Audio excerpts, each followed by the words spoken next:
你的系统。别烦我。什么意思？没事，您继续。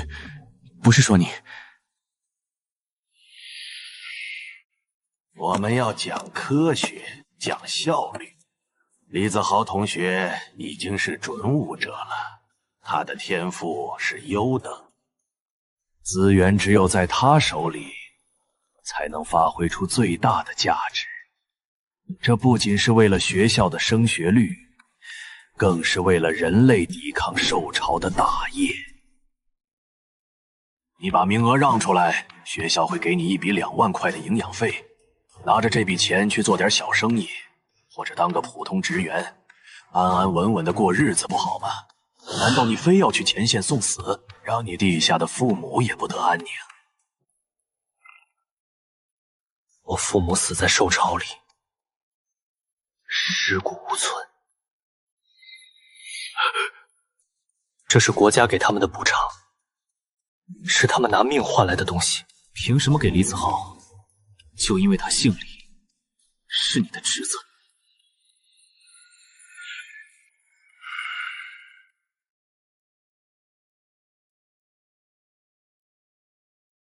既然你这么没有集体荣誉感，这么自私自利，那我们第3高学也容不下你这尊大佛。签了字，滚蛋！你的档案我会扣留，没有档案，江城没有任何一所高中会收你。既然你不想体面，那我就帮你体面。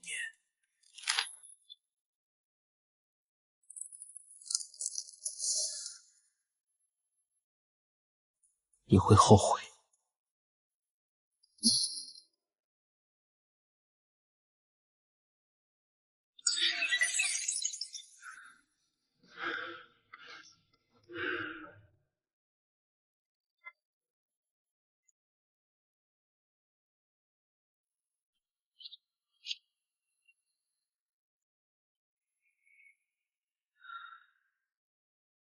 这就是我的新起点吗？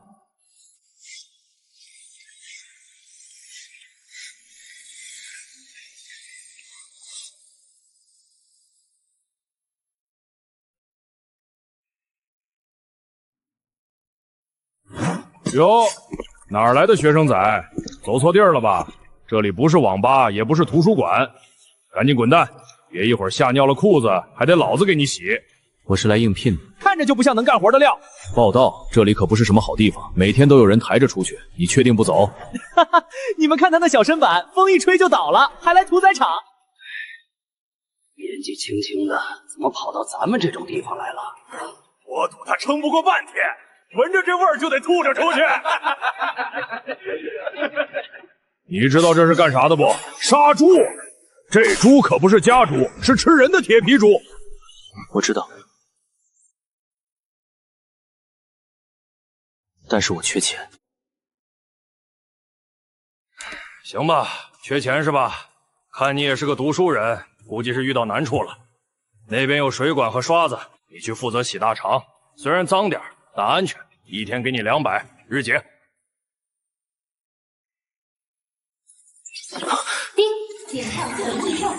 检测到异兽，杀戮系统已激活。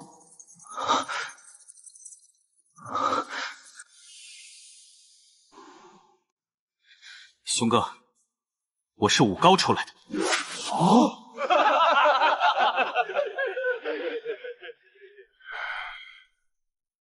5高的学生跑我们这儿来干嘛？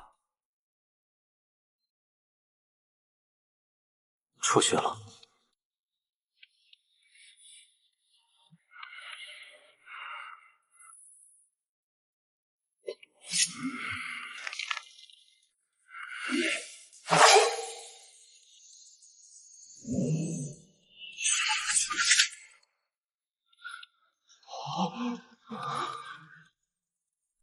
哼哼，5高出来的小家伙有点意思。会杀吗？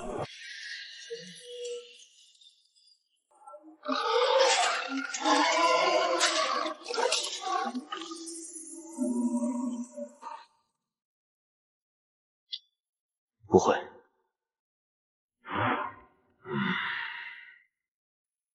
不会就学。用这个，骨具太重，你抡不动。那头蛮牛后腿被电网打伤了，动不了。你进去把它宰了，敢不敢？敢。我靠，他真敢上啊！疯了吧？这可是蛮牛，发起疯来能把墙都给撞穿。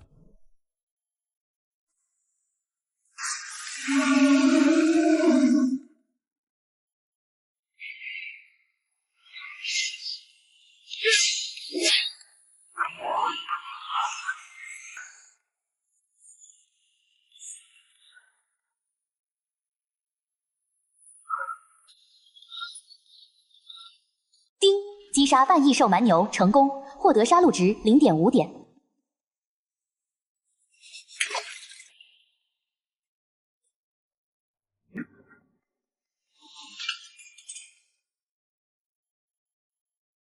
我没有杀过异兽，更不可能杀过人，只有刀法，在武高里演练了无数遍。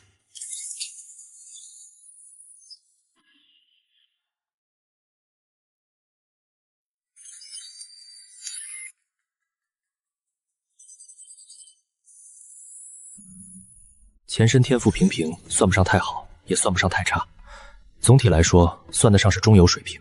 对现在的我来说，就算可以上武者大学，我也不去了。有了杀戮系统，谁还去学校啊？直接去边疆对抗异兽啊！但前提是有保护自己小命的实力。这屠宰场真是来对了地方，有杀戮值可以拿，风险还小，适合自己前期安稳发育阶段。先把实力刷上去再说。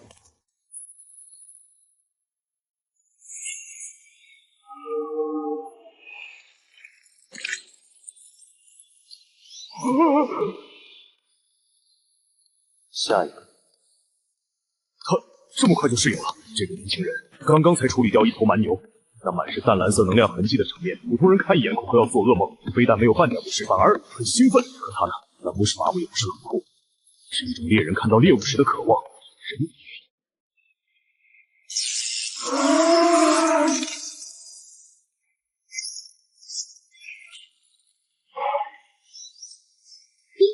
击杀半异兽蛮牛成功，获得杀戮值0.5点。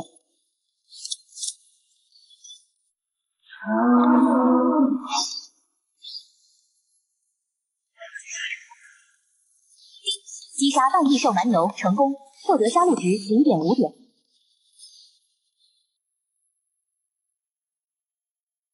老愣着干什么？动起来！都动起来！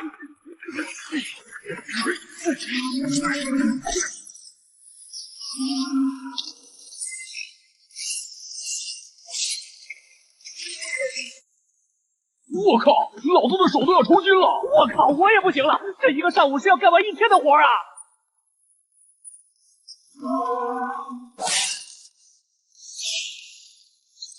击杀半异兽蛮牛成功，获得杀戮值0.5点。快点，文哥的跟上，剔骨的手脚麻利点。熊哥，没了！我们今天所有的蛮牛都已经处理完了。一上午干完了一整天的活。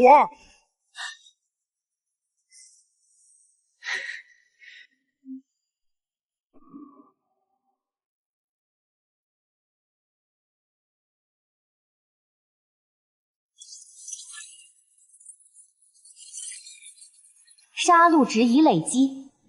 前世熟读各种网络小说的我，当然知道杀戮值是怎么用的。系统加颠嘛，我当然懂。老李，起来，吃饭了。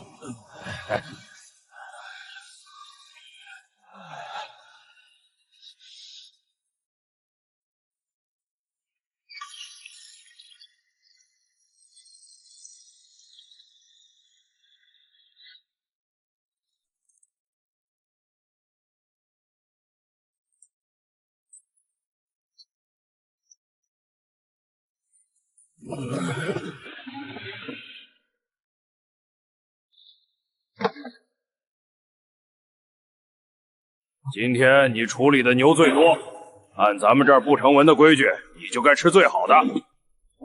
我们这里别的不说，蛮牛肉管够。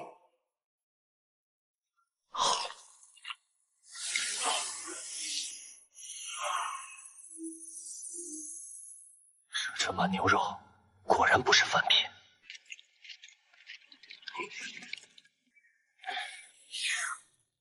熊哥，明天能不能多进一些异兽回来？怎么，今天处理的不过瘾？下午还有，还在路上。大哥，真别说，这是变态吧？处理上瘾了，这是。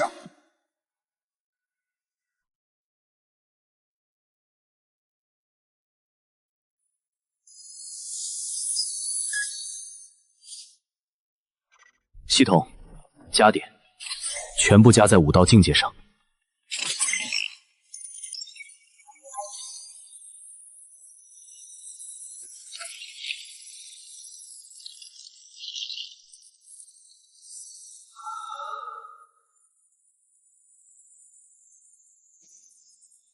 这下处理效率岂不是更高了？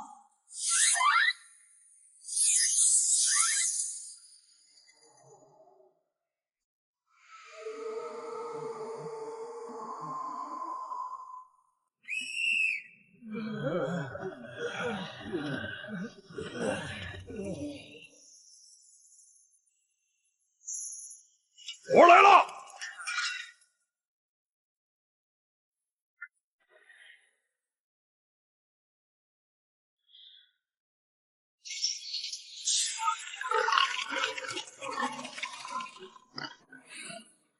老李，精神点儿。知道了，熊哥。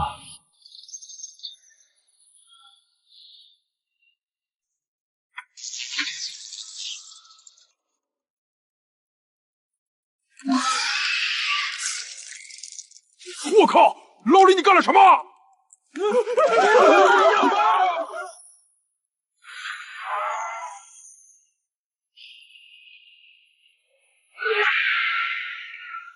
完了，全完了！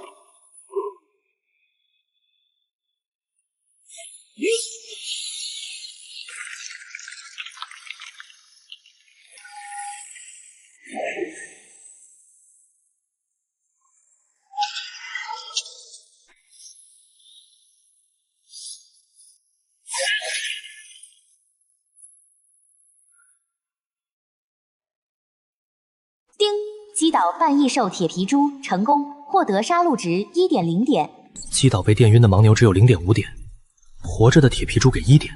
难道活着的异兽掉落的杀戮值才更高？上午之前这小子还没这么猛呢，怎么吃了一顿午饭就变得这么强了？直接把铁皮猪给秒了，这不是武者才能做到的事情吗？难道这小子是个武者？小子，你真是那个高中生？西风武高辍学的，这哪是高中生啊！你说他是一个击倒过异兽的武者，我都信。西风武高的人眼睛都瞎了吗？让这么好的苗子辍学了。老李，赶紧的把这头猪弄走，别耽误了后面。击倒成功，杀戮值加0.5。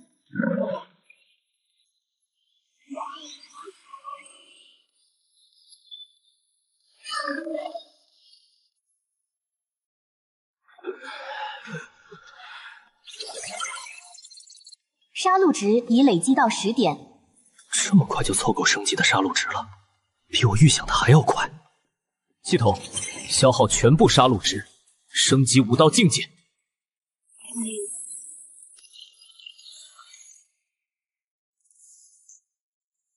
熊哥，哎，兄弟，你说后面的能不能别电了，直接放出来？你的意思是剩下的9头全都不电，直接放出来让你处理？嗯，老李，你去把电闸关了。兄哥，这不合规矩啊，会出事的。有沈兄弟在，能出什么事儿？让你开你就开，哪来那么多废话？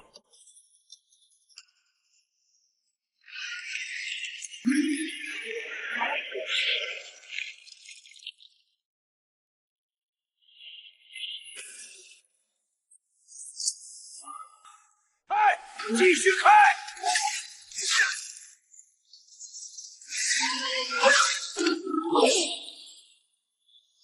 击倒半异兽铁皮猪成功，获得杀戮值1.0点。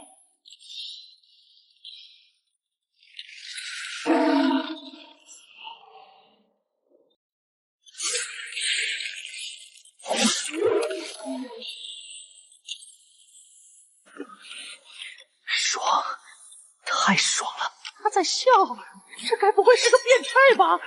处理异兽处理上瘾了！我靠，我干了20年屠宰，第一次见到这种人。这个人只能供着，绝对不能得罪。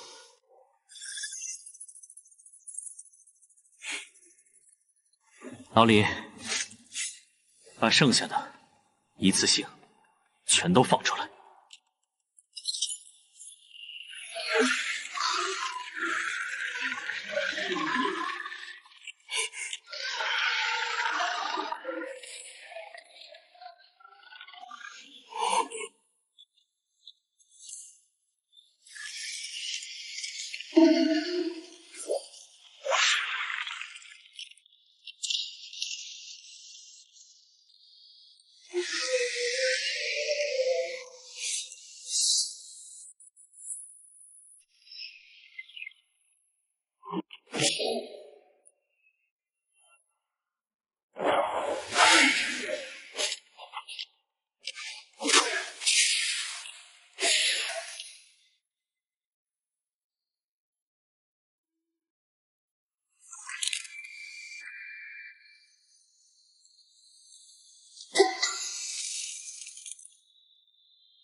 这种实力来到自己的屠宰场做事，我做梦都不敢想这样的场景。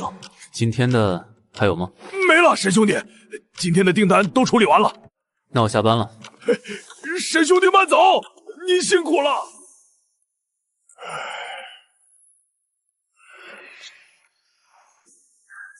都别傻站着了，干活！没看到这么多猪等着处理吗？动起来，快动起来！钩子、拖车都赶紧动起来！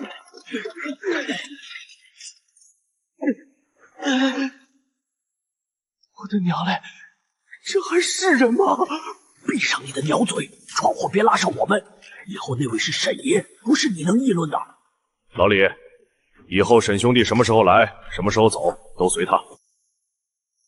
工钱按最高的标准，不在最高标准上再翻1倍给他。我明白，熊哥。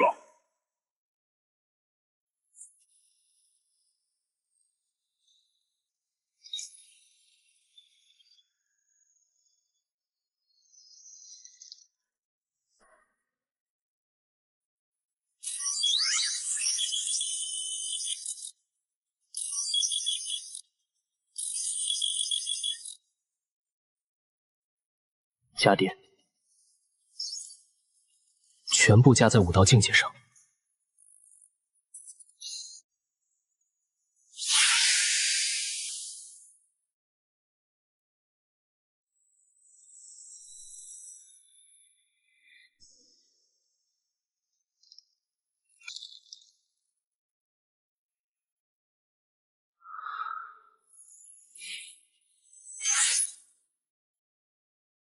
修习的是龙国在全国高中推广的打磨气血之普通人的巅峰，即所谓的凡胎圆满。在高3时拥有凡胎圆满，便拥有了普通武道大学的入学资格。升至大学以后，可以修习进阶的球体法，一举突破武者。我的系统叫杀戮值系统，不是学习系统。待在象牙宫里就能变强吗？只有不断历练，不断击倒异兽，才能让我以最快的速度攀上高峰。这个世界异兽横行，危机四伏，本身就是一种罪。我要去城外，去荒野区，去那些真正的异兽横行的地方，只有那里才是我快速成长的地方。李叔，把那边的总闸拉开，一次放个10来头。啥玩意儿？石头？沈兄弟，你开什么玩笑？这皮糙肉厚、力大无穷的蛮牛，石头一起上，那就是一堵墙压过来，你连躲都没地方躲。熊哥，我有数。这一批处理完，我还要赶回去修炼，别浪费时间。开闸。老李，开吧，出了事老子担着。这小子要是顶不住，你就赶紧关门。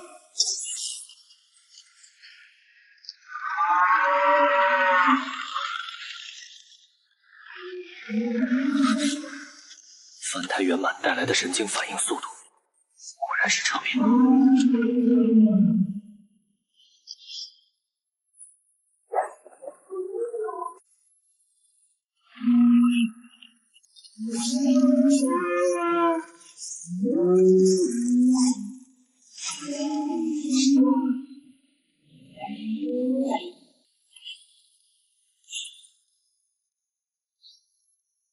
下一批。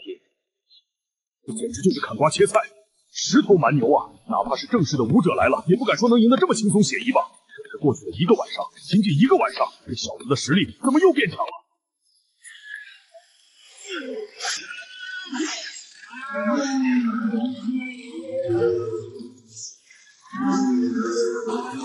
猴哥，消息确切吗？沈天真在这儿处理异兽？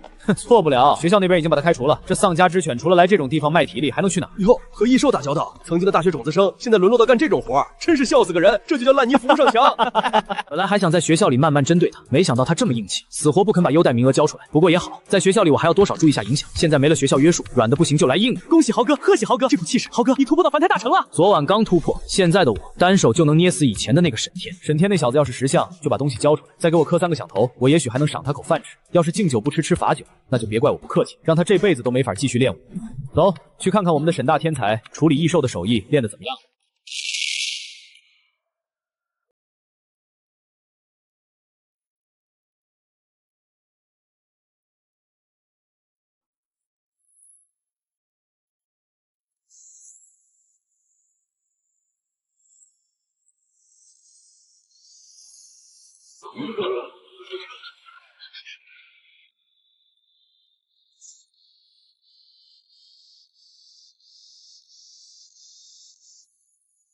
记忆中的沈天好像没有这个眼神呀，一定是不甘心到屠宰场，心中有怨气。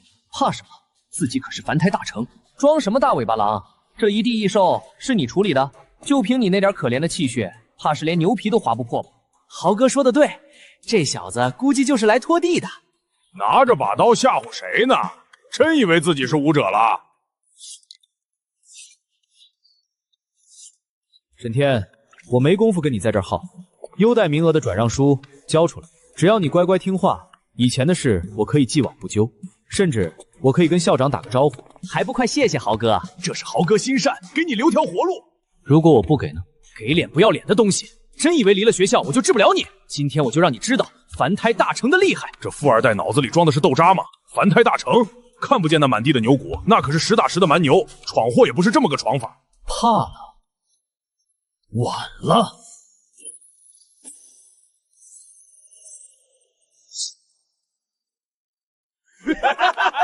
风石拳，豪哥威武！一拳打晕这小子。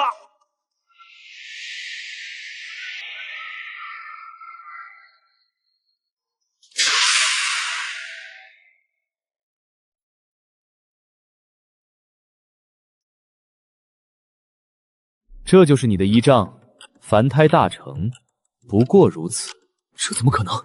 自己可是凡胎大成，这一拳下去，就算是木板也能打出一个坑。沈天这个废物，怎么可能接得住？而且还接得这么轻松。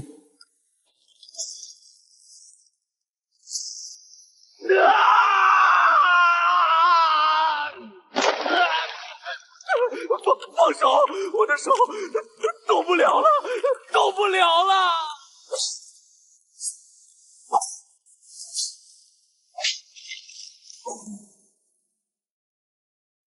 刚才你说要让我没法练武，放开豪哥！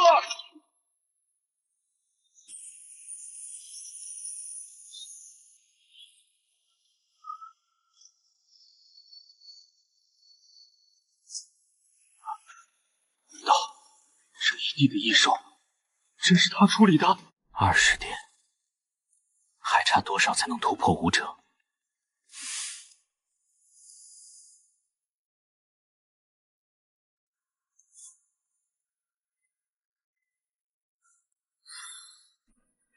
这就是气势，真正处理过异兽、见过大场面的人，根本不需要动手，光是一个眼神就足够让软脚生吓破胆。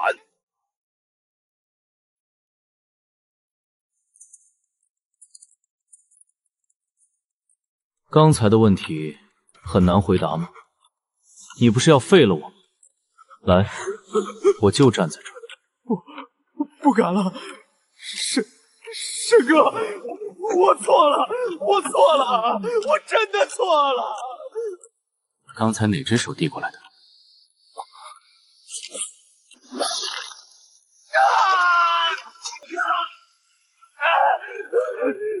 既然这只手也不会办事，那就别留着，赶紧走吧。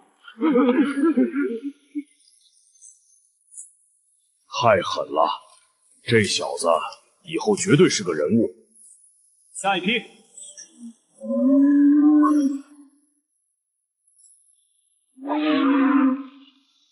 沈哥，没了，12点了，上午送来的40头蛮牛全在这儿了。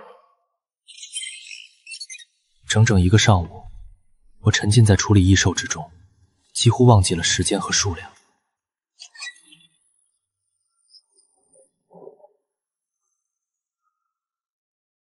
吃饭。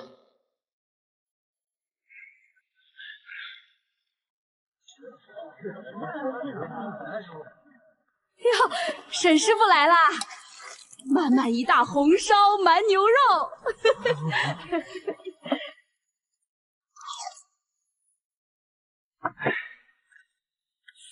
我不抽烟。嘿嘿，你和今天那小子有什么过节？我也不多问，但看上去那小子的来头应该不小。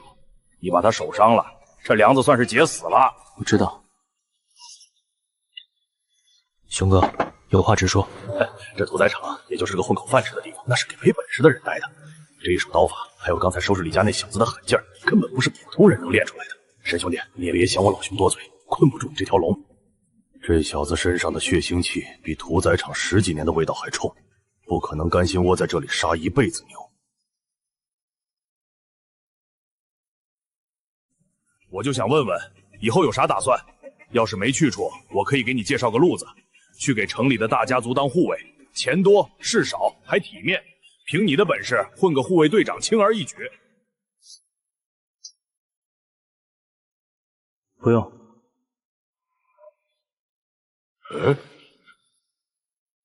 我要参军。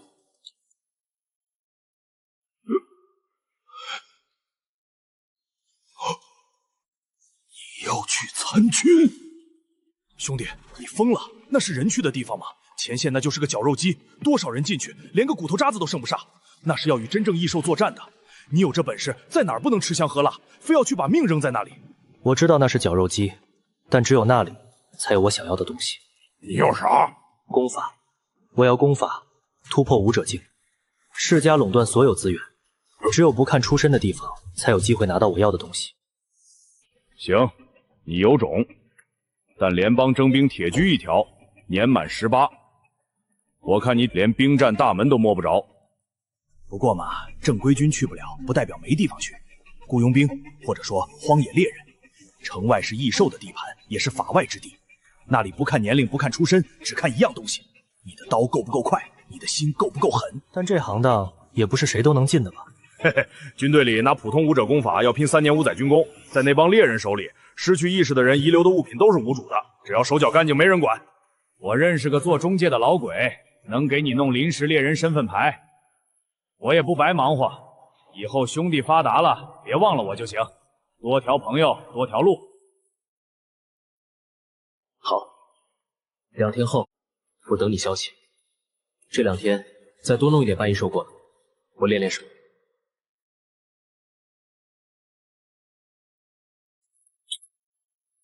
妈的，真是个怪物！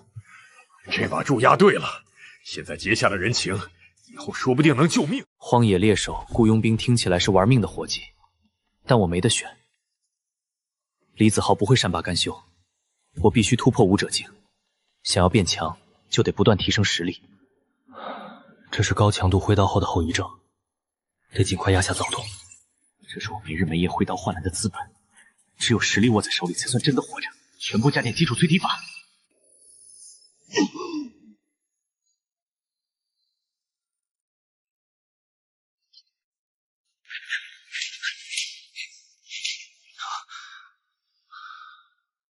基础淬体法圆满。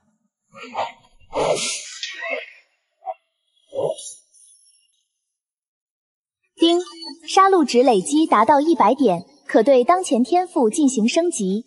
天赋升级，正好需要保命底牌。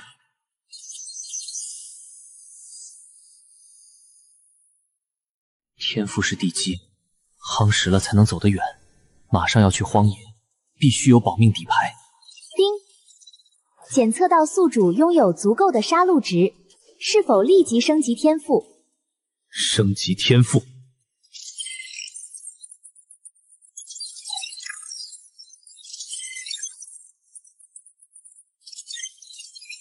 升级成功。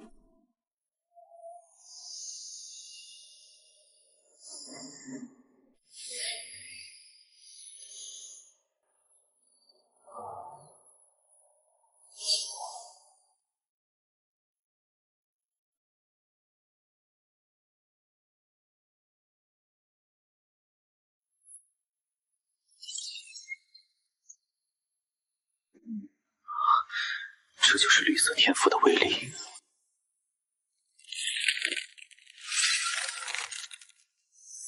这就是天生刀骨。试试成色。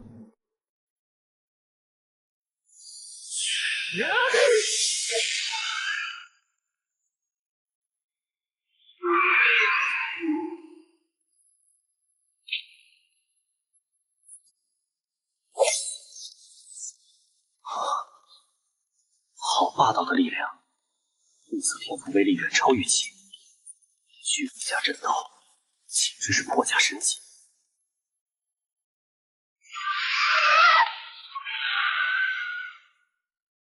这哪是人啊，分明是披着人皮的凶兽！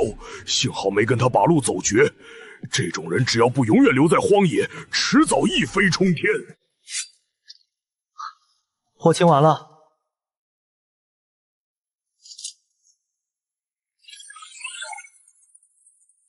有绿色天赋，去荒野的底气更足了。沈兄弟，你要的东西妥了，老鬼在城北废弃修车厂等你，那把剔骨刀送给你当武器。谢了。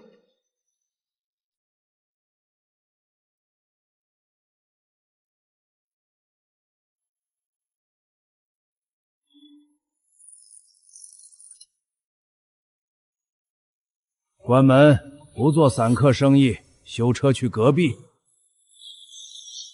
熊哥让我来的。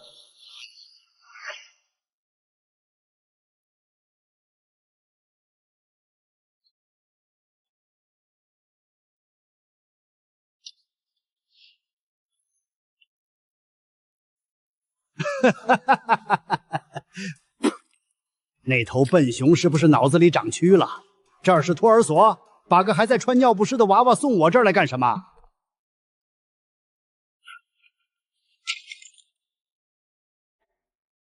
猎人证。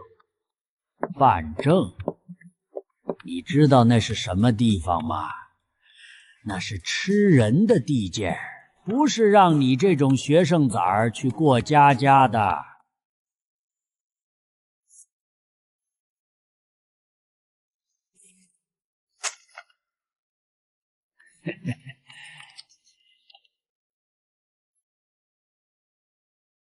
钱倒是给的足，本来这活轮不到你。有个临时野团叫猎蝼，原定的刀手昨天受了重伤不能用，现在急缺个填坑的。明早5点北哨卡集合，他们不管你是谁多大，只要手里有刀敢往异兽身上照挡就收。报酬？报酬能活着回来再谈。丑话说在前头，我只管牵线收中介费。出了这个门，你是永远留在荒野还是平安回来，跟我半毛钱关系没有。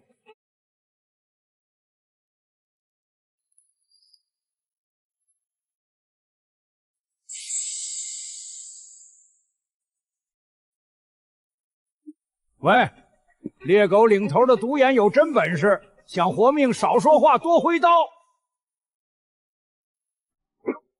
怪差。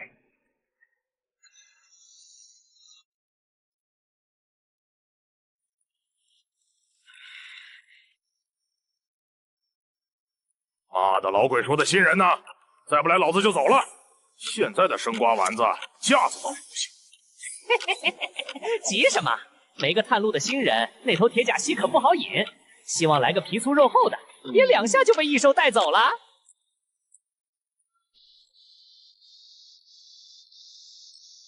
9527，入队。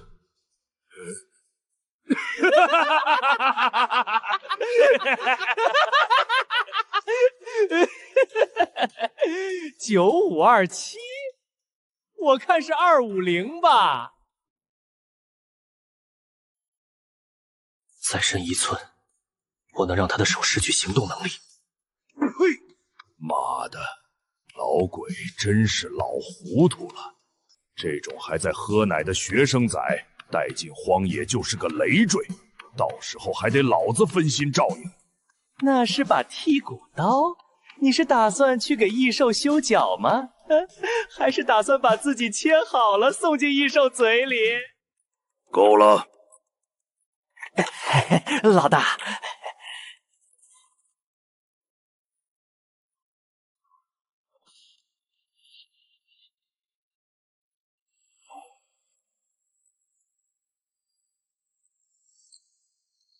你叫什么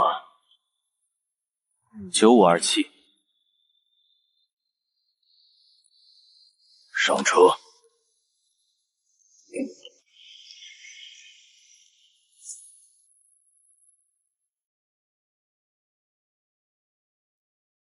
少爷，老爷说让您好好养伤，武者大学今年就算了，复读1年，沈天老爷会派人处理，给您出气。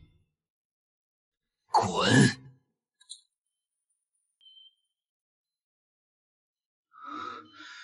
那是我半年前在黑石淘的异变能量结晶，卖家说能让人脱胎换骨，获得力量。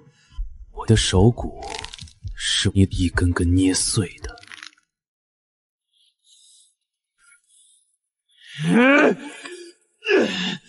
沈天，是你逼我的！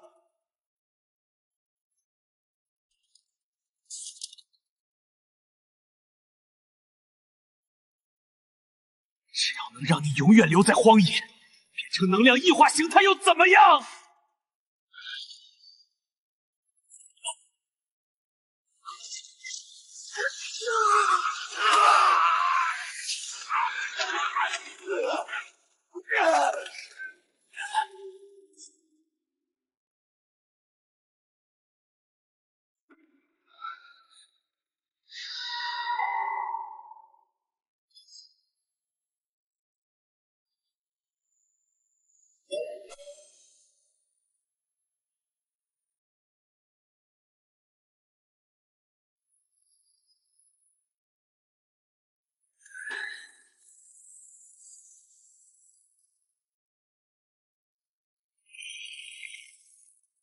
现在的我，甚至能撕碎入品武者。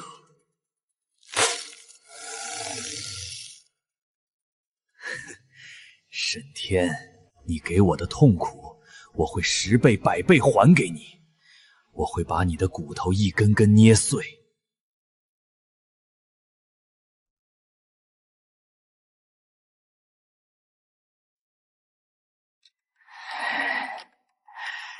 这就是异变能量的力量吗？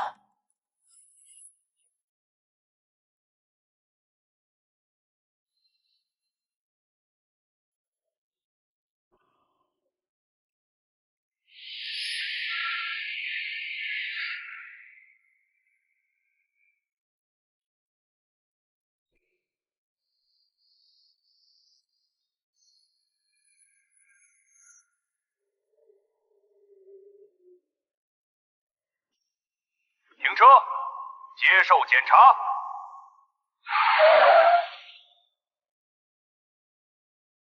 怎么回事？平时这会儿不都是直接扫码过吗？今天怎么还封路了？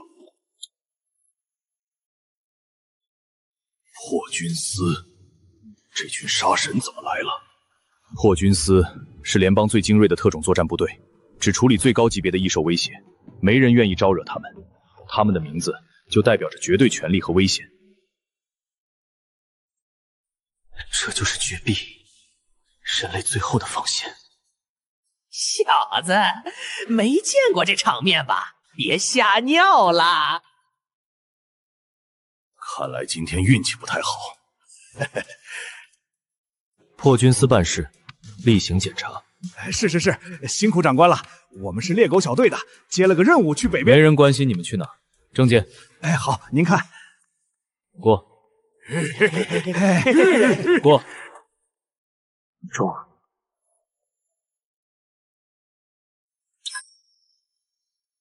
怎么回事？队长，发现一个伪造证件的，应该是那种没有资质的黑户，想混出城去。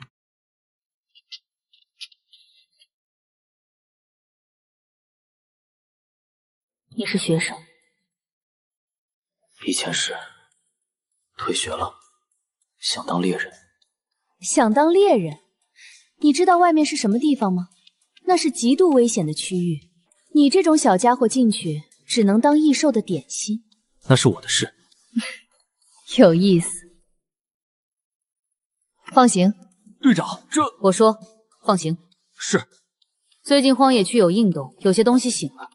不想永远留在荒野的话，别往深处走，尤其是带着这种拖油瓶的时候。你小子也不知道走了什么狗屎运，那女人居然肯放你一马！上车，别磨蹭了。破军司吗？如果可以加入的话，突破武者的功法是不是就有着落了？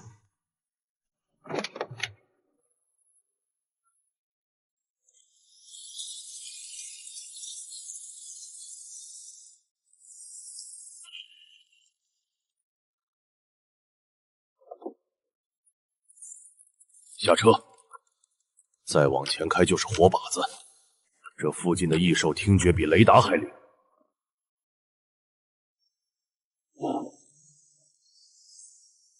在荒野，车就是命。要是回来被异兽拆成零件，就得徒步几十公里，永远留在荒野。哟，大少爷，这就开始摆谱了。嘿嘿，不是不想帮，而是不需要。这种专业的活儿，我插手反而会添乱。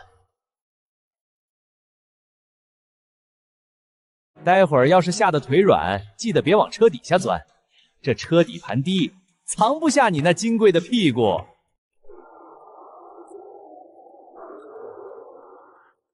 这是某种大型异兽留下的，这里很危险。别废话了，目标在3公里外的废弃商业区，一阶后期铁甲系，那触手皮糙肉厚，一般子弹打不穿，只能靠重兵器硬砸。待会儿到了地头，猴子负责放哨，光头跟我主攻。至于你就52期，我把你扔在他的领地边缘，你只需要弄出点动静，大喊大叫，把他引出来往我们这边跑。跑得慢了被异兽带走，别怪我不救你。知道了。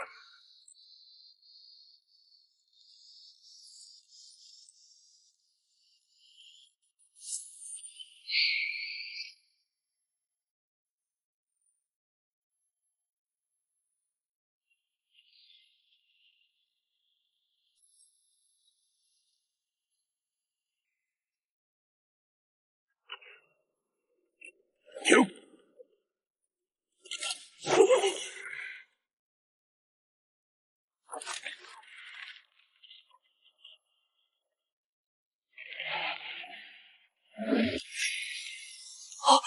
是风狼！妈的，运气真背，还没见到正主，先碰上这种难缠的货色。光头，顶上去！猴子，封他退路。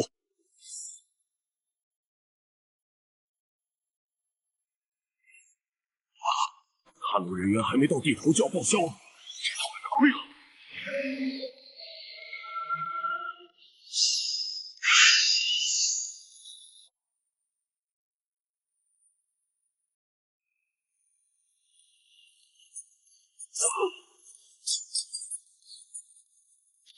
一刀就一刀，这是一阶风一狼啊！丁，成功击溃1阶初期锋刃狼，获得杀戮值。怎么了？继续走吗？这玩意儿归谁？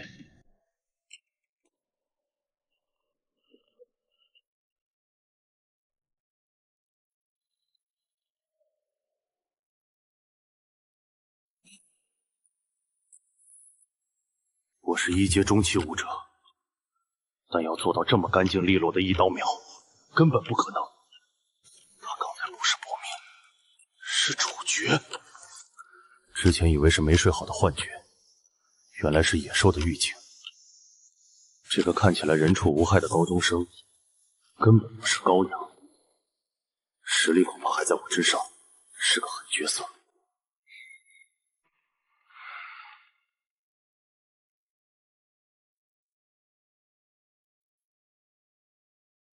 队长，这玩意儿怎么算？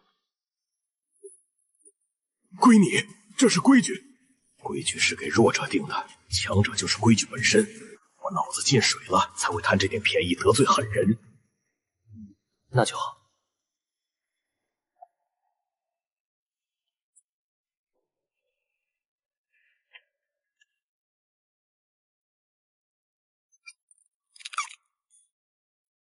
第一阶异兽出能量核心的概率本来就不高，这头狼是个穷鬼。不过这身皮毛和爪牙倒是能卖点钱，不算白忙活。光头，帮把手。来了！之前我一路嘲讽他，还想看他被异兽带走的惨状，他肯定都记在心里了。让一个人永远留在荒野太容易了，沈天要是想报复，没人会帮自己。那就绝不能让他活着回去。先下手为强，正面打不过他，但荒野里让他永远留在荒野的办法多的是，引异兽群，制造混乱。到了铁甲师地盘就是机会。天才，哼，永远留在荒野的天才就是一堆烂肉。收拾好了吗？好了。目标还在3公里外，原来的计划作废，不需要你当探路人员了，那是暴殄天物。待会儿你跟我主攻，光头掩护。原本说好的1成报酬，给你涨到3成，怎么样？可以。杀戮值才是大头，当主攻正好能多刷怪，求之不得。那就出发。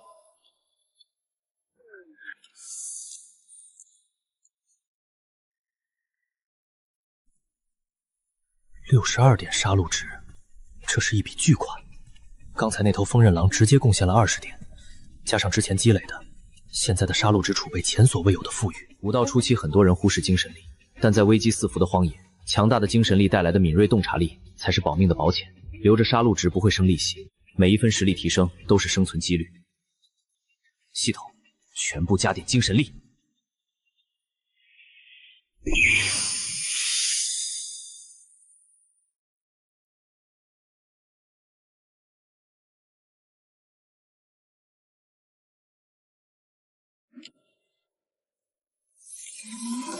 不是独眼，也不是光头，恶意的源头是猴子。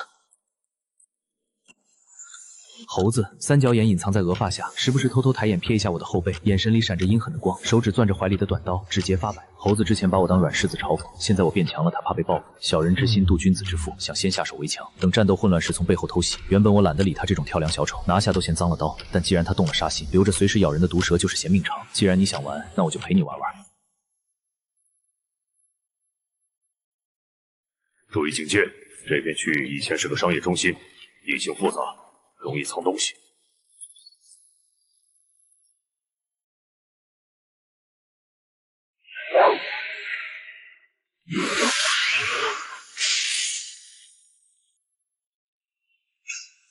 听，成功击溃1阶前期异兽腐蚀犬，获得杀戮值20。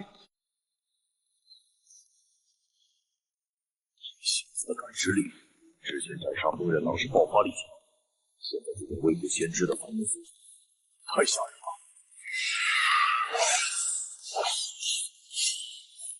听，成功击溃1阶前期异兽双头斑蟒，获得杀戮值20。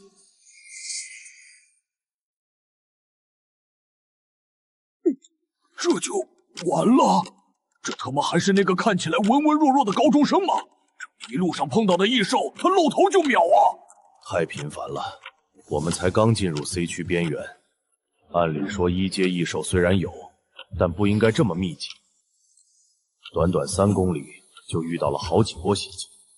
杀戮值已经到了60，短短半小时就入账了60点，比之前蹲几天找异兽效率高太多。我对暴涨后的精神力运用的越来越熟练，覆盖半径50米的雷达扫描能精准捕捉到每一丝风吹草动，只要异兽进入感知范围，就会被立刻高亮标记。这种一切尽在掌控的感觉，真。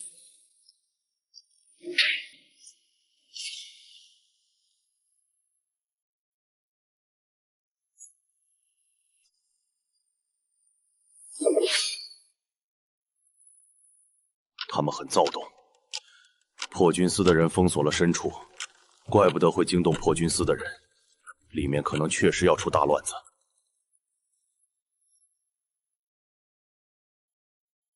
那我们还走吗？富贵险中求，我们就在边缘蹭一蹭，不深入。只要不碰到2阶以上的异兽，以我们的火力，加上这小子的刀法，这哪里是什么高中生，分明是披着人皮的小阎王。继续走，把招子都放亮点头，一旦发现不对，立马撤退。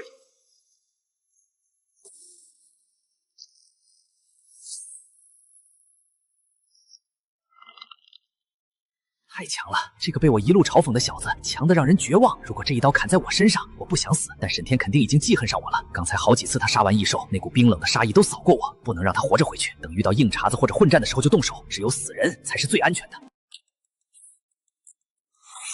只要猴子敢抬手，我的刀绝对会先一步切开他的喉咙。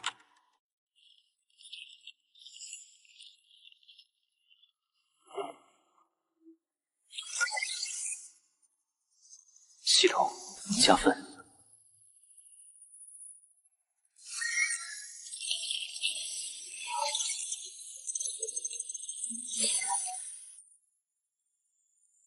精神力100，一品神念师。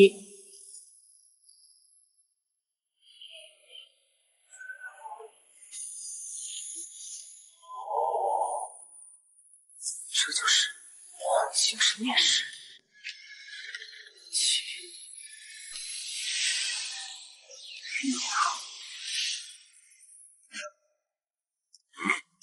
什么声音？风声，吓老子一跳！刚才那一瞬间，如果我想，那颗罗姆完全可以轻易洞穿他的后脑勺，哪怕他是1阶武者也躲不开。这就是精神念师的恐怖之处，诡异、隐蔽，防不胜防。操控越轻的物体，速度越快，消耗越少。可惜手里只有一把剔骨刀，太重，而且流线型不好，风阻大，回去得弄一套专用的飞刀。谁？你他妈鬼叫什么？想把周围的异兽都招来吗？不是老大，刚才有什么东西摸了我一下。神经病！我看你是被吓破胆了吧？到了。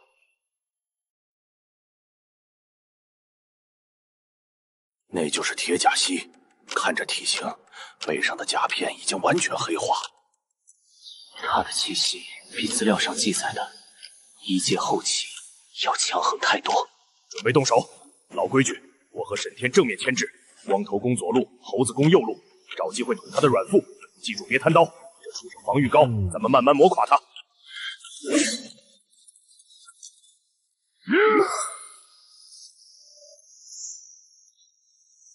特猫是1阶巅峰。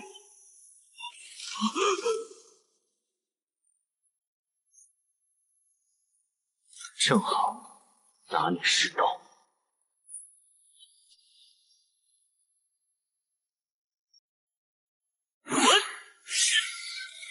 好机会，动手！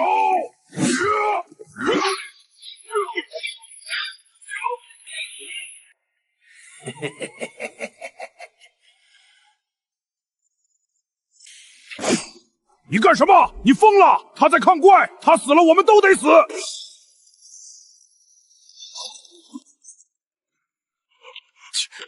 精神念师，传说中万中无一，同阶无敌，拿下对手于无形的高贵职业。这个看起来人畜无害的高中生，竟然是精神念师。这头蜥蜴我要了。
仅仅1刀，这头铁甲蜥1阶巅峰，按照之前的约定，怎么分配？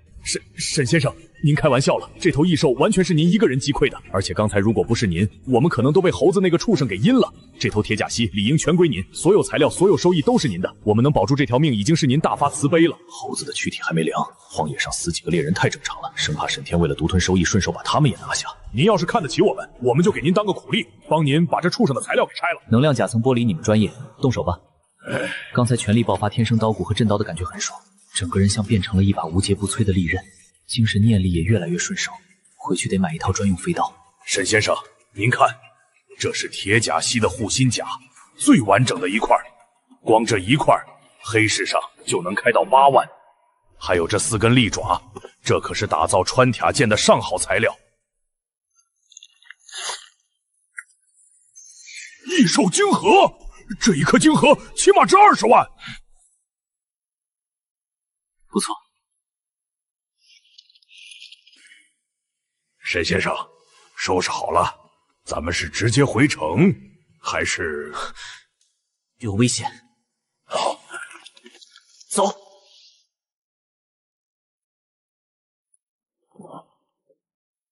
这附近的高阶异兽都被清理的差不多了，刚才那头铁甲蜥应该就是这一片的霸主。闭嘴！那股气息太快了，刚才还在几公里外，这几句话的功夫就逼近了一半，绝对是3阶异兽。哪怕受了伤，我也抗衡不了。我能击溃1阶巅峰，但面对3阶就是死路一条。想死就把东西扔了，快走！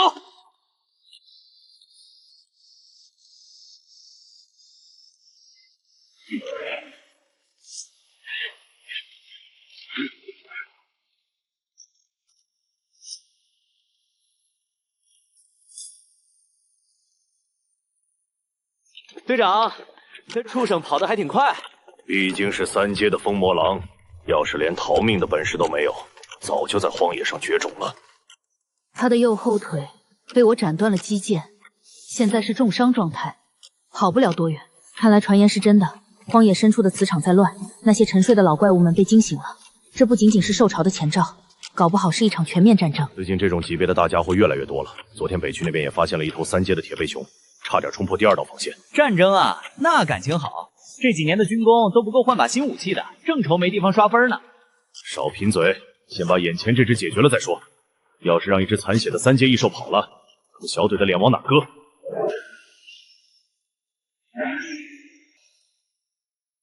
好像是年轻。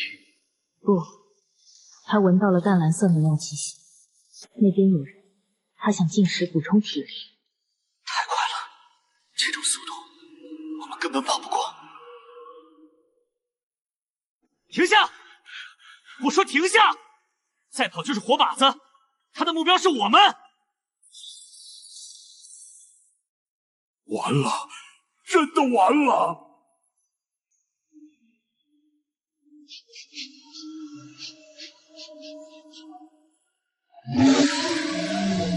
沈先生，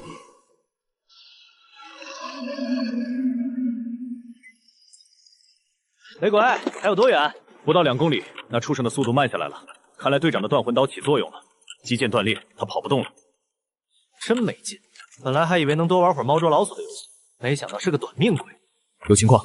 怎么了？有人，3个人类正在和风魔狼的目标重合。哈，这运气简直绝了！荒野这么大，偏偏撞上了正在逃命的3阶异兽，这简直就是奶彩票中了头奖啊！只不过奖品是阎王爷的请帖。是刚才那个小队，那个学生，还有那独眼龙。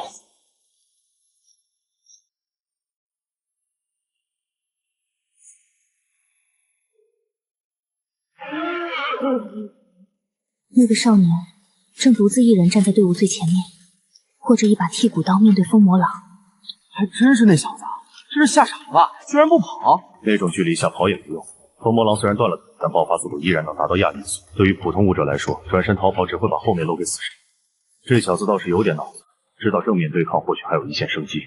队长，救不了，距离太远了，1500米，就算我们全速爆发，赶过去也需要至少10秒，而风魔狼击溃他们只需要2秒。准备战斗，等风魔狼吞噬完猎物，警惕性会降到最低，那是击溃他的最好机会。别让他跑了。明白。再见了，小子，下辈子投胎气得离荒野远点儿。这地方不是你们这种乖宝宝该来的游乐场。可惜啊，真的很可惜。之前在关卡，他的眼神很干净，像极了很多年前刚入荒野的自己，面对强者也没有退缩。如果给他时间成长，也许真有机会成为不错的战士，甚至加入破军司也是可以。可惜没有如果了。结束了。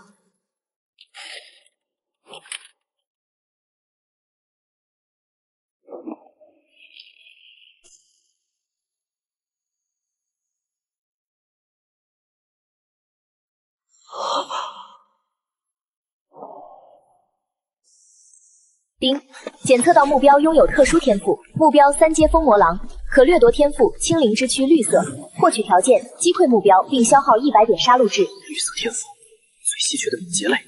我现在有60点杀戮值，宰了这头畜生绝对能凑够。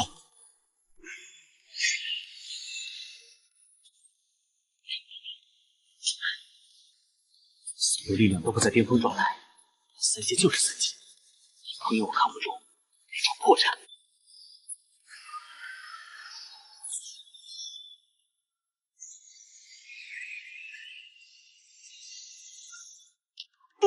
躲开了！运气绝对是运气。人在极度恐惧的情况下，偶尔会做出超越身体极限的动作。这小子命大，瞎猫碰上死耗子。而且你看他的动作毫无章法，纯粹是求生本能的狼狈发滚。这种运气不可复制，下一次攻击他必死。也是，要是随便一个学生都能靠身法躲开3阶异兽的攻击，那我们这些破军司的人还混个屁呀！队长，要不要现在动手？运气，真的是运气吗？作为小队精神天赋最高的人，我的感知力远超常人。刚才那一瞬间，我分明感觉到了一股极其晦涩的精神波动，虽然微弱粗糙，但出现的时机正好是锋刃爆发的潜意识，那是预判。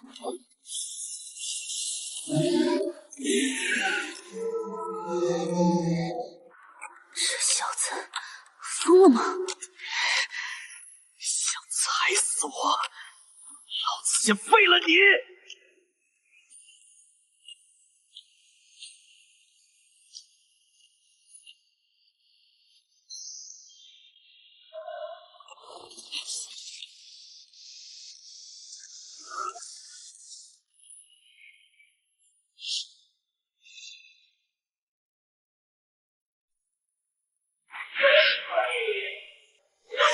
速度力量都在下降，右后腿是死穴，只要再快一点就能切进去。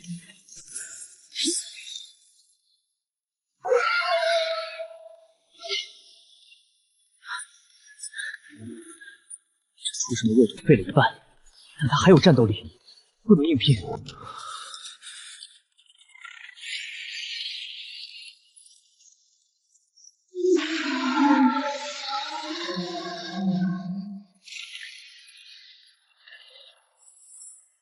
给我开！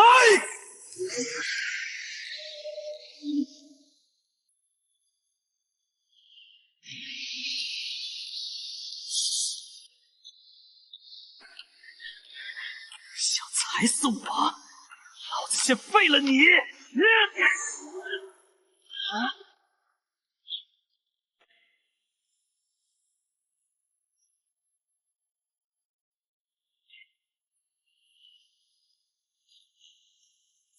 这他妈也是运气！如果说躲避锋刃是运气，这一套行云流水的滑铲、刺杀、绞肉，简直就是教科书级别的弱点打击。这哪里是什么学生，分明就是身经百战的屠夫。他真的只是个凡胎境，这小子有点邪门啊！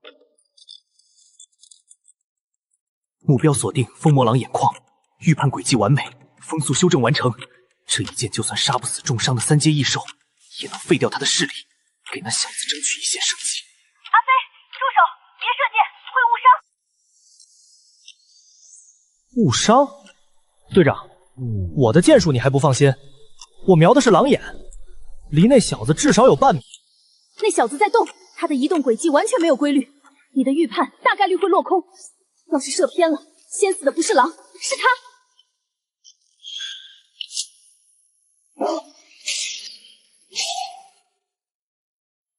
动手！全体都有，近战突袭，目标风魔狼。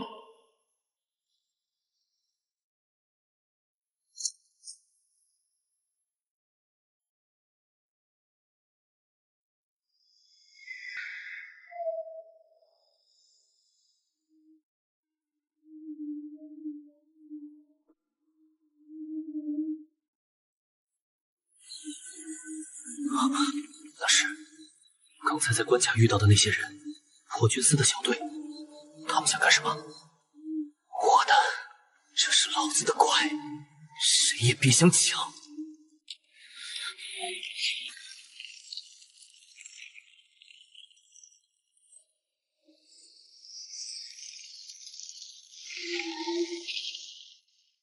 给老子！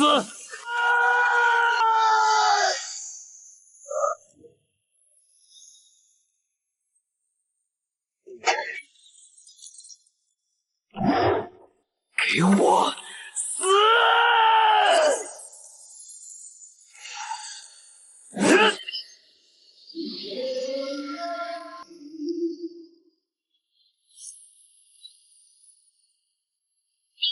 击溃3阶异兽疯魔来点，获得杀戮值260点。检测到可掠夺天赋青灵之躯绿色，是否掠夺？还好，没想过。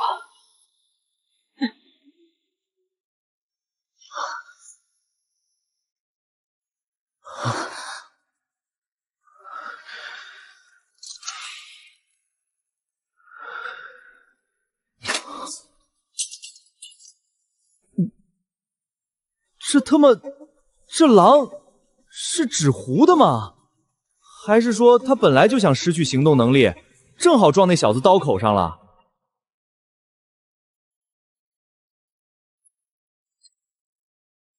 一击毙命，心脏、肺部全部碎裂，大脑也被破坏了。但这不可能，他的力量只有凡胎境圆满，大概300公斤左右。这种力量就算加上刀的锋利度，顶多刺破票皮，卡在肌肉层，怎么可能造成这种贯穿性的内部破坏？这就像是用一根牙签捅穿了一块钢板，完全违背了物理学定律。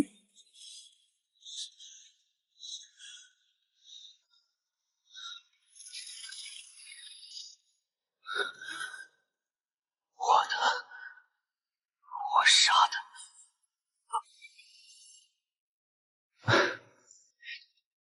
放心，破军司有纪律，既然是你击溃的，那就是你的战利品，我们还不至于抢一个学生的猎物。刀呢？断了。断在哪儿？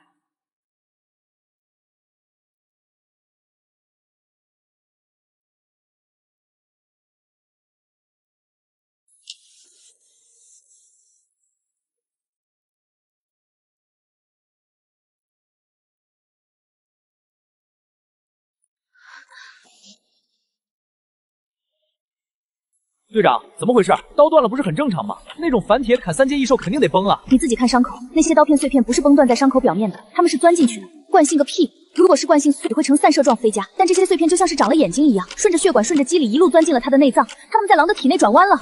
而且刚才那一瞬间，我感觉到了精神波动，虽然很微弱、很狂暴，但那是实打实的精神力爆发。控物！我操！队长，你开玩笑的吧？控物？那不是精神念师才有的手段吗？是说这小子是个精神念师？还不能确定，也可能是他拥有什么特殊的手段。是不是精神念师要鉴定过才知道。而且能做到操控几十块碎片在生物体内进行精密绞杀，这种控制力至少是1品精神念师的门槛。太牛逼了！这可是3阶疯魔狼啊！发了，咱们发了！别废话，赶紧收拾材料。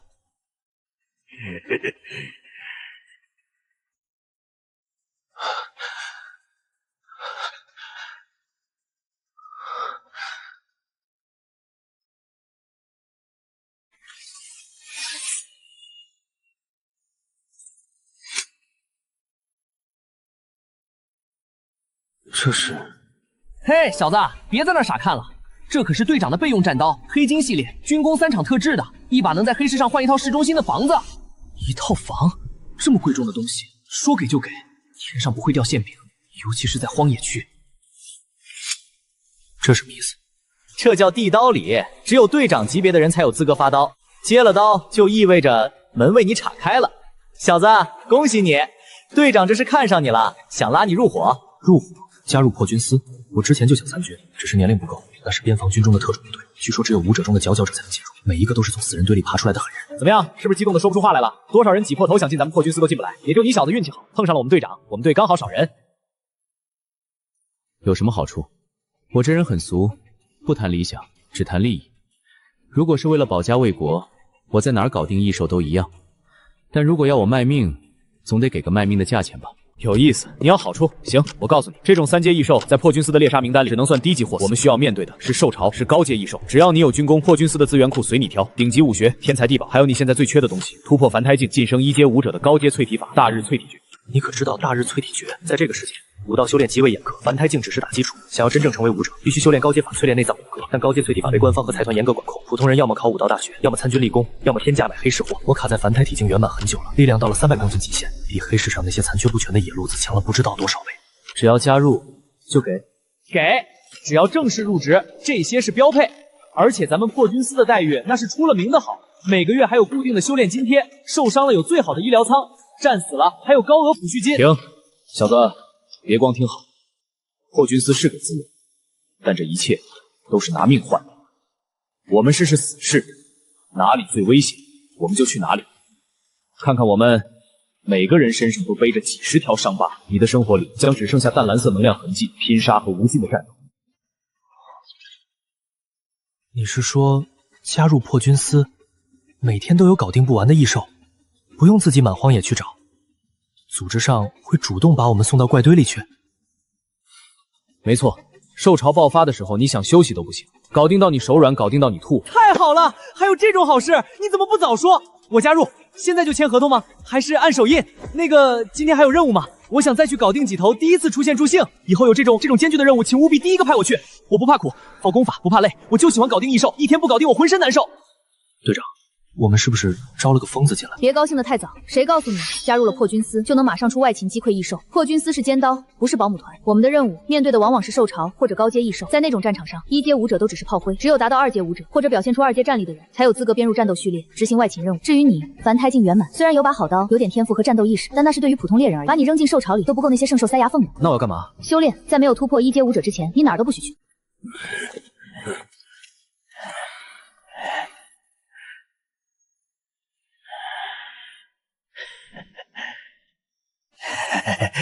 那个沈小哥，有事？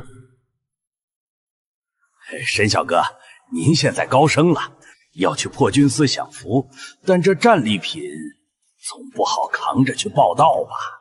你有路子？有，太有了！我和光头在这一行混了10几年，别的本事没有，处理变现渠道，疯魔狼的材料和我们处理，保证给你卖了个好价钱。手续费多少？不要钱，1分钱不要。能帮沈小哥办事，那是我们的荣幸。以后沈小哥在破军府发达了，稍微提携一下兄弟们，那就是天大恩情了。对，免费服务，包您满意。行，这些材料的市场价网上都有，我会查的。不敢，绝对不敢。沈小哥您放心，我要是敢贪1分钱，任凭处置。卖了钱，我第一时间打到您账上。懂事。行了，那这堆材料就交给你们了。至于他们会不会卷款逃跑，一点都不担心。在这片荒野上得罪了破军司的人，比直接跳进兽潮里还要惨，除非他们想去异兽肚子里安家落户。处理完了。完了。任务已经完成，我们需要立刻回总部汇报。但你入职的手续也需要回基地办理。绝壁下面有个补给点，会有军部的运输车经过，我们要全速赶回去。我们先走一步，在3号哨站等你。行吧，那就这么定了。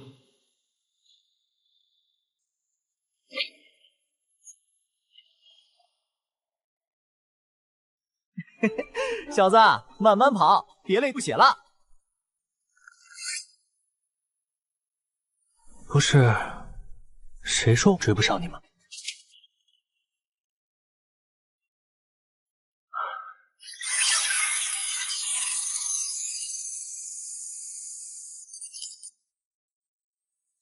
掠夺，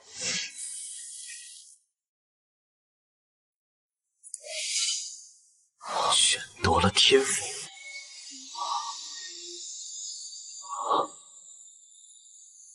丁，掠夺成功，恭喜宿主获得新天赋青灵之躯，绿色。天哪，这效果简直离谱！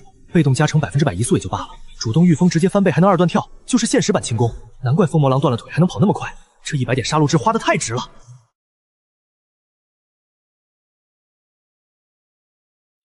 让我看看这绿色天赋到底有多猛！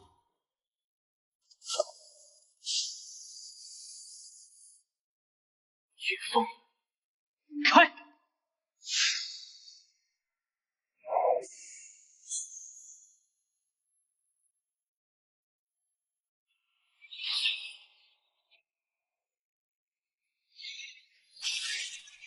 爽。队长，咱们是不是跑得太快了？那小子虽然有点邪门，但毕竟还没入品。凡胎镜的极限速度也就每小时30公里顶天了，咱们这速度都快飙到70了。等到地方，估计那小子还在半路上吃灰呢。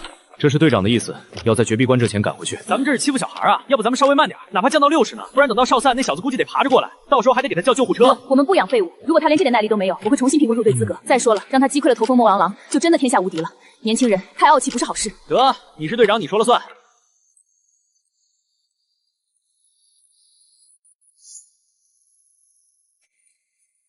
那是什么玩意儿？沙尘暴，还是你头不开眼的异兽？我操！啊！一惊一乍的。后面有人！这怎么可能？神天，这个速度，就算是2阶武者，也得全力爆发才能维持。樊太镜怎么可能跑出这种速度？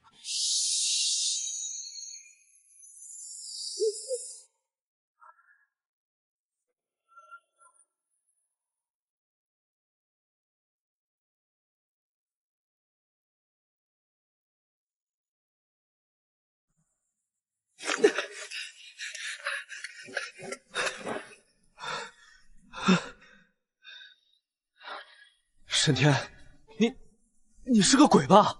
你是怎么做到的？飞过来的？樊太镜，就算是专精速度的2阶觉醒者，跑出这个速度也得累得吐舌头。这小子绝对隐瞒了实力。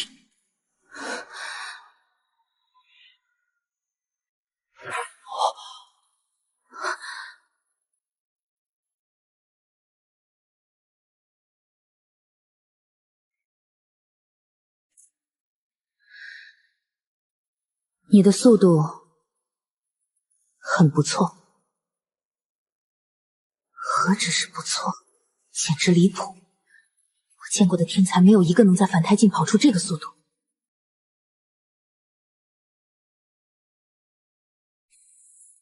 他停在我身边时，连地面震动都没有，对身体的控制力比我还强。这个新人身上的秘密比我想象的多太多。距离绝壁关还有30公里，既然你有这个体力，我们就不用照顾你了，全速前进。如果你还能跟上，到了哨所，我请你喝酒。哎，队长，等等我呀！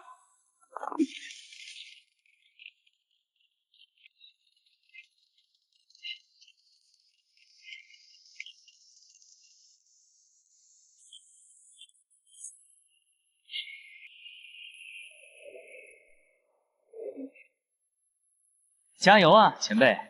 再不快点，真的要吃灰喽！大块头，你他妈倒是跑快点啊！连个新人都跑不过，丢不丢人？闭嘴！有本事你超过去！老子要是能超过去，还用你说？爽，这就是开挂的感觉吗？青灵之躯简直是为了装逼而生的。我还能开御风，把他们甩没影。不过吊着他们比较好玩。看来以后的日子不会无聊了。那里还有更多杀戮值等着我去收割。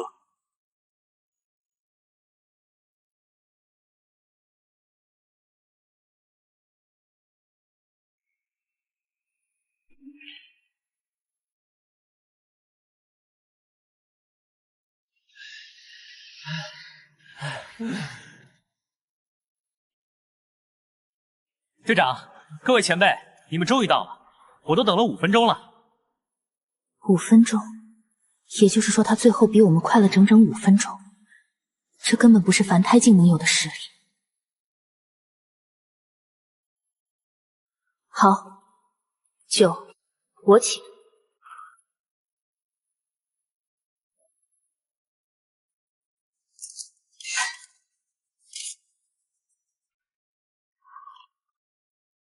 这酒刚好冲散荒野上的淡蓝色能量残留腥气。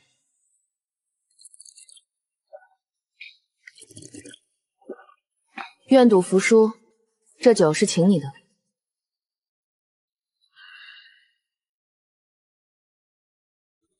队长，咱们这算不算引狼入室？这哪是新人啊，这简直是披着人皮的异兽！凡胎境跑出2阶巅峰的速度，传出去谁信？行了，别废话，运兵车到了。沈天，跟我上车，带你去江城总部。既然进了破军司，有些常识你必须知道。龙国境内所有觉醒者和武者都归属天域局管理，天窥局下设3司是核心战力。第一是破军司，也就是我们，是天窥局的盾，也是最锋利的矛。大型兽巢禁区开拓都靠我们，成员都是从死人堆里爬出来的硬骨头。这行事作风确实和林青衣一样。第二是七杀司，他们是影子、间谍、暗杀者，专门处理内部叛徒和城市里的异魔。没事别去招惹他们，那群人心里都不太正常。那第3个呢？第3个是贪狼司。如果说破军司是军队，他们就是独行侠，进入要求极高，有先斩后奏的特权，是天诛局的贵族，当然死亡率也最高。除了战斗3司，还有3个职能部门。天宫司负责武器研发和装备升级，你手里的合金刀就是他们的产品。神农司负责修炼资源、丹药和后勤医疗，是全龙国最有钱的地方。最后是天玄司，他们是大脑，负责情报整合和战术指挥，我们每一次行动的路线都是他们推演的。这6个司构成了龙国最庞大的权力机器。原来这不是教科书上的死板文字，是充满杀伐与利益的真实社会。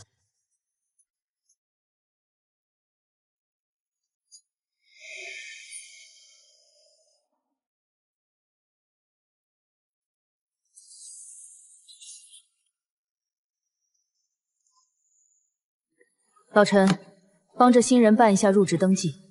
哟，林大队长亲自领人，这小子什么来头？姓名：沈天，年龄17，武道境界，1阶还是2阶？咱们天书局最近门槛提了，1阶中期都快不要了。凡胎境圆满。林青衣，你跟我开玩笑呢？凡胎境，你带个没入品的学生来办入职？我没法走程序，上面查下来我得丢饭碗。凡胎境也敢来破军司，走后门也太嚣张了吧！林大队长，就算你们小队缺人，也没必要拉个群儿来凑数吧？这种成色的进了荒野，连给异兽塞牙缝都不够，还得连累队友。青衣，不是我不给你面子，破军司规矩你清楚，没有2阶实力或稀有天赋过不了审核，我连系统都没法录入。看一眼这个。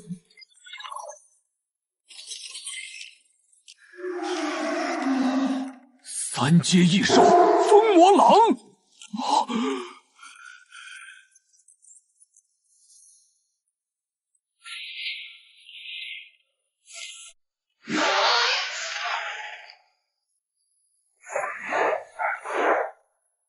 这步伐，这小子真的是凡胎境，精神念师，他是精神念师，精神念师。万中无一的战略级天赋，凡胎境就能单杀3阶异兽，这简直是怪物！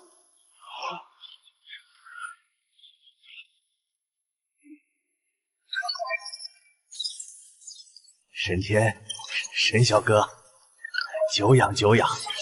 刚才是我老头子眼拙，没看出来您是精神念师。沈先生，这是您的身份卡，从现在起，您就是江城破军司的正式成员了。这就办好了。刚才不是说程序走不了吗？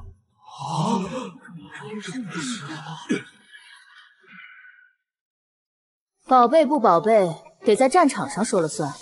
沈天，拿好你的卡，跟我去库房领装备。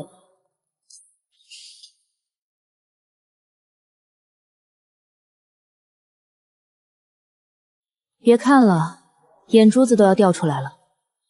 这里的大部分东西，现在的你都没资格用。这是常服，出任务穿的便装，用3阶影蜘蛛丝线混合防弹材料编织，普通刀剑划不动，小口径手枪也打不穿，透气排汗。这玩意儿拿到市面上去卖，估计能换市中心一套房。这是黑灵3型单兵作战服，防御力是常服的3倍，能硬扛2阶异兽撕咬。最重要的是，它是模块化的，这些接口可以装功能模块，比如，动能模块增幅30%爆发力，变色龙模块能伪装屏蔽热成像，维生模块能在重伤时救命。不过一个基础动能模块就要500军工，换算成钱大概500万。别嫌贵，天公司的东西虽然贵，但在荒野上能救你的命。把这个带上，这是战术终端，俗称狗牌。基础功能是荒野通讯、定位，还有生命期征监测。你失去行动能力时，会自动发送坐标和最后路线。最重要的是，它是军工凭证，击溃异兽或完成任务会自动记录，不用你氪金和证明战功。老陈就是调取了我的手表记录，给你过的审核。这功能太方便了，杀完异兽就能走，不用翻找战利品，很符合我的风格。先换上试试，不合身可以现场调整装甲松紧度。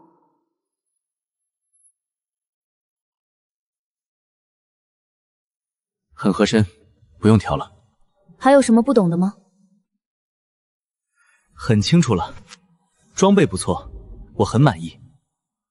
满意就好，走吧，下面可是你的重头戏。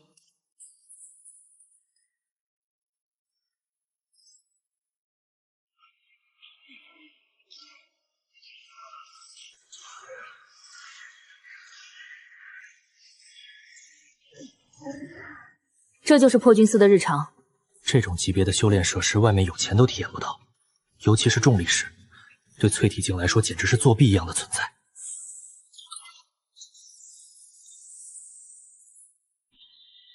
等着。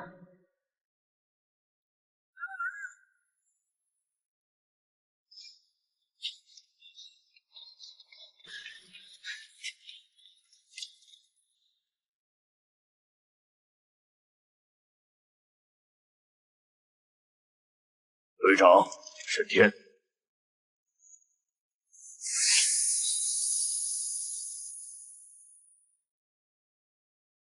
这是全龙国公认的最强筑基功法。普通淬体法只能开发30%潜能，它能开发到100%，修成后可凝聚大日熔炉，以气血淬炼肉身。丁，检测到可收录功法大日淬体诀。除了内功，还得有外功。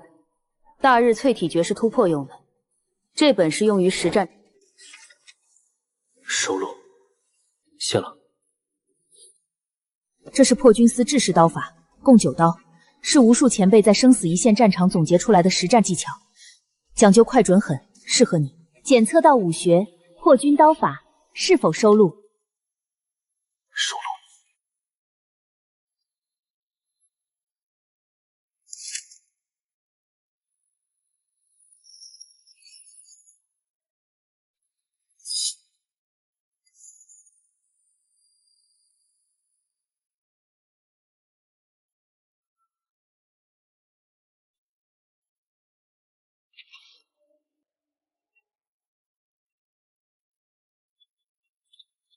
老王，哟，这不是我们的林大队长吗？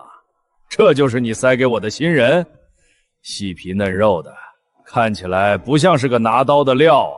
他叫王猛，道号铁手狂刀，前破军司第1大队队长，3阶天武者。5年前 S 级受潮中为掩护队友撤退断了一臂，境界坠落，现在是这里的总教官。他现在大概是2阶境界，气息比林青衣还狂暴，精神力扫过的时候，皮肤传来刺痛感。什么总教官？不过是个混吃等死废人罢了。即便断了一臂，境界跌落，这头受伤的老虎依旧有着伤人的獠牙。有点意思，现在的年轻人骨头倒是比以前硬了不少，是个好苗子，不过境界太低了，所以才把他交给你。破军司规定，新入职成员必须通过基础考核才能出外勤，你的考核官就是他。什么时候王教官点头了，你什么时候才能跟我出车？标准是什么？很简单，在我手底下走过10招。行了，那边的3号修炼室归你了，自己去折腾吧，别来烦我喝酒。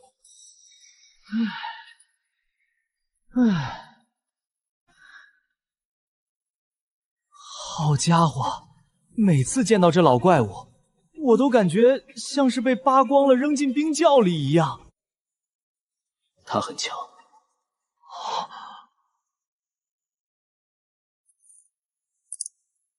那不是强不强的问题，那是变态，很难。难？那简直就是地狱模式。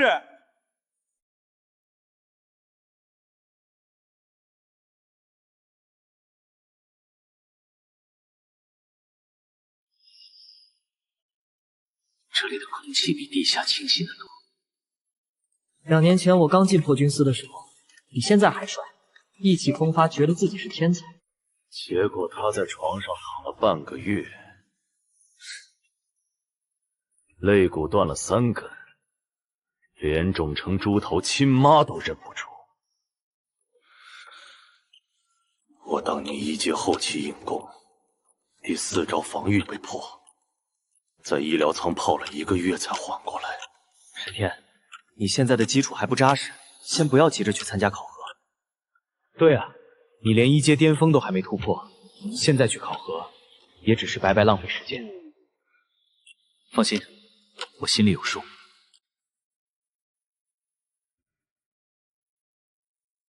林队特意给你留的，这可是咱们这片最好的房子之一。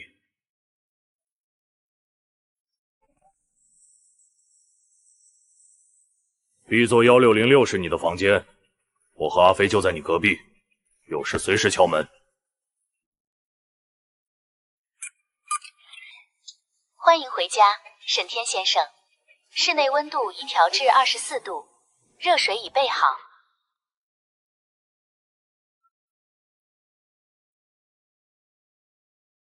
这就是武者的世界吗？在这个世界，力量就是跨越阶级的唯一通行证。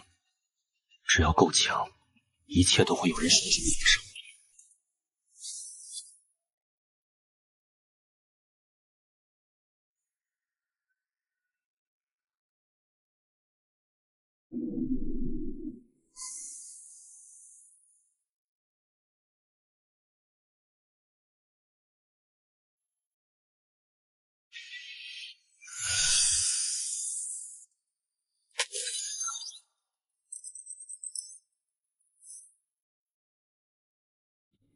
林青衣没骗我，这只疯魔狼确实值钱，600点军功相当于600万龙，而且内部购买力比钱高得多。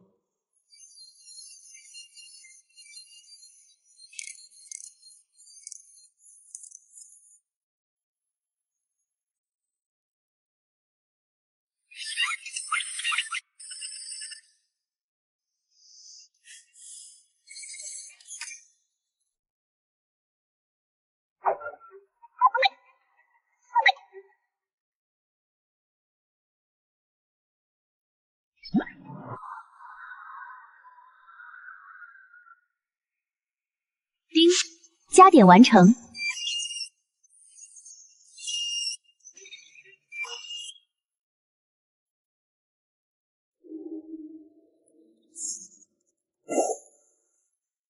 普通武者要3、5年才能到1阶后期，我只用了1瞬间，现在单凭肉身就能击溃之前的自己。沈先生，您的快递到了。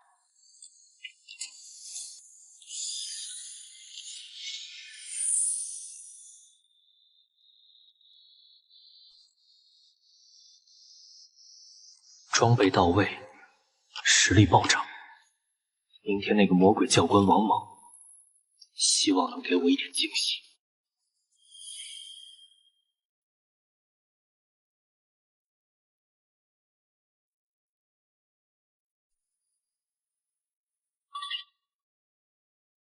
1阶后期，这种提升速度，要是传出去，估计会被切片研究吧。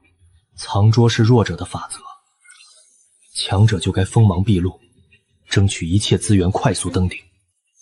只有击溃异兽，才能变强；只有变强，才能活得像个人样。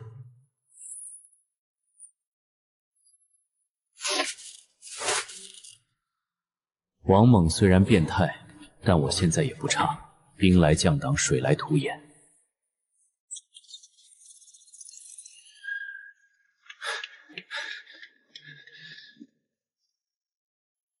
请所有战斗人员立刻前往1号大楼广场集结，即刻出发。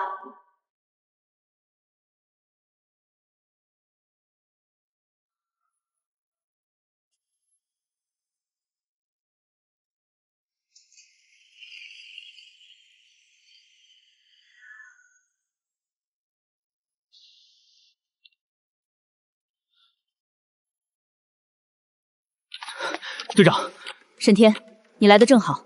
这次受潮规模很大，我们要去北区防线支援，那是重灾区。你不能去。你是新人，还没通过入队考核。兄弟，听队长的，等我们回来，你再考王猛的考核。沈天，这是命令，守好家。送死，那是送经验啊！3阶1手，那得是多少战绩值？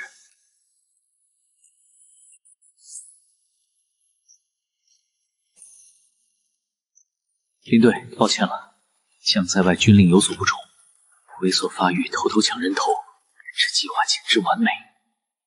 小子，你想去哪儿？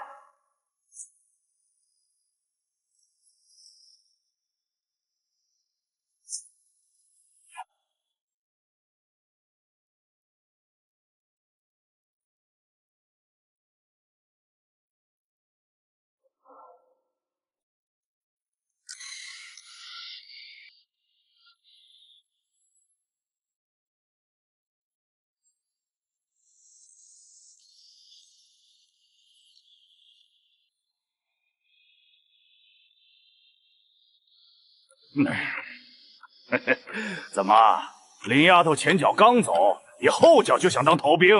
还是说你想去战场上给异兽加个餐？逃兵？王教官，这顶帽子扣的有点大。我只是觉得，比起在这里玩什么过家家的考核游戏，前线那些畜生更能让人心服。小子，你知道自己在跟谁说话吗？林青衣那个丫头惯着你，觉得你是宝贝疙瘩。但在老子眼里，你这种没上过战场的新兵杆子，什么都算不上。说完了吗？说完了我就走了。去晚了，肉都被别人吃光了。嘿嘿，好，很好。有点天赋就不知道天高地厚，以为自己年纪轻轻加入破军司就是天下第一。今天老子就替林丫头给你上一课，这一课的内容叫敬畏。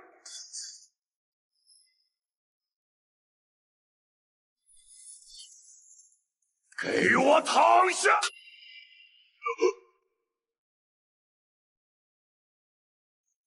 有点意思，难怪敢这么狂，原来腿脚还挺利索。不过光会跑可没用。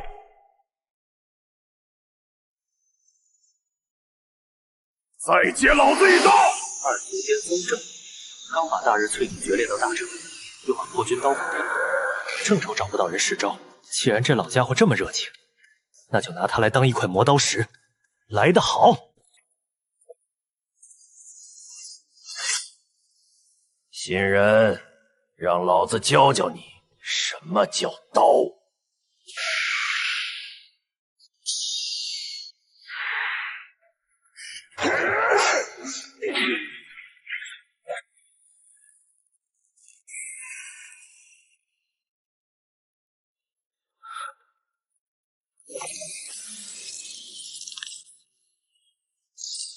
破军。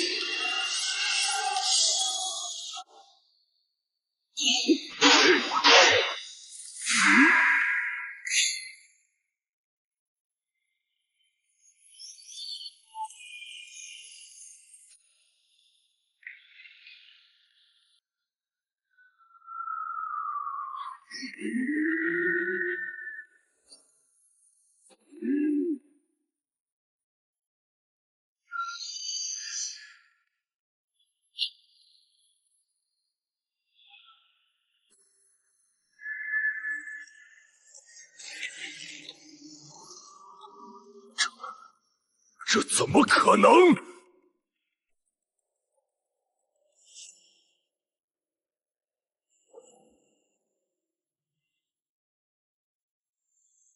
好家伙，这是做火箭吗？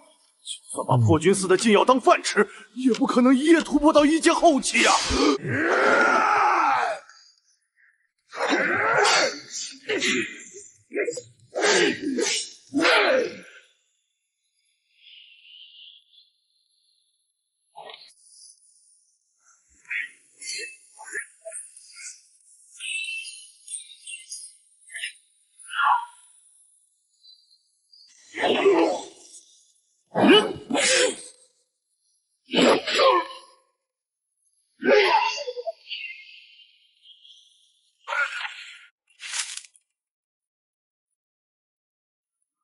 王教官，现在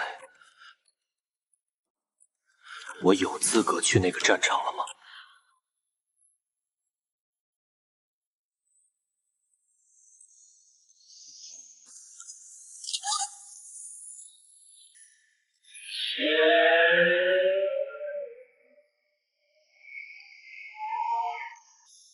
一夜圆满，破镜如河水。这江城的天怕要变了。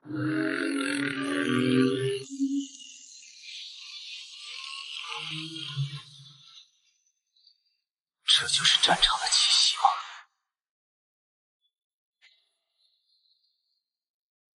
战绩盛宴开始了。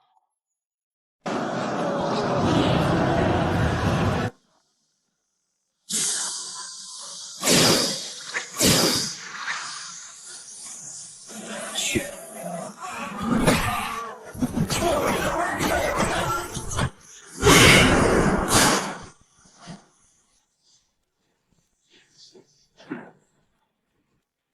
天赋精灵之躯。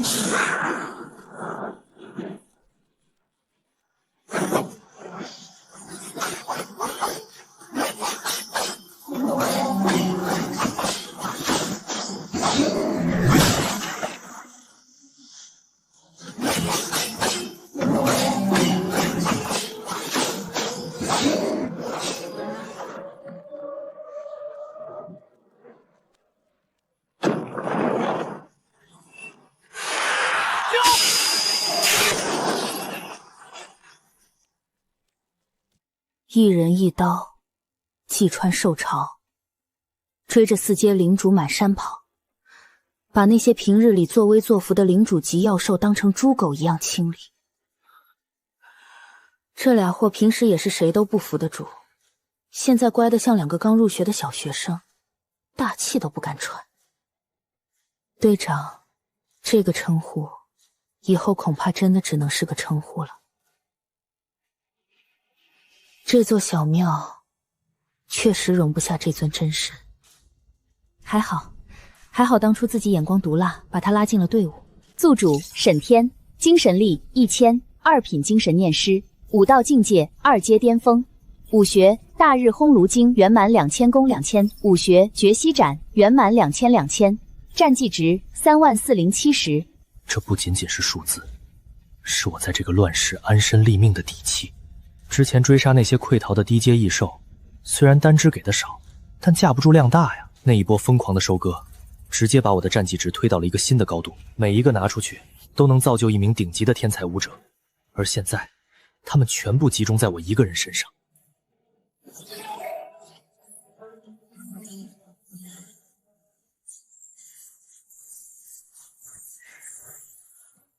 足足8个蓝色天赋。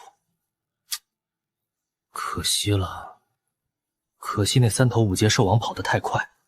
如果能宰掉一头兽王，那可是紫色天赋啊！比如金光龙隼的扶摇万里，或者是暗影邪魔的永夜禁区。当然，这些只是幻想罢了。对现在的我而言，实力还是不够，还是太弱了。如果没有赤霄顶在前面，我最多只能做到自保。境界，还是境界不够。2阶巅峰的身体素质，承载这些蓝色天赋已经是极限了。想要承载紫色天赋，想要真正拥有屠王的战力，必须突破3阶。等回去之后，得好好规划一下了。先花点军功，去天宫司换一把趁手的兵器。黑金长刀虽然不错，但已经跟不上我的爆发了。飞刀也得换。那个暗夜系列的飞刀虽然隐蔽，但硬度太差，连4阶暴龙的皮都破不开。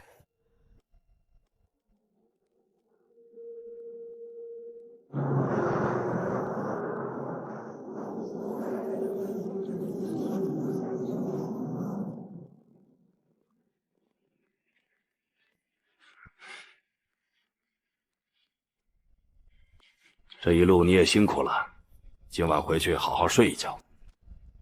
明早9点，在1号会议大厅，我要为你召开全司表彰大会，这是你应得的荣耀。呼，吓死我了！我刚才连呼吸都不敢大声，生怕秦阎王一个眼神瞪过来。那是秦指挥器重审天，跟咱们有什么关系？怎么，刚才在车上不还挺能说的吗？这会儿哑巴了？仗不是都打完了吗？咱们小队就没有那种吃庆功宴的传统吗？啊，沈哥，行了，别在那儿摆出一副见了鬼的表情。我不还是那个沈天吗？难不成刚才出去杀了一圈，回来就多长了一个脑袋？走吧，大不了我请客，我都快饿扁了。还愣着干嘛？追啊！没听见沈天说饿了吗？沈哥，等等我，今晚夜宵我请，食堂大师傅我熟，让他给你开小灶。这就是实力带来的阶级，在这个武道为尊的世界里，实力就是最大的阶级。嘘，小声点，没看见他身后跟着的那2个吗？那是第3小队的人，真羡慕啊！哎，老雷，你看那边，那不是第5队的那个娘探吗？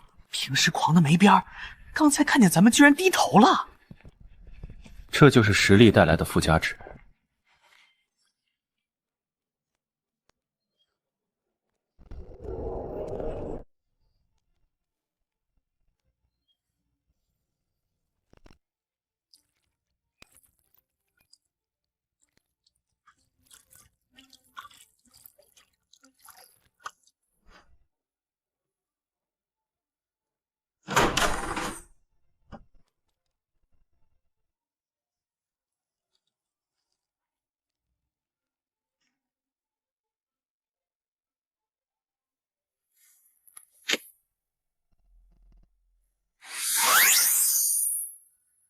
以前连突破1阶的功法都没有，现在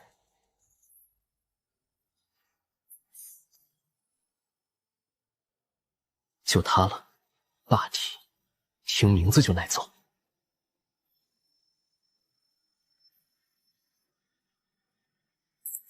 传书。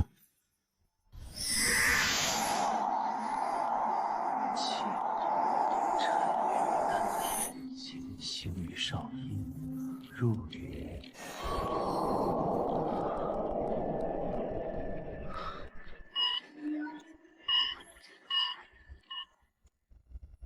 系统，加点，将天罡霸体诀直接拉满。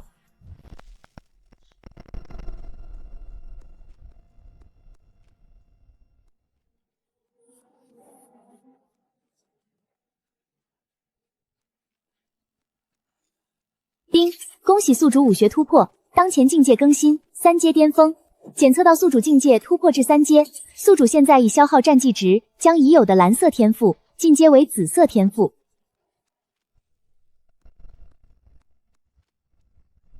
这就是3阶吗？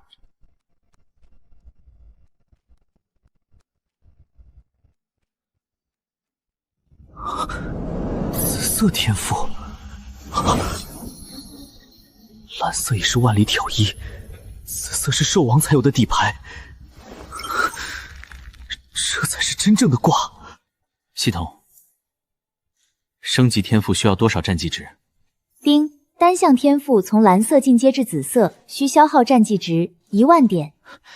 1万点换紫色天赋，真香！既然有钱，那就没必要攒着当下载的种。好钢要用在刀刃上，在这个危机四伏的世界，存钱是最愚蠢的行为。只有转化为实打实战力，才是正。首先要升级的，毫无疑问，必须是我的起家资本。从最开始平平无奇的白色天赋，刀法熟练，一路进化到现在。系统加点，升级7窍刀心。丁，消耗10000点战绩值，正在升级。如果说以前我对刀的理解是如臂使指，那么现在我感觉自己就是一把刀。丁，恭喜宿主天赋进阶成功，获得紫色天赋先天刀体。天生为刀而生，万般兵刃，唯刀独尊，1000%，这就是紫色天赋的含金量。还能再升一个，选择困难症犯了。雷翼够帅，荒蛮够劲，鬼刺够阴，所以，我选择不死之躯，既要浪也要狗。我很清楚，贪多嚼不烂。现在的关键是要补去短板。有了先天刀体和满级的绝息斩，我的攻击力已经溢出了。现在的短板是什么？是容错率，是命。系统升级不死之躯。丁，消耗1万点战绩值，正在升级。这一次的动静有点大，我感觉自己浑身的每一个细胞都在燃烧，然后在毁灭中重生，那种感觉并不痛苦，反而有一种酥酥麻麻的痒。丁，恭喜宿主天赋进阶成功，获得紫色天赋滴血重生。只要核心意识尚存，就能重组肉身。稳了，左手先天刀体，右手滴血重生，我就是最大的道理。稳了，精神已经到了极限，明天还有表彰大会，不能顶着黑眼圈去。这一次，我终于能睡个安稳觉了。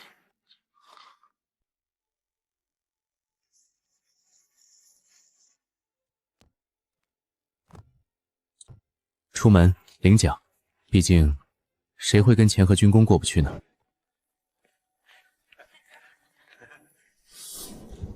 这种目光，从昨天晚上开始我就已经习惯了。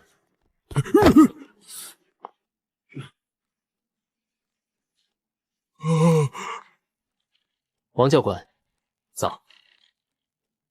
早。昨天的事情是我冲动了。我知道您拦我也是为了我好，这份情我记着。沈天，好样的！我老王这辈子没服过几个人，你算一个。教官言重了，我先过去了，不然该迟到了。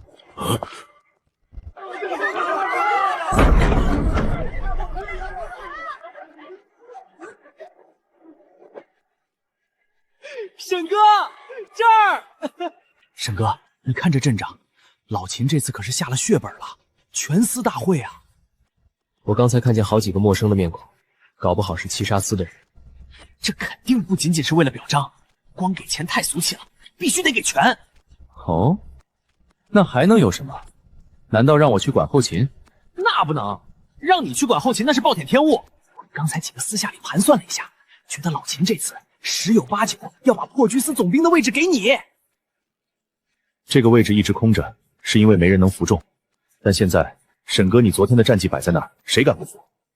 破军司总兵，听起来好像确实挺威风。如果真坐上那个位置，以后获取战绩值岂不是更加方便？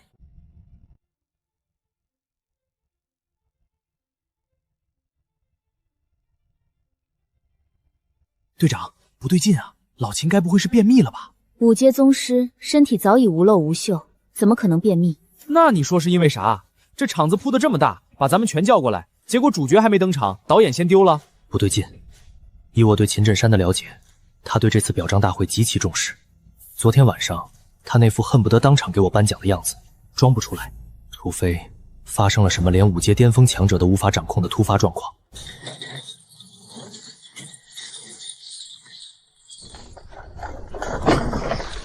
敌情！冷静，所有人原地警戒，不要乱。这股震动不像是外部撞击，倒更像是大楼内部爆发出来的力量。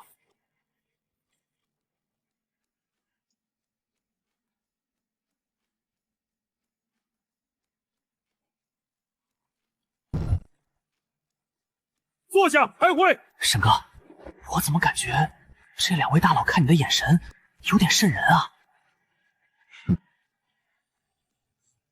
这俩老头，该不会是因为我打起来的吧？秦振山碌碌的吃笑，这种不祥的预感，错不了。昨夜一战，我江城防线告急，异兽潮如蝗虫过境，数以万计，更有20头4阶领驻及异兽带队，3头5阶异兽压阵。沈天，列兵沈天以1人之力力挽狂澜，阵斩20头4阶领驻。对于这样的英雄，我不吝啬任何赏赐。经天书局最高指挥部研究决定，开放天书局 S 级资源库权限，任选3件天才地宝。我决定破军司总兵一职是由我兼任，即日起，我正式任命你为破军司新任总兵。沈总兵。以后我是不是得给你敬礼了？沈天，你可愿意接下这副担子？你是不是老糊涂了？赤霄，你什么意思？之前在车上你不是赞同吗？什么破总兵，实际上就是个保姆，天天要管这帮小崽子吃喝拉撒，还要写各种狗屁报告，开各种无聊的会，遇到点屁大的事都要请示汇报。这种日子你能忍？来做我的接班人，新一代贪狼。只要你接下这个代号，整个江城除了老秦，没人能命令你想去哪儿就去哪儿，想杀谁就杀谁。平时哪怕你在办公室里睡觉，都没人敢管你。是去当那个累死累活还要背黑锅的总兵，还是当这条独来独往、逍遥快活的贪狼？赤霄，你这是挖我墙角！沈天是我们破军司的人，你那个贪狼除了战斗还会干什么？你能教他什么？教他怎么烫头吗？老子的剑法他一学就会，倒是你教他怎么写论文，怎么给上面拍马屁。放你娘的屁！来，不服出去练练，还敢没分出胜负？这次老子非得把你把破剑折断不可！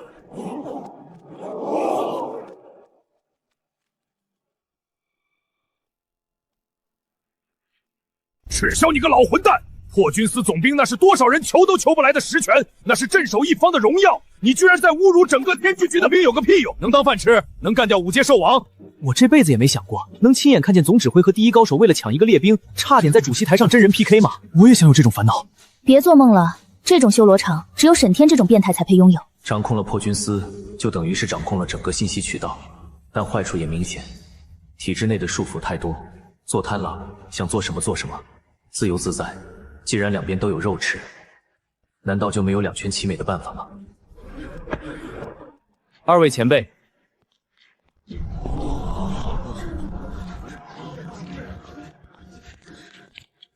秦指挥，您的厚爱，沈天铭记于心。江城是我生长之地，如今强敌环伺，身为武者，守土有责。若能统领破军司，护我江城安宁，我沈天义不容辞。赤霄前辈，您的教诲，晚辈同样不敢忘。正如前辈所言，异兽凶残，非常之时走非常之路。人族需要盾，更需要矛。一把能刺穿异兽的利刃，也是晚辈心之所向。好，老子就说你骨子里跟我是一路人，所以你到底选谁？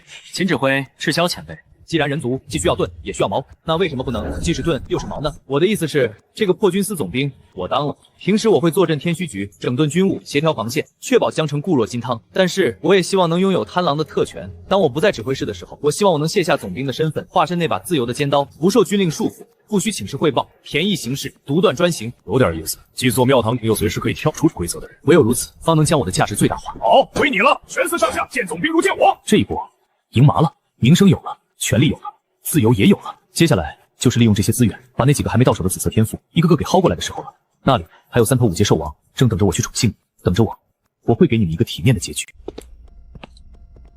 老陈，昨天大会好像没看到你啊。我昨天要值班，没办法参加。不过事情我已经听说了，我们来了一个新总兵。那你知道那个新总兵是谁吧？我怎么知道？我又不认识。你怎么可能不认识？那个沈天，你前2天亲自给他办的入驻。沈天，前几天刚办入职的新人，做我们总长。他还是我们江城接替赤霄大人唯一的贪狼。什么？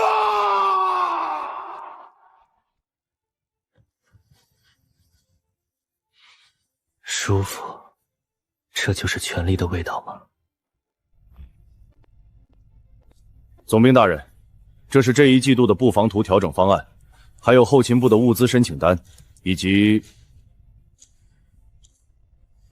当然，这些琐事无需您亲自过目。秦志兽首在派我来之前特意交代过，沈祖兵，您的任务只有一个，那就是修炼变强。至于这种审批文件、协调各部、应付上级检查之类的杂活，交给我即可。您只需要在每月的例会上露个面，或者在心情好的时候签个字就行。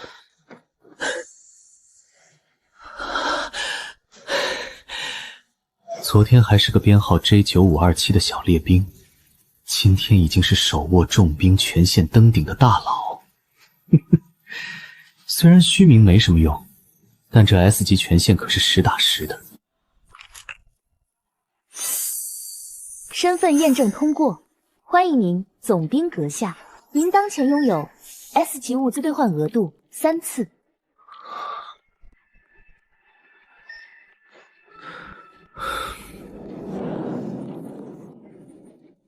战刀重型 S 级，就是他了，一力降十会，一刀破万法。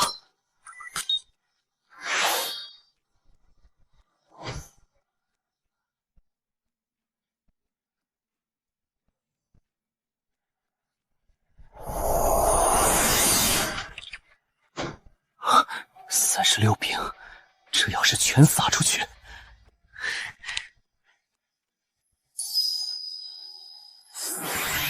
以后遇到兽潮，往那里一站，周围就是禁区。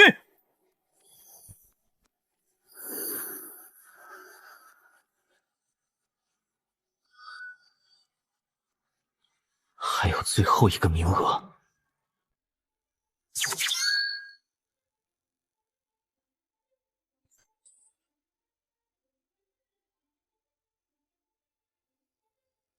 就它了，离开功能，简直是为贪狼量身定做。丁，兑换成功。S 级战略资源库权限已用尽。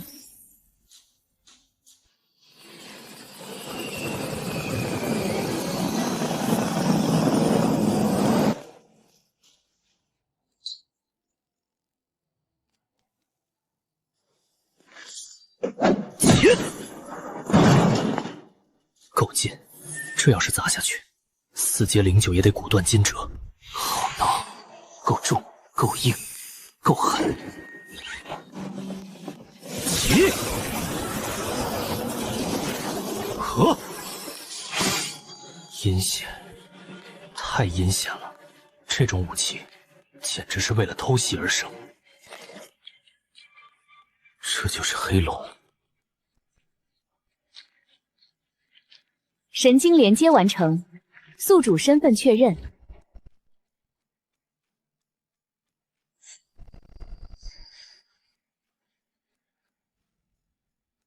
请选择外观模式。战斗模式，攻有天罪，群战有浮屠，防有黑龙，再加上天生刀体和地血重生，无懈可击。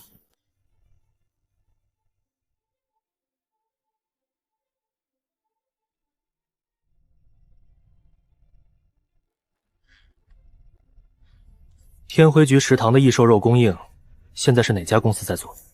主要是由城南的福源肉联厂和几家大型贸易公司负责，都是经过长期审核的供应商。从下个月开始，在供应商名单里加一个名字：西区老熊屠宰场。只要质量没问题，每个月的份额先定个500万吧。我这就去安排合同。不用了。正好我现在没事，我想亲自去一趟，就当是衣锦还乡吧。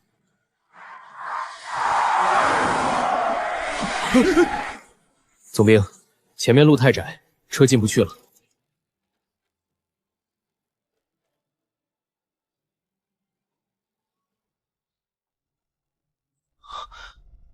关门了。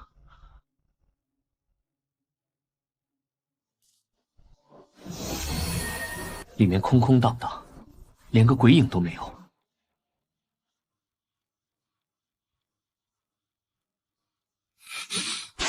这味道不对，是人血味儿。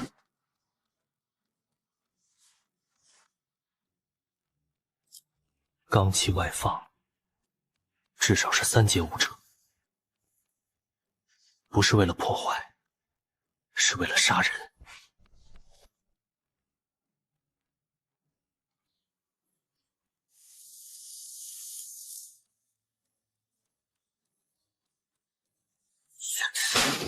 是熊哥的血。这种地下的烂事儿，官方的记录里根本查不到什么有用的东西。想要找人，还得用地下世界的办法。老鬼，得换套行头，免得以为我是来抓他的。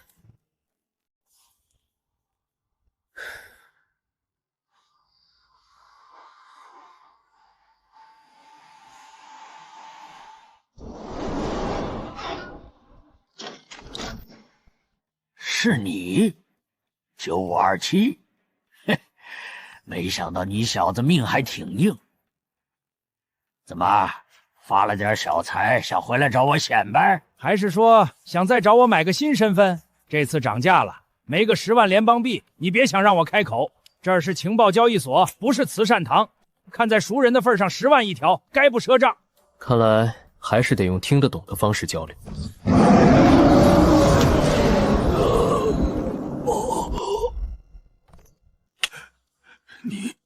这才几天，现在能好好说话了吗？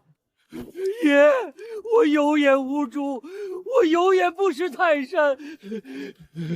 您别杀我，别杀我！熊哥在哪儿？在旧城区的下水道，昨晚有一个家伙砸了屠宰场，熊胖子拼死跑了出来，我也没敢收留他，就让他躲到以前走私黑货的一条废弃下水道里去了。入口在烂尾楼的那口枯井下面，具体位置我这就给您画出来。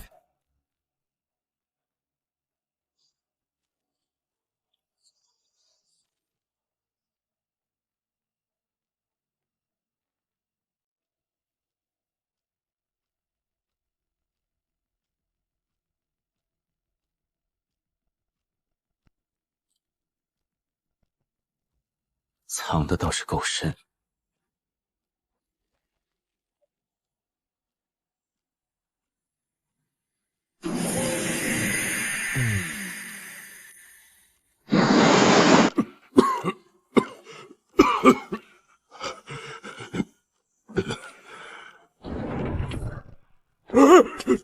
谁？别进来！我有枪，我有炸药。熊哥，是我。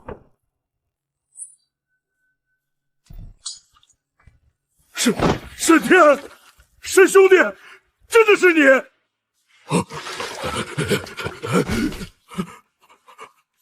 我就知道你小子厉害，我就知道你能在荒野活着回来。好啊！啊！我来晚了。糊涂啊！你怎么能回来？你怎么敢回来？快走！趁着还没人发现，赶紧走！熊哥，到底发生了什么？是不是李子豪干的？李子豪，但他又不像是人，他身上长满了鳞片，一只手变成了像是爪子一样的东西，眼睛还是绿色的。他一进来就抓着工人的脖子问你在哪儿。老张、老王、老李他几个老伙计不知道，就被他活生生给真的是撕了，跟撕烧鸡一样。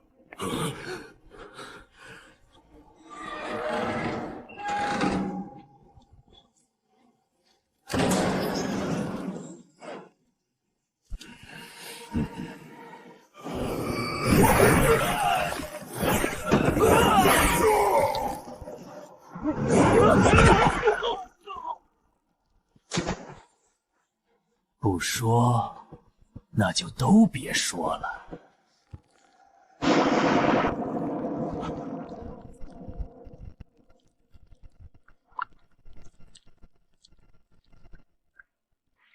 我说个屁！老子虽然是个杀猪的，但也知道义气2个字怎么写。再说了，我也确实不知道你在哪儿啊，老鬼也没告诉我你是死是活，我就趁着他在进食的时候引爆了配电箱，趁乱跑了出来。这条胳膊就是被那个剑圣一爪子弄废的。你想干嘛？你要去找他？沈兄弟，你疯了！我知道你现在厉害了，成了武者了。你知道这怪物有多恐怖吗？他那天展现出来的力量绝对不是普通武者能比的，就算这样也不够他塞牙缝的。龙哥，谢谢，但我这次回来不是为了躲，我是为了清理垃圾。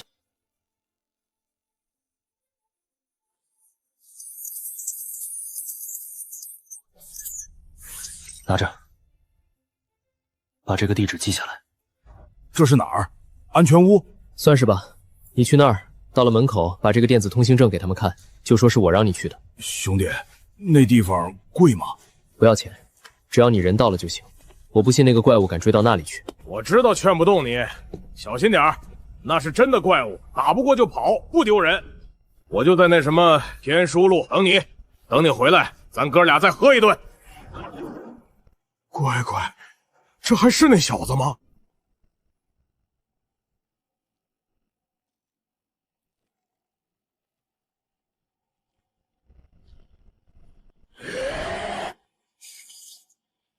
成了吗？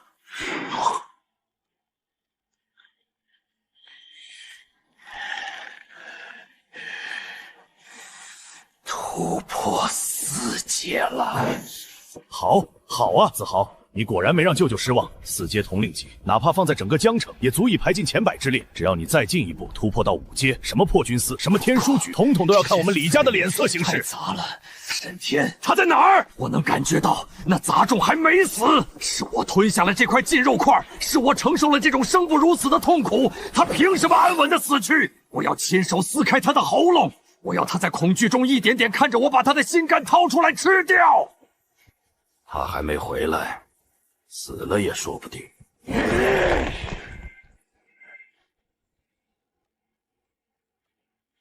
沈天回来了，沈天回来了。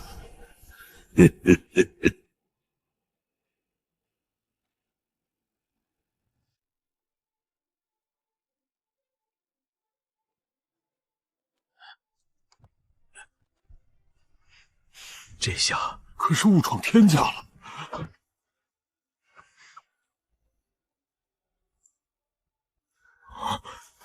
那小子给的坐标没的错吧？死马当活马医吧。沈兄弟既然说了能来，那就肯定能来。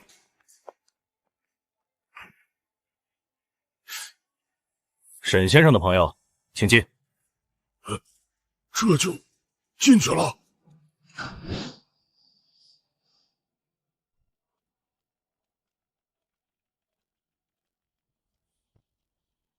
沈兄弟，这是混出头了。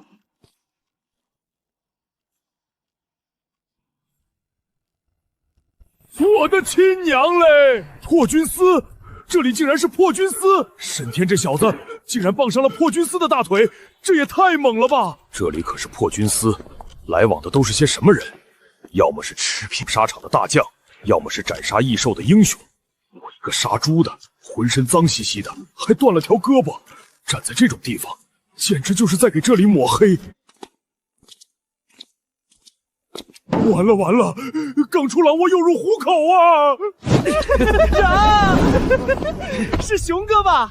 我是阿飞，这是雷鬼。熊哥你好。两位长官，你们认错人了吧？我也不是什么熊哥，我就一杀猪的。咱们老大可是特意交代过，一定要给你招待好。沈天交代过，大姐的收为亲传弟子了，或者是加入了什么特种精英小队，当了个小队长，厉害啊！这简直就是祖坟冒青烟了。熊哥，你这胳膊怎么伤成这样？我们带你去治疗，要最好的医疗舱。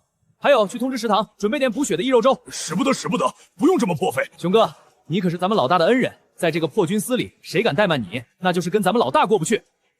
沈天啊，沈天，你小子到底混成个啥样了？该不会是给总兵大人当了贴身保镖吧？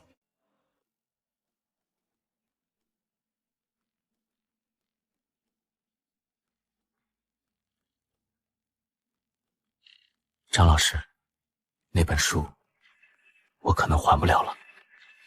站住！你是哪个班的？这么晚了不回宿舍？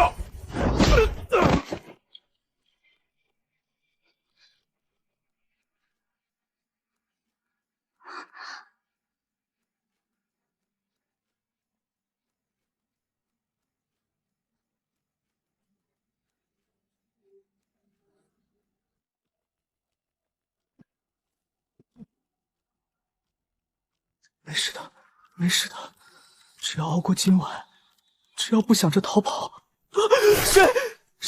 沈天，你疯了吗？你不是退学了吗？怎么又跑回来了？你知不知道现在学校里是什么情况？这里不对劲啊！沈天，最近半个月已经失踪了12个人了，全是尖子生。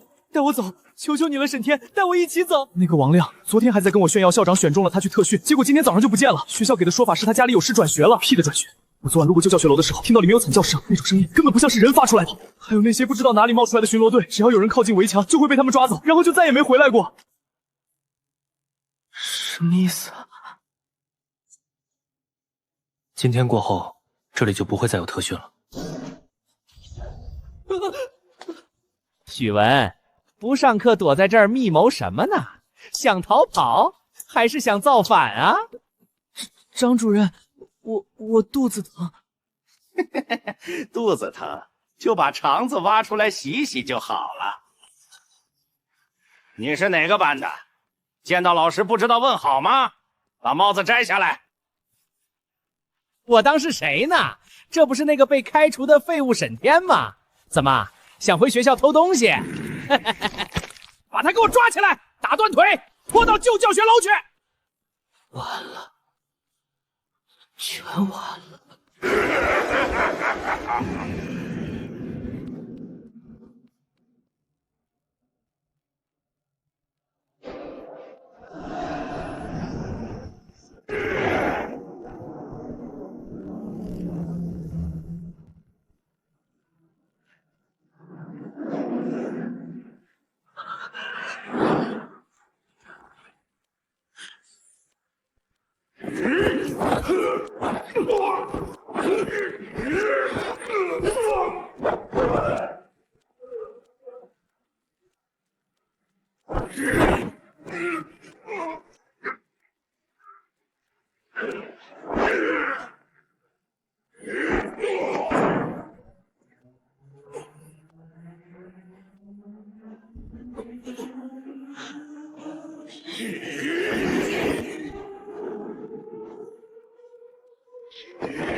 怎么可能？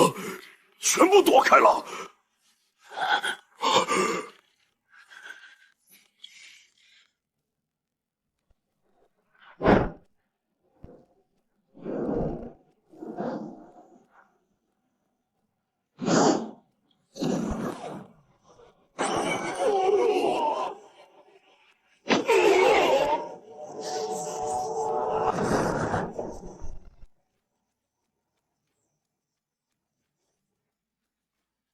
走吧，去草地。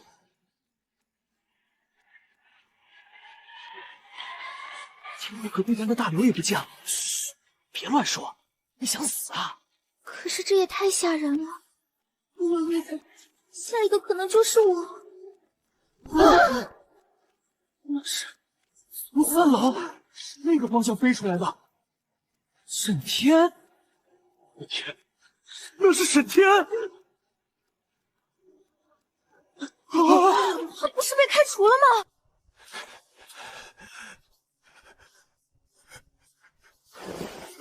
别解决我！我是老师，我是主任，你不能。带路，去见你的主子，去见李子豪。别解决我！我现在就带你去。爬起来，带路。我不去了，我不去了！他出来了，那个怪物出来了！你会死的，我们都会死的！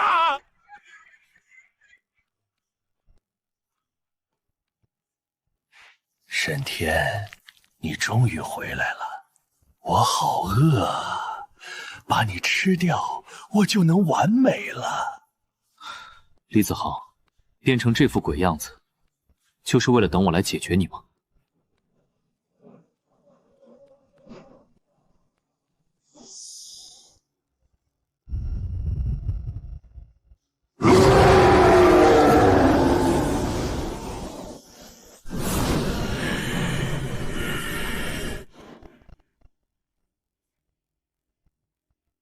这就是力量，这就是进化的终点。当初为了那个什么狗屁过免权，你竟然敢拒绝我！那种垃圾资源只配喂狗。你本来有机会拿2万块钱滚蛋的，可惜你给脸不要脸，天堂有路不走，地狱无门你自来投，这就是命。你这是什么表情？你应该害怕，应该颤抖。给我消失吧！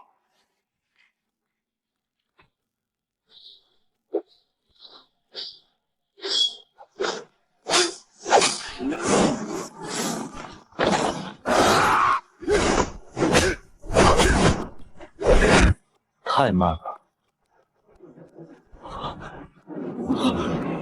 完全打不中。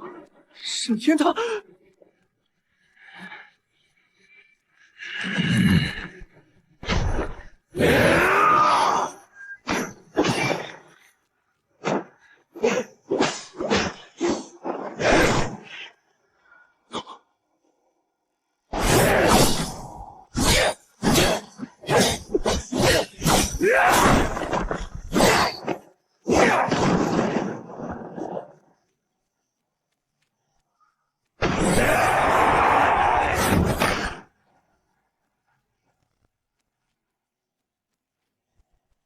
我不信！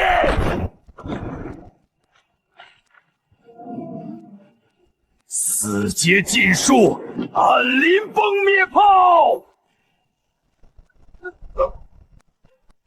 沈天！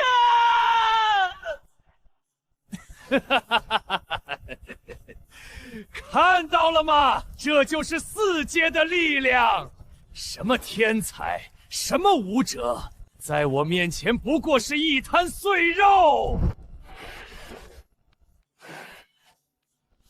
早说了，给脸不要脸，这就是命。子豪做得好。莲，你之前那个学校是不是开除过一个学生？那个学生是不是叫沈天？是。怎么了？天路军新任总长也叫沈天。不可能，一定是同名同姓。这世上叫沈天的人那么多，不可能是他。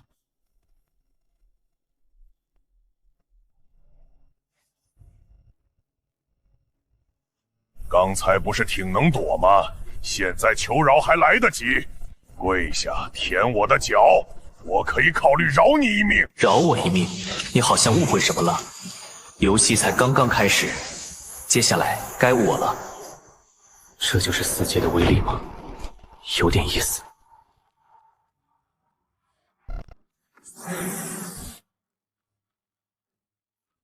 就这？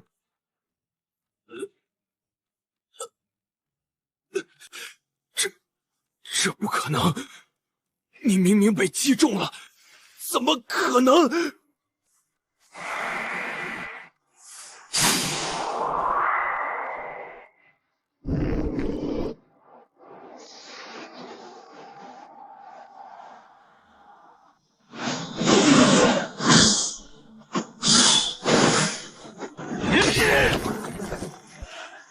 四阶，就这点能耐？撕碎你！力气不小，可惜。不可能！我怎么可能输给你这种蝼蚁？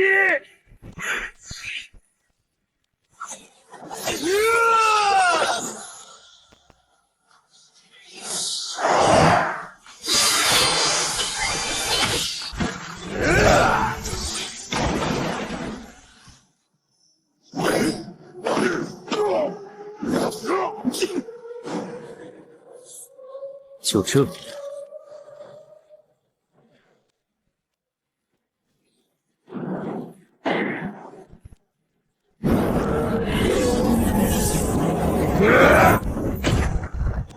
一起死吧！四阶技术暗灵崩裂炮！这就是你引以为傲的四阶，不堪一击。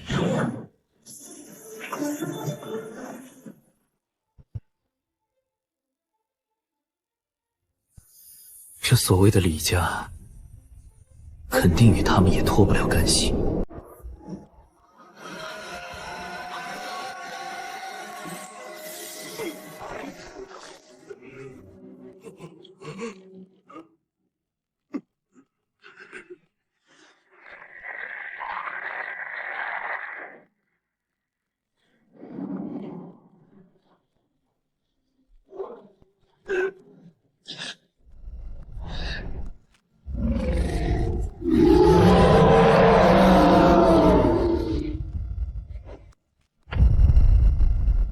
沈天，我要吃了你！我要把你的肉一块一块撕下来！劲儿很大，那就让你见识一下什么才是真正的暴力。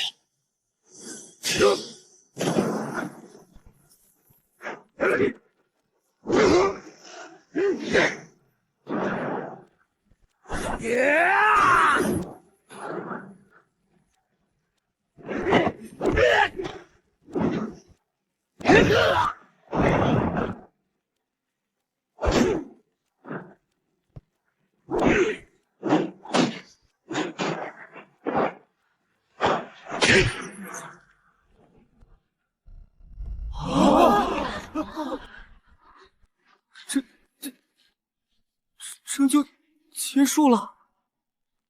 那可是四阶一魔啊！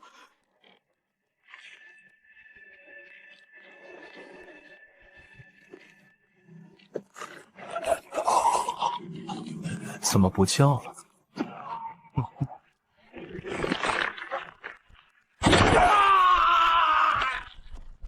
我不喜欢别人站着跟我说话，尤其是你这种垃圾。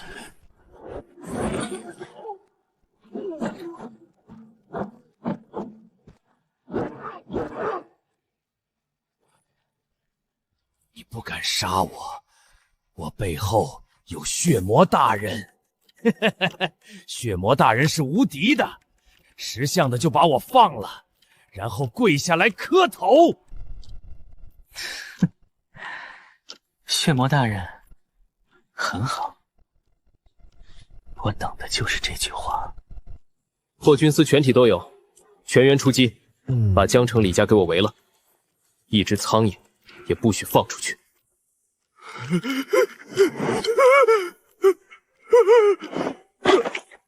叫李家，你以为你是谁？闭嘴！别说了！你知道他是谁吗？他就是破军司的新任总长。你说什么？他就是破军司的新任总长，天书局最高指挥官。怎么可能呢？你怎么可能是破军司总长呢？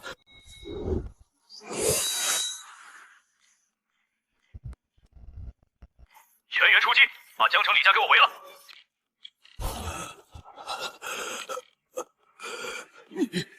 你说什么？破军司听你的！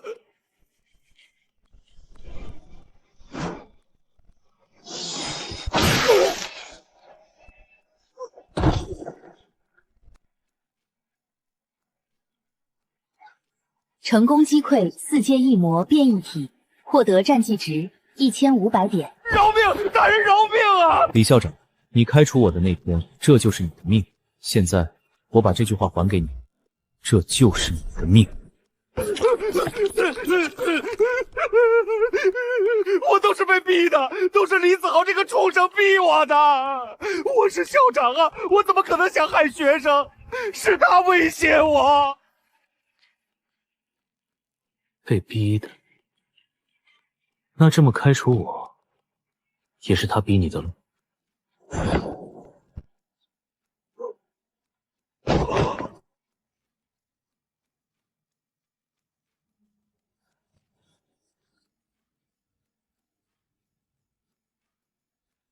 既然来了，那就都留下吧。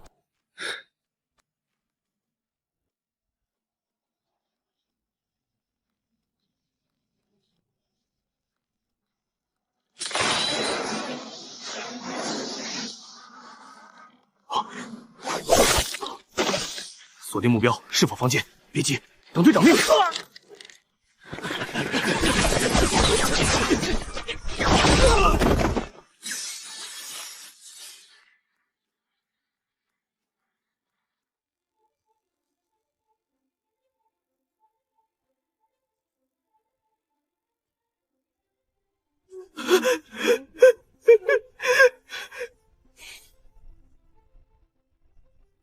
没事了，特训结束，大家回家吧。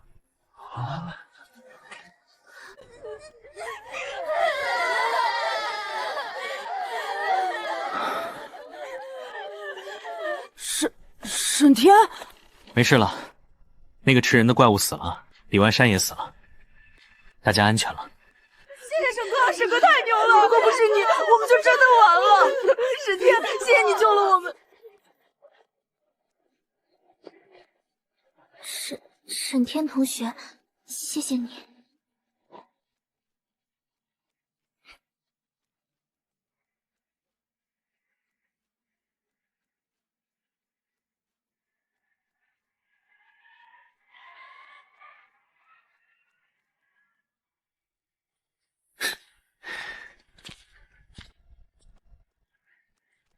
看什么呢？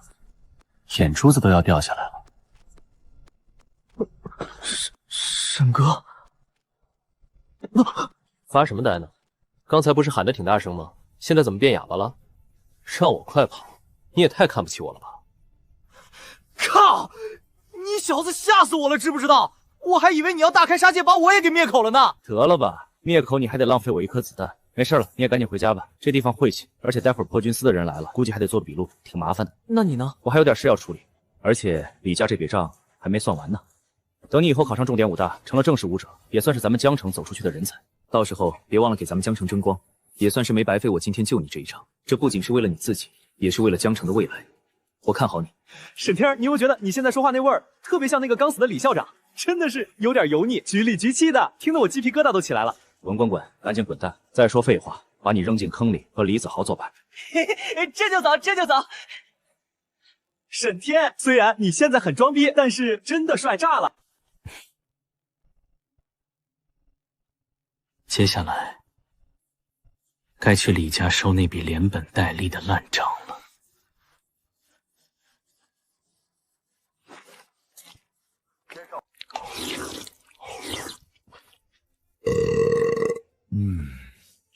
两位长官，别叫长官，你是老大的恩人，叫我雷格就行。叫我阿飞。那个阿飞兄弟啊，我多嘴问一句，沈天那小子现在到底是干啥的？你觉得呢？他该不会是大人物身边都有那种特别信任的心腹？沈天是不是给那个传说中的种兵大人当保镖队长了？你这想象力绝了！不过你也太看不起咱们老大了，保镖这种活儿哪配得上他？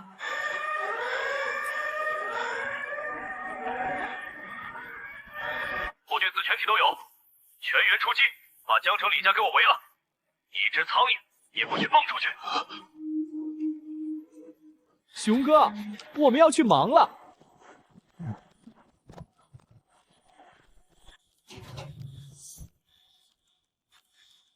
等一下，阿飞兄弟，那个沈天，他到底……熊哥，你刚才不是问我老大是不是给走兵当保镖吗？你搞错了一件事，在这江城，目前没人能让他当保镖。什么意思？因为他是重兵。一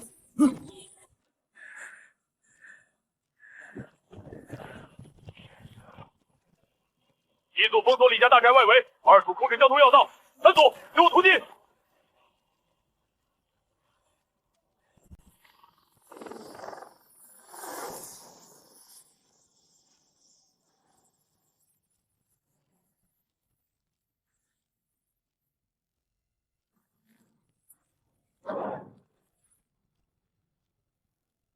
那就是第3小队的林队长啊，真是好命！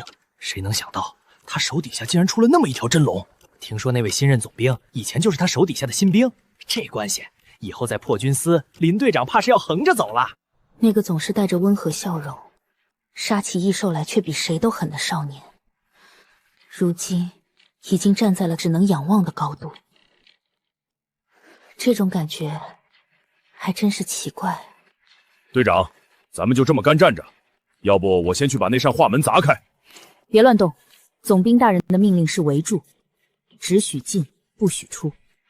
在他没来之前，谁敢擅自行动，军法处置。真没劲。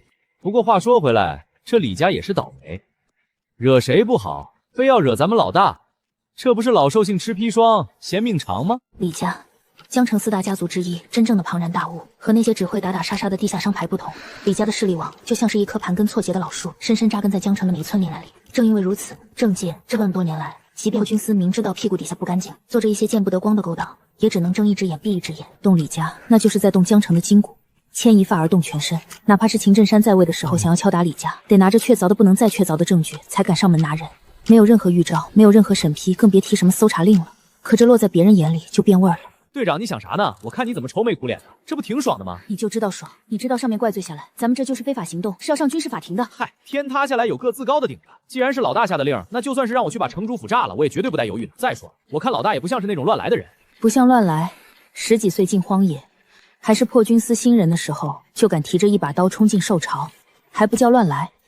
这可毕竟不是战场，实力不是决定一切的主要原因，有些时候要考虑很多东西。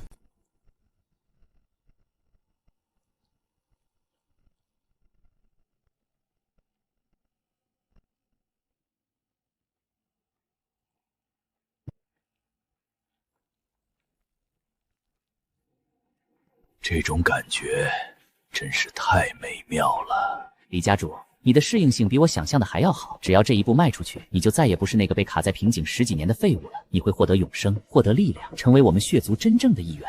使者大人放心，只要那个计划完成，整个江城都将是献给血族大人的祭品。李子豪那边怎么样了？放心吧，那小子运气好，竟然能融合大人的那块生肉。为了让他尽快突破，可是下了血本，整整12个天赋不错的天才学生全都喂给他了。到时候只要他一突破5阶，我、您再加上子豪，整整3位5阶强者。到时候里应外合，就算是秦镇山那个老不死的手里有刀，我也能他的头给拧下来。只要把江城拿下，以此为据点，将全城100万人口转化，这可是天大的功劳。到时候血祖降临赐福，你的血统甚至能晋升为伯爵。伯爵，就算把整个江城人都全部转化，只要能让我成神，那也是值得的。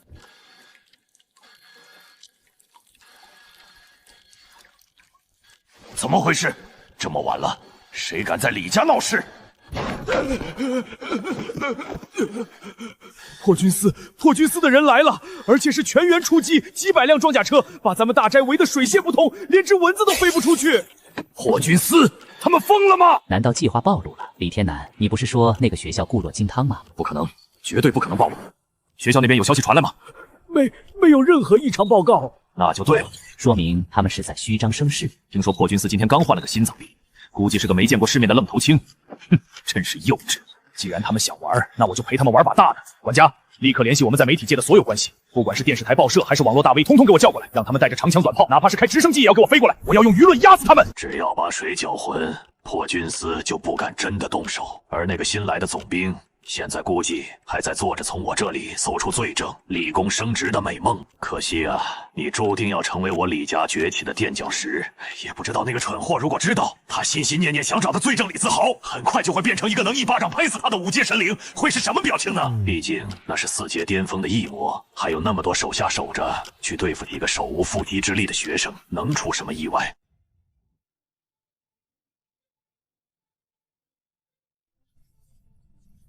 怎么，舍不得这江城的夜景？哼，屁的舍不得，老子早就待腻了。抚州那边的调令下来了，最迟1周之后，我就得动身。那边不比江城，你这臭脾气，到了那边收敛着点，别整天一副老子天下第一的死处。要是被人打了，我可没那本事跑去抚州捞你。倒是你，老秦。我还以为你会哭着喊着求我留下呢，觉都睡不着。你想多了，以前是以前，现在是现在。沈天这小子确实是个妖孽，虽说我把贪狼的位置给他了，但享福的还是你这个老家伙。不仅天赋好，最重要的是稳重。你看他处理事情，从不拖泥带水，也不好带傲功。把破军司交给他，我是100个放心。现在好了，有沈天在前头顶着，这总兵的担算是有人挑了。那种半夜被人叫起来处理烂摊子的日子一去不复返喽。你就做梦吧，那小子是个惹祸精，你指望他给你养老？别到时候给你捅个天大的坑窿，让你去擦屁股，不可能。沈天虽然年轻，但也是个识大体的人。这也是我为什么给他安排李文当副官的原因。这叫文武搭配，干活不累，你就羡慕去吧。敌袭。难道是有兽王级异兽攻破了防线？慌什么？不是异兽，是破军司！就在刚才10分钟前，破军司所有战斗编制，包括重装机甲营、空中突击队、特战大队，全员出动，整整3000人，带着全副武装杀向了洞区。谁下的命令？没有镇守的签字授权，谁有这么大的胆子敢私自调动破军司？是新任总兵沈天大人。沈天，他要干什么？他刚上任不到1天，连任都没任全。他带着几千号人去东区干什么？难道去搞团建吃烧烤吗？沈总兵下达的是肃清令，就在刚刚，破军司的大军已经包围了李家大宅，甚至连反器械狙击炮也都架起来了。沈总兵的原话是：一只苍蝇也不许放过。稳重个屁！这真的是享福了。有意思。临走前还能看这么一出，这么热闹的事，怎么能少得了老子？李家那帮孙子，我也早就看他们不顺眼了。请问破军司为什么要围攻守法公民？李家每年为江城纳税几十亿，更是资助了无数贫困学生。你们这样做有证据吗？这是不是一场根本的动的迫害？说话呀！为什么不说话？是不是心虚了？滚一边去！哎呦，大人啦！破军司大人啦！还有没有王法啦？今天手段上不行，简直就是流氓！各位媒体朋友，各位江城的父老乡亲，我李某人自问行得正，坐得端。这么多年来，我李家修桥铺路、捐资助学，从未有过半点私心。我不明白为什么破军司要在没有任何理由的情况下把我的家围起来？难道这世道已经没有公理了吗？破军司滚出洞区，交出指挥官！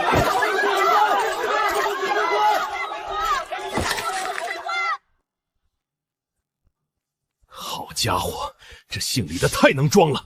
老子这就下去一剑劈了他！别动，现在下去只会把事情搞得更糟。李天南要的就是冲突，要的就是我们动手。那怎么办？就这么看着这群小崽子受气？你看林青衣那丫头脸都白了，还有网上那些喷子，那是人说的话吗？等，秦振山，我知道你在看着，怎么？身为江城镇守，敢做不敢当吗？躲在背后指使一个新上任的毛头小子来羞辱我李家，算什么英雄好汉？有种你就出来，给我李家，给全江城的百姓一个交代！怎么没脸出来吗？大家看到了吗？这就是我们的守护者，这就是拥有执法权的破军司。半夜三更全副武装围攻我这个纳税大户，现在却连个屁都不敢放，这是霸权，这是欺压！道歉，破军司滚出洞区！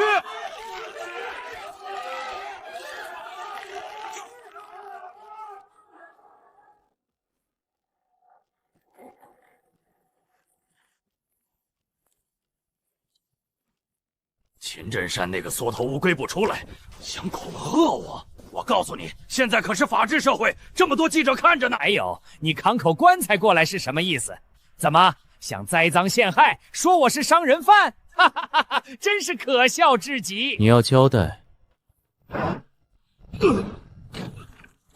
当众行凶，都拍下来没有？他在当众行凶，这就是破军司的心脏病吗？这就是个暴徒！我要告你！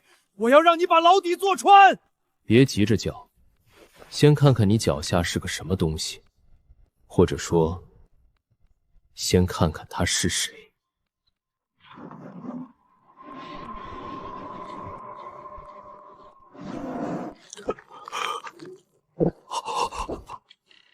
这就是你要的交代。你的宝贝儿子李子豪吃了12个学生之后，还是这么废物。子豪，别急，很快就轮到你了。一家人嘛，就是要整整齐齐。各位媒体朋友，你们要证据是吧？那就请各位媒体朋友，还有全江城的百姓，免费看一场精彩的大片。沈天，你也别觉得委屈，能成为子豪通往5阶之路的养料，是你这辈子最大的荣幸。吃了这12个学生，等到子豪突破5阶，破军司的人都奈何不了我们了。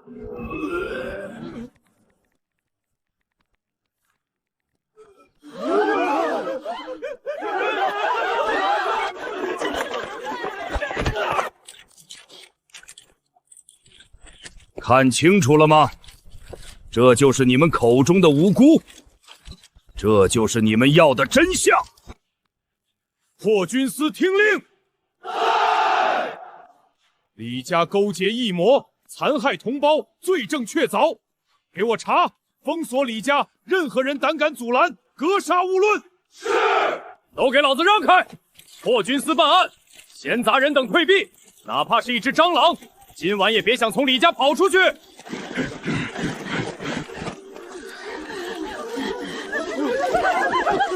这是破军司办案现场，这嫂子鬼鬼祟祟想要冲击防线，我有理由怀疑她是李家的同党，妨碍公务，踹你一脚算轻的。兄弟们，今晚就让这帮姓李的知道什么叫破军司的刀！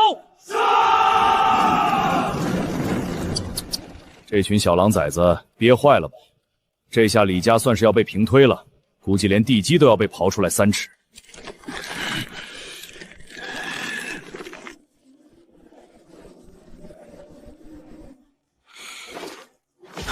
所有人听令，我来冲锋！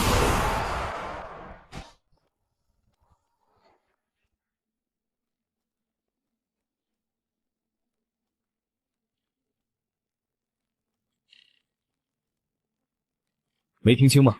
你们继续执行伟大而又艰巨的包围战术，而我只需要解决他们就好了。总兵大人，这是不想让我们有伤亡啊！李家毕竟是龙潭虎穴，困兽之斗最为凶险，他这是要把所有的危险都一个人扛下来。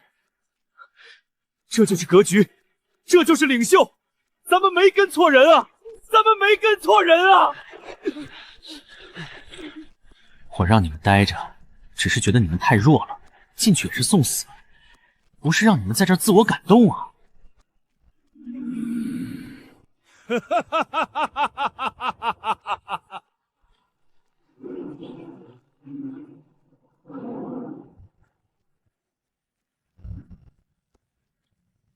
我要灭了你！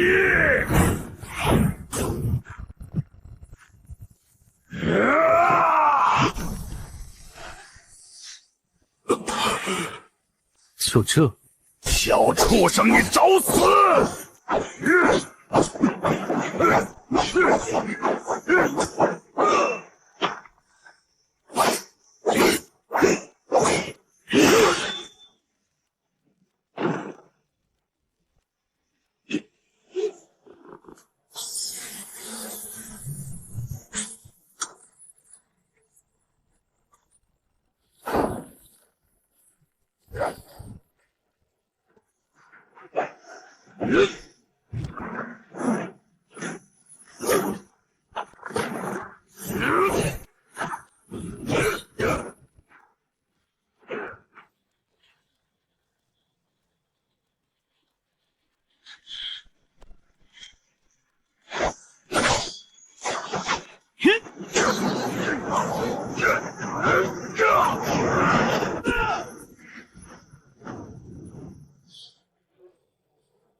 全体警戒！秦老，咱们真不进去。祖兵大人才3阶，虽然厉害，但那可是5阶血魔。行了，老秦，别在那儿纠结了，你就把心放肚子里吧。你是不是忘了这小子是怎么过来的？他是从战场里爬出来的，是敢独自追击受潮的人，那股子狠劲儿，咱们俩加起来都不如他。所有人听总兵号令，把这围死了！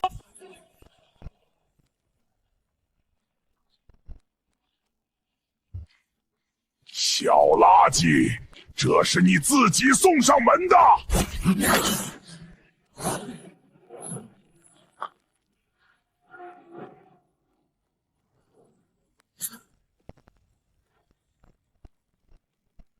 御空飞行，这不可能，只有6阶宗师才能御空，你是人是鬼？他不回答我，他根本不把我放在眼里。我是你爹，送你去见你儿子。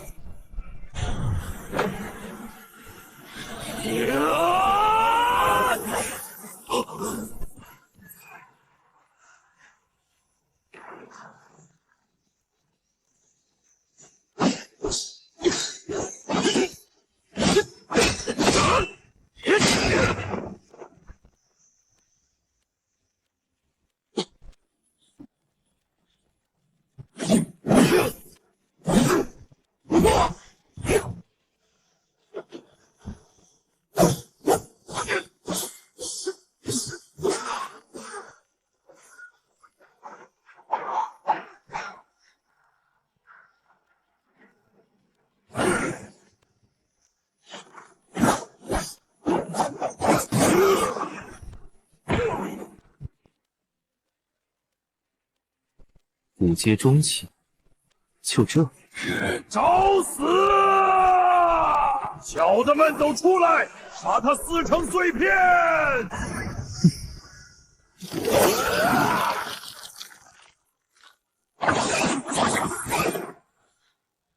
丁，成功击溃2阶异魔，获得20点战绩值。丁，触发嗜血狂惹，全属性提升1%，50层，触发65层，满71层。嗜血狂惹叠加85层，全属性增幅85%。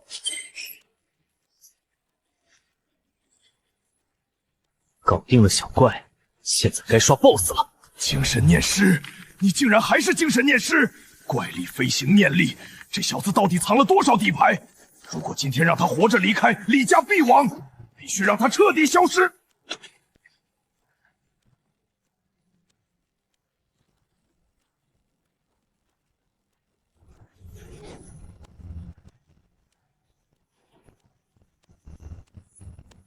给我下来！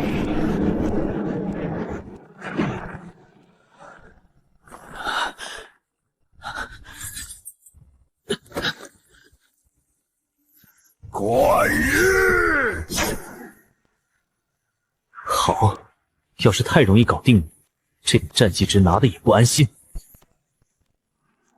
来！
狂妄！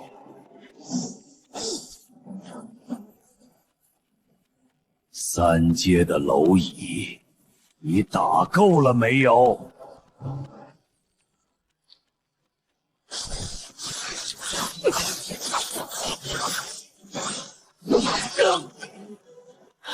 怎么了？刚才不是挺狂吗？你的怪力呢？你的速度呢？那就送你上路。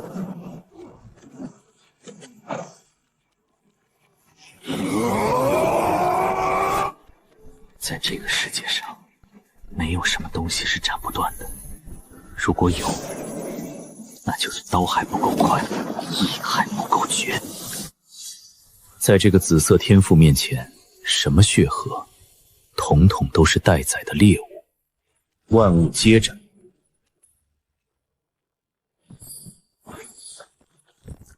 装神弄鬼，倒下吧！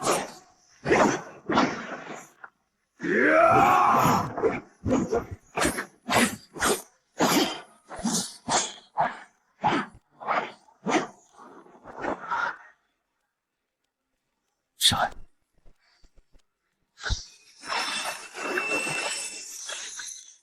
这是什么？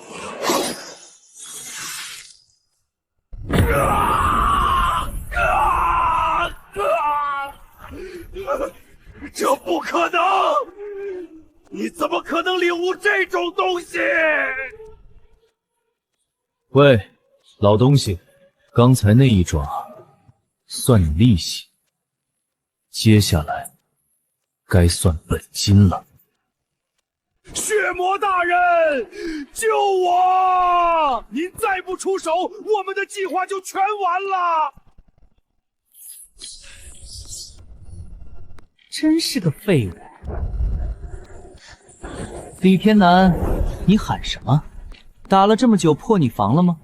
好歹也是5阶，被一个3阶打成这样，真是废物！这小子不是一般的3阶，他的刀邪门的很。我跟他打了这么久，每一刀都像是要斩断，是吧？再不一般，不也是3阶？对上一个连5阶巅峰都无法破防的你，再加上无限复活的我想不到他的机会在哪儿。你们这种阴沟里的老鼠，是不是都有一个毛病？话多，而且口臭。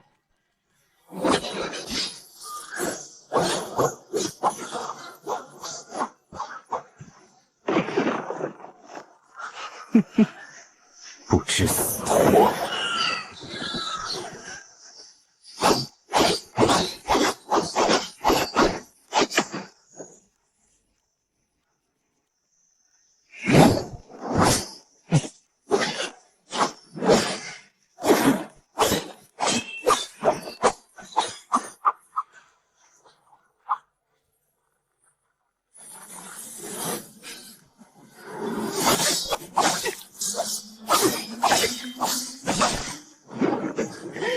还没完呢！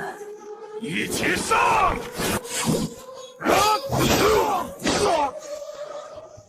小垃圾，滚！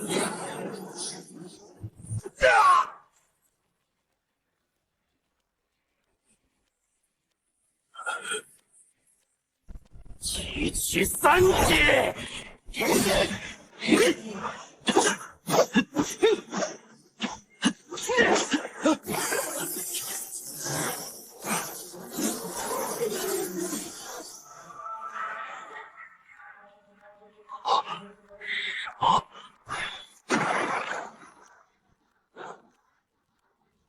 好，很好，区区一个3阶，竟然把我天南，到这别装死了，想死就给我燃烧自己！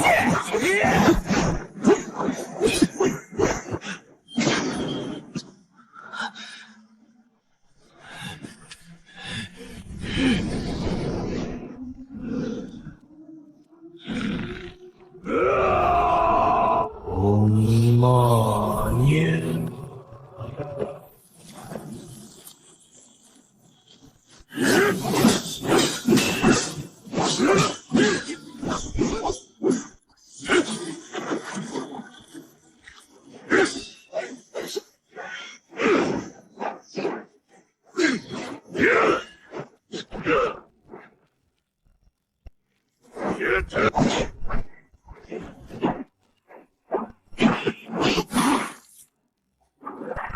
挡不住了吧？给我跪下！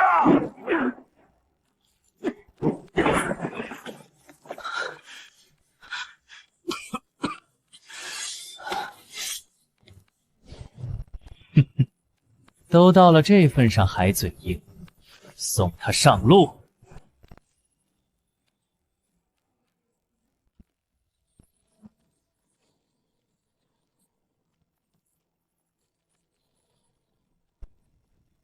乖乖，这也太夸张了吧！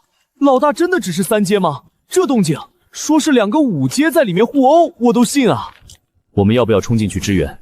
虽然总兵下了死命令不许进，但万一……没有万一，服从命令，那是我们的天职。而且，连那2位都没有动，说明局势还在掌控之中。也是，天塌了有个子高的顶着。既然秦阎王和赤霄大人都不急，那老大肯定没事。这小子平时吃什么长大的？3阶巅峰，硬航5阶初期，而且还是压着打，跨越2个大境界。我也没见过，但我知道一件事，破军司交给他，我放心。以前我还担心他太年轻，压不住下面那群骄兵悍将，也扛不起江城这面大旗。现在看来，是我老了，江城的未来是属于他的。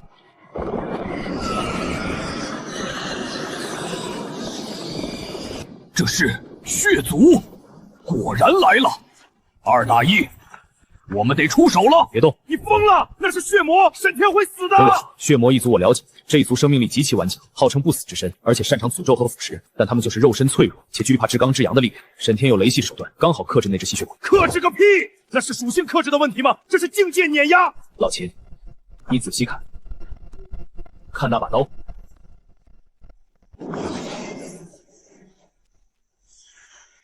那是，没错，这小子真是个狠人。他在那2个5阶强者当磨刀石，他是想在真正的绝境中把潜能彻底炸出来。现在冲进去确实能救下他，但也会打断他。你就不怕他扛不住？怕。老秦，咱们老了，既然把刀递给了他，那就得相信他。虽然是块难啃的骨头，但终究只是3阶。李天南，动手吧！这小子的心头血归我，剩下的烂肉归你。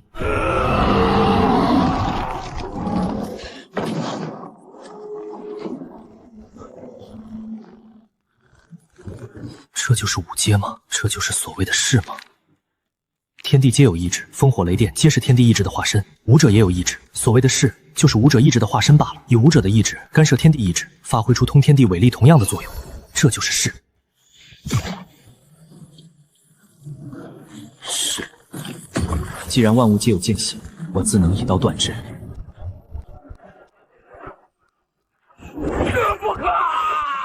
这不可能！李天南，一起上！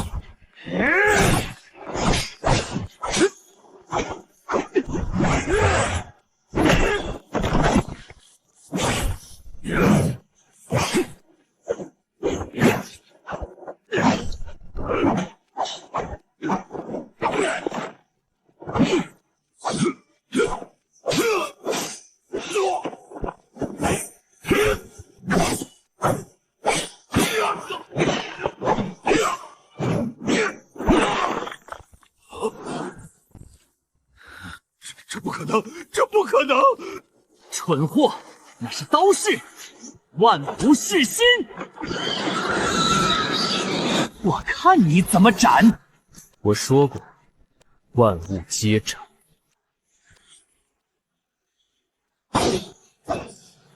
碎！这小子太邪门了，不能留手！李天南，燃烧生命本源，不然今天都要栽在这里！吼！杀！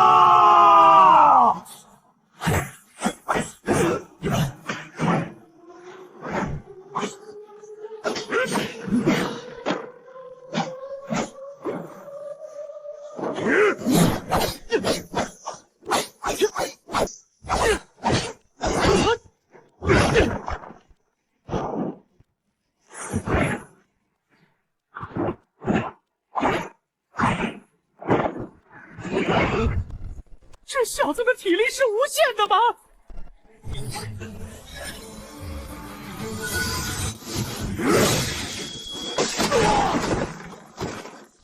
游戏结束了。什么？快撤！晚了，你找不到我。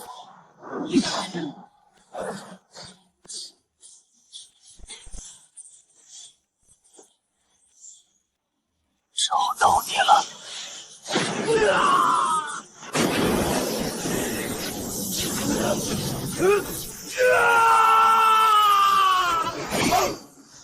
下辈子记得刷牙。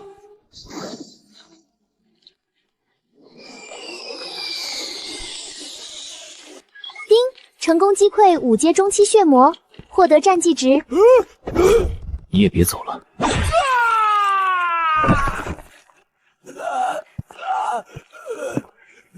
我有钱，我有很多钱，我可以给你当狗，我可以把李家所有的资源都给你，求求你！下去跟你儿子团聚吧，那是你欠他的，也是你欠那些学生的。丁，成功击溃5阶中期异魔。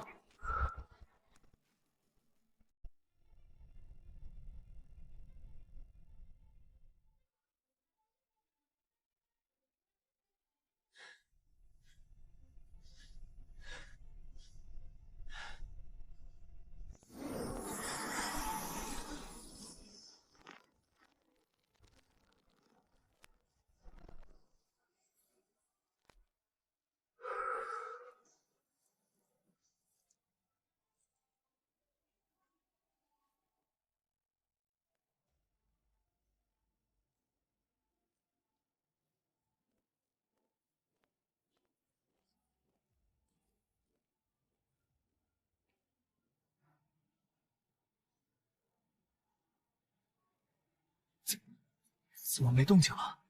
谁赢了？该不会……闭嘴！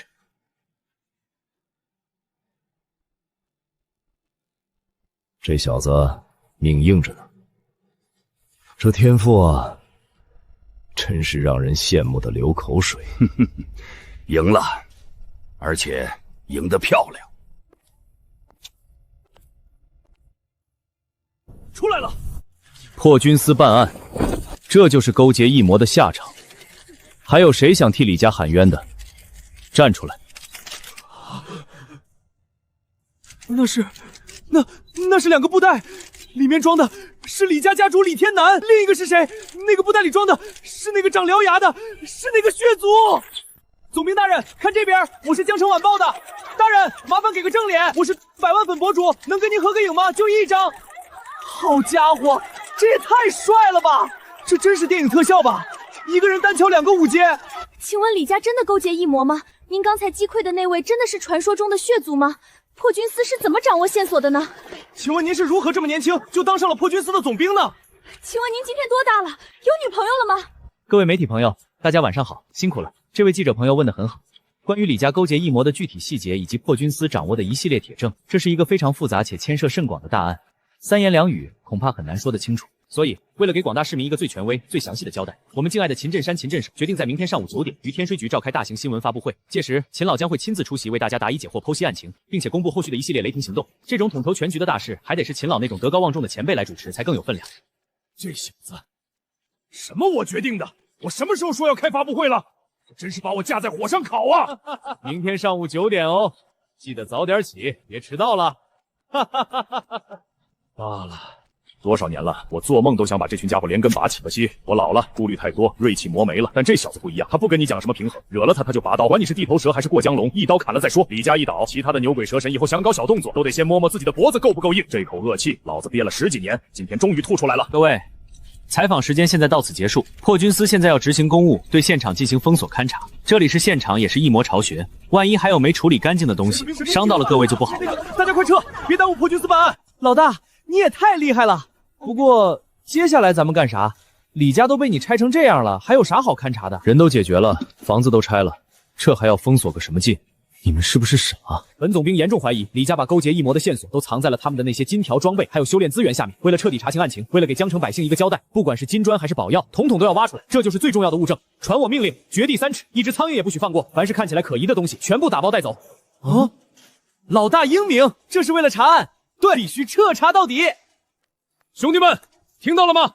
沈总攻有令，搜查证据，动手！小心点搬，那个花瓶是古董。磕坏了算谁的？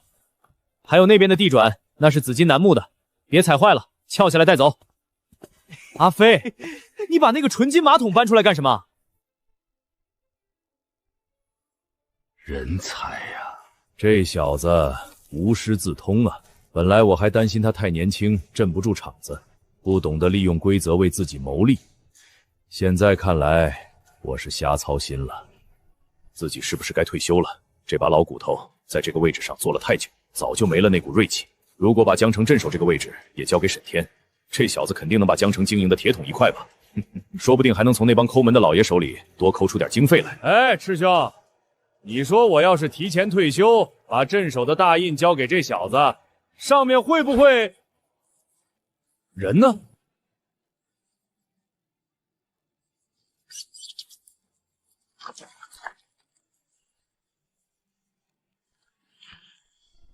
？5阶血灵芝，还是1000年的。好歹也是江城战力天花板，怎么能干出这种事？你的节操呢？你的逼格呢？快来！这地下埋的都是宝贝。李天南这个老王八蛋，居然私藏了这么多禁药。为了防止这些危险品流入民间，危害社会，我们必须亲自保管。你还能更不要脸一点吗？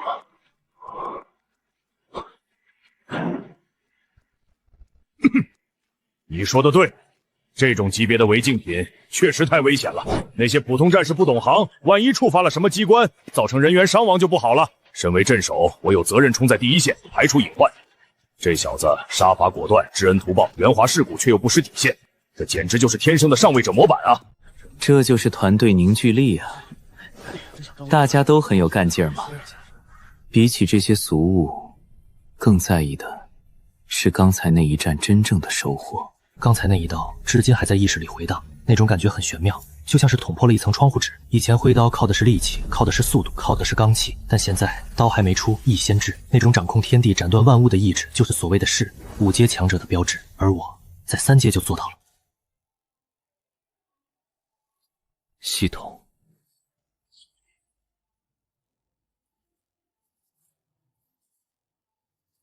18000，这是一笔巨款。随着敌人越来越强，单纯的怪力已经有点不够看了。刚才砍李天南的时候，虽然能破防，但那种一刀两断的爽感更多是来自于先天刀体的加持。力量还需要更纯粹、更极致的力量。系统，升级天赋荒蛮之力，确认。这种时候省不得，氪金才能变强，这是宇宙真理。原本流淌在肌肉纤维里的热流变成滚烫岩浆，骨骼发出挤压声，每一个细胞都仿佛变成了一台微型的反应堆。这也太变态了！1000%的力量增幅，1000%的破法效果，这才是真正的一力破万法。既然天赋已经拉满了，那接下来就是境界了。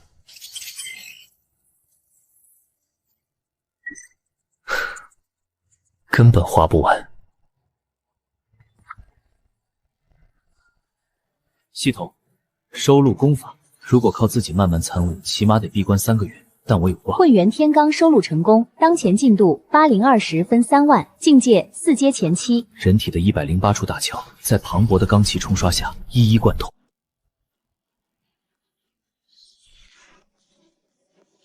去。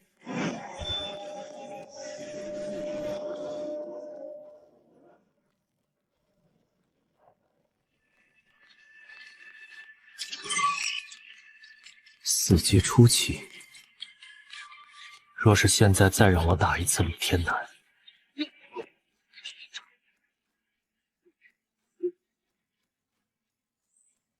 ，3招之内必杀之。老大，那边地窖里发现了一批未开封的战术地雷，要不要搬？搬，那是李家企图炸毁江城的作案工具，必须带回去严加看管。等等，你4阶了？那个刚才跟李天南那老贼拼命的时候，生死之间略有所悟。刚才坐在这里休息，回味了一下那一刀的风情，体内的罡气突然就不听使唤了，到处乱窜，赶紧学习了4阶的功法，然后不小心就突破了。真是妖孽！妖孽！原本我还担心你锋芒太露，根基不稳，现在看来我是想多了。能在生死搏杀中临阵突破，这说明你的心境和意志早就超过了你的境界。这江城的天是真的要变了。沈天，你知道你刚才杀掉的那个长翅膀的家伙是什么来头吗？好像说他们自称是血魔一族。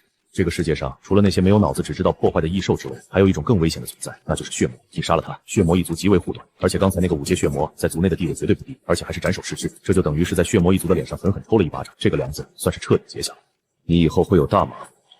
血魔的报复是不死不休的，他们会像复古之差一样盯着你，直到把你吸干为止。怕吗？怕个鸟！韩狼是猎人，我们的使命就是斩异兽、诛异魔。不过你也别太紧张，这里是人族疆域，就算是血魔亲王来了，还得夹着尾巴做人。况且你现在也是4阶了，再加上变态的天赋和战力，说不定到时候是谁猎杀谁呢。总之你自己多留个心眼，出门在外别太招摇。算了，当我没说。好了，秦老头，咱们也该走了。这种打扫战场的粗活就留给年轻人去干吧，我也得回去补个觉。沈天，放手去做，有什么烂摊子，破军司给你兜着。天塌下来，有我们这些老骨头顶着。好处说完了，坏处呢？血魔一族，一个5阶血魔就给了这么多战绩值，要是来一窝，那就更好了。看来这把刀还得再磨快点。既然梁子已经结下了，那就别怪我不客气了。希望你们来的多一点，别让我失望。各位，关于昨晚破军司针对李家的特别军事行动，我现在代表官方做如下通报。经查实，江城原4大家族之一的李家长期勾结异魔势力，李家大少爷李子豪为追求力量，主动接受异魔改造，早已沦为以人类为食的怪物。其父李天南非但没有制止，反而与第3武高校长李万山沆瀣一气，他们将第3武高变成了私人养殖场，圈养了数百名学生，作为李子豪进阶的血食。不仅如此，李家家主李天南更是勾结血液族的高阶使者，企图里应外合，颠覆江城政权，将整座城市献祭给血魔始祖。铁证如山。幸好我们破军司新上任的总兵大人明察秋毫，第一时间发现了这起惊天阴谋，在没有任何支援的情况下，总兵大人孤身一人杀入敌营，成功解救第3武高全体师生。最终，总兵大人以一人之力斩杀双魔，将这个盘踞在江城几十年的毒瘤连根拔起。请问秦镇守，这位新总兵到底是谁？今年多大？是上面派下来的吗？他不是上面派来的，他是我们江城土生土长的孩子。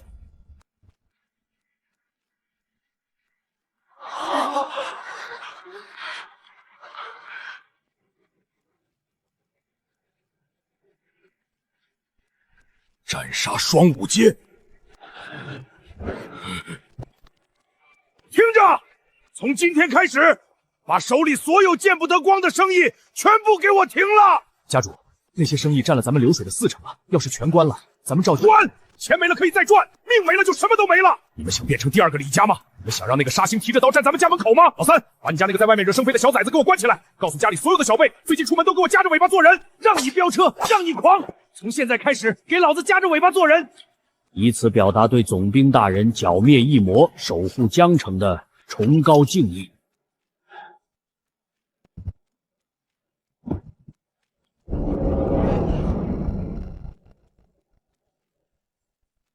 这林家送来的牛肉有点老啊。那个林家大少以前不是很狂吗？昨天我看他在大门口跪着求见老大，那模样简直跟孙子似的。林家算好的了，钱家那个老头子才叫离谱，非要送我一套纯金打造的纸锤，说是为了感谢我对江城治安做出的杰出贡献。那玩意儿软的跟泥似的。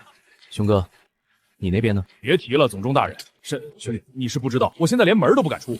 江城天行资本、宏图风投西区商业联合会，好家伙，大伙全是大鳄啊！我就是个转个几十号工人的屠宰场，结果这2天这帮大老板天天堵在我家门口，非要拉我入股。那个天行资本的张总，那是以前我连面都见不到的人物。昨天拉着我的手，非说我骨骼惊奇是什么天使投资人，我哪里懂投资？我就懂怎么给猪放血。那个张总一拍大腿说这就对了，我们需要的就是这种快准狠的杀伐之气，这就是顶级的操盘手思维。操盘手思维给猪放血，这帮资本家为了拍马屁，真是连脸都不要了。这也是好事，至少证明内部的跳蚤都老实了。总兵，现在李家灭，另外3家也都服服帖帖，整个江城的资源整合的差不多了。秦老刚才发消息说，那几家上缴的资源已经全部入库，足够破军司全员强化一轮装备。内患已除，接下来你有什么打算？怎么办？当然是继续杀呀。兄哥啊，在你在西区住了40年，告诉我，这40年里，我们江城是怎么过的？我们像老鼠一样缩在城墙后面，每年都要死很多人。甚至连我也差点。异兽来了，我们防守；异兽退了，我们修墙。我们在自己的土地上活得像一群囚犯。李天南虽然是个畜生，但他有一句话说得对，力量才是根本。但他用错了地方，他把刀挥向了同胞。我不喜欢被人堵家门口打，更不喜欢天天提心吊胆的防着哪天城墙塌了。既然我是这个总兵，既然江城现在我说了算，通知秦老把那批资源全部发下去，所有的3阶以上武者全部换装。总兵，你想干什么？干什么？来而不往非礼也。被他们欺负了这么多年，也该轮到我们去欺负他们了。传我军令，即日起江城全员备战，这次向外推进300公里，把这片区域内的每一头异兽，不管它是吃草的还是吃肉的，全部杀光。疯了，真是疯了。不过听起来真特么带劲儿啊！是，总兵大人，破军司全员随时待命。明天我要看到破军司的战旗插在荒野的山头上，谁赞成，谁反对？这也太安静了。以前出来做个任务，哪怕是只走个10公里都得提心吊胆，现在都开出来80公里了，连根毛都没看见。废话，上次兽潮大战，老大一个人在北区防线杀了个回马枪，追着那群柱子砍了几十里地，别说异兽了，现在这绝病100公里以内的禁射区，连个耗子看见咱们的车队都得绕着走。进郊区。在过去，这里是荒野猎人刀口舔血的狩猎场，哪怕是资深的猎人小队，在这里过夜也得睁一只眼闭一只眼。但现在这里干净的就像是破军司的后花园。东东，前面就是界碑了。不用铁，直接撵过去。这是一条生死线，过了这块碑，性质就完全变了。在地图上，这100公里以外的区域被标注为深红色的骷髅头沦陷区。这里曾经是人类繁华的都市圈，直到那场灾难降临，异兽攻占了这里，把这里变成了他们的乐园。3大5阶兽王的老巢就盘踞在这片废墟的最深处。我说沈小子，你也太会使唤人了。上面给我的调令已经下来了，这个时候你应该给我摆个送行去，找几个漂亮的技师给我安去。结果你到临走前我拉壮丁，跑到这种鬼地方来。哥，都忙嘛，但在走之前，咱们江城的隐患总得彻底解决一下。秦老头都被你忽悠瘸了，以为你是为了江城百姓。你小子眼里的那种光，我在赌徒和疯子身上见过。你根本不是为了什么大义，你就是单纯的想杀。就直说了，再往外就是那个传说中的禁区，那里面的东西现在的我还碰不得，但这片沦陷区我要吃下来。你也知道，那3头畜生都是5阶巅峰，如果单打独斗，我有把握拿下他们。很简单，不用你出手，你就坐在这儿喝茶，帮我压阵。如果那3头车不讲武德一起上，或者是想跑路，你稍微漏点气息震慑一下就行，剩下的交给我。行吧，就当是临走前送你一份大礼。不过我也提醒你一句，沦陷区没那么简单。这地方既然被称为异兽的乐园，里面可能藏着连赤霄都看不透的东西。停！总兵，我们就在这儿扎营。怎么怕了？告诉弟兄们，把战旗给我升起来，升到最高。我要让这方圆百里所有的东西都看见，告诉他们，我们来了。全体都有，安营扎寨，升战旗。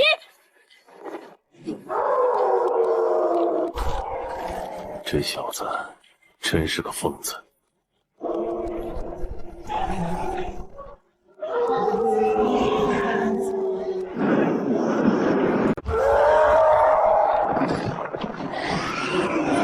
敌袭，全体都有，构筑防线，重机枪准备，火焰喷射器准备，所有3阶以上的武者跟我顶在最前面。别紧张。总兵，这数量太多了。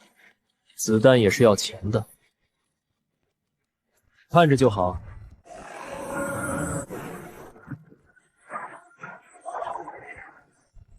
去吧。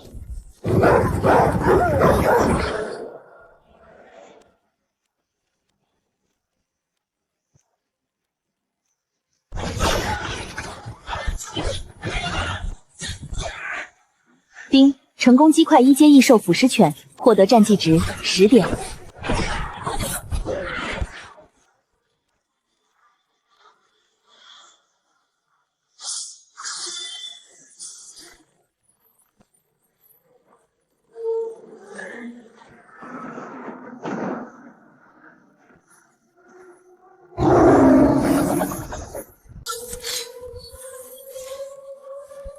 这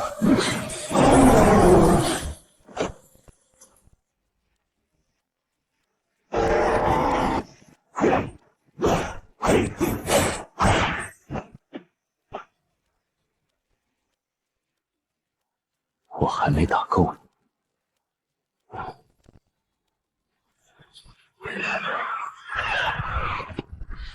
他的精神力控制精度简直可怕，每一柄飞刃都在攻击怪物的弱点，眼睛、关节、心脏，远程近身还能双线操作，这需要多么庞大的计算量！这小子天生就是为了战场而生的。好了，打扫战场吧，这满肚的材料应该能卖不少钱，今晚加餐。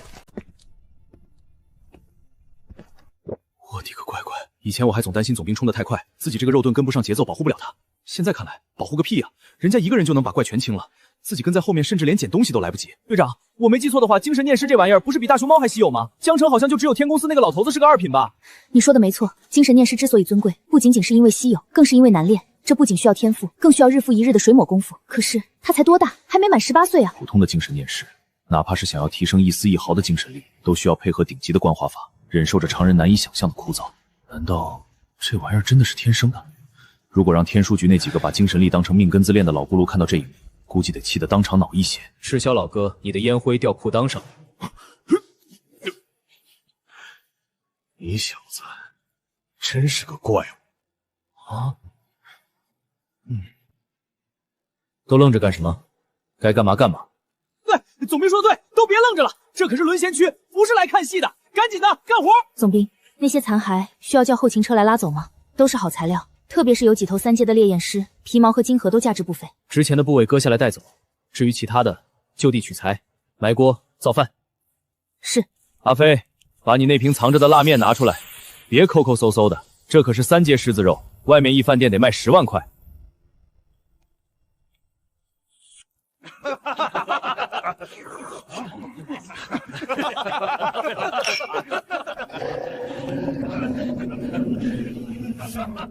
真特么香！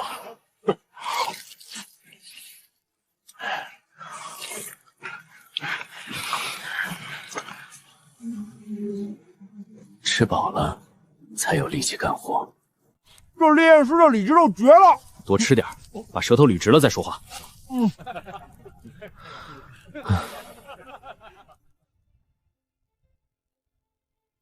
系统消耗1万战绩值，将蓝色天赋蜘蛛感应进阶。丁，确认消耗1万战绩值，天赋进阶中。爽，这就是氪金玩家的快乐吗？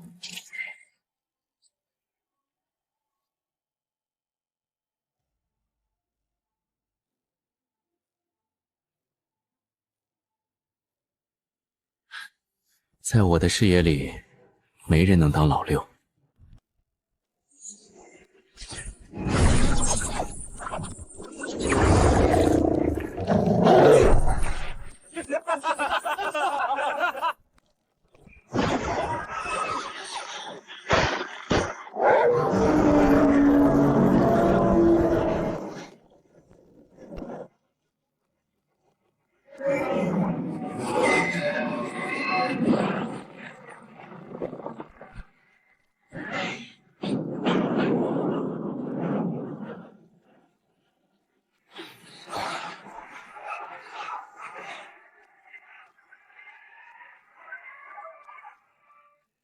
这哪是荒野求生啊，这分明就是满地捡钱。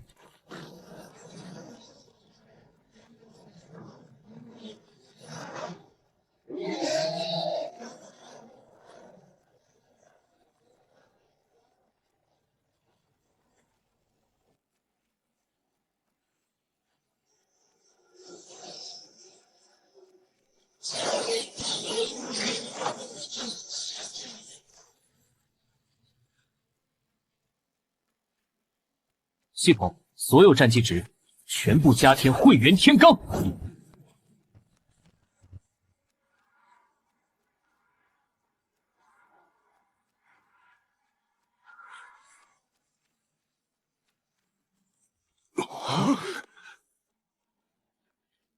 刚才是不是又突破了？吃饭都能突破，这他妈还有没有天理了？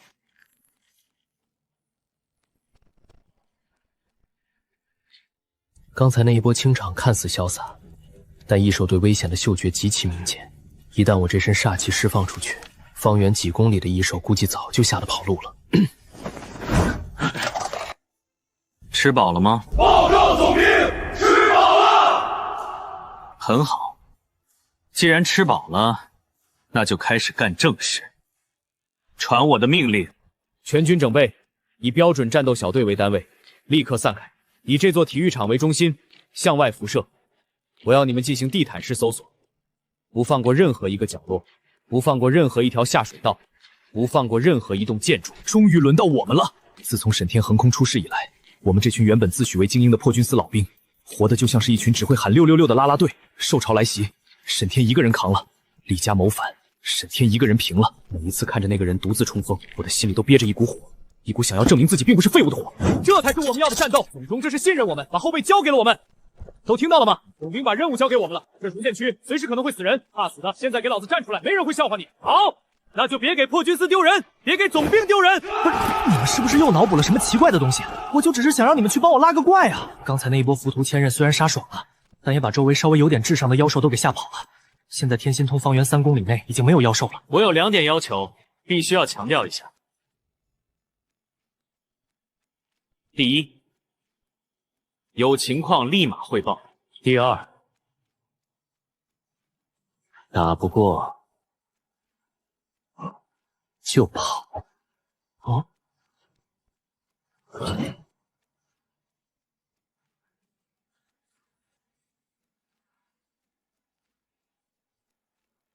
宁愿自己一个人扛下所有压力，也不愿意看到我们有任何伤亡。总兵，甚至为了不让我们有心理负担，故意说的这么轻描淡写。请总兵放心，我等身为破军司战士，头可断，信念绝不能丢。哪怕是遇到4阶异兽，我们也绝不后退半步。不是，你们是不是有病？我就只是单纯的想让你们去引个怪啊！我的意思是，你们发现了怪，告诉我位置，然后你们撤退，让我来收个战绩值，这很难理解吗？怎么就上升到生离死的高边了？还誓死不退？你们不退，难道让我看着你们抢我的人头吗？算了，这就是传说中的自我攻略吗？既然士气可用，那就这样吧，反正到时候真遇到尾，自己出手快一点就行了。行了，既然都有这个觉悟，那就别废话了，出发。是老哥，大家是不是都想歪了？知足吧你，这种死忠的部下，别人求都求不来，你小子倒好，还嫌弃上了。天书系统连接完毕，正在同步所有单兵作战终端，生命奇征监测开启。10军司小队只要遇到敌人，立马报告给我他们的具体坐标和方位。这下稳了。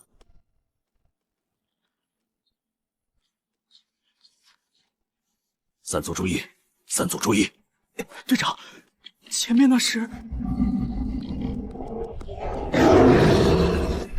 这就是我们的任务。兵内举打不过就跑，那是何等的爱护！总兵不想让我们送死，想独自扛下所有，那我们能答应吗？不能！听好了，要是这群畜生一直都别放跑，我们要证明给总兵看，我们不是累赘，我们要替总兵分担压力。冲锋！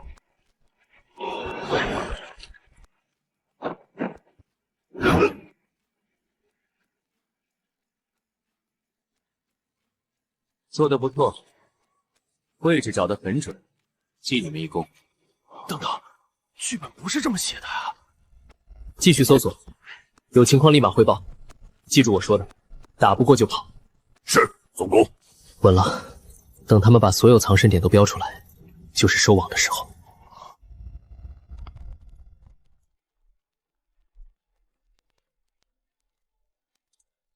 收到，继续搜索。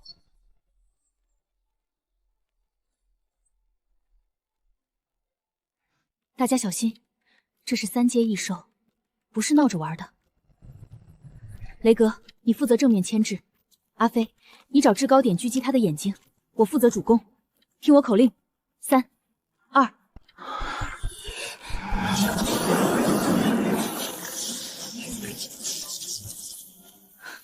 总兵，这是3阶异兽，我知道，我们可以试着打一下的。太危险了，万一受伤了怎么办？这玩意儿可是有毒的。要是毁容了，以后怎么嫁人？成功击溃3阶异兽剧毒蜥蜴，获得战绩值这才是刷200点。分的正确姿势吗？行了，别发呆了，这附近好像还有一窝老鼠，那我们去看看。现在没了。不用跟我客气，都是自己人。一组报告，这里有一群疯狼，正上你慢点，不是吗？给我留一只啊，就一只。我们现正在负责把肉怪劈了。兄弟们，这次是个大家伙，总兵刚才去东边了，一时半会儿赶不过来，这是老天给我们的机会，一定要把他拿下。来得好！哦，好大的一只猴子！骑兵，这个能不能让给我们？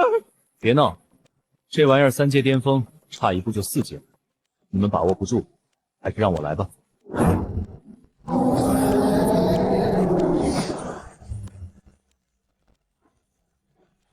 怎么这副表情？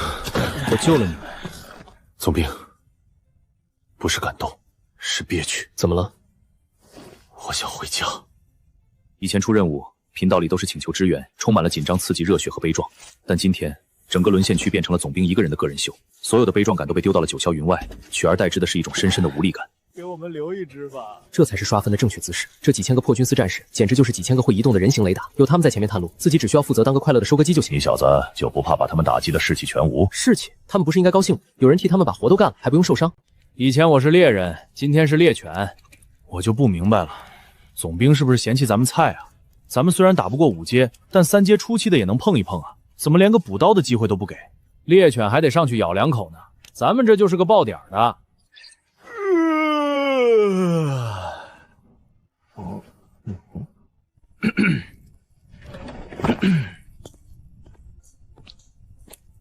各位，今天是非常有意义的一天，在这一天里，我看到了你们的勇气，更看到了铁血军魂。面对那些狰狞恐怖的异兽，你没有退缩，你们临危不惧，你们视死如归，你们短短几个小时之内肃清了方圆10公里的所有威胁。这是什么精神？这是大无畏的牺牲精神。好家伙，太尴尬了！临危不惧，视死如归，我们连刀都没拔出来啊，总兵！总兵，我们受之有愧。今天我们什么都没干，就是跑了个腿，这种功劳我们没脸认。哦，这是觉得自己没出力，不好意思拿战功。也是，破军司的传统就是爱劳分配，今天这怪全让自己拿了，他们确实是1毛钱都分不到，还得倒贴体力，这也太不道。毕竟这帮人可是帮我赚了几万战绩值的大功臣啊！谁说你们没出力的？在我看来，发现敌人比消灭敌人更重要。林队，你那个表情是什么意思？觉得当巨头很丢人？好，那我问你，上午10点23分，东南方向废弃化工厂，是谁第一时间发现了那头潜伏的3阶剧毒蜥蜴？是我带领的第3小队。这头蜥蜴虽然是我动的手，但要是没有你们提前的预警，我也不可能杀得那么轻松。所以这500点归你们3队。到账500军功点，备入成功击溃剧毒蜥蜴。上午10点40，赵刚第7小队发现2阶腐蚀犬群共计12头，每头按50点算，一共600点，转账。600点，除去修装备和医药费，咱们每个人能分到的比以前拼死拼活10次任务还多，我没看错吧？明明我们什么都没干，却给了全额。13小队发现变异鼠群，奖励300点；25小队发现隐形蝙蝠，奖励400数字。评定李家叛乱，天书局给的奖励早就破了100万，而且军功点对自己留1的兑换公处只能走精炼的路子，所以这种凡俗的货币对挂来说唯一的用处也就是用来收买人心了。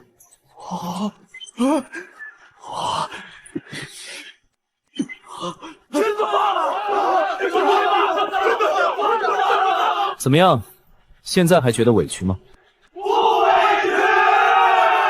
这小子收买人心的手段倒是比我见过的任何一个当官的都高强。这才是合作共赢，他们帮我找怪，我帮他们赚军功，各取所需，皆大欢喜。这点战绩值还远远不够，3头5阶巅峰妖王需要的加点量是天文数字，但有了这群会移动的人形雷达，效率至少翻10倍。明天继续，只要他们还在继续帮我找怪，这个游戏就能一直玩下去。3000双眼睛，3000个雷达，方圆几10公里尽在掌控。明天让搜索范围再扩大20公里，在这片沦陷区彻底清扫干净之前，不急着去敲那3个老家伙的门，这才是可持续发展的正确打开方式。有点吓人，真的，那种眼神就像是菜场买菜的大妈盯着刚上架的打折鸡蛋一样。今天大家都折腾了一整天，估计早就身心俱疲了。作为一名好领导，有必要展现下温情的一面。那个，大家都辛苦了，身体是革命的本钱，所以我命令全员休息。今晚就到这里，大家原地扎营，吃点东西，好好睡一觉，养足精神，咱们明天早上再。怎么了？我让你们休息啊，带薪休假那种，不扣军功。不是，我好心让你们休息，怎么搞得像是我欠了你们钱一样？休息？这种时候怎么能休息啊？总兵，您看看那片黑暗，那里还有多少凶残的异兽在潜伏？他们时刻都在威胁着江城的安危。作为破军司的战士，想到那些还没被清剿的异兽，怎么可能睡得着？不是，你小子刚才不是还因为没参与感想要回家吗？现在怎么觉悟了？阿飞说的对，我不累，我觉得我现在能一拳打死一头牛。总兵，那些异兽只有晚上才出来活动，就好比是咱们要是去晚了，啥都没了。你终于把实话说出来了是吧？说什么为江城守夜，这分明就是怕怪被抢完了没钱赚，这也太卷了。各位，这毕竟是沦陷区深处，晚上视野不好，没有万一。总兵，您放心，我们这次会更加小心，哪怕是爬，也要把那些异兽给您爬出来。只要您那个军功结算别停就行。丑话说在前头，晚上比白天危险10倍。要是谁为了那点军功把命丢了，老子可不给报销丧葬费。嘿嘿，总兵您就瞧好吧，咱们也是老兵了，保命的本事还是有的。这帮家伙虽然贪财是贪财了点，但那股子劲儿倒也不让人讨厌。兄弟们，总崩同意了，今晚是个不眠夜，咱们的目标是把总崩的军功库掏空。掏空！掏空！一组跟我走，去东边的烂尾楼；3组去那个商场，那里肯定有老鼠窝。别跟我抢，那边的下水道是我们5组先看上的。这就是金钱的力量啊！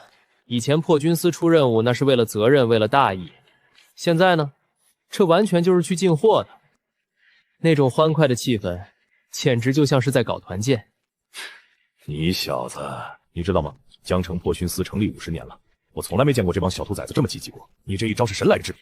赤老哥，这你就错了，这叫合理的绩效激励机制，只要利益分配到位，每个人都是战神。好一个绩效的激励，为什么老秦非要把这个位置塞给你？你小子天生就是个带兵的料。这帮人这么拼命，归根结底还是因为信任。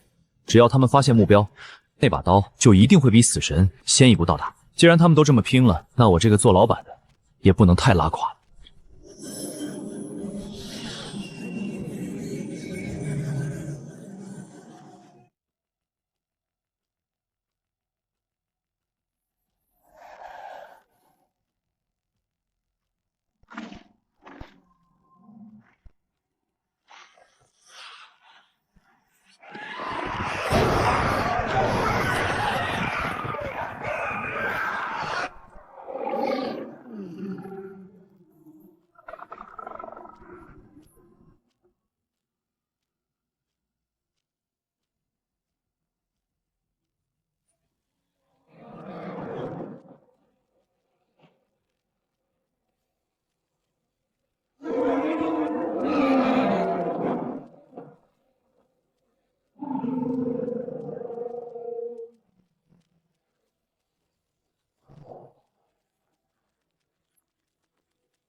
赵刚，你还要不要脸？那只变异老鼠明明是我们先发现的。小飞啊，这就是你不懂规矩了。总兵刚才说谁先上报坐标，这怪就算谁的。你看见了有什么用？我喊出来，这就叫既成事实，懂不懂？那可是300点军功，你这一嗓子就给我吼没了。不行，我要是再看见怪，你必须让我先喊。行行行，让你先喊，只要你能比我快。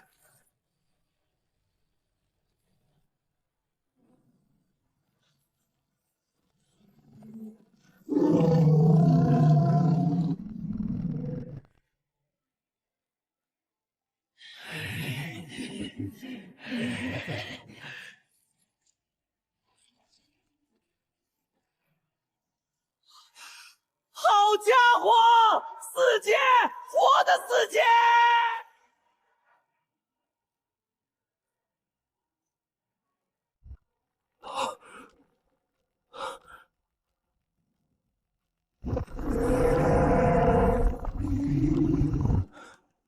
他是我的！好家伙，赵刚，这明明是我先看清楚脸的。我都跟他对视了3秒了，这只必须算我的！愣着干什么？发坐标啊，抢军功啊！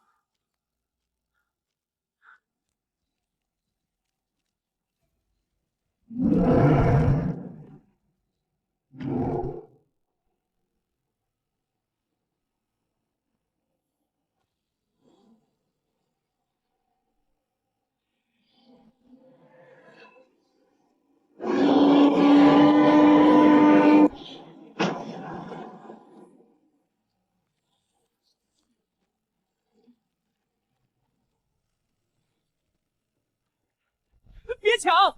这只蜘蛛归我们3队，刚才那只恐龙让给你们7队了。荒谬！总兵，总兵听到了吗？这儿有2头大家伙，活的。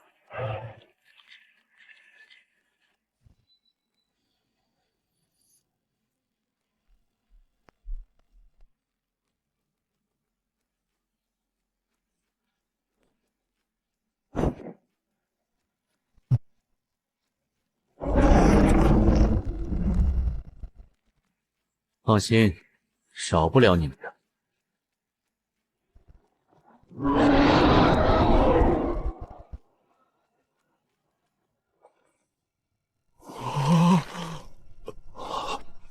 我去，这也太真实了吧！刚才还要踩死我们呢，看见总兵就跟看到鬼一样，这跑的也太快了点吧！本来还想跟你们叙叙旧，既然这么不给面子，那就只好请你们留下来吃个宵夜了。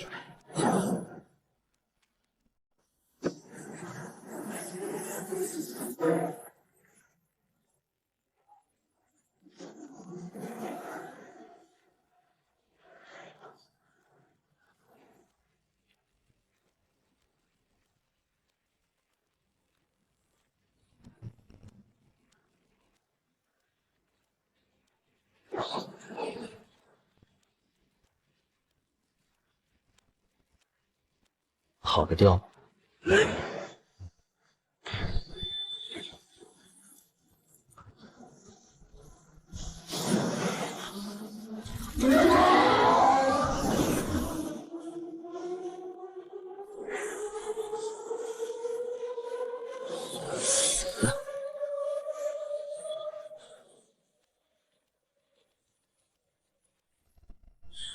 接如杀鸡！刚才那一刀，我甚至都没看清。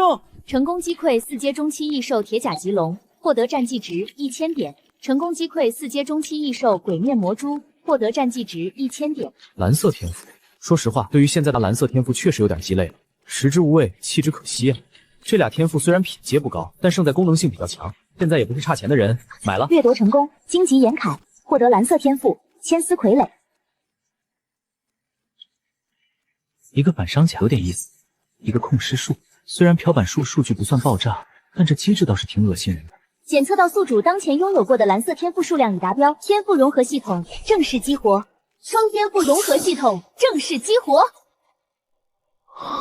天赋融合，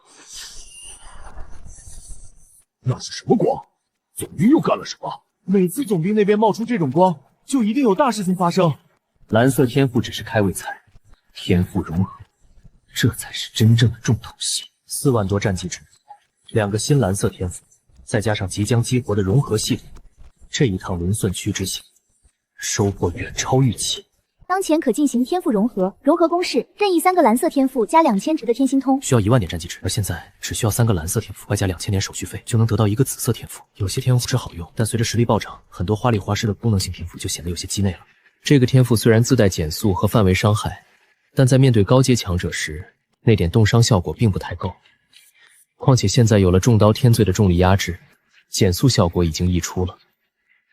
扔进去。反伤甲固然好，但这玩意儿的外形实在不敢中线，一旦开启，浑身长满10刺，强不强是一时的，帅不帅是一辈子的。而且拥有神像之力加持的肉身本身就是最强的铠甲，再套个岩石壳子，属实有点多余。扔进去，虽然能控尸，但他向来信奉一刀两断，没有那个闲工夫去玩什么赶尸游戏。再加上那必须要躯体刚失去意识不久的苛刻条件，实战意义大打折扣。3个蓝色天赋刚刚好。系统天赋融合，检测到蓝色天赋双重之镜蓝、荆棘岩铠蓝、千丝傀儡蓝。虽然系统说是必定合成紫色天赋，但紫色天赋也有强弱之分。这就像是开盲盒，哪怕知道里面肯定是手办，也怕开出个隐藏款的如画。融合成功，恭喜宿主获得全新紫色天赋。这也太猛了吧！如果说神像之力是极致的攻，那这个极寒骨甲就是极致的防御控。原本双藏的减速效果变成更霸道的深寒反噬，荆棘岩寨的反伤进化成冰骨穿刺，凛冬葬礼更是集无敌控制保命于一体的神技。2000点战绩值，血赚。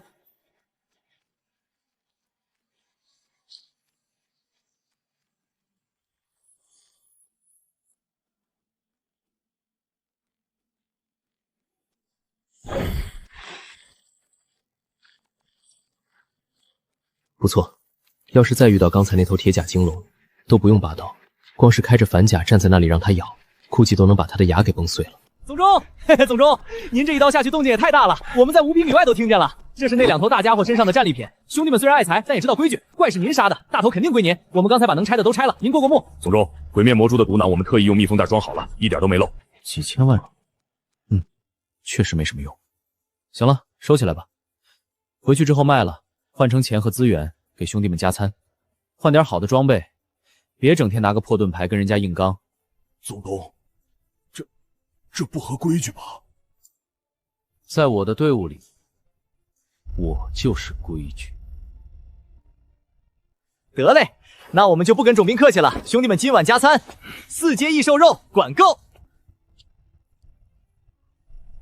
攻有神象之力，防有极寒骨甲。3头兽王，你们还能躲多久？死掉了。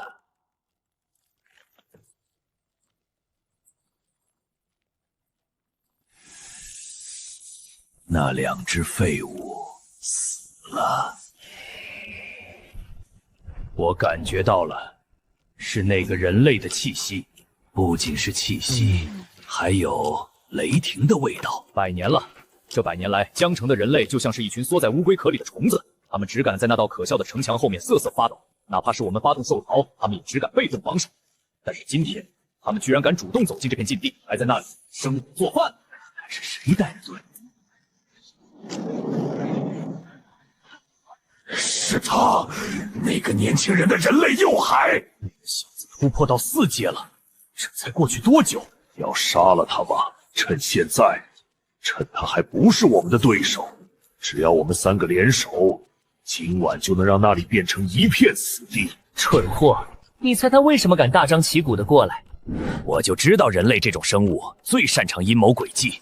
赤霄还没有走，甚至那个阴险的秦震山，说不定就躲在附近的某个下水道里，等着我们冲过去呢。他们急了，赤霄要走了，人族慌了，所以他们才搞不出这么大的阵仗，派那个小子当诱饵，故意激怒我们，送上门去决战，想让我们在赤霄离开之前主动送上了我们，江城就安全了。他们以为我们会像那些低等野兽一样，看到血肉就失去理智吗？传令下去，所有兽群后撤50里，让出外围区域，哪怕他们把屎拉在我们头上，也不准动手。赤霄最多还安待几天，只要等他一走，那时候我看你还笑不笑得出来。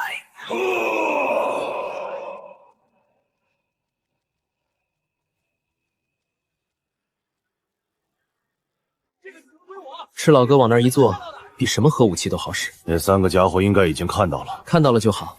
他们越是聪明，就越不敢来。他们在等，等赤霄离开，等沈天落单，等那个陷阱自行瓦解。你们在忍，我也在等。等我攒够了战绩值，等赤大哥真的走，那时候不用你们来找我。系统，给我梭哈，把幻影鬼刺和雷翼全部升级。是否消耗1万战绩值，把幻影鬼刺升级为紫色天赋？是否消耗1万战绩值，把雷翼升级为紫色天赋？是。升级成功，蓝色天赋幻影鬼刺已进化为紫色天赋虚空影杀，蓝色天赋雷技。这就有点离谱了，之前的幻影鬼刺只能算是光学隐身，遇到感知强的还得露馅，现在的虚空行走直接就是降维打击，零冷却瞬移，战斗中可以无限次穿梭，这就有点离谱了。遁入虚空免疫物理攻击，这就意味着只要他不想打，就算是导弹洗地，他也能站在爆炸中心抽烟，更别提那个无视护甲的500%真实伤害了。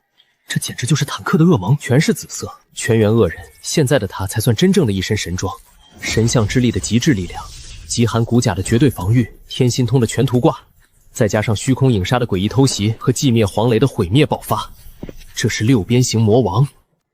虚空影杀，这就是虚空行走吗？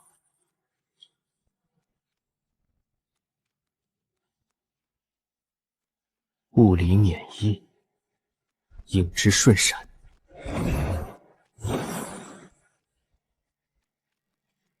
这才是真正的刺客神技啊！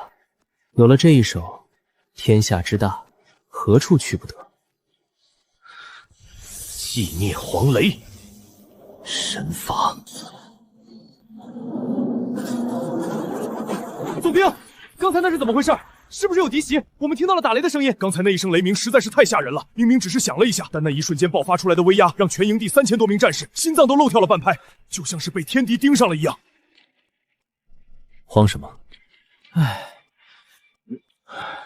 那什么，总兵，刚才那个雷又是您的新招？既然没敌袭，那我有重要情况汇报。刚才我们在外围巡逻的时候，发现了异常情况。什么情况？说。刚才按照您的命令，我们这半个小时里派了10几支战斗小队，把营地周围50公里范围全部理了一遍。结果太干净了，别说是高阶异兽了，就连那些平日满地乱跑的异兽，在一瞬间全都消失了，整个沦陷区外围死一般的安静。那还用问吗？肯定是总兵刚才那刀活动劈成2半，把那帮畜生给吓尿了呗。这就是王霸之气呀！他可不信什么王霸气息能把方圆50里的异兽全吓跑。野兽是有大规模、有组织的撤退，只说明了一个问题：那里仿佛着潜伏着几双巨大的眼睛，正隔着几10公里的距离，冷冷地注视着这边。看来那几头大家伙是在给他腾地方啊！是，传令下去，得令。全军拔寨，继续前进。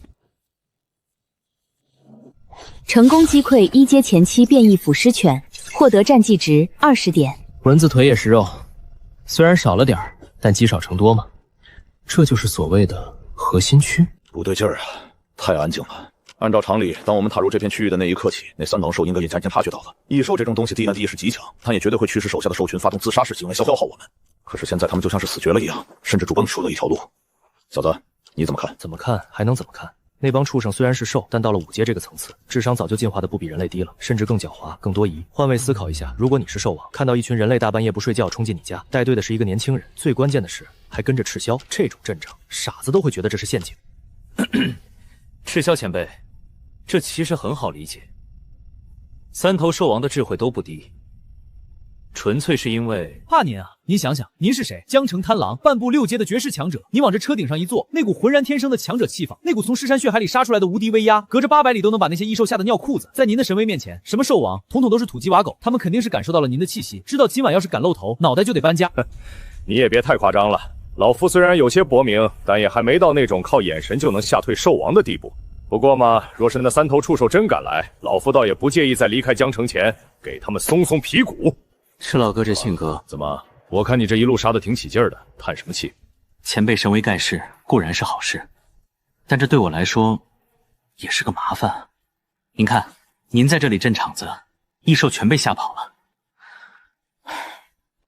那依你之见，既然那是3只惊弓之鸟，那我们就得把弓藏起来。为了江城的安危，为了能把这群毒瘤引出来一网打尽，请前辈打道回府。前辈在，兽王不敢来；前辈走，他们才会从洞里爬出来。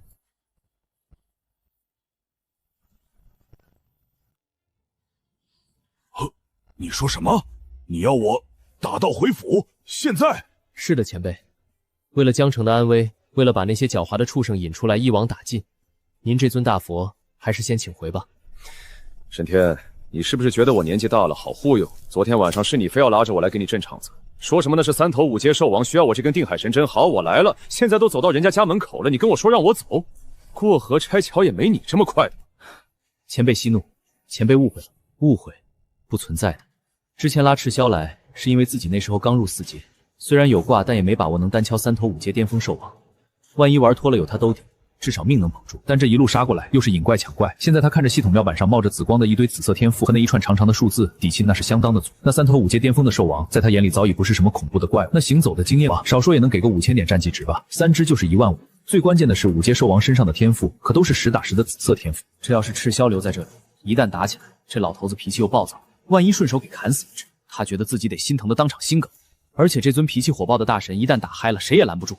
为了防止这种人间惨剧发生，这尊大神必须得送走，而且得送得远远的。前辈，您听我狡辩啊，不，解释，并非我要过河拆桥，实在是您的存在感太强了。您看，这周围50里，别说异兽了，连只蚊子都不敢飞。这样下去，我们哪怕到了他们老巢，那3头狡猾的畜生，估计早就弃家跑了。哼，你要是真有个3长2短，秦镇山回头能把我的皮给扒了，做成标本挂在城墙上。所以免谈，这事儿没商量，要么我跟着，要么现在全军撤退。这老头虽然看起来粗枝大叶，但关键时刻稳得一批，光靠嘴断是没用的。前辈之所以不肯走，归根垫底是不相信我有实力单吃这3头畜生，对吧？废话，你小子是只是4阶，你要是现在能原地突破到5阶，我现在扭头就走，顺便还给你喊2声666。既然前辈担心的是境界问题，那就好办了。好办？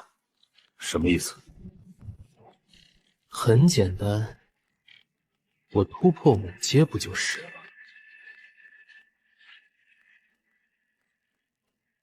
这小子怕说突破就突破，4阶到5阶的瓶颈呢，壁垒呢，在他这儿就被丢到了九霄云外。系统，给我加满。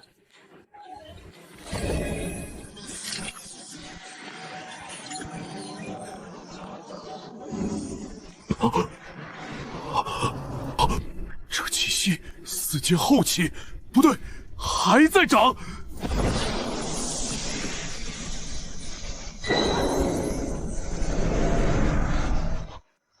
好家伙！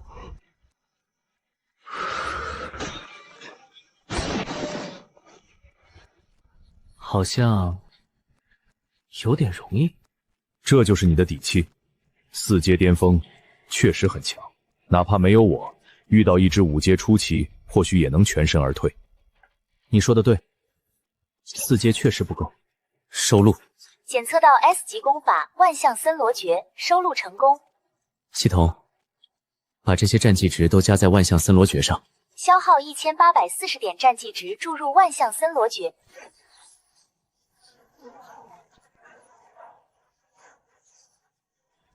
这是万象森罗诀，沈天竟然选了这本功法。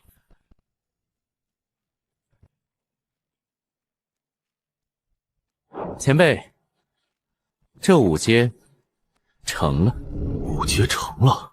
我当年突破5阶用了多少年来着？13年。他用了多久？从4阶中期到5阶。现在应该放心了吧5阶？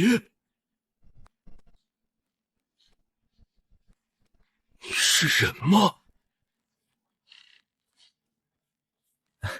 前辈过奖了，主要是前刚才那一番话让我醍醐灌顶，那种危机感激发了我的潜能，再加上这万象森罗诀确实不错，挺适合我这种体质。这就是所谓的厚积薄发。这小子是个怪胎，沈天还是3阶的时候，那刀斩出就已经带上了5阶的势，那是只有5阶强者自然水到渠成的。这样一想，似乎合理多了。老了，真的老了。现在的年轻人，我也看不懂了。你小子出门一趟，回去的时候怕不是都能吊打秦震山了，连我都能吊打。看来我是真的可以离开了。他们还没准备好面对这样的怪物。行了，既然你已经5阶了，那老夫也就没理由再在这里当电灯泡了。江城无人，笑。有这么个人坐镇，该担心的不是江城的老百姓，而是周围那些倒霉的异兽。你这就走了？走喽。再不走，等着被你小子打击死吗？既然你这里不需要我了，那我也该去收拾收拾，准备上路了。哈哈哈哈哈！沈天，放手去干吧，把这片天给捅个窟窿出来！这江城不，龙国以后就是你小子的天下了！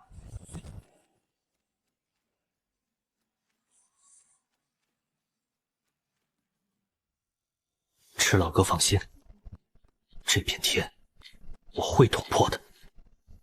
3头5阶巅峰兽王，刚好拿来试试5阶的实力。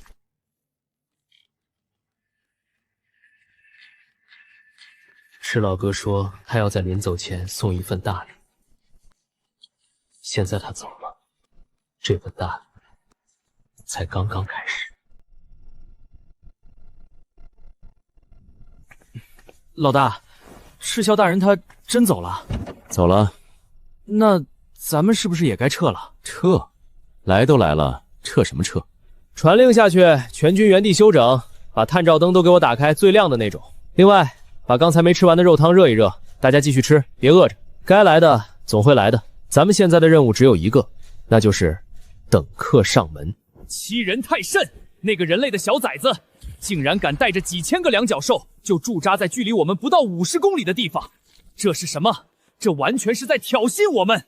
不把我等3位兽王的威严放在眼里。冷静点，老鸟，他们越是嚣张，越是挑衅，就越发说明了我们之前的判断，这就是他们的陷阱。他们现在肯定巴不得我们被愤怒冲昏头脑，现在杀过去。赤霄那老东西确实棘手，人类最喜欢玩这种虚虚实实的把戏。那老东西手里那把剑，可是很久没喝过兽王血了。那难道我们就这么看着他们在我们眼皮子底下野餐？人类有句古话叫小不忍则乱大谋，赤霄不可能一直守在这里，只要他一走，那个4阶的小崽子就是砧板上的肉。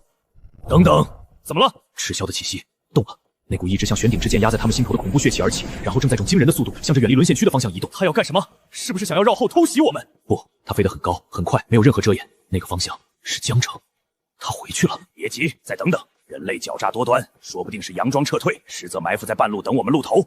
确认了，那个老东西是真的走了。现在整个沦陷区没有半步六阶的气息了。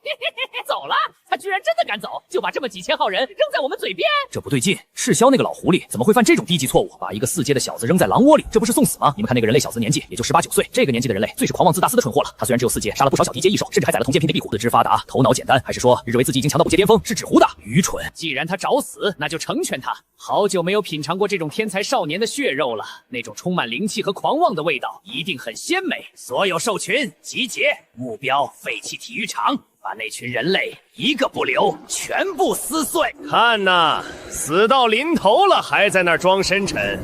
他不会真以为靠那几千个普通士兵就能挡住我们的洪流吧？终于来了，等你们很久了。送分局是一场不需要动脑子的屠杀。阿飞传令下去，全军戒备。是，动手吧，别让我们的午餐等太久。3头5阶巅峰，刚好。就让你们成为5阶之后的第一块磨刀石。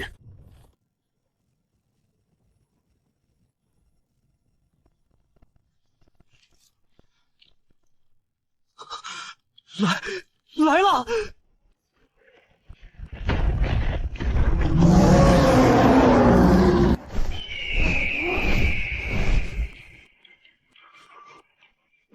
全体都有，准备战斗！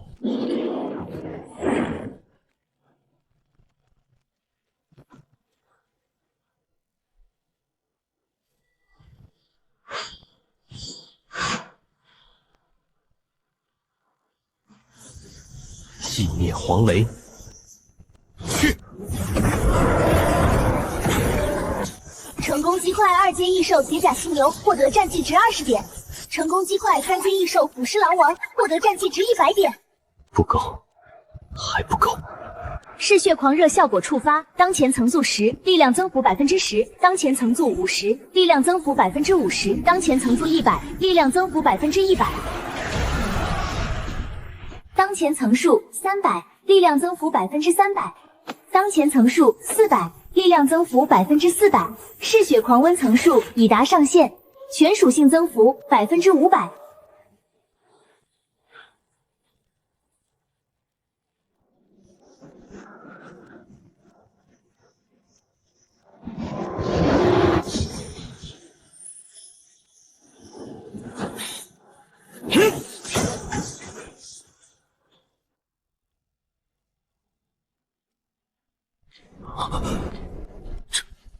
这是看到了吗？这就是我们的总崩，一个人一招把整个战场变成了废墟。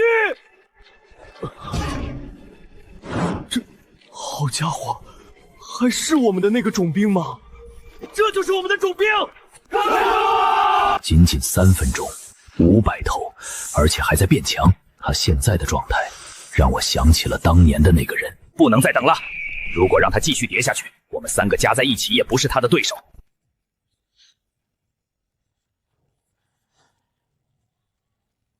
就这些。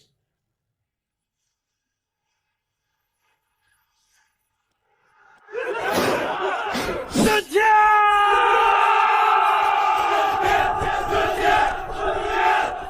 还不够，这只是热身。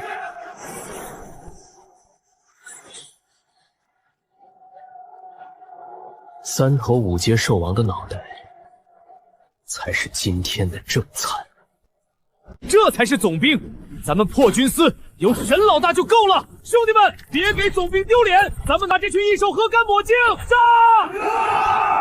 这小子的成长速度太诡异，如果今天放他走，不用1个月，我们3个的脑袋都会变成他的战利品。杀了他，他有些手段，也不过是刚入5阶。杀意已决，没有废话，甚至致是偷袭。比起赤霄前辈，你们这里是不是太把我看扁了？万羽击杀阵，神象之力，寂灭黄雷。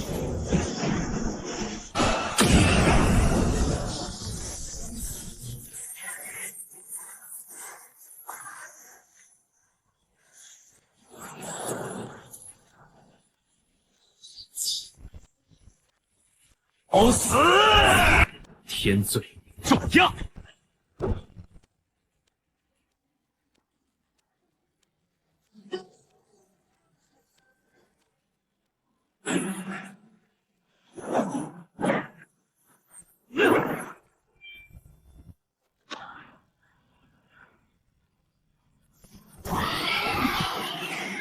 怎么可能？好家伙，这还是人类吗？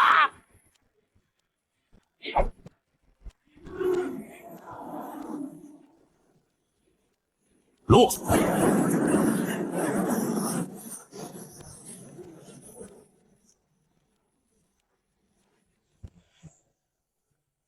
哼，旧力已尽，新力未生，就是现在！怎么可能？这种遁入虚空的能力，明明是我的种族天赋。偷袭我？你是不是搞错了什么？极寒骨甲，凛冬葬礼。好家伙，救我！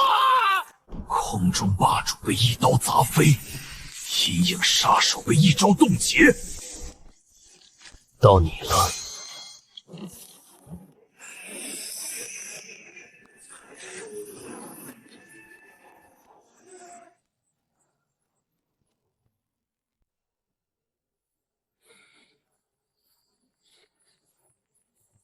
下一个。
拼命，最不怕的就是硬碰硬。罡气如决堤江河，方缓神象之力，先天刀体。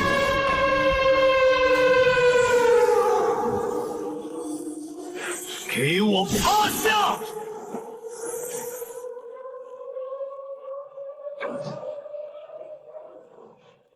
救我！撑住！我来啦！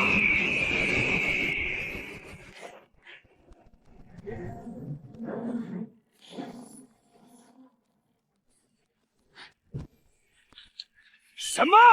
这不可能！成功击溃5阶巅峰异兽地狱黑鳞蟒，获得战绩值7000点。是否消耗1万点战绩值，强行掠夺紫色天赋，或命幽冥，扣除1万点战绩值，掠夺成功。恭喜宿主获得紫色天赋，或命幽冥。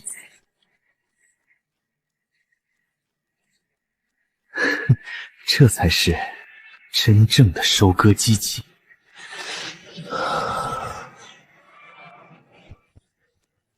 刚才打得很爽是吧？别急，现在轮到你了。你说什么来着？一起上，不是他死就是你们亡。现在轮到你了。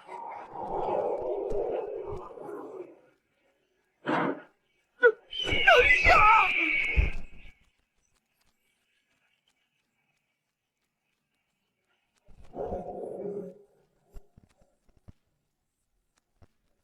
你们3个的脑袋，我收下了。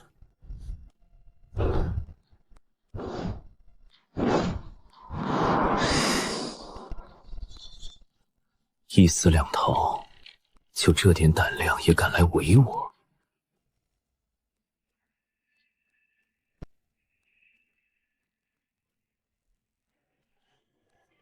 你在抖什么？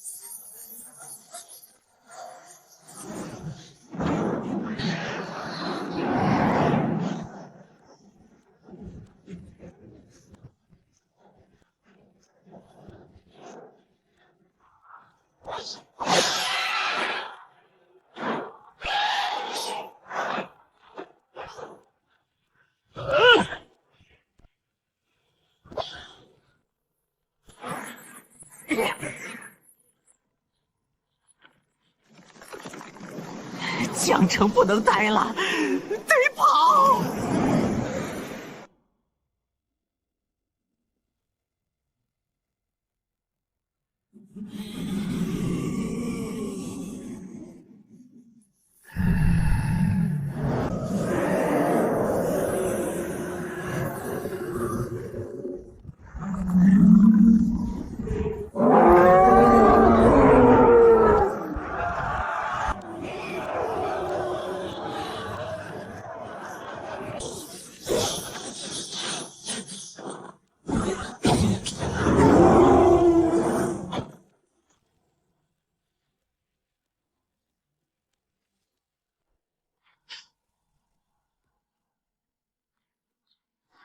跑得再快也没用。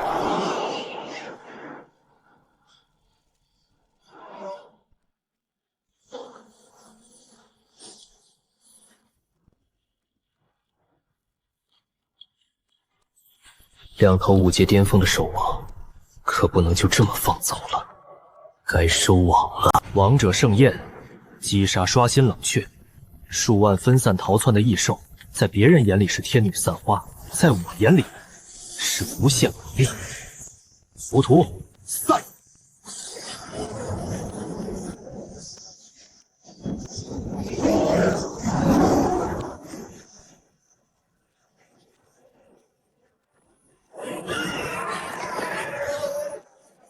碎！成功击溃3阶异兽，刷新技能冷却。该办正事了，消耗1万战绩值，净化失血狂热。一个字，爽！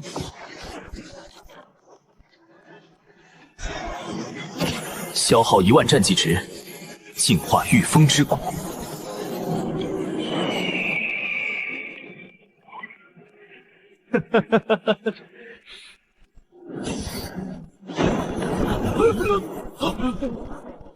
总兵，那你去哪儿？我去送送那2位老朋友。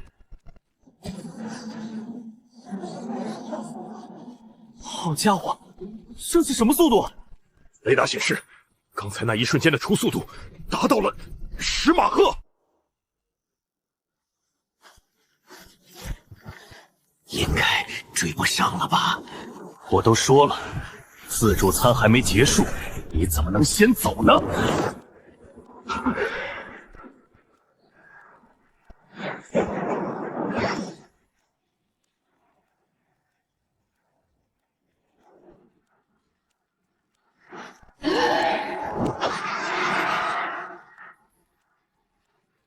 你这一身5阶巅峰的晶核和本命晶影，就这么劈碎了，是不是有点可惜？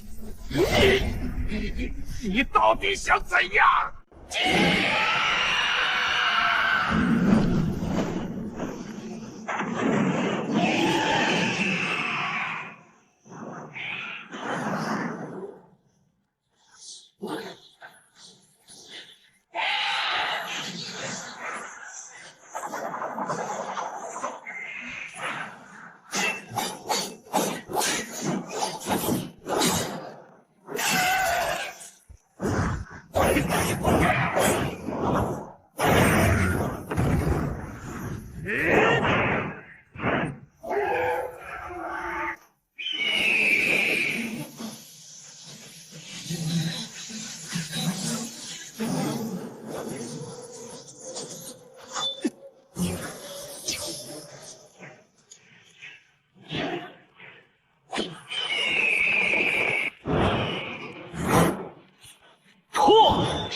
人类，这是你逼我的，给本座死！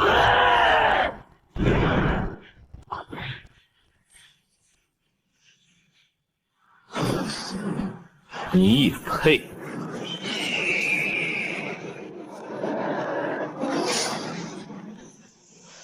破！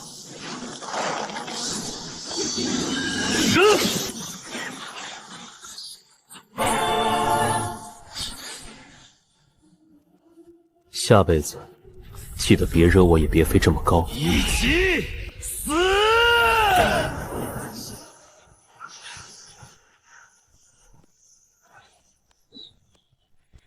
死了还这么不老实。成功击溃5阶巅峰异兽金光龙隼，获得战绩值7000点。发现紫色天赋，扶摇万里，是否消耗战绩值进行掠夺？掠夺？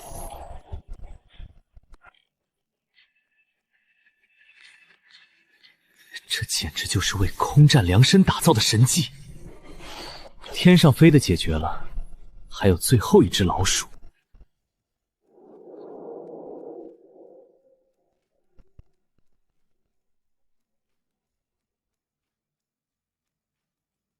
找到你了。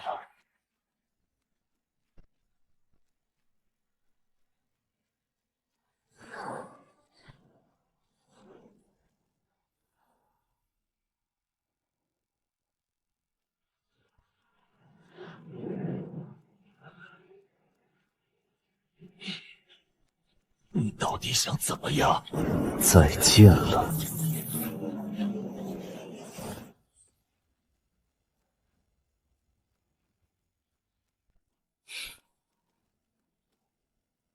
再见了。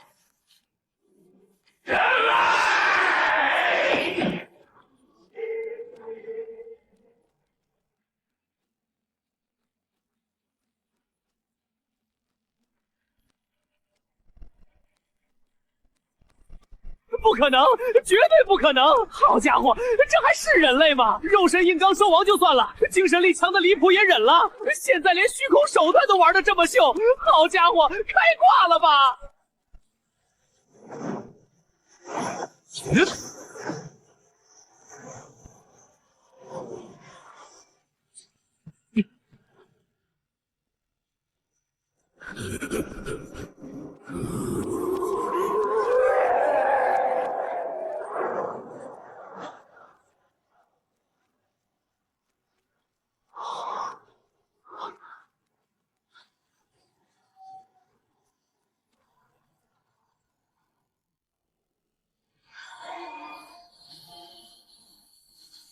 暗影邪魔逃进了这里，但这地方不对，这里是……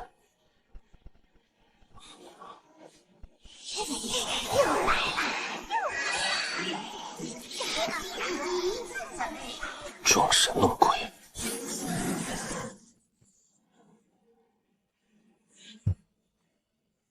有意思。找到你了。不，是你在找我。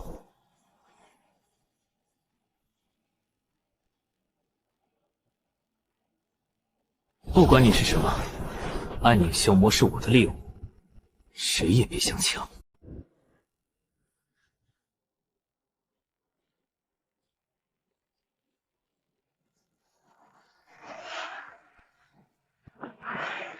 又看到了，是否好美？你也饿了吧？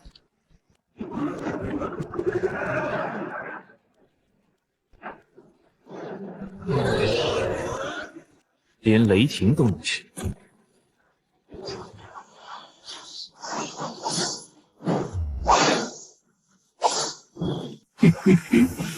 抓到你了！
装神弄鬼！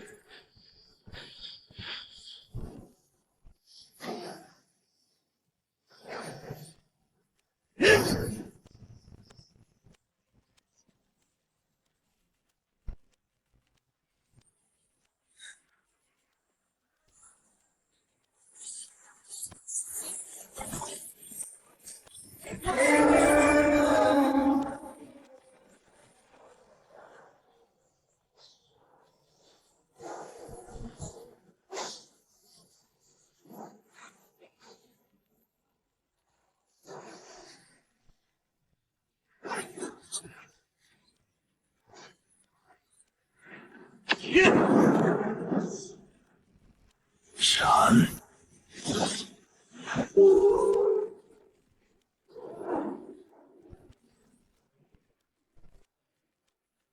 成功击溃虚空眷属，畸变融合体，获得战绩值10000点。黑鳞蟒被一刀斩首，金光龙隼被一刀两断。你是第3个。三兽王全灭。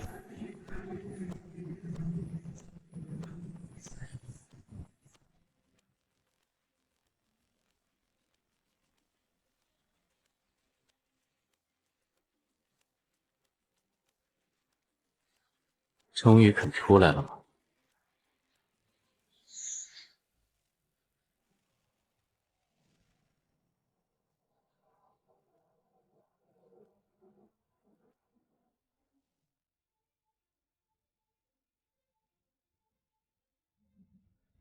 秦指挥，江城最近很热闹啊！李家灭门，破军司总兵换人，新总兵18岁，这2件事每一件放在平时都够写3份报告了。现在2件叠在一起，发生在同一个地方，同一个月。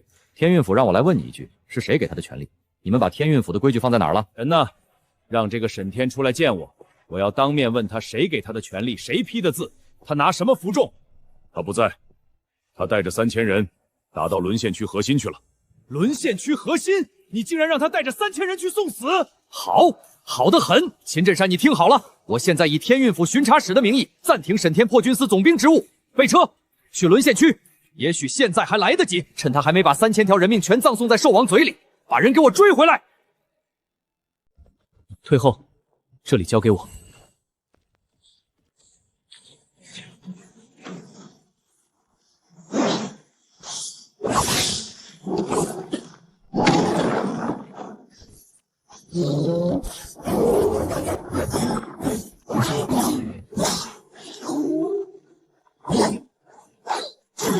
成功击溃虚空眷属，畸变融合体，获得战绩值10000点。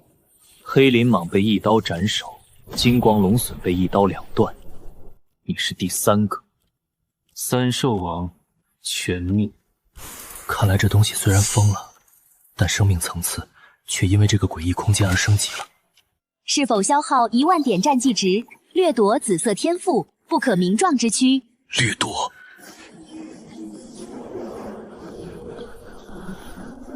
丁，掠夺成功，获得紫色天赋，不可名状之躯。变态，但是我喜欢。这10000点战值花的太值了，怎么回事？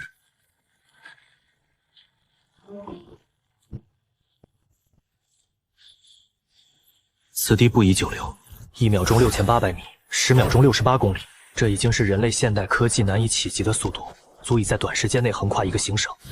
又回到这个地方了，鬼打墙，天心通，全知领域。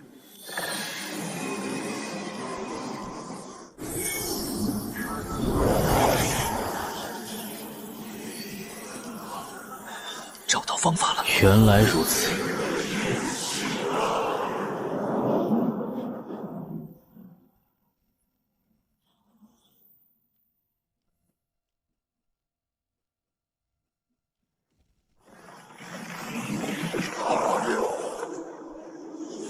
不对劲，我被困住了。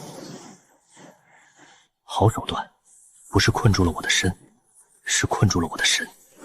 3品精神念师的精神力不够强，3品不够，那就4品。消耗5000战绩值，升级精神力。留下来和我们为敌。聒噪！当前精神力已提升至10000点。好像能用。给我烧！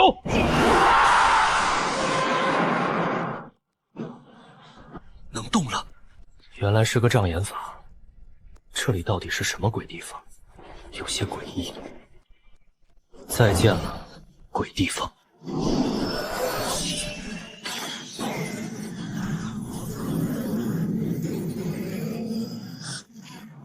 终于出来了，还是人间好啊！120公里，几分钟的事儿。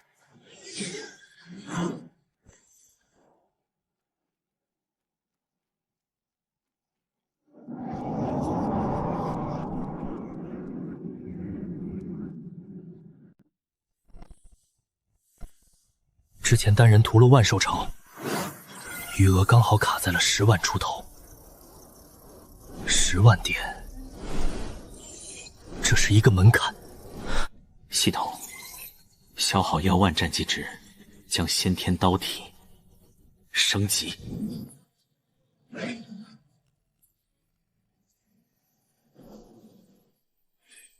天赋进阶成功，恭喜宿主获得首个橙色天赋。这就是意，5阶炼士那是借天地大势压人，而6阶修意则是将自身的意志灌注于天地之间。我心即天心，我意即天意。这种力量本该是6阶经过数十年苦修才有可能触摸到的门槛，而现在仅仅是5阶初期就已经彻底掌握，并且还是通神。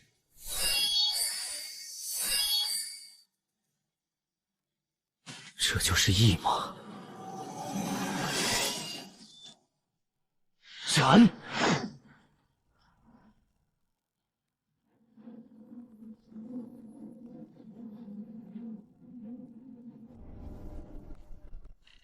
好强！这还只是气流凝聚的刀，如果是用天罪，根本不敢想。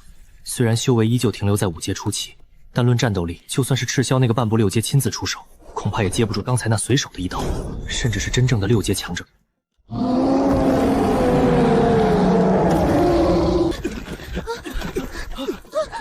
稳住，别乱，顶上去，别让他冲破防线。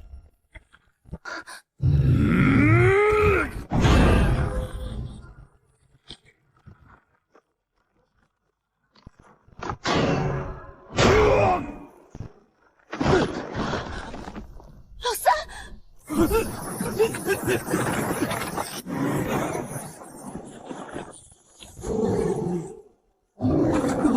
情报有误，这头魔猿的气血波动比我导师都强，这分明是全盛时期。没办法了，只能拼了。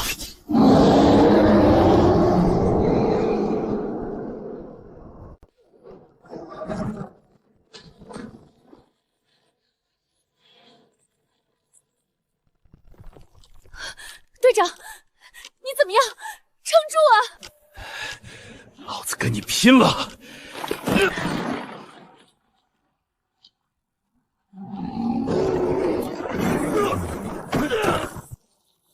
别管我，快走，带着陈峰和王宁赶紧走。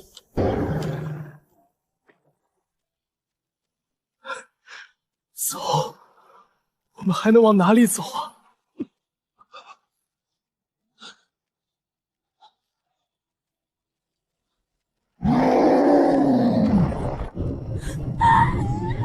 我跟你拼到底，就算死也要拉你垫背！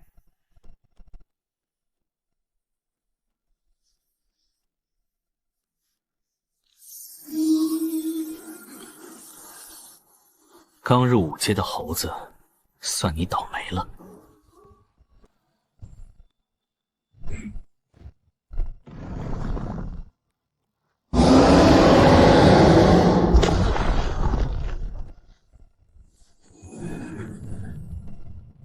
退后，这里交给我。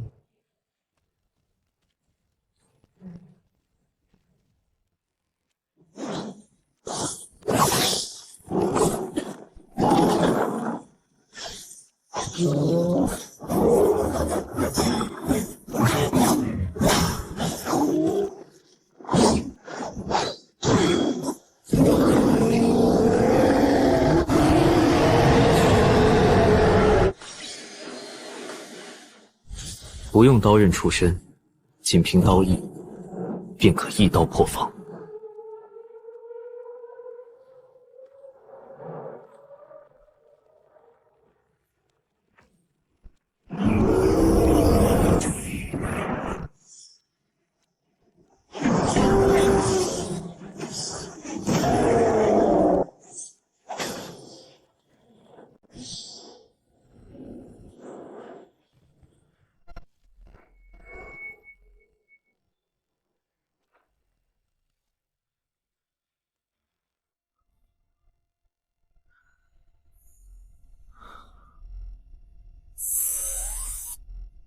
丁，成功击溃5阶斑山魔猿，获得战绩值5000点。是否掠夺紫色天赋大地暴君？掠夺？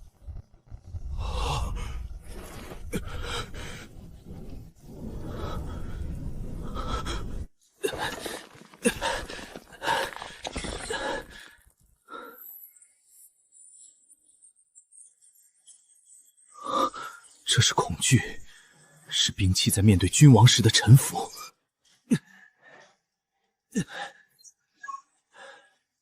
加油！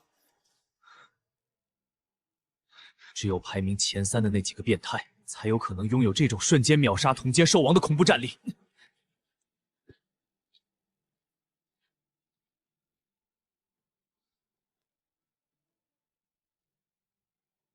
今日若非前辈出手相救，我们4人早已殒命在此。不知道恩人怎么称呼？也是哪所武大的高材生吗？我名沈天，诸位不必多礼，无需称我前辈。加入龙源武大吧，我们有顶级资源和6阶导师1对1指导。没兴趣，我这个人从来都不太喜欢学校，我只想去异兽多的地方，那里才是我的天堂。有缘再见吧。这就是真正的天骄吗？队长，看来这乾隆榜的排名怕是要大洗牌了。这个沈天，绝对会是未来搅动整个龙国风云的恐怖存在。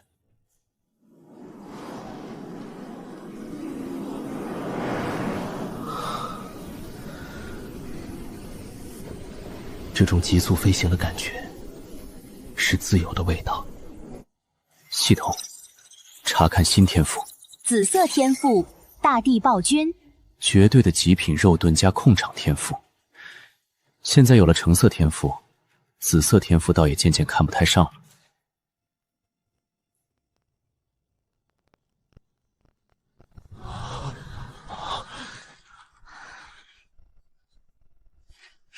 都别慌，那是总兵，总兵回来了！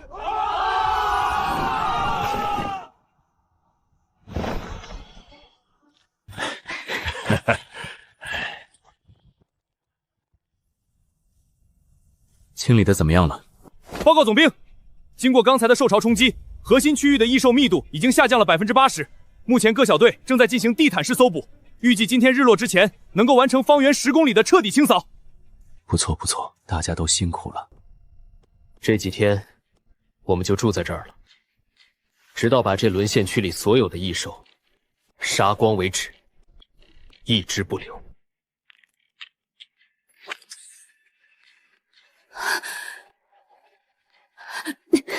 总兵，您的意思是，我们要彻底占领这里？你可以这么理解。没想到老子这辈子还能干这种大事儿！为了江城，为了人族，兄弟们，这可是咱们以后吹牛的本钱。这地是你爷爷当年跟着沈总兵一刀一刀砍回来的。我真的只是想清光方圆几十里的怪，好凑够升级橙色天赋的战绩值。收复失地什么的，我压根儿没想过。明天日出，以电视塔为中心推进20公里，我要让这方圆100里寸兽不生。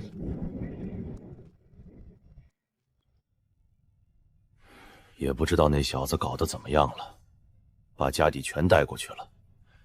要是真出了岔子，江城未来20年都得喝西北风。秦指挥好兴致，原来是周巡察使，什么风把您吹来了？也不提前打招呼，我好去城门口接您。接就不必了，我这次是微服私访，毕竟江城最近可是出了不少大新闻。不知道周巡察使指的是？李家被灭门，破军司总兵换人，简直是胡闹！一个毛头小子能有多强实力？天赋和统兵打仗是两码事。秦指挥，那个沈天人呢？让他出来见我，我倒要看看什么神圣能让你这么护着。他不在这里。不在？躲起来了？他带着破军司的人去沦陷区了。你说什么？他去哪儿了？沦陷区。好大喜功！3000人全军覆没了，江城拿什么抵御受潮？你负得起这个责吗？不知天高地厚的纨绔子弟，这种人必须马上撤职查办。备车，马上去沦陷区，趁着还没酿成大祸，必须把人带回来。周巡察使，那边现在可能有点……龙潭虎穴我也要去，我要把被那蠢货带偏的士兵救回来。解释什么？亲眼看到比说10000句都管用。现在的年轻人太浮躁，以为看过兵书就能当将军。战争是人命填出来的。等会儿见到沈天，我要给他好好上一课。沈天这小子，虽然天赋妖孽，但毕竟年轻气盛。沈天啊沈天，你可千万别犯浑。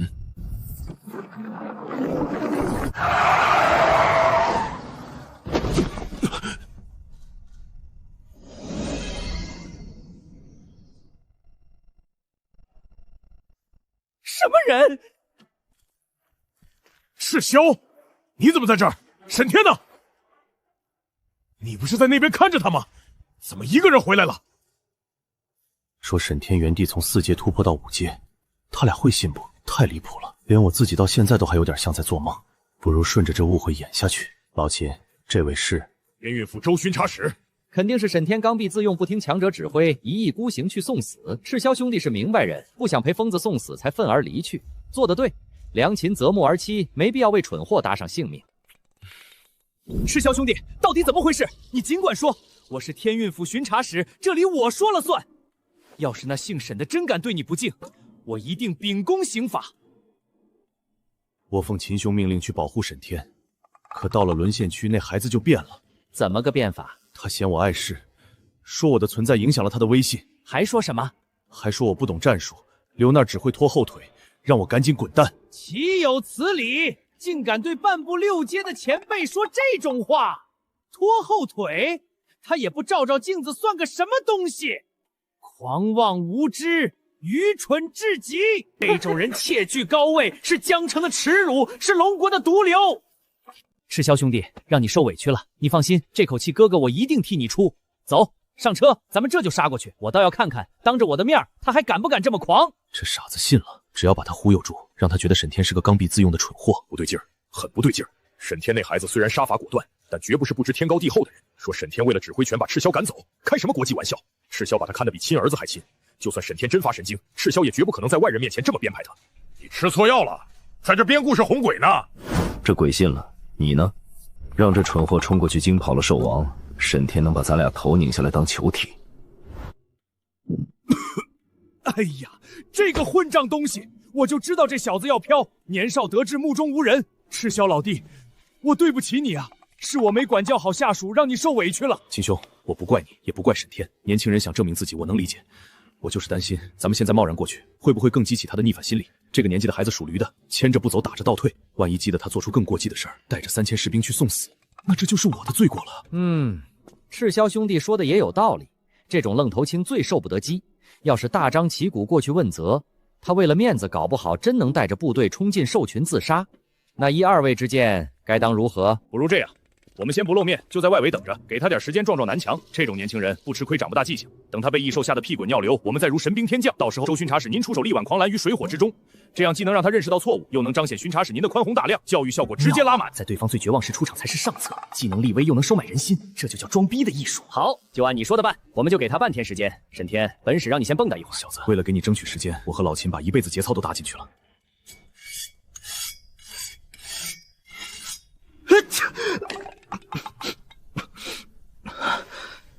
谁在念叨我？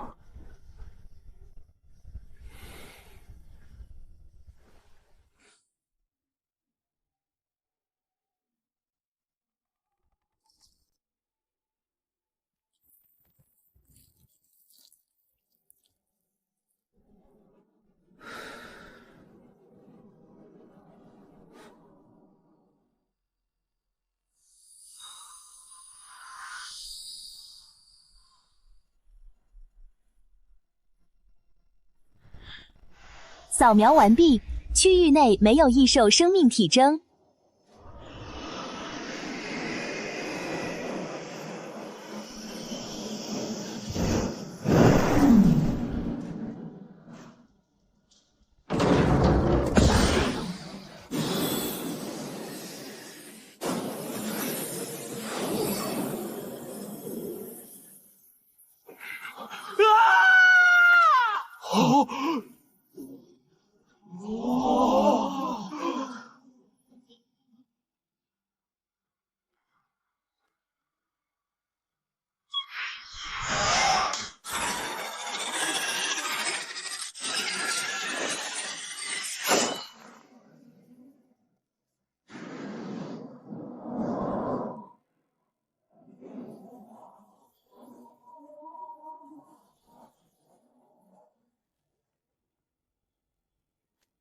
全军听令，以此塔为界，后方300里皆为我龙国疆土。告诉江城的百姓，告诉那些死在这里的前辈，这里我们收回来了。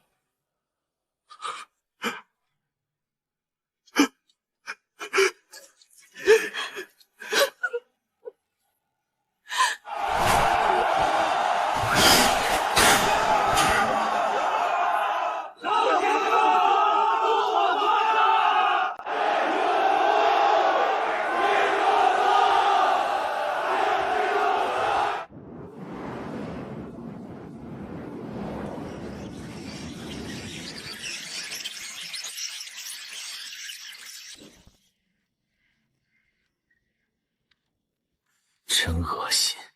什么万物有灵，什么生态平衡？这颗星球只需要一种声音：人族要生存，露牙吃人的畜生都得死。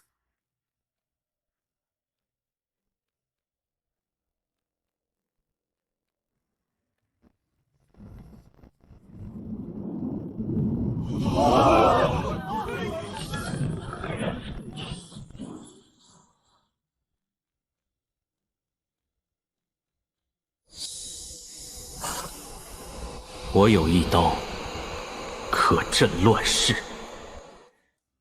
原来如此，以前的我是一把只会饮血的凶兵，现在这把凶兵有了刀鞘，也有了握刀的人。刀不仅仅是用来杀戮的，也可以定着乱世的规矩。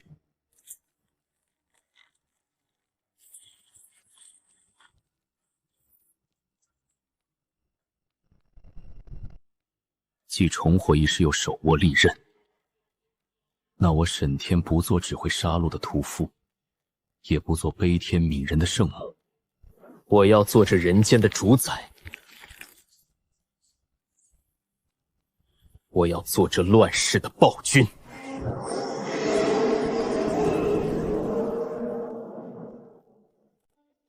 这门刀法不敬神，不礼佛，只尊本心，直斩不平。这一刀名为荡魔。已收录荡魔斩，名称荡魔斩。描述：这不是凡俗的技艺，这是向诸天神魔宣战的檄文。这就是在绝代刀圣加持下，我从心境改变悟道而作荡魔。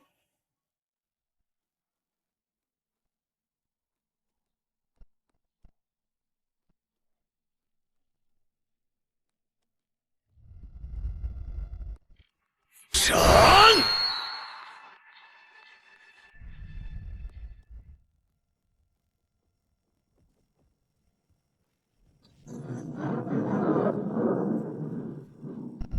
这就是荡魔吗？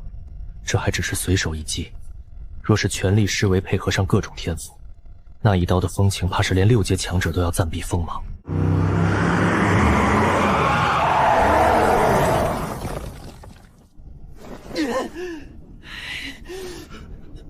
怎么回事？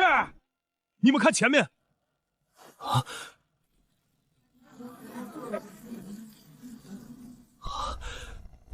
这种破坏力，不会是6阶的兽皇出现了吧？看到了吗？这就是你们那个少年英雄干的好事儿！我就说是兽王陷阱，连6阶兽皇都出手了，沈天那蠢货怕是渣都不剩了。沈天该死，3000病士是无辜的，我是巡查使，不能看着他们白白送命。你怎么不拦着他点儿？要真有兽皇，他一个人冲过去不是送死吗？老秦啊，沈天死不了啊！什么玩意？别担心兽王了，那3头5阶兽王估计早就被他拿下了。你说什么？我说那小子就在刚才原地突破5阶了。等等，你刚才说什么玩意儿？原地突破5阶？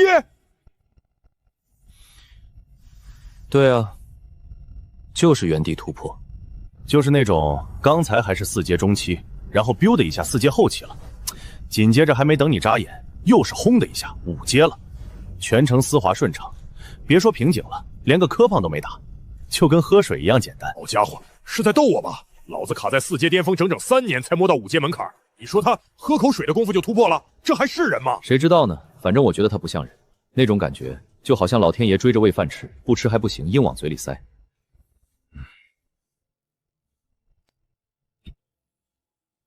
这小子真突破到5阶，以他能越级逆伐的变态战力，面对3头5阶巅峰兽王，至少不落下下风。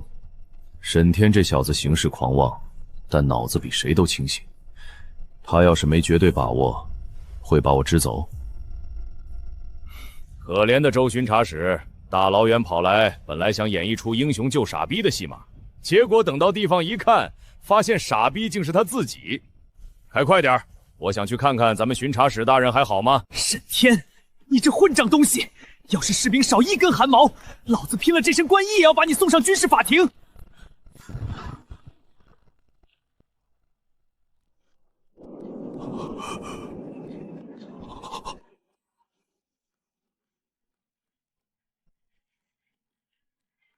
这真的是那年轻的总长？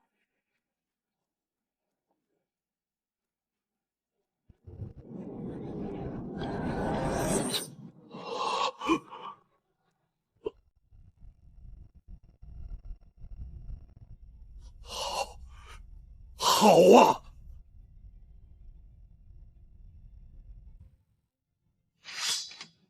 赤霄前辈，刚才多谢您在外围略阵。我就看了个热闹，都是你自己杀出来的。秦真手，幸不辱命。这片地清理干净了。好小子，真给咱们江城长脸！回头我就给你请功，特等功。这就完了，那个不可一世的少年暴君呢？骗子！这老东西刚刚才在演我。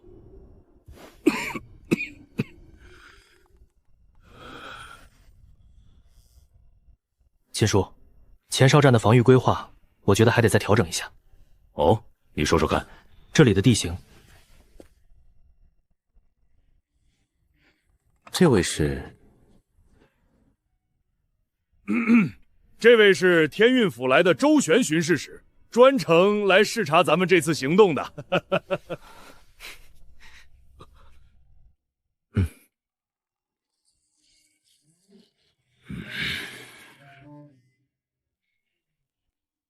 这位可是咱们龙国最高权力机构天运府派下来的巡查使，5阶强者周旋周大人。痛心疾首啊！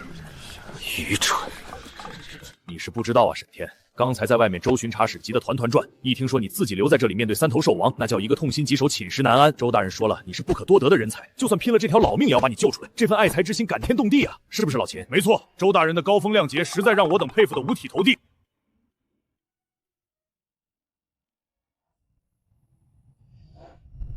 原来是周大人，劳烦周大人这么远跑一趟，还要担心我的安危，沈某实在有些过意不去。不过还好，这里已经搞定了，没让周大人失望。那些兽王也都已经搞定了，所以就不劳您费心出手相救了。沈总兵客气了，我也就是来看看，没想到沈总兵真乃神人也，年纪轻轻就有如此惊天地泣鬼神的手段，真是太厉害了。赵刚，到。让兄弟们别光顾着激动，赶紧干活。凡是3阶以上的异兽材料，能拆的全都拆下来。全体听令，开始打扫战场。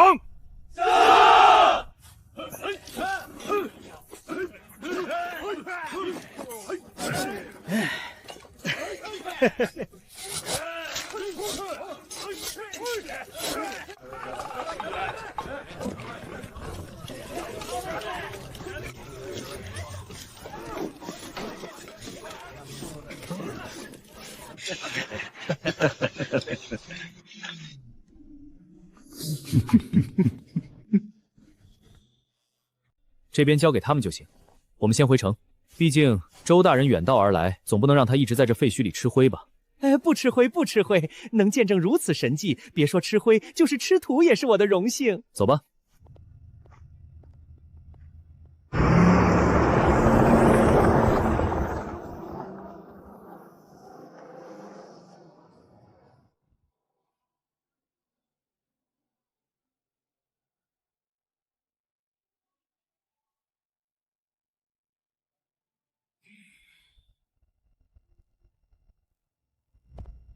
周大人有何指教？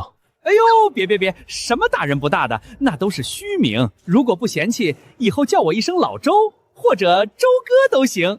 这不太好吧？有什么不好的？咱们都是为了龙国效力，那就是战友，是一家人。既然是一家人，哪来那么多规矩啊？说实话，哥哥，我这次来本来是带着任务来的，上面非要让我来看看，我有眼不识泰山，还有些误解。但是今天这一见，我是彻底服了。收复沦陷区，放眼整个龙国100年来，这是头一份，一字不漏汇报给府主，这必须是龙国勋章。那就多谢周哥了。既然周哥这么仗义，那我也就不矫情了。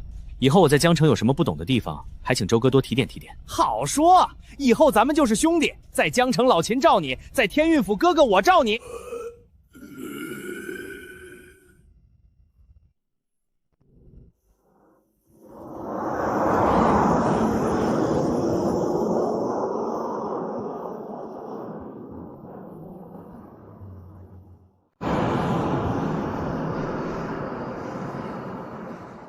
老秦啊，这次回去你的腰杆子可算是能挺直了。怎么说？以前每年的述职大会，咱们江城不说垫底，也就是个中下游混日子的水铺。但今年不一样了，匡复沦陷区斩杀3头5阶兽王，这战绩往桌子上一拍，那就是王炸。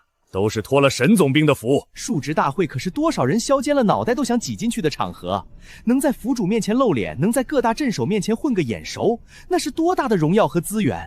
龙渊5大的顶级天才都会到现场。本来这种会也就是走个过场，不过小天啊，你这把刀最近用的还顺手吗？ S 级武器的巅峰，这把刀渐渐有些拖后腿了。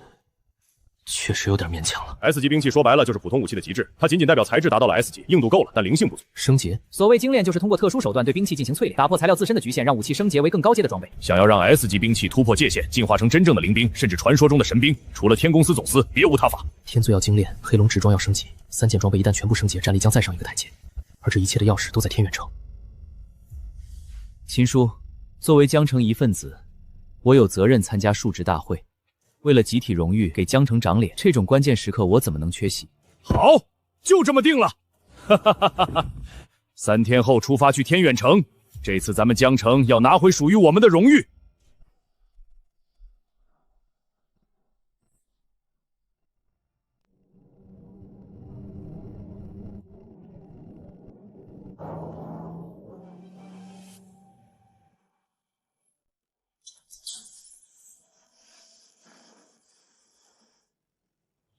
都安排好了，周旋已经被安排去休息了。这家伙现在比咱们还急，说是要连夜写报告给府主。我和赤霄商量过了，收复沦陷区这事儿太大了，大到咱们江城这1亩3分地儿根本吃不下。那片废墟怎么重建，资源怎么分配，人手严重不足。如果现在大张旗鼓的宣传，周围几个卫城肯定会眼红，到时候各种牛鬼蛇神都跑过来分一杯羹，咱们反而被动。行，听秦叔安排，这几天我就不露面了，正好休整一下。没问题，你也确实该歇歇了，这几天把精神养好。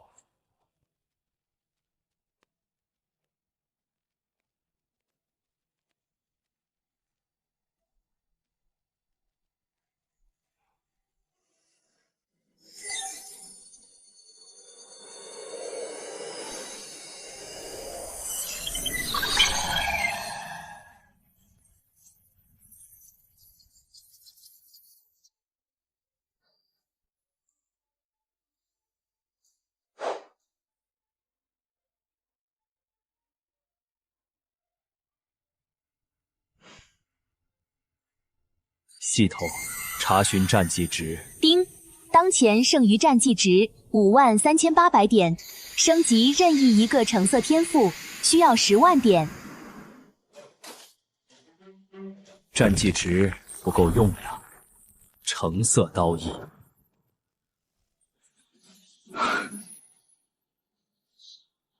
绝代刀圣已经融进骨头里了。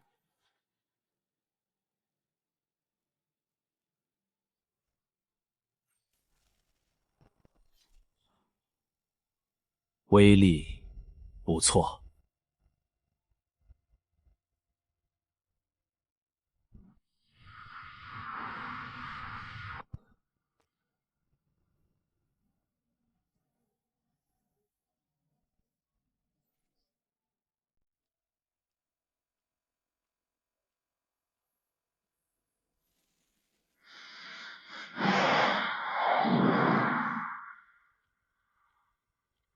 那东西到底是什么？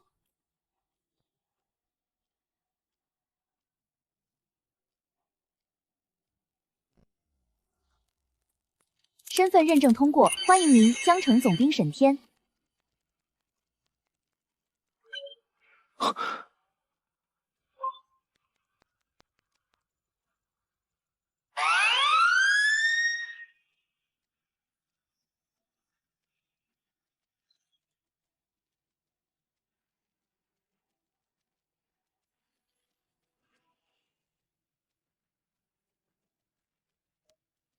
新历35年，那是70多年前的事了。早在几十年前，人类的高层就已经接触到了那种东西，甚至还进行过研究，但结果显然很糟糕，糟糕到直接封存了档案。档案里那个探测器最后传回的音频，经过解析确认也是笑声。70年前和今天2个时空的探测器听到了同一种东西。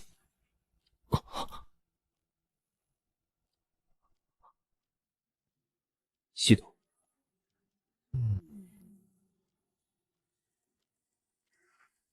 这世上没有什么是一刀解决不了的。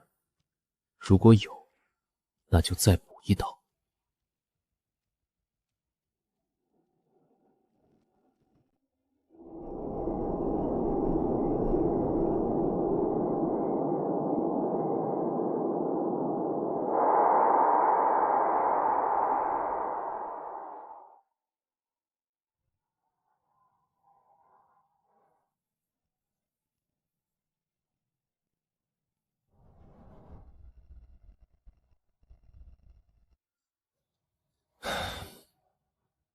太慢了。周司长，咱们为什么不坐运输机，或者直接飞过去？沈老弟啊，这你就不懂了。咱们去天元城那是去述职，是去享受荣誉的。如果风尘仆仆的飞过去，头发乱得跟鸡窝一样，那成何体统？这叫排面，懂吗？在只有程首府那种权贵云级别的地方，实力是一方面，慢慢又降落在天云城空港，才能显示出你的尊贵，你的从容。来，沈老弟，这可是新历前的一瓶好酒，我珍藏了整整5年都舍不得喝。为了庆祝你这次光复江城沦算区，咱们干一杯。不好意思，周哥，我不能喝酒。为什么？酒精过敏？我还小。谁家小能提着刀把异兽砍瓜切菜一样杀光？谁家小能一个人把沦陷区推平？你现在跟我说还小？前2天在尸山里沐浴雷霆的时候，怎么没想起来自己小？拿着刀逼得我这个5阶巡查使不敢说话的时候，怎么没想起来自己小？现在我请你喝个酒，你跟我谈小，10几度红酒，就算喝工业酒精也未必会醉。好，小好啊，年轻人自律是好事儿。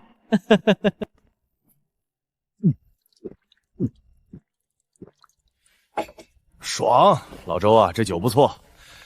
就是劲儿小了点，跟漱口水似的，不过胜在口感顺滑。还有没有？再整一瓶。没了，真是海量啊！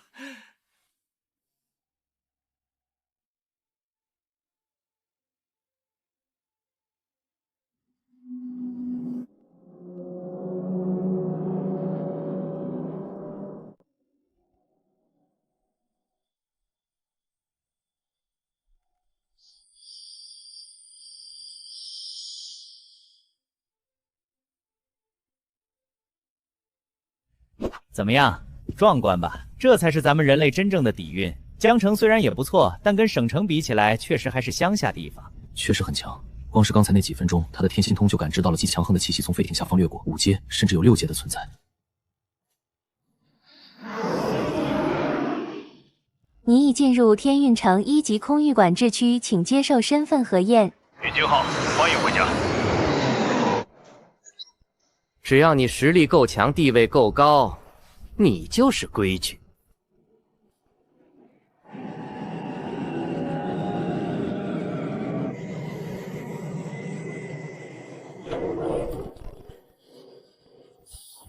欢迎贵宾下榻云顶。沈老弟，小心台阶。周巡查，您来了，怎么也不提前打个招呼，我们好清场迎接啊！不用了，把你们最顶层的云顶天宫套房给我开了。周巡查，这最近正是述职大会关键时期，别说是天宫那种只有3间的顶级套房，就是普通总统套，甚至商务间，都在半个月前被预定一空。老周，算了，也就是住2晚的事儿，没必要非得住这么好的。随便找个干净点的房间也行。不行，老秦，你别管，今天这房必须得有，还得是最好的。不管怎么样，我都要一套最好的房间。我只要一套，又不是要你所有的房间。我出双倍的价格可以吧？双倍不行，就4倍。睁大你的狗眼看看，这是什么？周先生，我不是这个意思。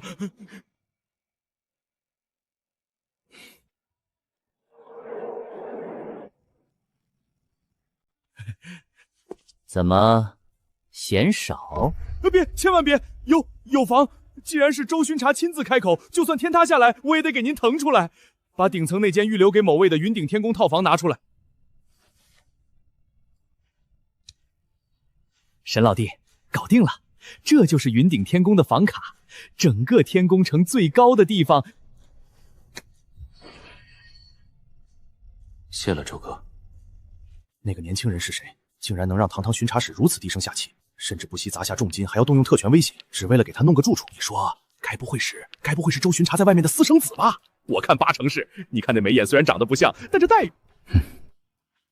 我到底说错了什么？为什么感觉刚才在鬼门关走了一套？私生子，亏你想得出来！这群蠢货，在他面前嚼舌根，嫌命长。走吧。哎，好嘞。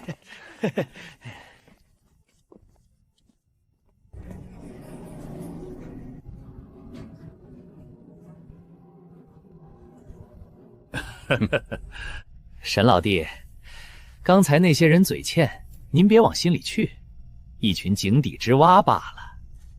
没事，咱们什么时候去天公司升级我的武器？这反应不对劲儿。那个小天啊，龙潭虎穴倒不至于，毕竟也是咱们天运府的正规机构。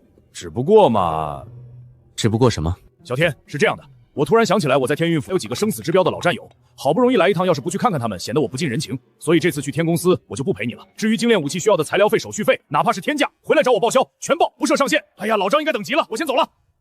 这老秦跑得比见了鬼还快，有猫腻，绝对有大猫腻。赤霄前辈，我看你那把重剑需不需要升级一下？这把剑跟了我这么多年都有感情了，升级了反而不顺手，没那个味儿了。而且这事儿吧，我也帮不上忙。天公司那帮大师脾气都比较独特，我去也没面子，说不定还会被赶出来。但是周巡查就不一样了，那是天运府的门面，是府主身边的红人，在整个天运城，谁敢不给周巡查面子？这种跟技术大拿打交道的高端局，还得是周巡查出马才行。正好我也想起个事儿，我那张细胶卡落在秦总兵车上了，好不容易来一趟，说什么也得上一次2楼，我去追他。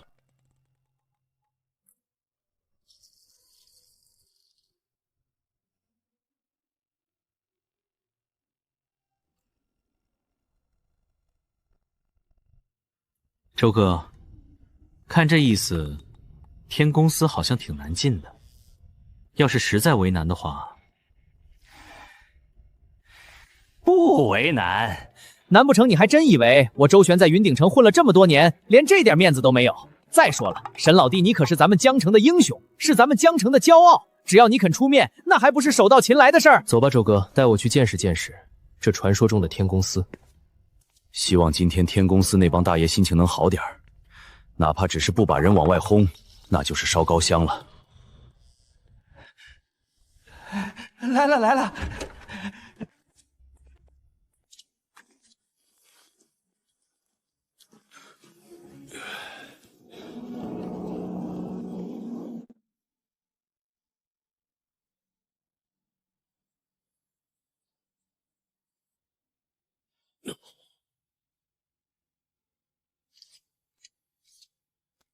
造孽！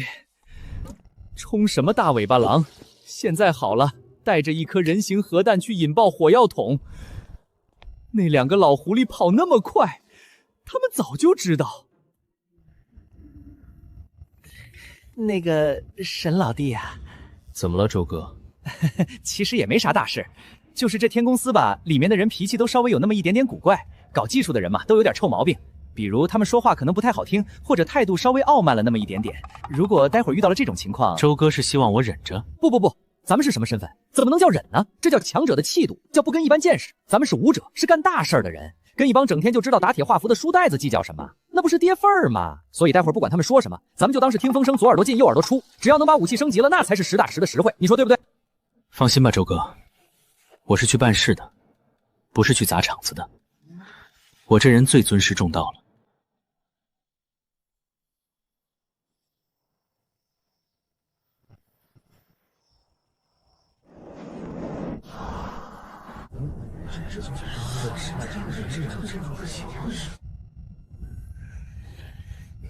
这也太多人了吧？这要是排队，得排到猴年马月去。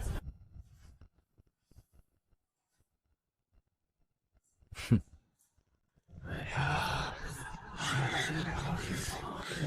那是谁啊？这么牛！嘘，那是周巡查使，难怪敢直接往里闯，这就是特权阶级啊！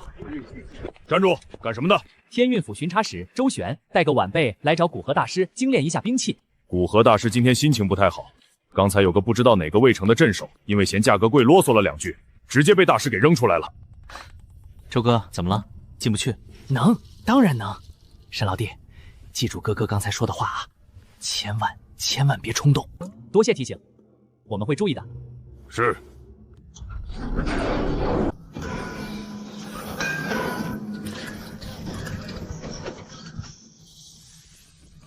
龙渊武大精神念师系这几届的第1人。哦，有多狠？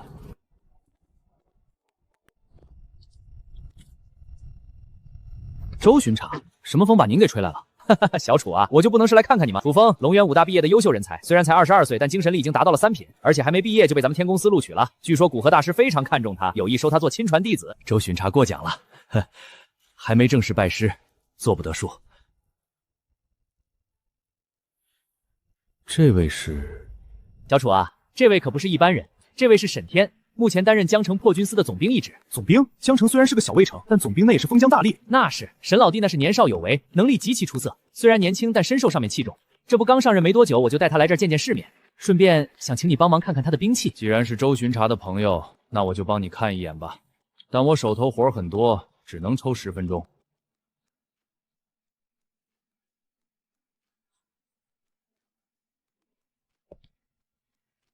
精神念师为什么要来这儿打铁？精神念师为什么要来这儿打铁？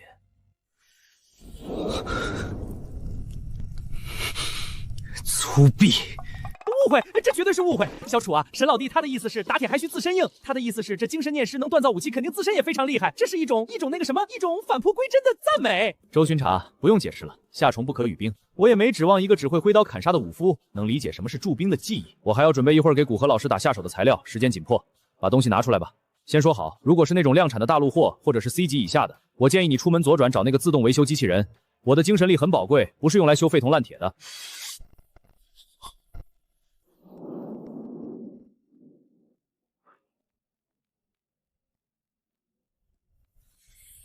深海沉银铁晶，5阶巅峰裂地魔熊的脊骨，还有，这是天外陨铁的涂层。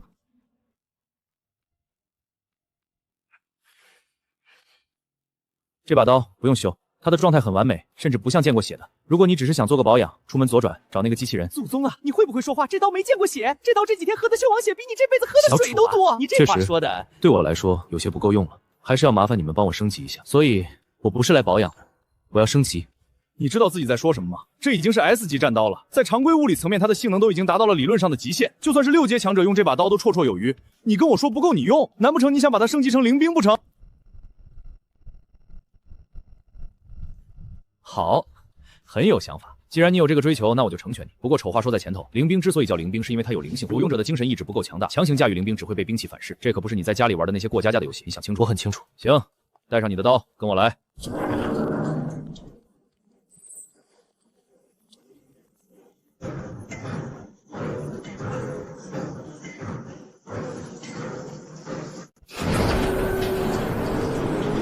跟紧点儿，这里的每一台机器都在超负荷运转，乱跑的话，我不保证把你变成零件。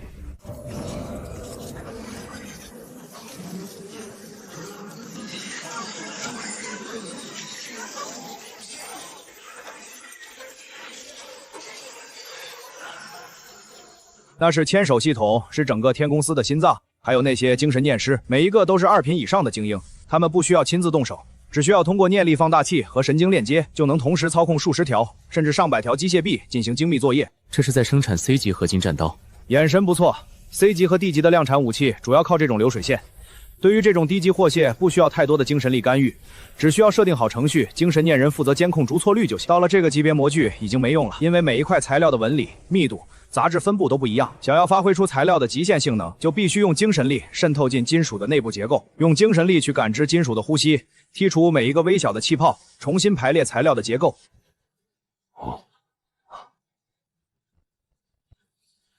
原来精神力还有这种用法。之前我对精神力的使用还是太粗糙了。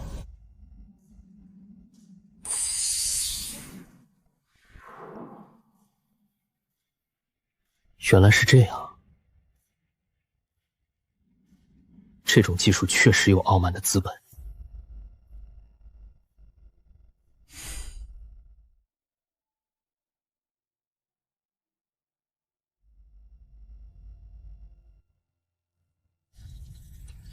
楚风，你们这儿的念师最高能同时操控多少条机械臂？塔顶那位总控是4品中阶，极限是同时操控240条。你问这个干什么？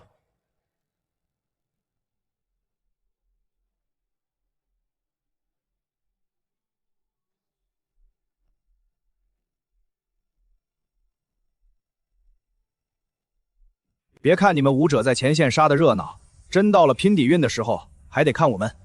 一把 S 级兵器，从选材到成型，至少需要经过3万次精神锻打。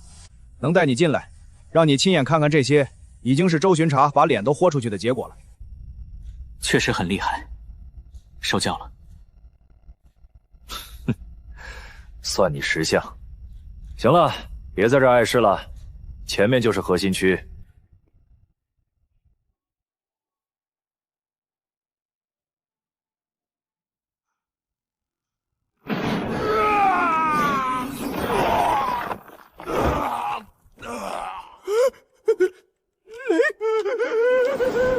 给老子滚！那个，顾大师，您消消气，嘿嘿。顾大师，您忙您先忙，我在外面等着，绝不打扰您。我刚刚在练习身法，这不是看到周老弟你来了吗？我想着展示一下刚领悟的反向冲刺技能。反向冲刺。磊哥，既然这身法练完了，咱们聊聊正事儿，到底怎么回事？古河大师怎么发这么大火？我就是稍微表达了一下急切的心情。然后呢？然后我就飞出来了。那一瞬间，我感觉就像是被一只无形的大手给捏住了，而且我也不敢反抗啊！我要是敢炸点，老古能直接把我的刀给融了。他让我滚，我就只能滚。所以周老弟，听哥一句劝，今天别进去了。老古正在气头上，我只是催了一下进度就被扔出来了。改日吧。那个沈老弟，要不咱们改天？我不赶时间。来都来了，就没有空手回去的道理。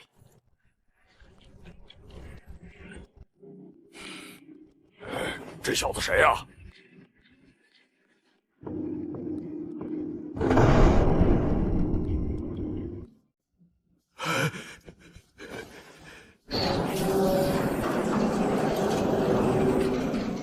进来。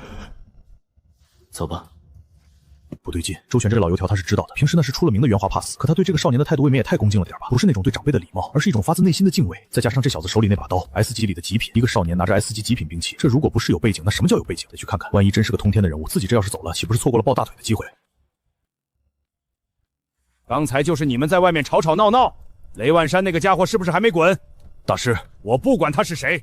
楚风，我记得我跟你说过，这几天我要闭关冲击7阶精神力，任何人都不要带进来。你是把我的话当耳旁风了吗？不是的，大师，这位沈先生他有一把 S 级的战刀，想要请您出手升级成灵兵。灵兵？你知道那是多大的工程吗？你知道那需消耗我多少精神力吗？给这么一个毛头小子升级灵兵，他用得来吗？他们不懂事，你楚风也跟着不懂事。一把 S 级的刀能不能用？能用就行了，非要升什么灵兵？完了，看来自己这次是赌错了。这小子哪有什么通天背景啊？结果踢到铁板上了。古大师，要不咱们都给我滚！这次真是被这几个家伙害惨了，不仅没帮上忙，还要被老师迁怒。你们都想要升级灵兵，楚风，你给我记住了，什么时候你能像我一样在识海中聚出精神之火，你帮他们升级。但是现在你还不配，既然帮不上忙，就别给我添乱。精神之火，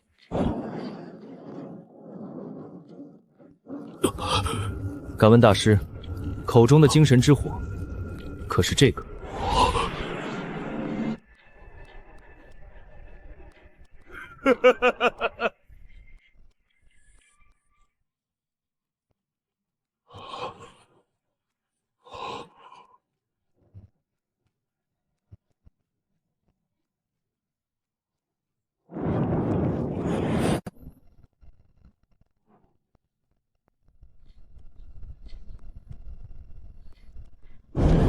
这是不是你都是4品精神念师了，你还问我那些小白问题，搁这儿扮猪吃虎呢？我的个乖乖！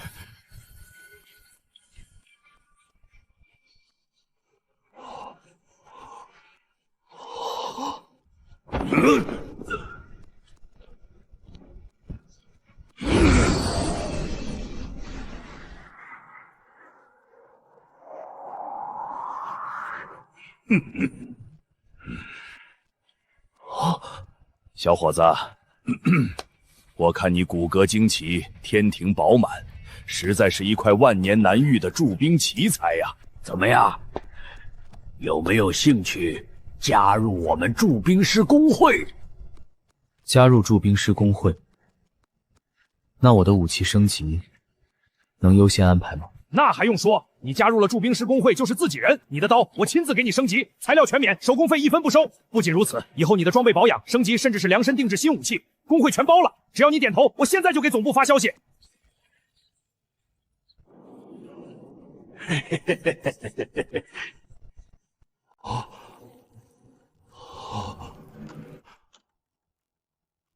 加入驻兵师是什么意思？小伙子，我说的不是天公司，而是驻兵师工会，那是不同于官方机构之上的组织，存在的唯一目的就是传承和发展驻兵秘法。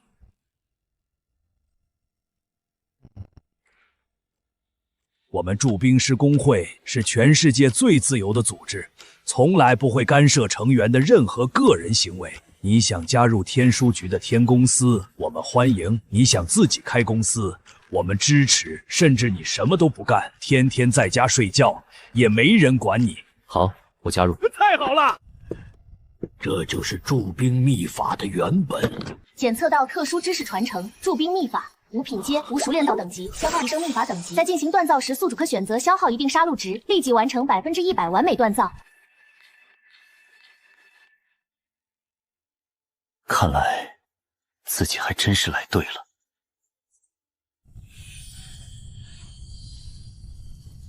小友，从今以后，你就是驻兵师工会最年轻的成员，假以时日，必成一代宗师。这把刀，我们现在就开始升级。多谢大师，不过这把刀，我想自己来。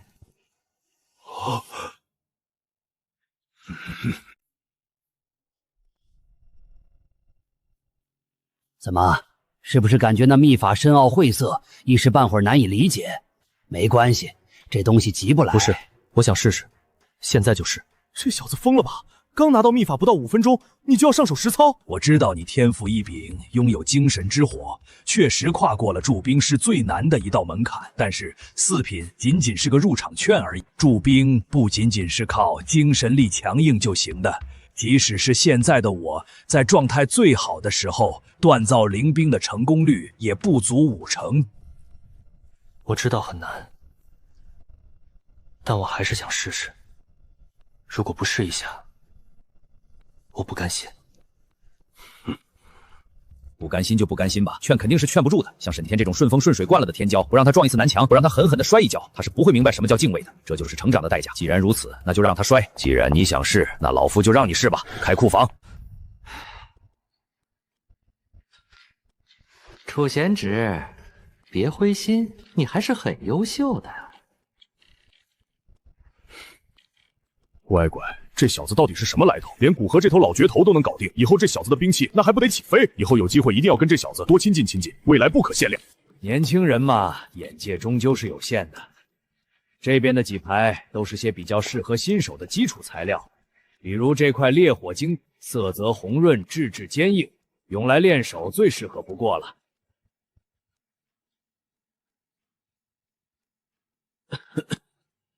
如果不喜欢火属性的，那边还有寒冰玄铁、天外云铁精母，经过宇宙射线亿万年淬炼冻顶级材料。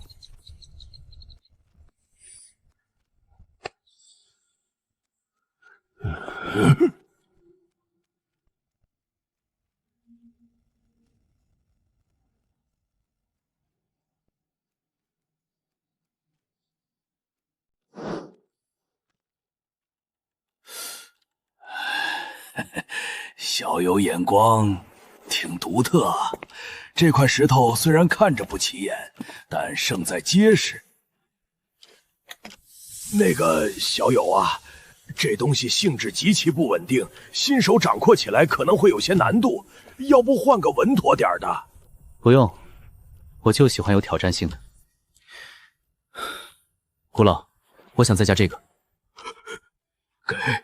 给你，小友，你千万要悠着点啊！古老放心，我一定不会让您失望的。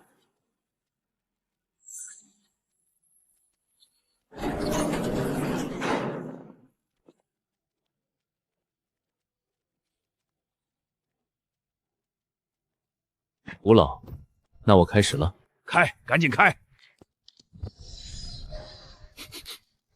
天外运铁精母，指甲盖大小的一点就已经有价无市了。沈天手里这一块有拳头那么大。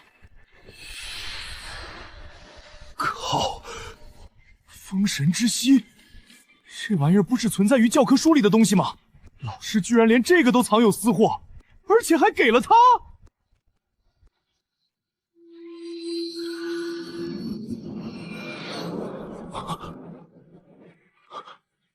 水，虚空之水。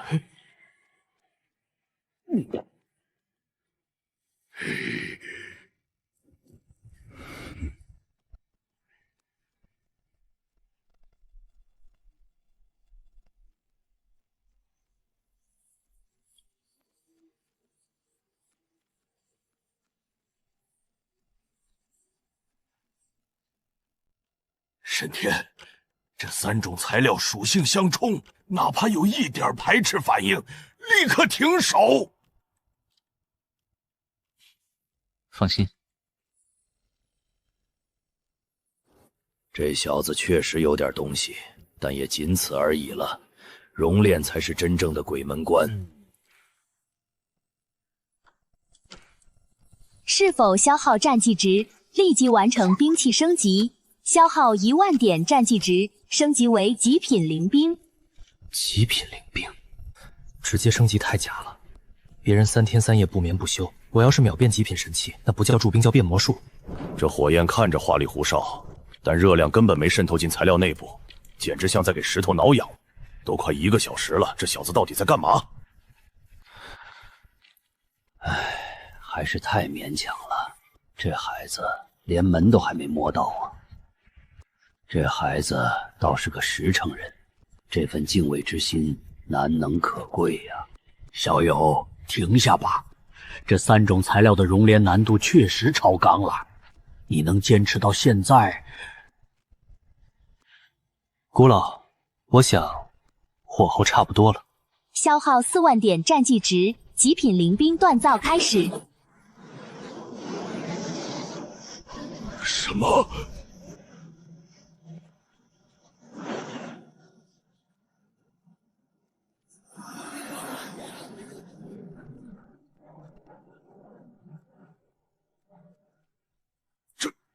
这不可能！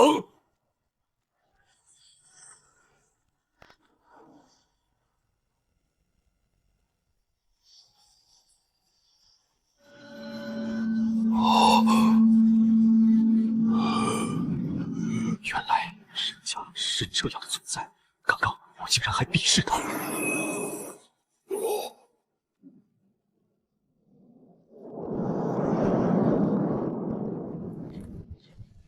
重了至少5倍，7000公斤，不过刚刚好。这就是极品灵兵吗？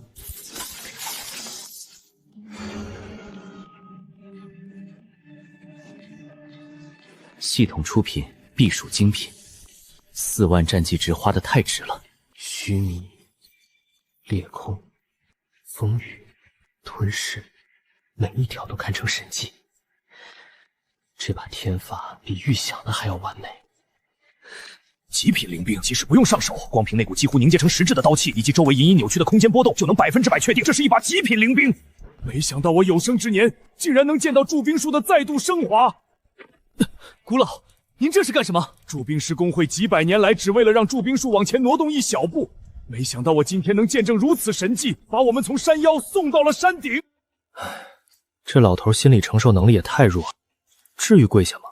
古老，您先起来。达者为师，在铸兵一道，我不如你。没你想的那么玄乎，其实是因为我的精神力比较特殊。总不能说开了系统挂，不过4品精神念力加精神之火，说精神力特殊也不算骗人。不到2个小时，从 S 级战刀到极品灵兵，我的3观被按在地上摩擦。6品精神念师生灵兵，光熔炼就要3天3夜不眠不休，这理论失败高的可怕，但他做到了，几秒钟熔炼，完美融合，没有任何排斥。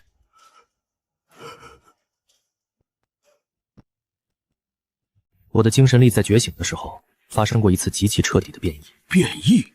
具体是怎么个变异法？我的精神力比较霸道，我的精神之火对接触到的材料可以瞬间熔炼。为什么是这样，我也不太清楚。反正自从我拥有精神之火开始就是这样。原来如此，我就说嘛，哪怕是再逆天的悟性，也不可能在刚接触铸兵迷法的一瞬间就达到这种登峰造极的硬件，除非是硬件设施不一样，这就解释得通了。这就是天赋啊！这就是变异精神力吗？这就是变异精神力吗？我也想变异，为什么我不能变异？不仅白嫖了一门顶级铸兵秘法，还把武器升到了极品灵兵。这一趟天宫寺之行，赚得盆满钵满。古老，今日赠法之恩，赠财之情，沈天铭记于心。若日后天宫寺有难，或者古老有什么需要帮忙的地方，尽管开口，沈天定不推辞。这笔买卖怎么都不亏，甚至是血赚。好，好，好，有你这句话，老夫这就放心了。这是自然，古老的传道之恩，沈天不敢忘记。古河那老混蛋，真给一个毛头小子跪了！这他妈哪是二世祖，这是能让古河甘拜下风的神仙！1个小时，极品灵兵，老子这 S 级瞬间不香了。极品灵兵，老子6阶强者还在用 S 级，他1个小时就搓出来了。周旋这老狐狸早就知道，这哪是抱大腿，这是抱了根镶钻的金柱子。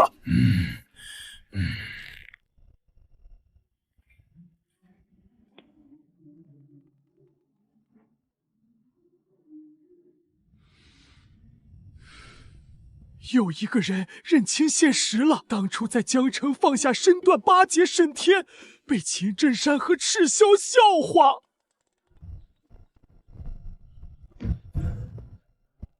沈大师，且慢，且慢啊！现在连6阶强者雷万山都追着喊沈大师，我周旋能混到今天这个位置，靠的就是这个眼光。沈大师，留步，请留步啊！沈大师，请留步啊！有什么事吗？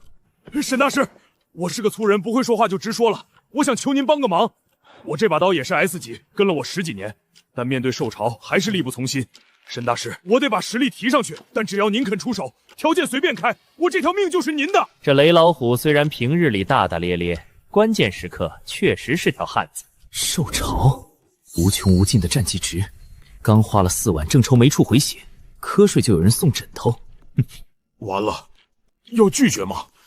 人家刚练出极品灵兵，怎么可能看得上我这点报酬？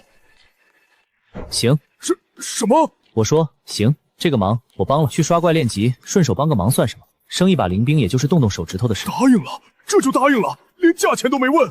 沈大师，您说真的？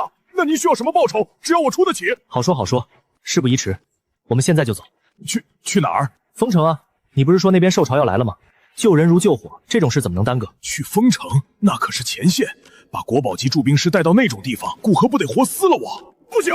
丰城现在是被异兽包围的死地，你是千金之躯，怎么能去那种地方？万一你有个3长2短，我万死难辞其咎。好吧，我们的驻兵师心心还是一点没变，杀异兽有瘾。雷镇守，沈大师既然一片赤诚之心，想要为国为民出力，你就不要推辞了。你是疯了吗？还是说你想借刀杀人，故意害死这个天才？多耽误1分钟，可能就有一只异兽被别人拿下，那是在浪费我的战绩值，这能忍？没什么可试的。前线还是太危险了，要不您再考虑考虑？有什么话，路上再说。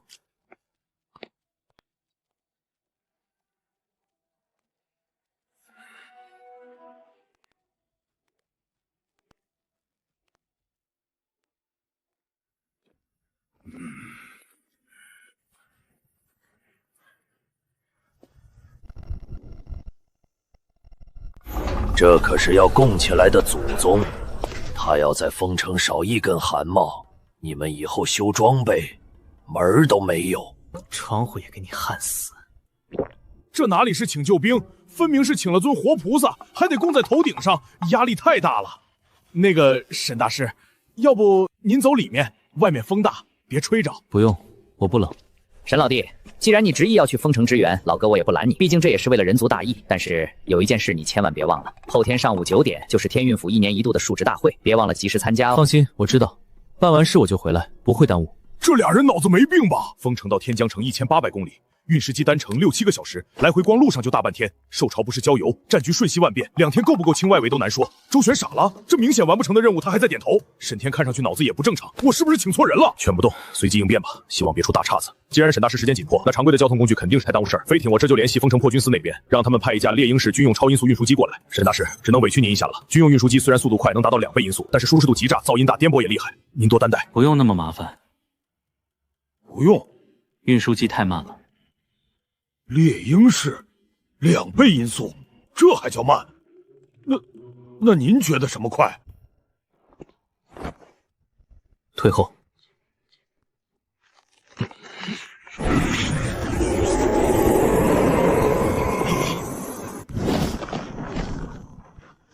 6阶能御空的见多了，但这翅膀太真实了。金翅大鹏，神话生物的凶猎。难道沈大师是异兽化形的？果然如此，这位爷从来就不是做运输机的人。当初在江城，我就被这翅膀甩在后面吃灰。雷万山那表情，跟当初我在沦陷区第一次看他飞时一模一样。好好享受吧，这才刚开始。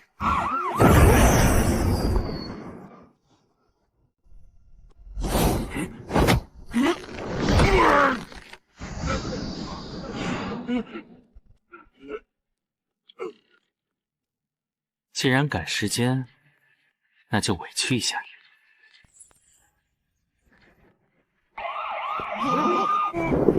3倍日速，4倍，不，这推背感起码8倍。这真是人类能拥有的。这种要把天空切开的锋利感，沈天是驻兵天才，刚搓出极品灵兵的狠人，身上带点高级装备不正常吗？这翅膀绝对是外骨骼飞行装备，还没面世的那种，不然根本没法解释。连这种飞行装备都有，大规模杀伤武器肯定也不在话下。稳了，封城稳了。雷大哥，沈大师，您这一手真是绝了。跟我说说丰城那边的情况。具体的，丰城背靠黑岩山脉，是异兽老巢，一头6阶裂地魔猿盘踞多年，皮糙肉厚，力大无穷。我俩都是6阶，谁也杀不了谁。多年默契，他不发动兽潮，我就不深入他的领地。3天前，裂地魔猿只剩疯了一样，不计代价驱使异兽冲击兽防线，直到那些异兽杀不死。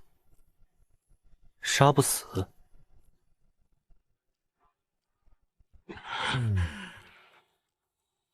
准确的说，是可以无限复活。无限复活？这可不是普通兽潮能做到的，背后怕是有点意思的东西。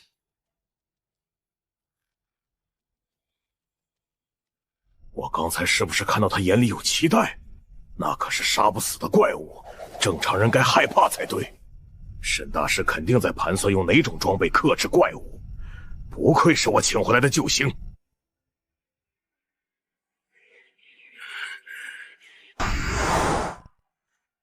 无限复活？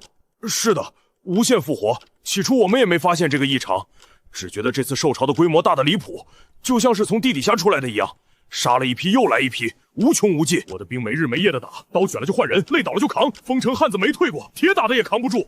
一个小队长斩了头4阶铁甲犀牛，副官废了条胳膊，才把他的脑袋砍了下来。你确定不是同族的长相？绝不可能，那头犀牛是变异种，左脚是断的，断口焦黑，是我以前用雷法劈的。所以我才厚着脸皮跑到天公司，想把这把老伙计升级成灵兵，哪怕不能彻底杀死他们，至少也要能拥有某种镇压或者封印的特性，哪怕只是延缓他们复活的时间也好啊。无限复活，系统最大的烦恼就是怪不够杀。他在笑什么？这位沈大师该不会是被吓傻了吧？沈大师，您是不是觉得此事太棘手？实在不行，我们先回天域城从长计议。不用，雷大哥。你确定他们是无限复活，而且数量无穷无尽？千真万确，我拿我的项上人头担保。好，太好了。这种违背常理的现象背后，往往隐藏着巨大危机。既然遇到了，我辈武者不能坐视不理。沈大师高义，雷某佩服的五体投地。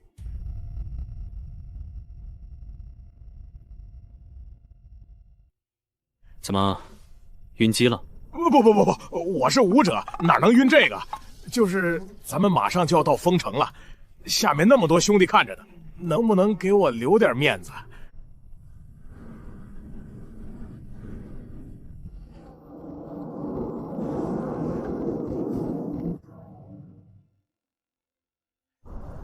那就准备降落吧，带我去看看你的破军司。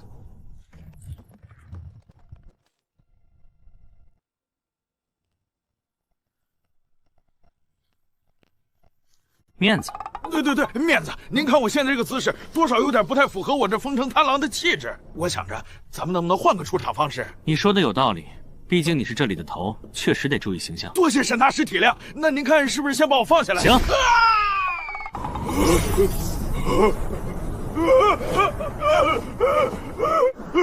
沈大师，高了，太高了啊！沈大师，您这是要玩死我呀？不是你要自己飞的吗？我就松手了。我是想帅气的降落，不是想自杀式袭击啊！麻烦，这个高度怎么样？就这儿，这儿就挺好。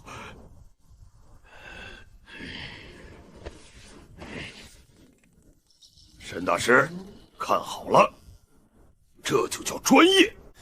敌袭，正上方高能反应，那是雷万山大人。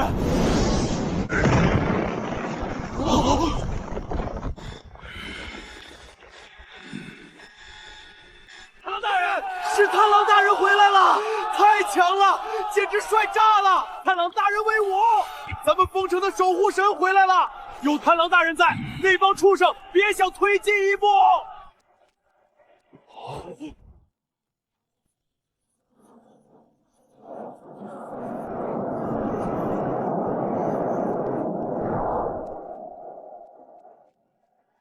这就是沈大师的真正实力吗？刚才那种紫雷流星的出场方式，在这位爷面前简直就像是顽童在玩泥巴，太丢份儿了，简直被碾压成渣了。人家这叫什么？这叫谪仙临尘。算了，跟沈大师比牌面，我这不是自取其辱吗？人家那是天生的谪仙，我就是个砸坑的莽汉。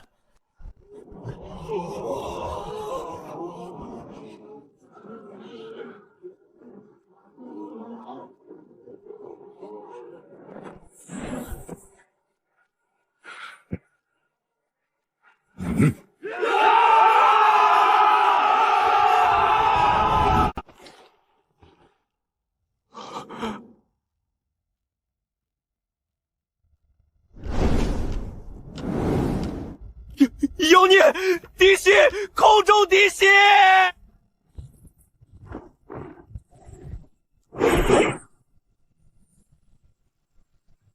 住手！都给老子把刀放下！沈大师不是异兽，放下！没听见吗？那是老子请回来的贵客。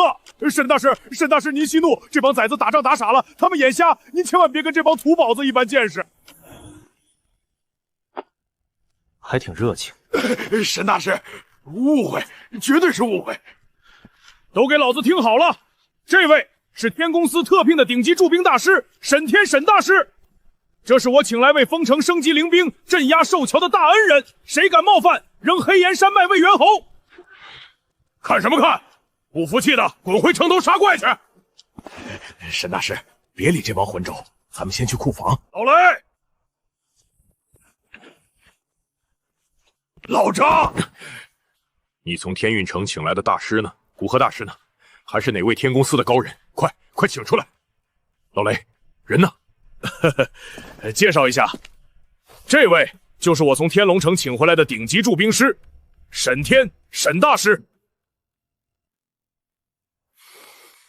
老雷带回个少年，18岁驻兵大师，要么被忽悠，要么来头大的吓人。丰城经不起折腾。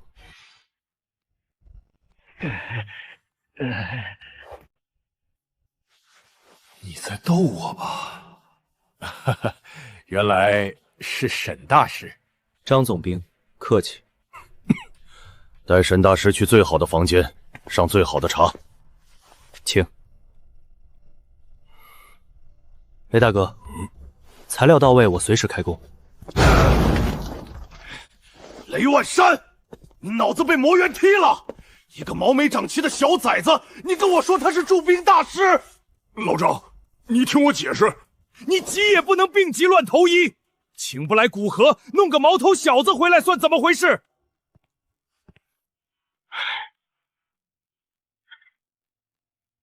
张月，把头抬起来！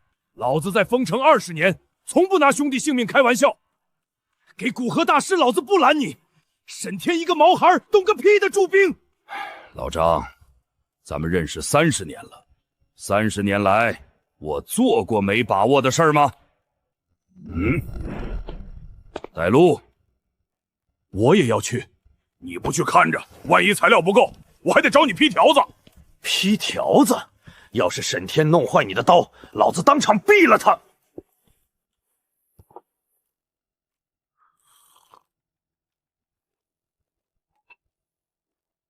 雷万山做了这么多，他是说什么也不会放弃的。雷万山，你给我松手，我自己会走。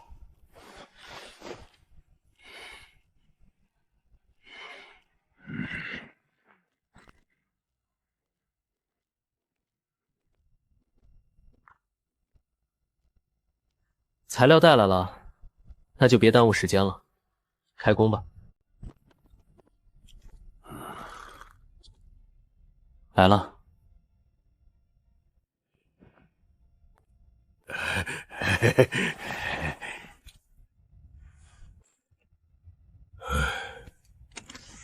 这把刀跟了我10年，里面的深海雷鸣石也是我攒了好久才弄到的。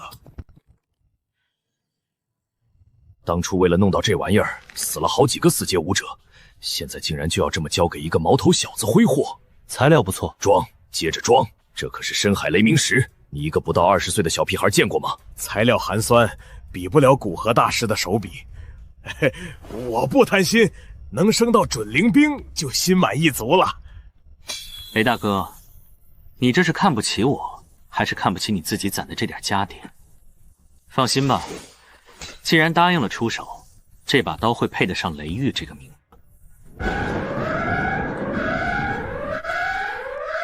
来了，走。沈大师，前线吃紧，我的刀就拜托您了。弄好了，随便找个士兵送过来。老雷，你等等，咋了？那是你的助战兵器，你把刀留在这儿，拿什么跟裂地魔猿打？你把刀拿上，回头再生不行吗？老张，你不懂。我不懂，我是不懂你怎么想不开要自杀。来不及了，来得及。你就把全城的命赌在一个小屁孩身上，那不然呢？我都把他扛回来了，不信他信谁？你自己去找死，别拉上我！放心吧，老张，来得及，绝对来得及，来得及，你个大头鬼呀！3天，那是对于凡夫俗子而言。是否消耗战绩值立即完成兵器升级？当前可消耗1万战绩值升级为下品灵兵，当前可消耗2万战绩值升级为中品灵兵。既然这么惊喜了，那我就给你个惊喜吧。顶住！都给我顶住！谁要是敢退半步，老子现在就毙了他！数量依旧没有变少，他们果然能无限复活吗？别这么大火气！沈大师说可以，他就一定可以。什么时候了，还在沈大师？你看看下面那帮畜生，可不会等你的沈大师。待会儿裂地魔猿要是攻上，难道你要我去跟他肉搏吗？没了雷玉，老雷这矿战派战力至少打8折。等什么？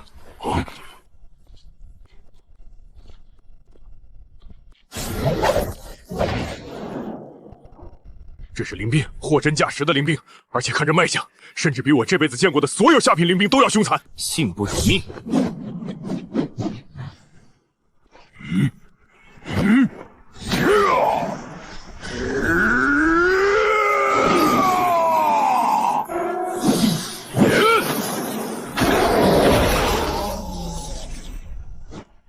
好刀，这特么是把好刀啊！除非是他早准备好的，只有这样才能解释。君子论迹不论心，一把灵兵就这么送人了。沈大师，大恩不言谢。沈大师今日送刀之恩，丰城上下300万百姓没齿难忘。强化雷玉把家底掏了个精光，战绩值余额比脸还干净，没有战绩值比哭还难受。张总兵言重了，身为龙国武者，斩妖除魔是分内之事。沈某此番前来，就是为了丰城的100万百姓。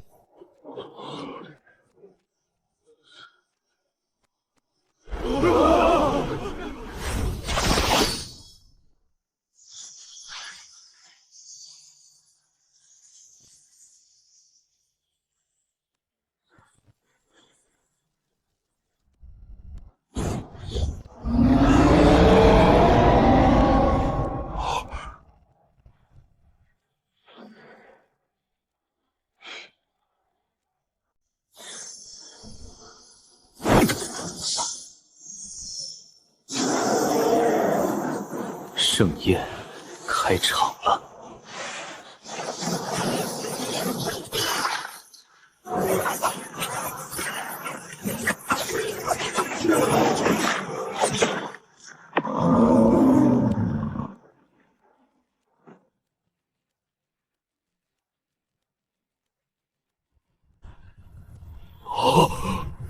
这就是精神念师。这分明就是一个人形自走炮台，一个人就是一个尸。原来小丑竟是我自己！好家伙，神了！那是沈大师的飞刀，是咱们自己人！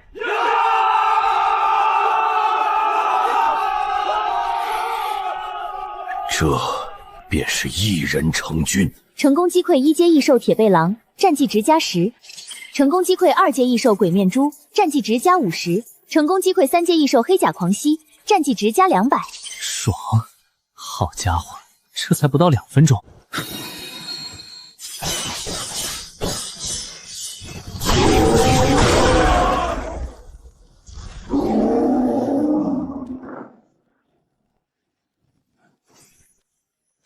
宛如神明，这分明就是一尊行走的人形核弹。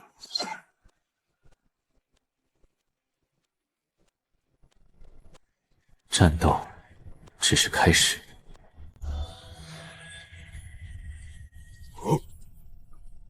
这么多雷鸣石，拿点材料怎么了？人家凭本事拿的。舒服了，兜里有粮，心里不慌。神了！一个人灭了一整个先锋军团啊！不是吧？又来！你在这个时候把武器融了？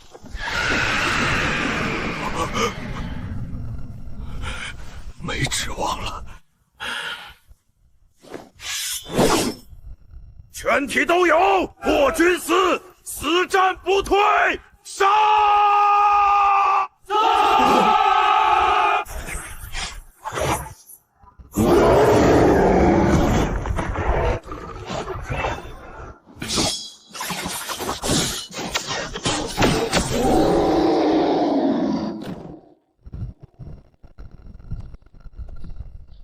当前武器浮屠千刃 S 级念力兵器，检测到可用强化材料深海雷鸣石极品 X3，是否消耗战绩值进行升级？确认升级。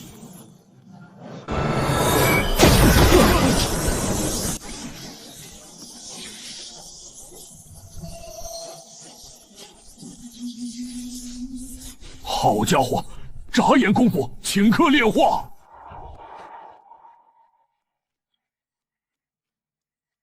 正好，拿你们试刀。浮屠惊雷吗？这不仅仅是飞刀了，这是36门微型电磁炮。就算是死，也要拉个垫背的。就是现在。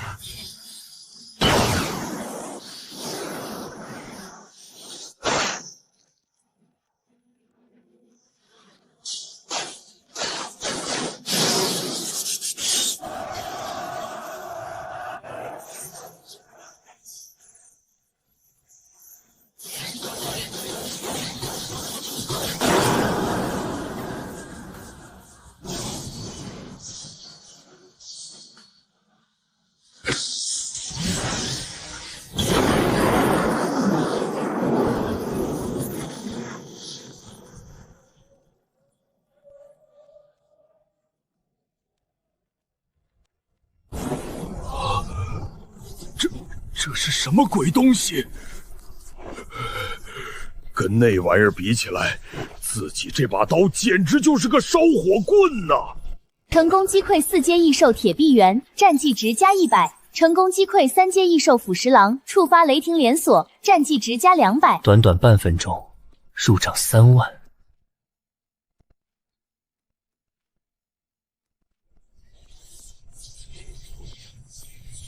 好家伙，这还是人吗？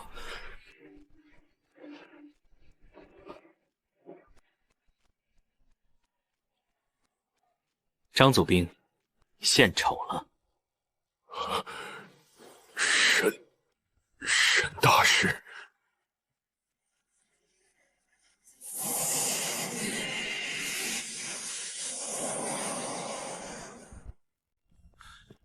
是我张某人有眼不识泰山。您这一手锻造技术神乎其技，我张月服了，心服口服。张总兵言重了，我也只是运气好，恰好顿悟了一些小手段罢了。你管这叫小手段？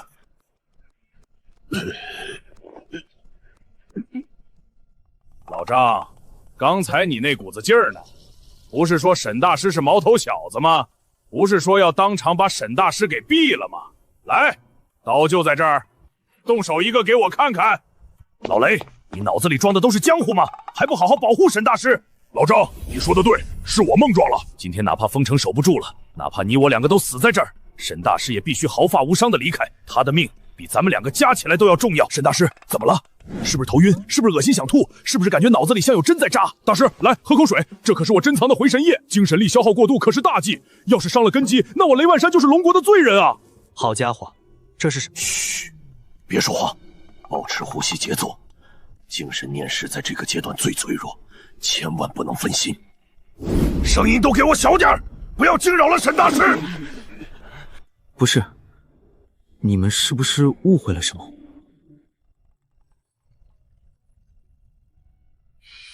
那个雷大哥，张总兵，我真的没事。沈大师，您不用勉强，您要是累了就歇会儿。是啊，沈大师，您这虽然猛，但那可是灵兵啊，哪怕是4品精神念识催动这玩意儿也费劲，透支潜力的事儿咱们可不能干。就算封城破了，你也不能有事儿。解释是解释不清了。有这2位护法守着，倒也不错，专心收割便是。新一轮又开始了。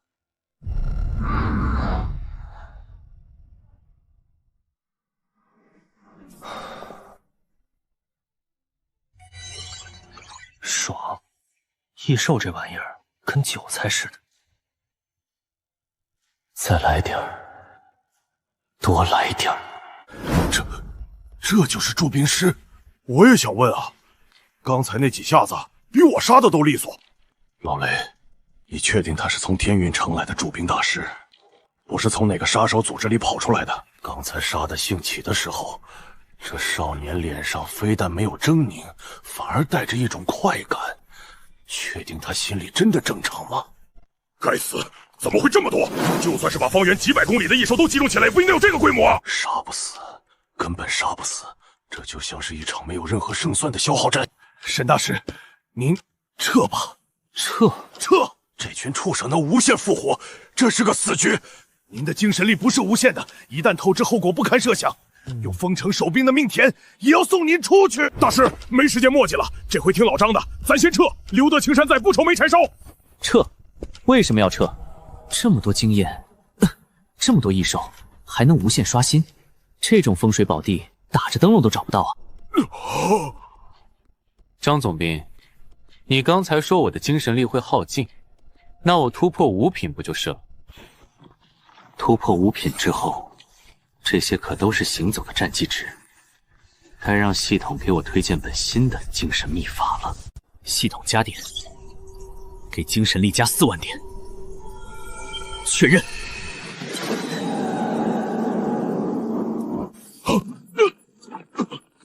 怎么可能？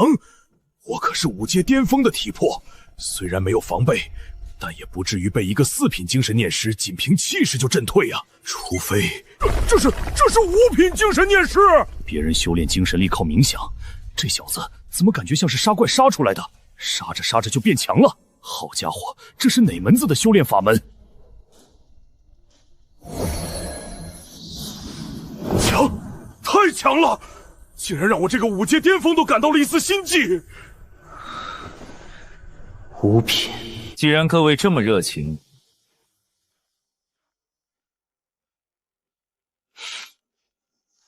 那我就不客气了。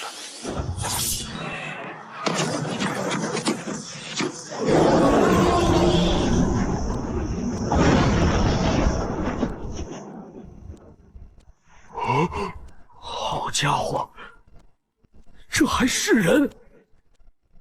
这分明就是一尊人形合武库啊！成功击溃4阶异兽嗜血魔狼。战绩值加150，成功击溃3阶异兽。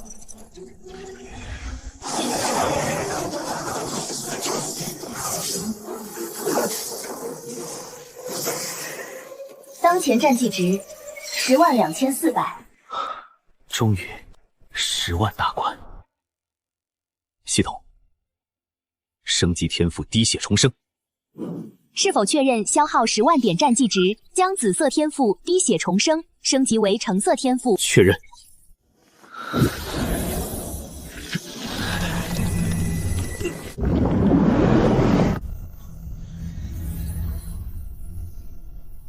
滴血重生，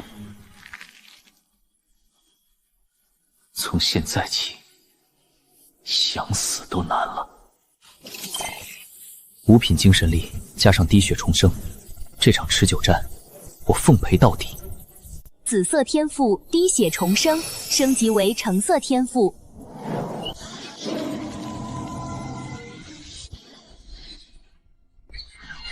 天赋升级成功。橙色天赋果然不同凡响，该省省，该花花。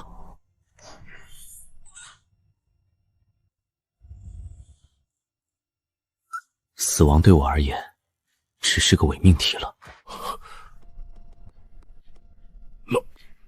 老雷，你有没有觉得沈大师他好像根本不需要我们？自信点儿，把好像去掉。我们2个现在的唯一作用，大概就是给沈大师喊666了。只要那个少年还站在那里，封城就塌不了。敏锐地感觉到，就在刚才那一瞬间，沈天身上的气息似乎又变了。如果说之前的沈天是一柄出鞘的利剑，锋芒毕露，那么现在的他更像是一座深不见底的深渊。能赢，只要他还在。眼前这个有着人类外表，却掌握着毁灭性力量的少年，才更像是真正的怪物。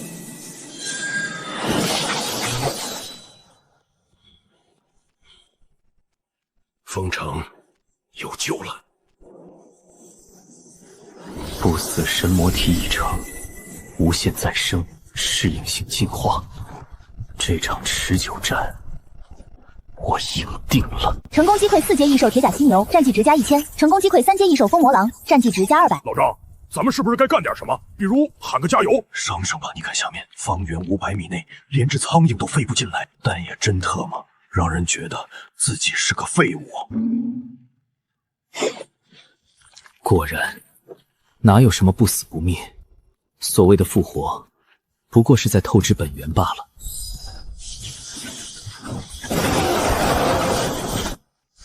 20万，该继续升级了。系统，给我加点。是否确认消耗10万点战绩值，将紫色天赋寂灭黄雷升级为橙色天赋？确认。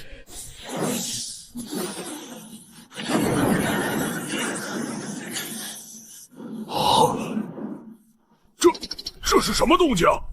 天赋进阶成功，天赋名称万劫雷主。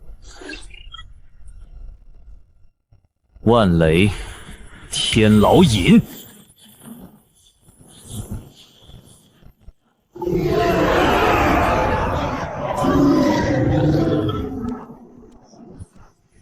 哟，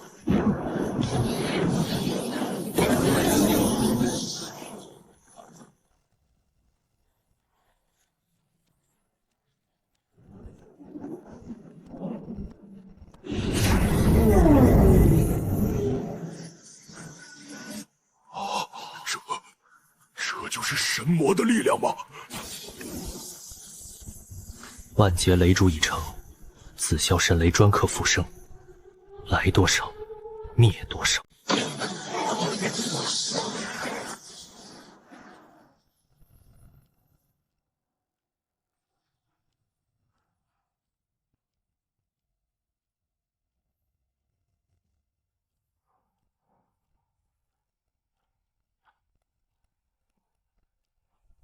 好家伙，这是精神念力！老张，你我不也是见过世面的？你见过哪个精神念师能搞出这种动静？这哪是用精神力攻击，这分明就是在代天行罚呀！老雷，你看走眼了，这根本不是精神念师的手段。不是念师，那这雷是从哪儿来的？这是天地之力。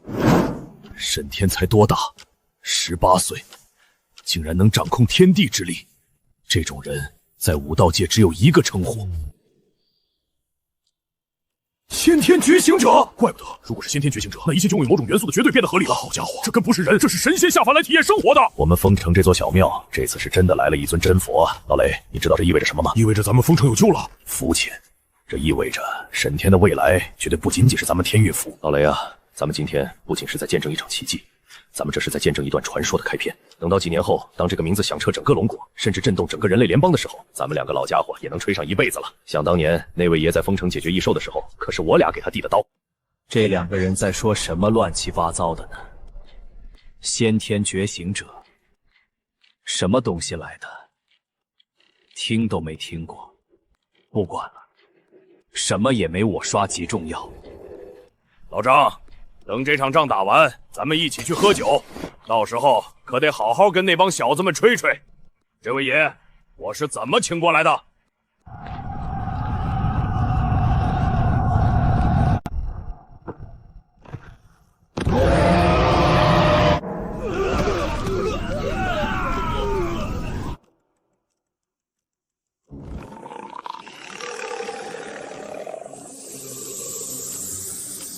老张，你感觉到了吗？感觉到了，这股气息已经超越了6阶初期的范畴。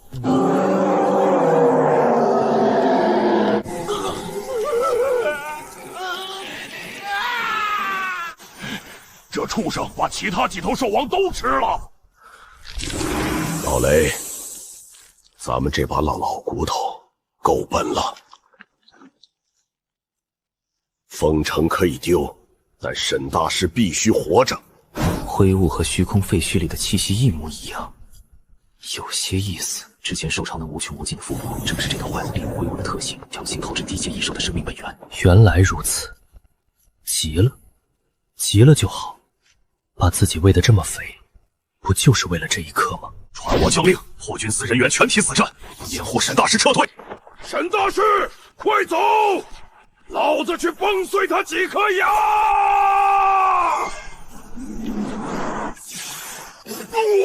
这个时候不应该是我们这两个老前辈拼死断后。让我看看，你能爆出什么好东西。老张，你说有没有一种可能，沈大师他根本就没把那玩意儿当成威胁？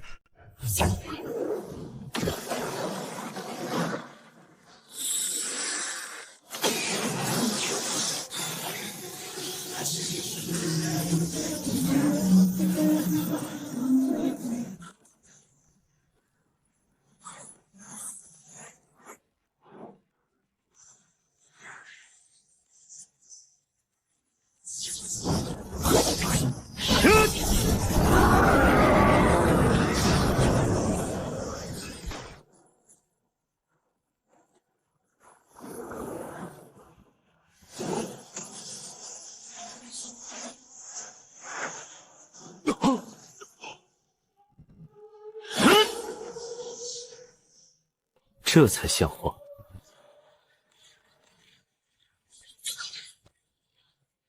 重力玉二段。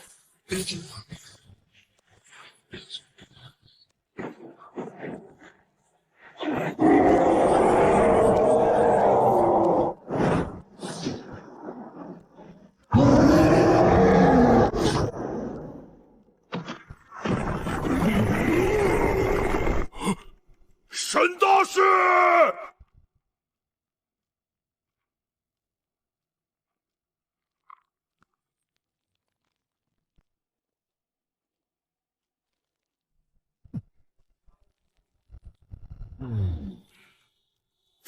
这还是人吗？这种恐怖的肉身，哪里会是一个脆皮精神念师？万劫雷烛，雷帝法相。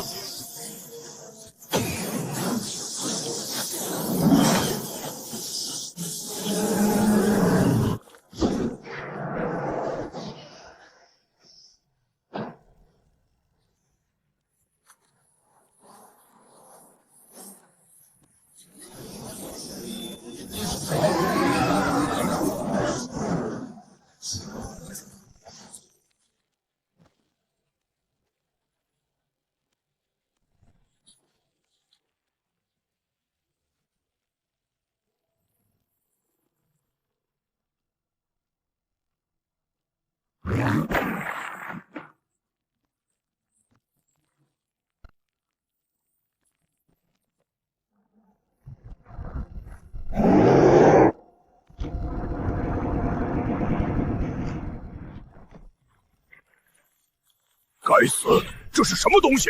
别乱动，调动全身罡气护住识海。同样的招数，对我没用。这种气息曾经领教过，同样的招数，对我没用。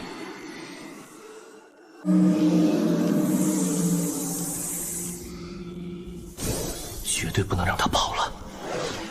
沈大师不会有事吧？老雷，别冲动，那雾气里有脏东西。放屁！沈大师那是龙国的国宝，他在下面生死未卜，咱们两个老家伙站在这里看戏。张月，你是不是怕死？你是不是觉得封城守住了，你的功劳到手了，就不想去卖命了？雷万山，注意你的措辞，我是这里的最高指挥官，沈大师都未必能解决的事，咱们去送人头有什么用？好一个负责，好一个贪生怕死的指挥官！你想去送死，我成全你，但你若敢乱我军心，别怪我不讲交情。去你的军心！雷万山，你想当英雄，我也想。老张，你跟着我干什么？这雾有古怪。雷万山，咱们快退回去！沈大师不需要咱们救，咱们才是最危险的那个。想要我的刀，那就看看你有没有那个命拿！既然你疯了，那我就打醒你！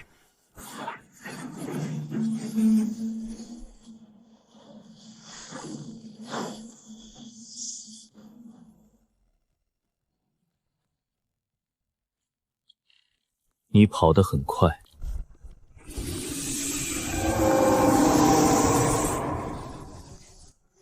这次不会再让你跑了。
这是道圣的意志。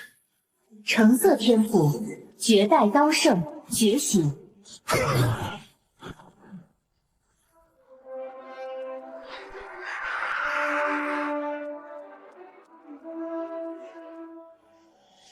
魔由心生，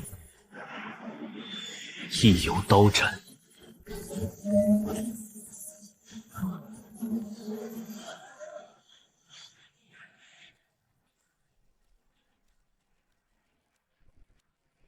斩！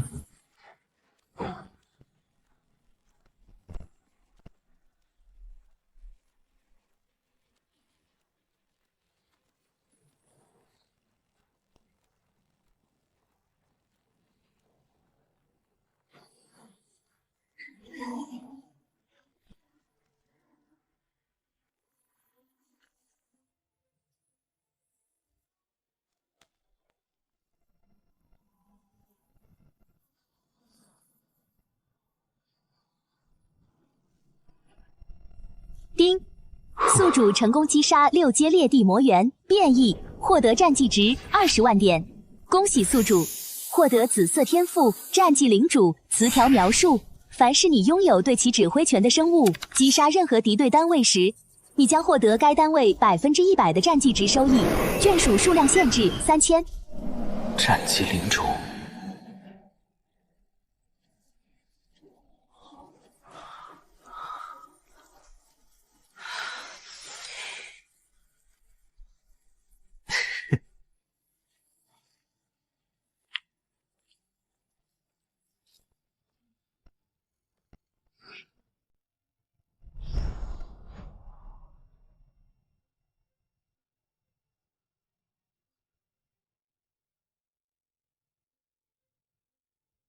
战绩领主，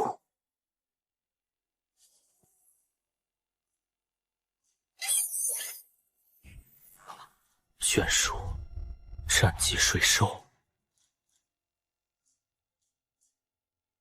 眷属判定条件为：我拥有对其指挥权的生物。这个词条的出现，像是在我原本单一的杀伐之路上，硬生生劈开了一扇通往新世界的大门。人力终有穷尽时，当战火在每一寸土地上同时燃起，即便是最强者也分身乏术。既然要清除蓝星上所有的异族，就不能只靠36柄飞刀。只要是名义上归我指挥，对我产生战术依赖的单位，都会被自动标记。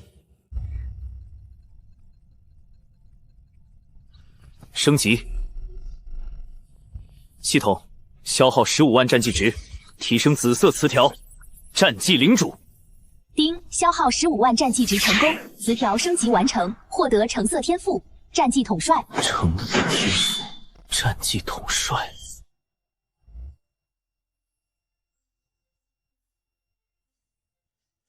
1%，我的1%，对于阿飞和雷鬼这样的普通破军司战士而言，无异于一场洗精伐髓的神技。基础属性的共享，已经足够让他们在普通的兽巢中横着走了。还有一个天赋烙印，如果共享不死神魔体，1%的再生，伤口愈合速度将提升100倍；1%的适应性进化，防御力将层层叠加。战绩统帅，这3万眷属数量只是开始，但远远不是上限。这3万名战士，每一个都拥有我1%的力量，也足以成为一支席卷全球的虎狼之师。杀！把刀给我！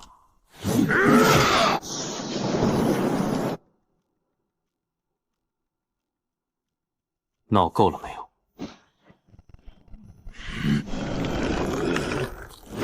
滚开！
沈大师，沈大师，我们刚才的事是那怪物的影响，怪物已经解决了，收队吧。不仅伤势全好了，连守城几十年落下的风湿和老茧都消失了。那个老张，老雷，你刚才……是啊。老张，刚才那都是那怪物的幻觉影响，真的，我发誓，我心里其实一直觉得你这个总兵当的挺有威严的。我记得你刚才喊我什么来着？缩头乌龟，还是只会躲在城墙后面的懦夫？那是变异魔猿说的。我雷万山是那种背后说兄弟坏话的人的吗？再说了，咱们风城破军司可没教过这种断子绝孙的招式吧？两位聊得挺开心。沈大师，沈大师您受累了，那怪物解决了。我就说嘛，区区一头缝合怪，在沈大师您面前那就是一盘凉菜。解决了。老雷，这件事必须烂在肚子里，明白？我刚才就在想，只要我不提，你不提，沈大师不提，这世上就没人知道刚才发生了什么。咱们两个是冲进灰雾里协同沈大师作战的，明白吗？没错，我们是负责侧翼掩护，为沈大师创造击溃机会，最后因为能量消耗过度而短暂昏迷。那你那一记撩ลิ้腿，那是针对异兽弱点的精准打击演练，你有意见？没意见，没意见。张总兵英明。老张，这沈大师给的药水也太狠了，我这皮退的，回去之后怎么跟那帮小崴子解释？你就说你在沈大师的灵气灌顶下脱胎换骨了。到底是读过书的老张，你这脑子转的就是快。这真的是一个18岁的少年能掌握的力量吗？老张，你说沈大师这水平去天运城述职会是什么场面？什么场面？那估计就不是述职了，那是去给天运城那帮自命不凡的老家伙们展示什么叫做真正的神技。权力我要，实力我也要。精神念力武器虽然单体伤害比较欠缺，对付高阶异兽用处不大，但胜在割韭菜厉害，收割战绩值高效迅捷，或者在对敌的时候冷不丁的放出来阴对方一手都很好用。其次是境界五品精神念师，但这些都不是重头戏。真正的重头戏是天赋栏里那3个闪闪发光的橙色词条。等到自己组建一支强横的镇魔大军，就可以多线作战，战绩值就能像流水一样哗哗往账上腾。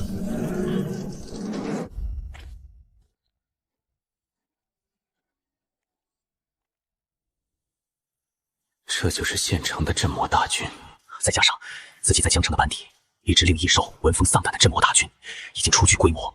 名正言顺的把这3000人收入囊中，就只有往上爬。明天上午9点，这就是最好的跳板。张总兵，沈大师有何吩咐？封城的危机已经解除，我要回天运城了。述职大会，我得参加。应该的，太应该了！以沈大师这次在封城立下的不世之功，足以亮瞎他们所有人的眼球。这要是让天运城那帮老顽固知道了，非得惊掉下巴不可。老雷，封城这边你先盯着。我亲自陪沈大师去一趟天运城，这次的战报我得亲自向府主汇报。老张，我也去。你去干什么？防线不要了。废话，我可是亲历者，我更是沈大师的头号战友。这么大的事儿，我能不在场？再说了，防线外面的异兽连骨灰都被沈大师扬了，还防个屁！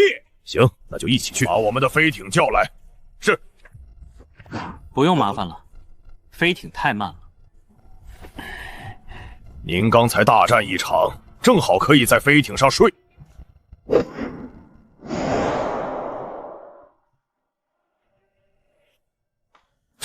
这时，心中隐隐有一股不安的预感。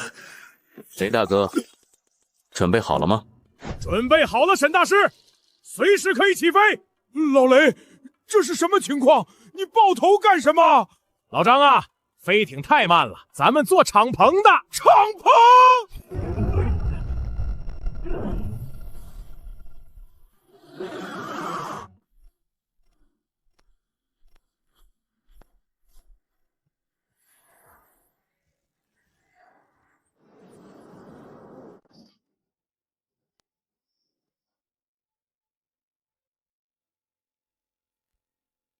您这是要出门？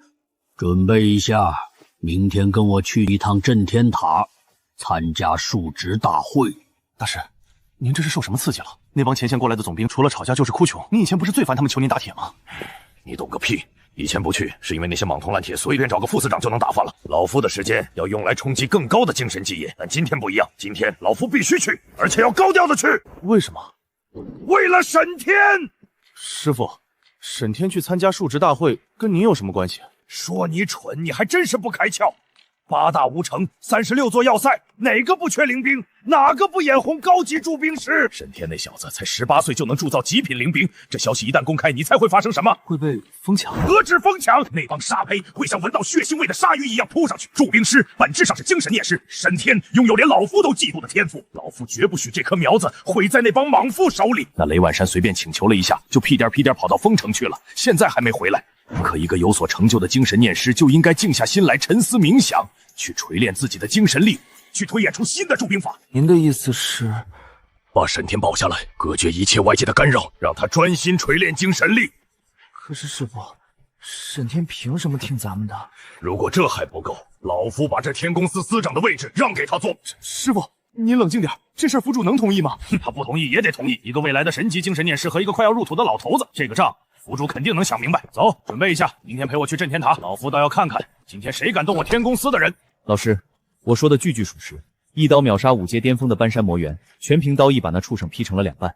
他身上的刀意凝练的宛如实质，那种斩断一切的霸道，这不可能。他才多大？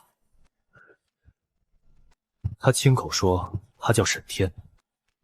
我回来后查了资料，在很多同名同姓氏的人之中排查到了一个18岁江城的一个青年。老夫倒要看看今天谁敢动我天宫司的人。18岁的刀意，这不可能，并且样貌和我那天看到的一样。18岁？老师，是的，18岁。我当然知道这几个字的字面意思。我的意思是，这样一个刀道天才，18岁，江城那帮人脑子里装的都是异兽的排泄物吗？这种万年不遇的刀道妖孽，不知道珍惜，猪脑子！这个绝世天才现在处于一个完全没有竞争对手的真空期，只有我们龙渊武大掌握了第一手情报。老师英明，这简直是天上掉馅饼啊！这是老天爷要把这个绝世妖孽送到咱们龙渊武大来。顾剑，听好，不惜一切代价，不管他开什么条件，也必须把沈天给我拉进龙渊武大。老师，这种天才心气极高，咱们虽是8大名校，但常规条件、丹药、别墅，恐怕都拿不出手。对于一个能单挑秒杀5阶兽王的人来说，恐怕根本没有任何吸引力啊！老师，明天上午天运城不是要召开年度述职大会吗？镇天塔那边府主也会亲自出席，不如我们明天一起去，当面向府主汇报这件事。只要府主点头，咱们就能调动整个天运府的最高资源，给他开出一个无法拒绝的天价条件。特招生名额算什么？直接给他一个天运府最高级别的保送生名额，免除一切入学考核，核心资源库对他无限量敞开。好主意，借府主的事，把这小子彻底绑在咱们龙渊武大的战车上。顾剑，你这次立了天大的功劳，我这就回去连夜整理份最详细的汇报材料，明天一早我就来接您去镇天塔。等等，老师还有什么吩咐？让沈天直接来咱们龙渊武大做导师。他才18岁啊！武道一途，达者为师，他能一刀劈开5阶魔猿，他就有资格教导龙渊武大的所有人，甚至连我这个7阶武者都想坐在台下听听他对刀意的理解。我明白了，老师，我这就去重写报告。18岁的刀道宗师，老夫倒要看看，明天述职大会上，谁敢跟我龙渊武大抢人？什么叫我们的沈总兵被当成天才驻兵师，被请到丰城去了？哼，谁让你们不敢跟沈天去天宫司？他这样的妖孽，发生什么天方夜谭都理所应当。倒是凭与沈天的关系，在古河大师那儿留个好印象，自己在天运城的威望又能上一层楼。楚风那小子起初对沈天那叫一个轻视，你们猜怎么着？沈天那小子眉心突然燃起纯金色的精神之火，那可是惊世骇俗的虚空炼器啊！直接徒手捏出了一把极品灵兵。他娘的，这小子还会打铁！所以雷万山那个老匹夫就把我们江城的总兵拐去丰城前线了。丰城告急，雷万山急需灵兵，沈老弟不仅帮他升级武器，还主动去前线，这等胸襟实在是令人钦佩啊！去前线帮忙，这货只是杀异兽有瘾罢了，那叫一个丧心病狂。丰城的异兽恐怕要倒血霉了。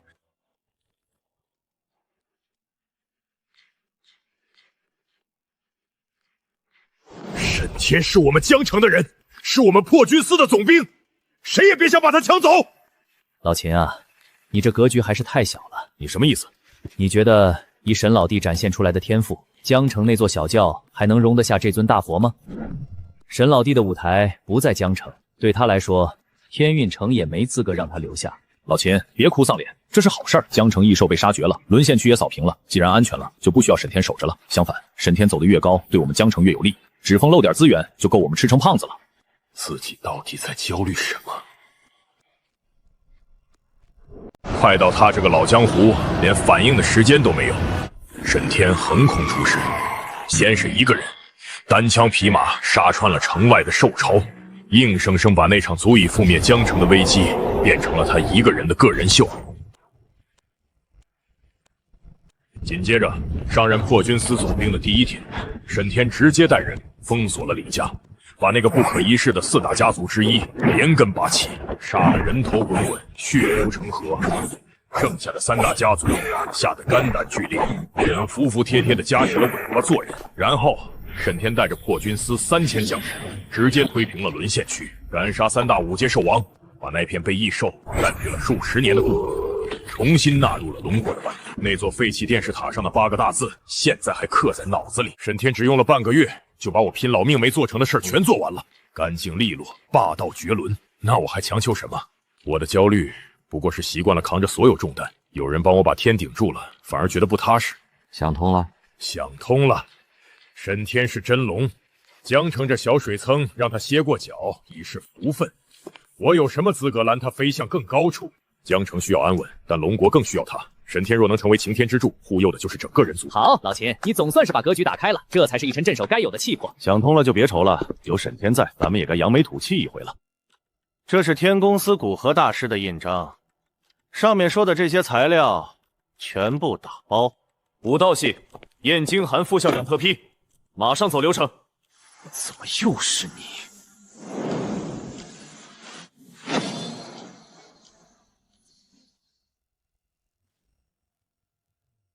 武道系的紧急批文，耽误了你负责得起吗？粗鄙的武夫果然不知道什么叫先来后到。天公司的最高级别调令，你一个只长肌肉不长脑子的武夫也敢拦？你们精神系疯了！这可是天公司压箱底的战略级材料。不过我们告诉你，天公司刚刚发现了一位万年不遇的绝世妖孽，这批材料就是师傅特批给他的。再牛的精神念师，能比得上我刚发现的那位刀道宗师？巧了，我们武道系也发掘了旷世奇才，这是燕副校长亲自签发的最高规格资源调拨令。旷世奇才？你们除了举铁还能有什么？有我们这位1/10天赋，都算你们祖坟冒青烟。你放屁！老子这位18岁，领悟实质化刀艺，一刀劈死了5阶巅峰搬山魔远。不可能，沈天明明是顶级念师，怎会跑去砍异兽？武夫就爱吹牛，吹接着吹。18岁刀艺当大白菜，我们这位天才眉心纯金精神之火，徒手虚空炼气出极品灵兵。楚风，你打铁烤坏脑子了？纯金精神之火，虚空炼气，吹得比我还离谱。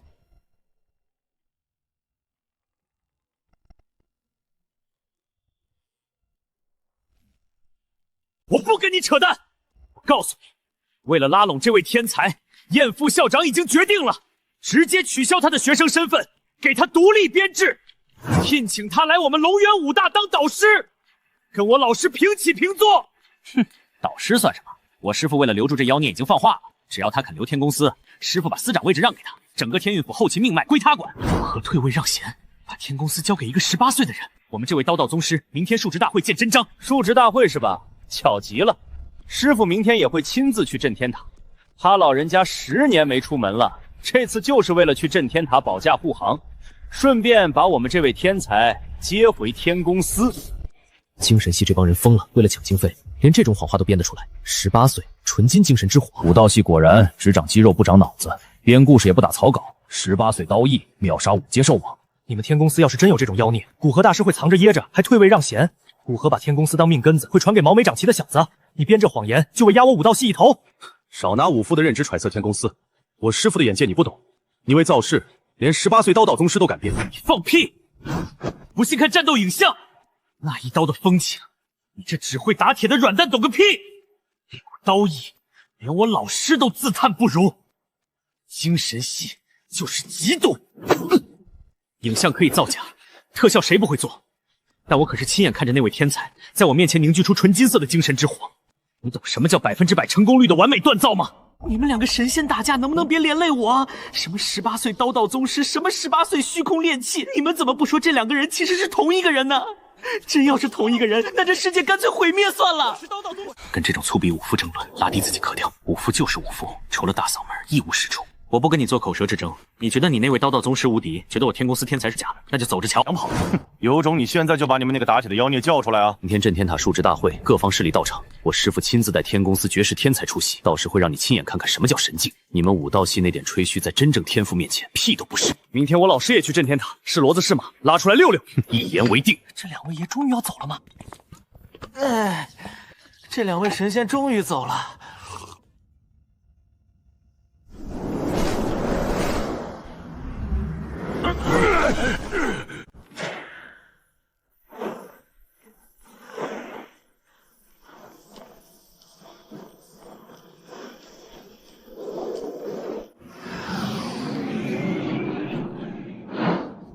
野进入天运城防空识别区，请立刻表明身份，否则我们将采取强制措施。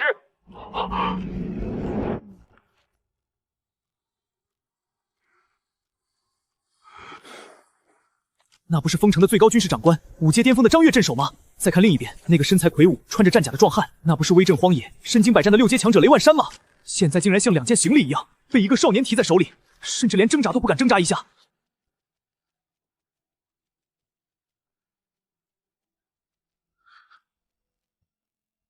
那个，这位大人，按照天运城的惯例，进入天幕需要核验身份，麻烦您配合一下。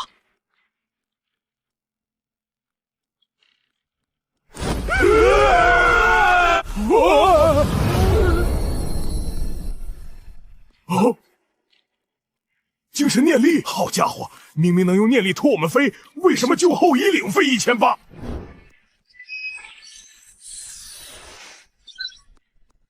江城，那个年年述职大会都坐在角落里当小透明的江城，竟然出了这么一个人，这么年轻的破军司总兵兼贪狼。天运城防空巡逻队向沈总兵致敬，欢迎沈总兵莅临天运城。一直以为沈天是个顶级世家培养出来的，或者是龙京道院那种至高学府跑出来历练的绝世妖孽，搞了半天，这小子竟然是江城的人。江城那种鸟不拉屎的地方，竟然能飞出这种级别的真龙。秦振山那个老狐狸，好家伙，踩了什么运，居然提前抱上这么粗的大腿。排长，放行。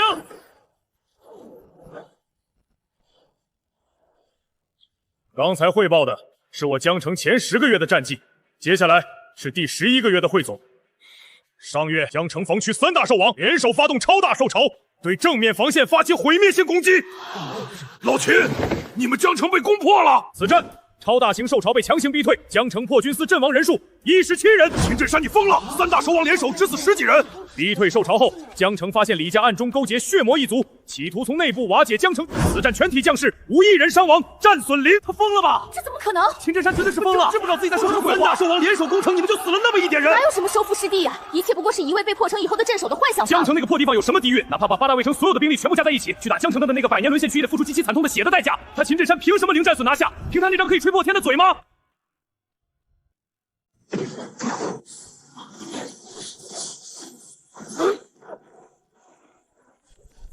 速度很快，但只是6品。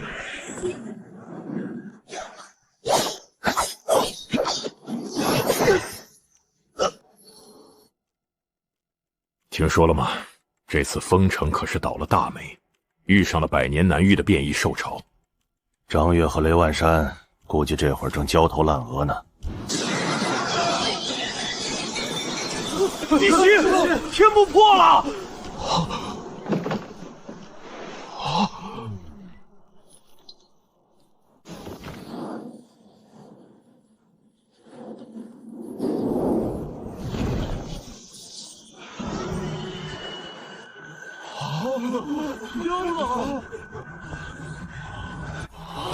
等等，那个国字脸的，是不是丰城的张悦镇守？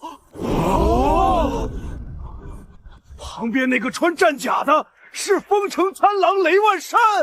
沈老弟，你可算回来了！这丰城一趟辛苦了吧？房间我都给你重新打扫过了，温度都调好了。我让酒店后厨准备了高阶异兽肉做的刺身，还有年份最好的灵酒，已经在套房里温着了。哎呦，这不是张镇守和雷贪狼吗？2位平时来天运城，不都是坐着丰城的专属飞艇吗？今天这是怎么了？这出场方式挺别致啊。可不是嘛，刚才那动静，我还以为沈天去了一趟荒野，顺手抓了2头人形异兽回来当土特产。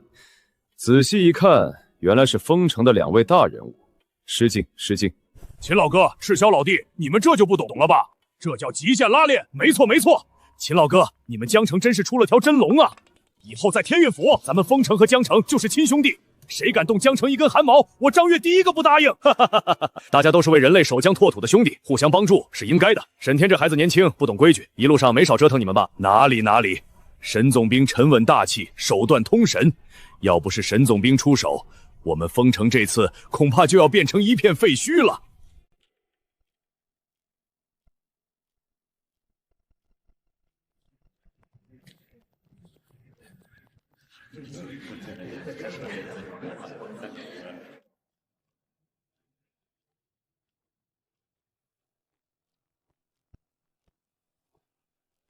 哟，这不是老秦吗？今年怎么来的这么早？往年你们江城不都是踩着点来的吗？老秦啊，听说你们江城前阵子异兽闹得挺凶，实在不行，你跟府主申请一下，把江城的防区缩减一半。老哥哥我受点累，派人去帮你们守一守。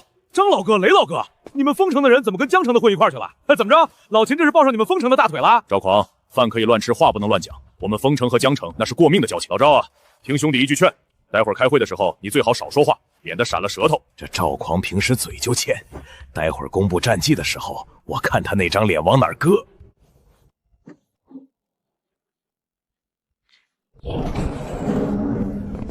我是天公司的古河大师，古河大师不是10年没出过天公司的大门了吗？他今天怎么会来？看右边那个，那是龙源武大的副校长，7阶武者燕京寒。乖乖，今天这述职大会含金量这么高吗？连古大师和燕宗师都来旁听了。吴老头一把年纪了，不在你的火炉旁边烤火，跑出来凑什么热闹？当心闪了老腰！燕莽夫，你懂个屁！老夫今天来是为了接我天公司未来的司长回家，是你来凑什么热闹？巧了，我今天来也是为了接我龙源武大未来的导师。老夫说得很清楚，接我天公司未来的司长。10年了，老夫等了10年才等到这个人。今天谁敢跟老夫抢，就是跟我整个天公司过不去。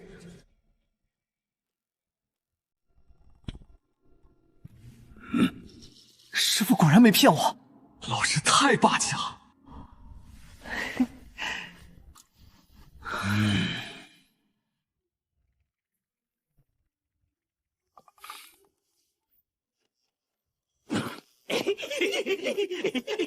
这个粗鄙的武夫发什么羊癫疯？看到我们天公司的未来司长被吓傻了。精神系的人果然都有病，看到我们武道系的年轻宗师，连面部神经都失控了。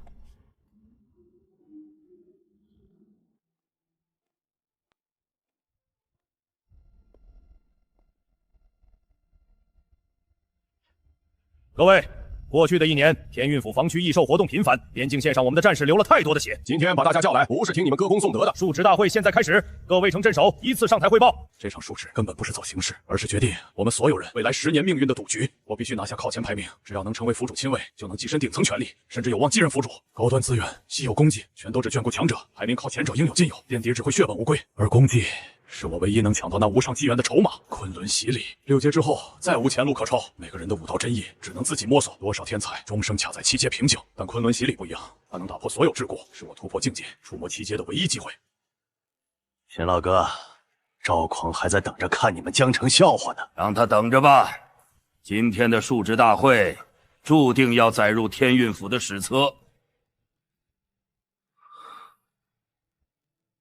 哪怕只有一定的概率，他也能真真切切的帮人捅破那层通往7阶的窗户板。谁不想像陆长明那样，一个眼神就能压得全场抬不起头？今年盐城的运气属实不错，防区外围大半年来都没什么动静，将士们的伤亡数字是近5年来最低的一次。上个月主动出击，带着精锐深入荒野，在5阶初期兽王的老巢门口苦战3天3夜，最终拼着重伤亲手剁落地龙脑袋。冰城李长海上来述职。冰城本年度遭遇中型兽潮3次，小型袭击47次，斩杀4阶异兽3头，破军司阵亡将士618人，防线寸步未退。盐城本年度拔出中型异兽巢穴2座，战损800人，斩杀4阶巅峰异兽2头。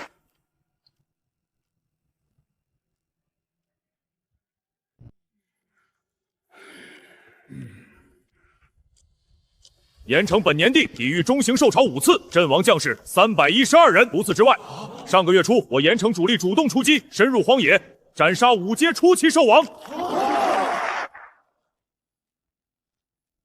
老秦，我知道你们江城这些年日子难熬，听说前阵子还差点被破了城。今年要是实在撑不住，老哥哥做主，从我们盐城拨下来的物资里给你匀出2成。老赵，你的好意我心领了。行了，就这么定了，别死撑着了。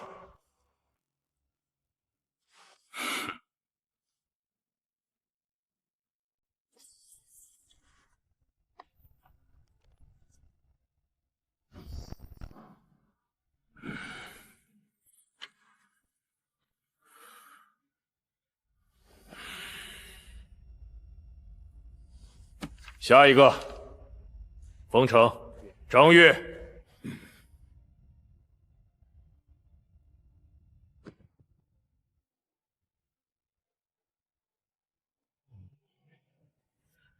封城本年度遭遇危机等级最高级别的超大型变异兽潮，此次兽潮规模达到了惊人的数万头，并且所有异兽均出现了极其诡异的变异特征，无限复活。什么？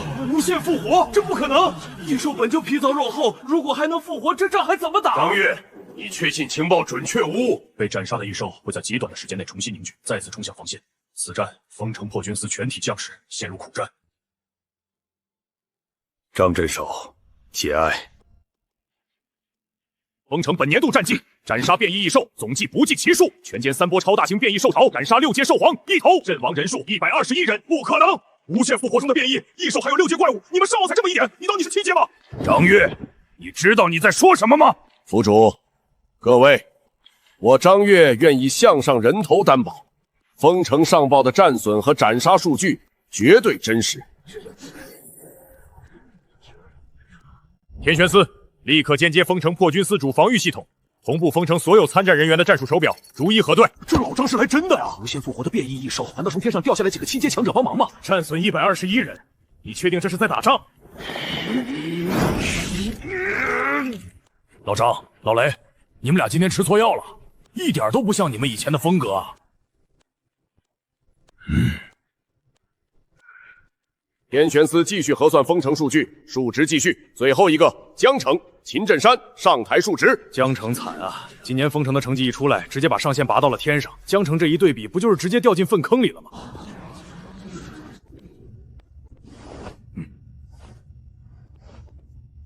在前10个月，江城遭遇中型兽潮4次，遭遇小型异兽袭击112次。这10个月内，江城破军司阵亡将士1341人，斩杀3阶以下异兽1000余头，斩杀4阶异兽3头。前10个月，江城内部有4大家中饱私囊，严重影响了前线供给。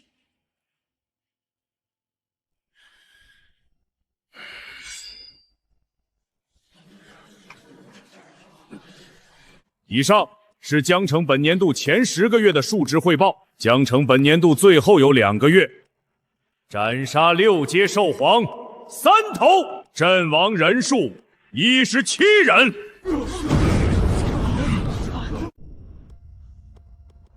刚才汇报的是我江城前10个月的战绩，接下来是第11个月的汇总。上个月中旬，江城防区外围3大兽王联手发动超大型灭城级兽潮，对江城正面防线发起毁灭性攻击。老秦，你们江城被攻破了，超大型兽潮被强行逼退，江城破军司阵亡人数17人。秦镇山，你疯了！3大兽王联手，你告诉我你们只死了10几个人？你当那些兽王是你捏的吗？逼退兽潮后，江城破军司4大家族之一的李家暗中勾结血魔一族，企图从内部瓦解江城防御。破军司连夜出动，封锁李家庄园，当场围剿叛变势力，斩杀李家私军无数，就地正法李家家主5阶武者李天南，并当场斩杀血魔族潜伏使者5阶血魔。此战，江城破军司全体将士无一人伤亡，战损0。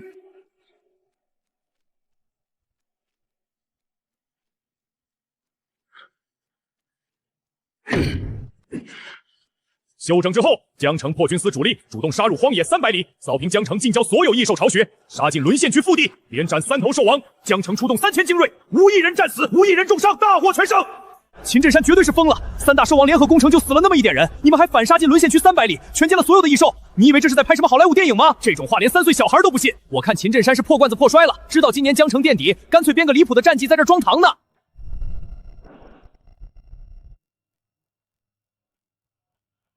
周全，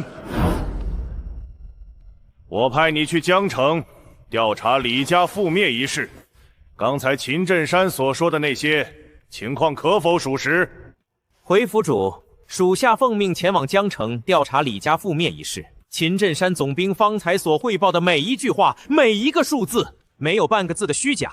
等了这么久，看了这么久的戏，丰城的张悦装完了，江城的秦镇山装完了，现在终于轮到老子了。回府主，秦镇山刚才所言句句属实，没有半个字的虚假。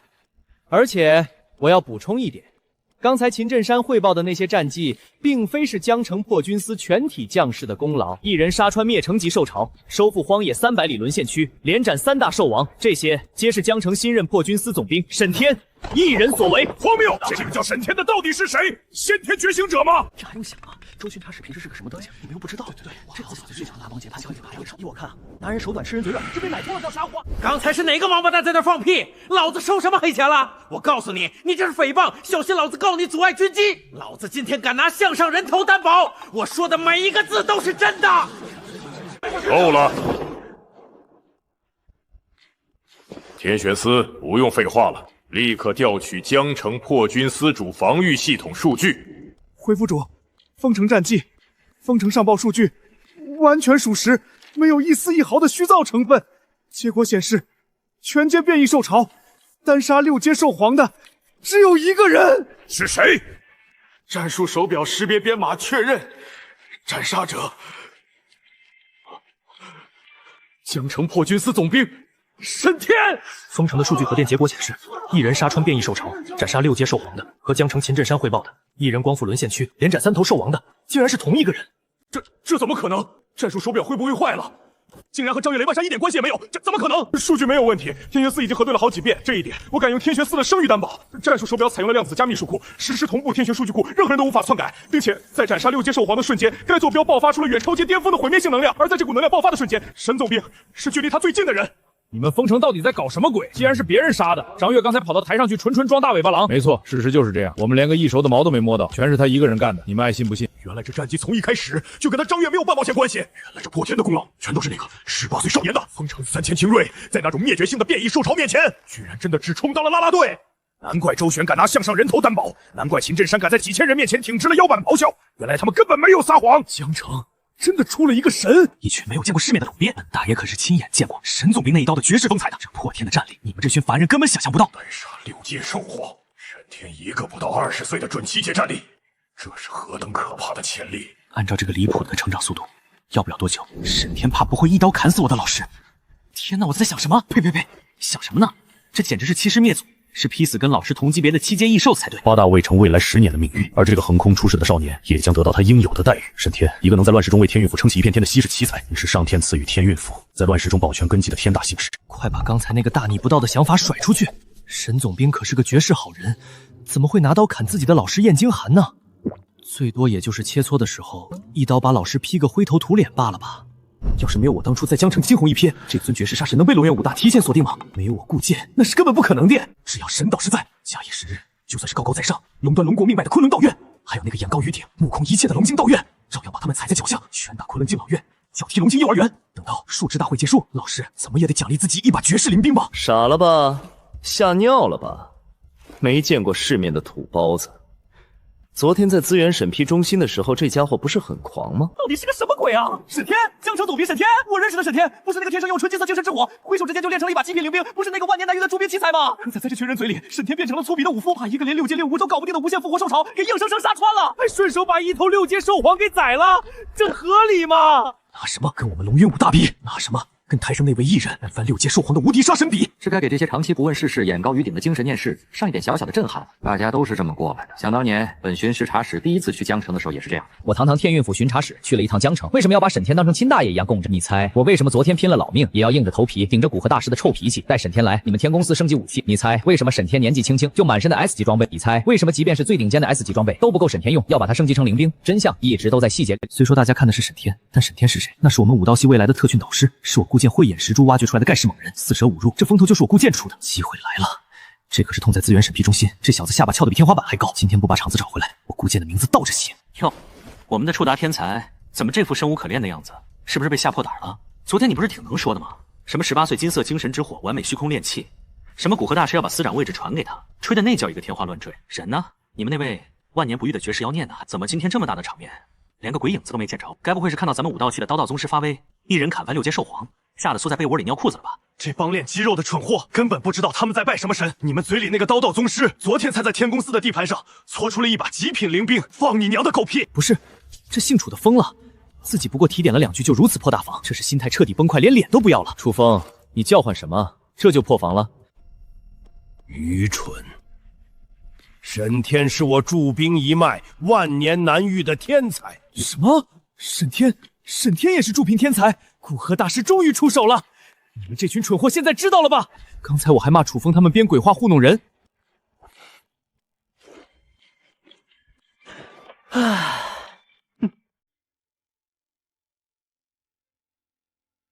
沈天是绝世杀鬼，怎么会是驻兵师？这群蠢货一时半会儿还接受不了这个事实。当然，我当时也是接受了好一会儿。沈天，借你火种一用。在弱肉强食的世界，你装成羊，别人就会按羊的价格把你卖了。要把正规军变成自己的私兵，武力威慑还不够，天运府不会因为你强就随便把编制划给你。想拿到手让他们闭嘴，简单，筹码亮出来，砸得陆长明头晕眼花，砸到把整个天运府全力双手封上。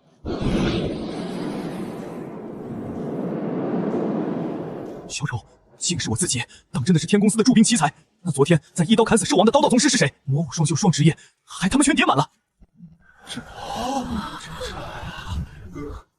天玄寺的情报系统是不是吃干饭的？江城那种鸟不拉屎的地方，怎么会舞出这么大一条真龙？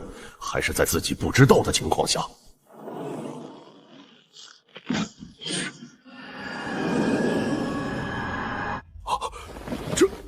这是看清楚了，纯正的极品灵兵，正是出自沈天沈大师之手。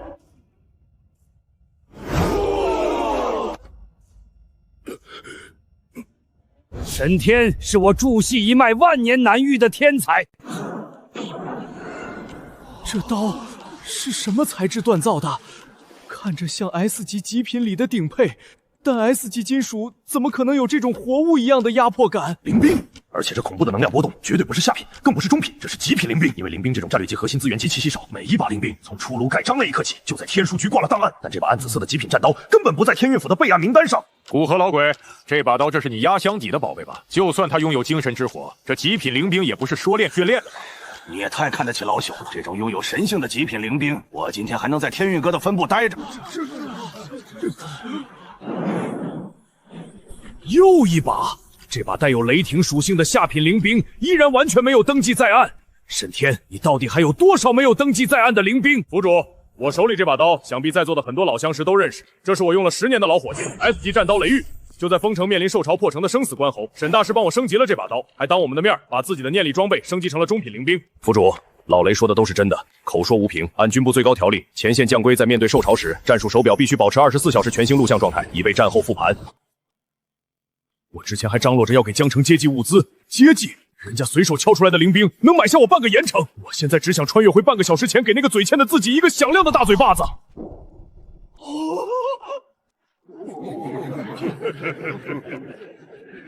沈天是老夫等了10年的驻兵天才，燕京寒，你今天敢抢，就是跟我整个天公司过不去。你拿司长位置砸，我拿名誉校长头衔砸，看谁砸得过谁。 18岁进7阶，一人击穿受潮，这不是天才，是改变天运府格局的人。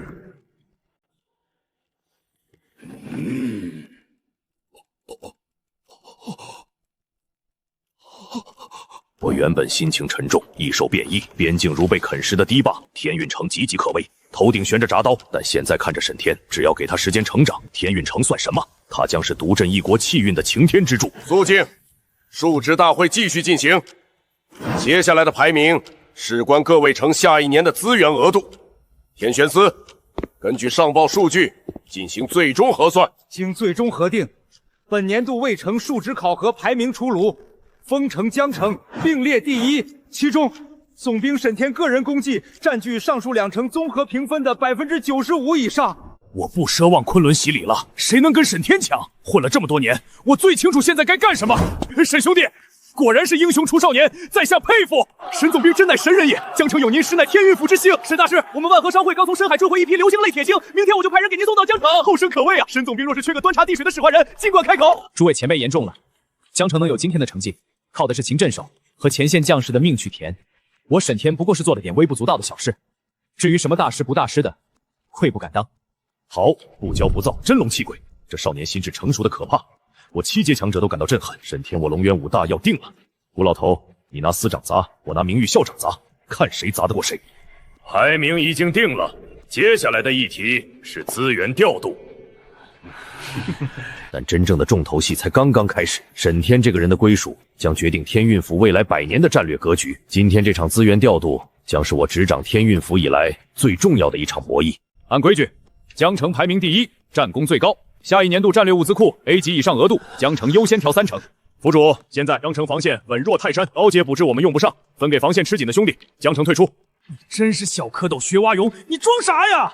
杀人诛心，但偏偏人家说的是实话，人家抱着沈天的金大腿呢，要什么自行车？沈天，你18岁领悟刀艺，只身杀穿变异兽潮，这种级别的实战才情，留在江城当个总兵太屈才了。来我龙渊武大，我向道院最高层申请，特批你为龙渊武大的荣誉副校长。武大序列内战略资源库对你无条件开放，你想学什么，想看什么，无需积分，直接调用。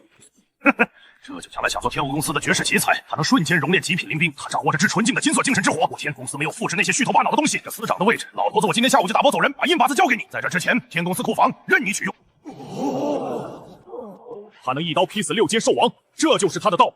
他需实战磨刀，你们只会把这块绝世好钢烤软了。他能拉起整个天运府的装备水平，你让他去前线犯险，才是把好钢当废铁使。这俩老家伙平时请不动，今天倒好，大会没开始就穿得人模狗样跑来，无事不登三宝殿。天公司和龙渊武大向来独立，听调不听宣。若沈天落入他们手，天运府再想请他，就得看人脸色，绝对不信服。好不容易出个人才，怎能落老狐狸手？燕京寒给副校长，古河拿司场砸，我该拿什么筹码？燕京寒给副校长，古河直接让位。陆长明坐上面，肯定也在盘算拿什么筹码压过这俩老家伙。副校长受限于武大，司长偏安一居。陆长明能给我行政位置，但约束最多，我需要绝对自由地，谁给的高跟谁。筹码砸给我看，选择权在我手。今天不是他们选我，是我选他们。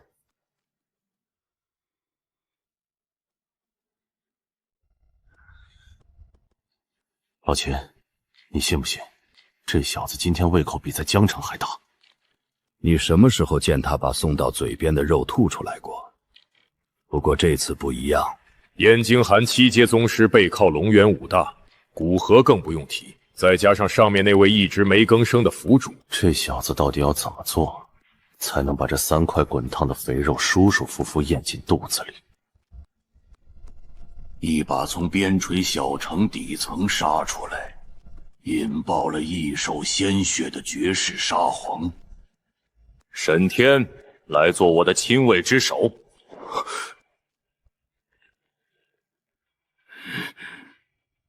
只要你答应，现在的6个亲卫你排第1，也不用走考核竞争的流程。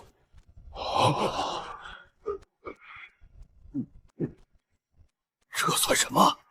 太子爷直接把印信塞到一个18岁少年手里。陆长明这一招，等于是把武大和天公司的筹码全给包圆了。我不限制你的自由，想留在天书局，我亲自教你统兵；想去前线杀异兽，随便去哪座城。调动防务无需报备，先斩后奏。哪怕你想去龙渊或天公司，我天运府也绝不干涉。太毒了，名分死死扣在了天运府。天公司顶级神材已被我搬空，龙渊武大对我的用处也极其有限。我的变强途径只有一个，战绩值。既然获得了战绩统帅，就必须站在统帅的角度思考问题。天公司的流水线是现成的兵工厂，武大里的苗子正是最好的战士储备。要拿到认可的权利，系统才会承认这是我的兵。天公司、龙渊武大、天运府，哪一家单独拿出来，都满足不了我的胃口。沈总兵这回算是彻底登顶了。谁能拒绝这个？古河大师再牛逼，燕校长的名头再响，能比得上手握重兵的府主大位？选陆长明有了名分，但丢了武大的优质兵源和天公司的流水线，那我的战绩统帅天赋就成了空架子。3人的镇魔大军靠我自己去荒野，一个个抓壮丁、打铁、造兵器，效率太低。我需要成体系的战争机器。陆府主厚爱，燕校长提携，古老器重。各位前辈给的都是天运府顶配的家当。想要打造出那支真正能横推荒野的镇魔大军，这3块版图缺一不可。小子才18岁，随便接下哪一个都算是一步登天。如果非要选，小子斗胆，请3位前辈成全，一起把你们说的这些东西交给我。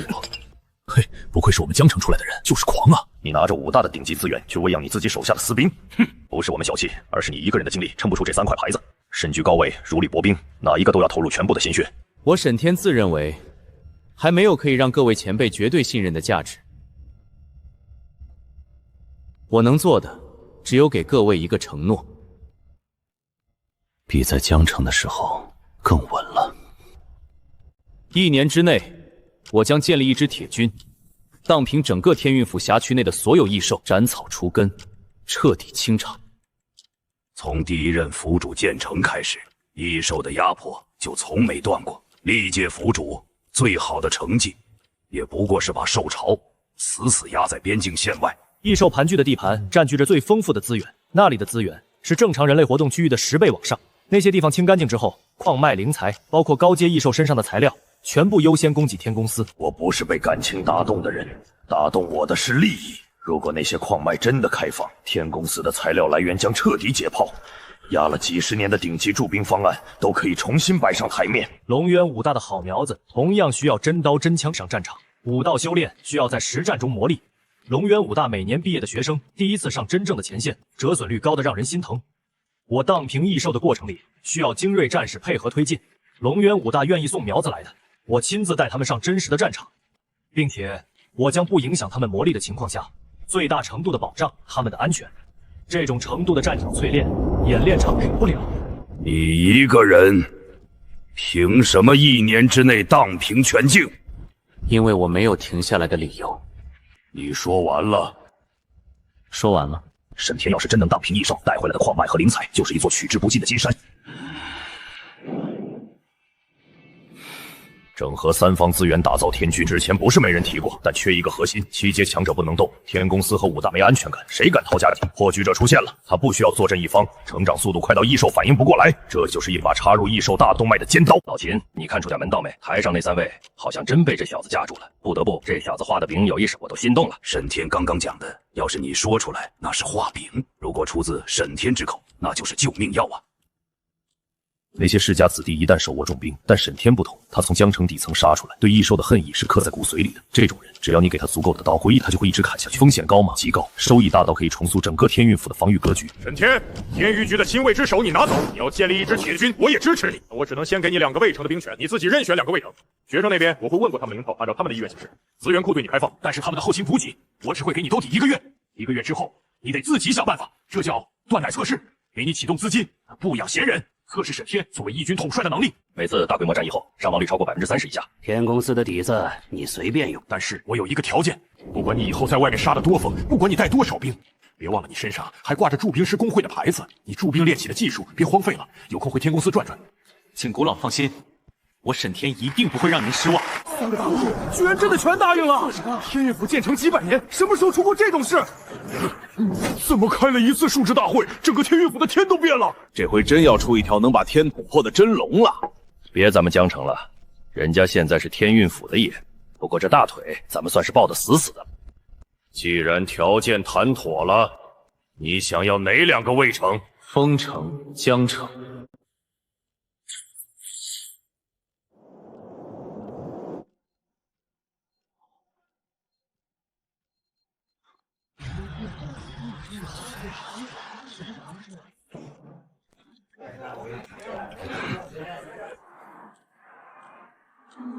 这官网是不是中病毒了？怎么彻底崩了？你们看照片，这人是不是前几天在荒野上救我们的那个人？天哪，真是他！我们之前还讨论他顶多特招学弟，现在直接成副校长了。队长，述职大会上发生了什么？沈天怎么就成了咱们的副校长？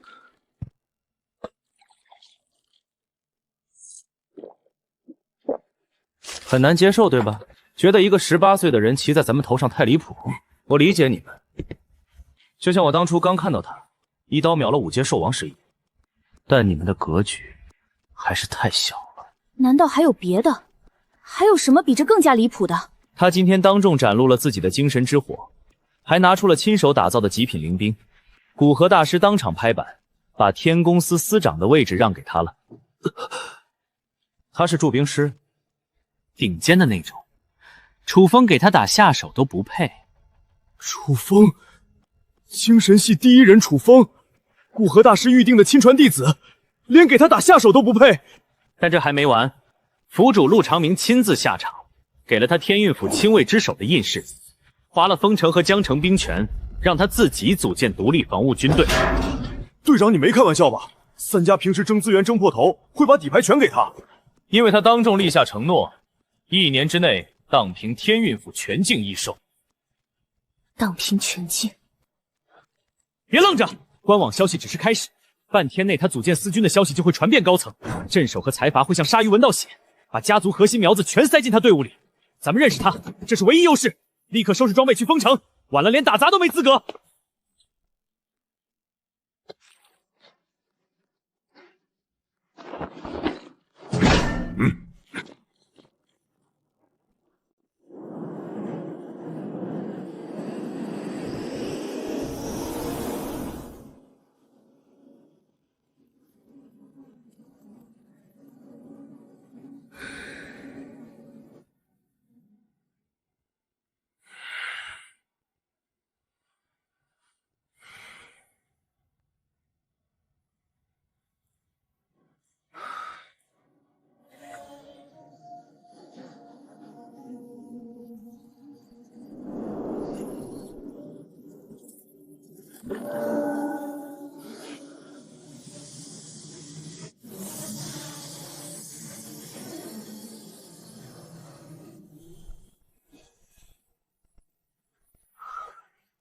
6000个感知源，完全同步。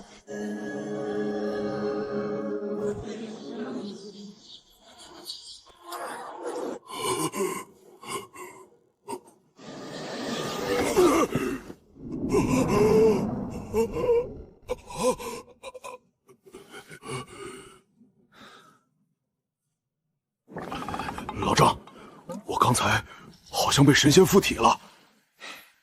你单身太久，憋出精神病了，是不是想跟我讲下了飞艇要上2楼？我跟你讲，没门儿。行了，老雷，封城马上到了，别琢磨你那神仙附体的事儿了。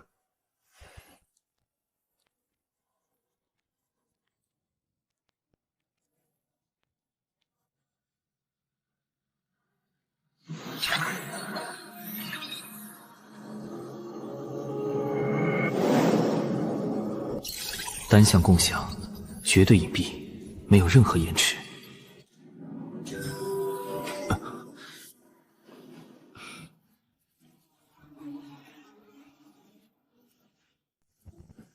顾剑，动作挺快啊！呼叫封城塔台，我是张悦，命令破军全体将领立刻到1号停机场集合，最高规格迎接。10几分钟前，挂着龙渊5大最高级别通行证的飞艇强行降落，下来了一群学生，他们说是来找校长的。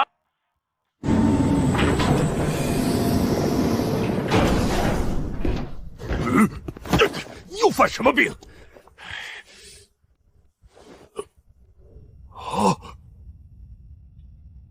清楚的，这里是封城，是前线。我们武道系的人来这里是为了杀异兽，你一个精神系的驻兵师，跑来凑什么热闹？你什么地方都要来掺和是吧？沈司长，师傅交代让我带队过来给您打下手。我作为您的下属，跟着您学习驻兵之术。至于某些四肢发达、头脑简单的家伙，不用理会。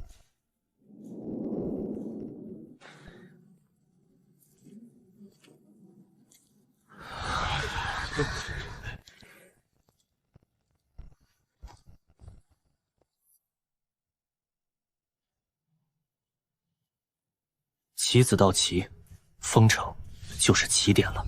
沈亲卫，这帮少爷小姐跑来干嘛？这帮人打不得骂不得，真要在战场上出了事，封城可背不起那些财阀和权贵的怒火。在某种程度上，他们的确是拖油瓶，但也不乏真正有能力的人。陆长明只包1个月后勤，而他们就是移动的资源提款机。有了这帮人在手里，等于把天运城大半的财阀和权贵死死绑在了自己的战车上。周巡查，这帮人交给你了。我不管他们背后是谁，也不管他们带了多少东西。我的队伍里不养废物，有真本事的留下，混日子的哪儿来的滚回哪儿去。沈亲卫放心，滥竽充数的，哪怕他爹是天王老子，我也让他滚回娘胎里重造。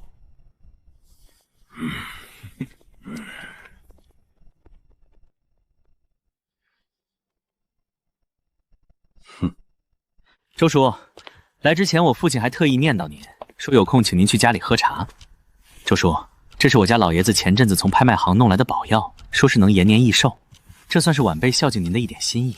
关于这次随军的名额，放肆！李浩然，你当这里是什么地方？这里是丰城，是人类对抗异兽的最前线。你竟然把人情世故搞到我前线战场上来了！我说你怎么专门把老周从天神州带过来？这种事儿，也就他最合适。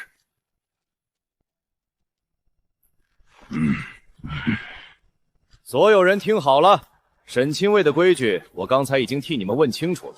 有真本事的站左边，混日子的站右边，别想着蒙混过关。我再说一遍，沈清卫的队伍里不养废物。1个月够用了。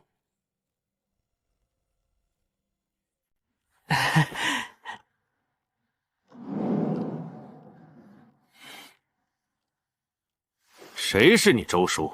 在工作的时候只能称职务。不管你们在天运城什么身份，到了这里都得守规矩。现在在场的各位列队，本巡查会依次挑选，不合格的直接滚。我周旋为官数10载，两袖清风，不要妄想腐蚀我！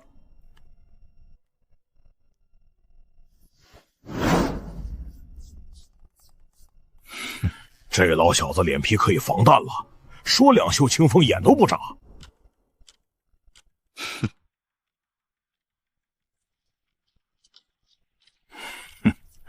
水至清则无鱼，只要有能力能办事就足够了。报告周巡查，王腾，天运城王家次子，半个月前刚突破。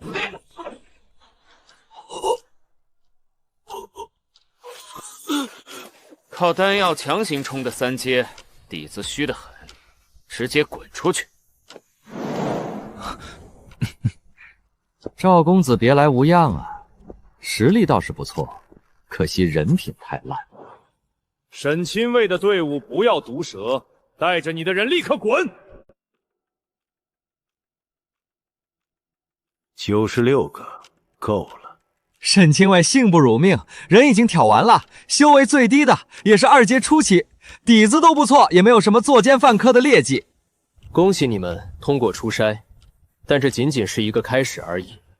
今晚所有人就地休整，与丰城破军司普通士兵同吃同住，明早6点停机旁集合。目标：丰城防线外，沦陷区。到哪里都被人指指点点，贴上废物标签。最缺的是别人的认可。誓死追随沈清卫！这群崽子还真被点燃了。沈清卫这张牌打得漂亮。人情世故，20年来我一直觉得这2个字是万能的。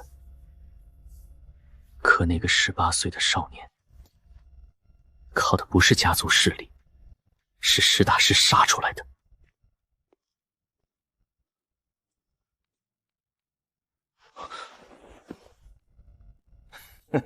李大少爷，别，您是尊大佛，咱们丰城庙小供不起。你对我有意见？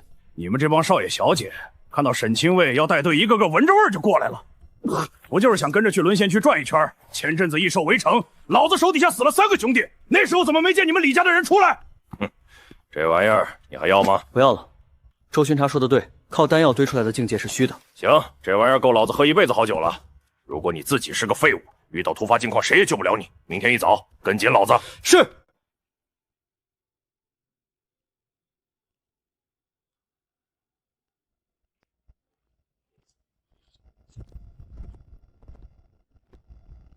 全体都有，立正，敬礼！接过沈清卫，誓死追随沈队。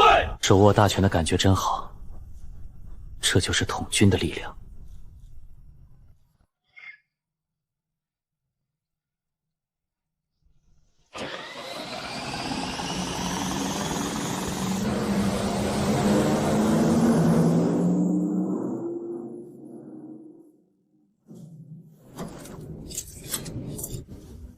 沈清卫，前面就是黑岩谷了。张月留丰城，雷万山带1000人正面推进。得令。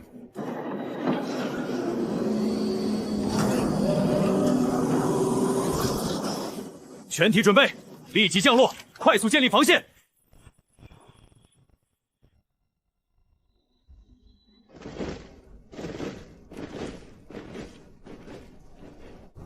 是时候了，激活天赋共享。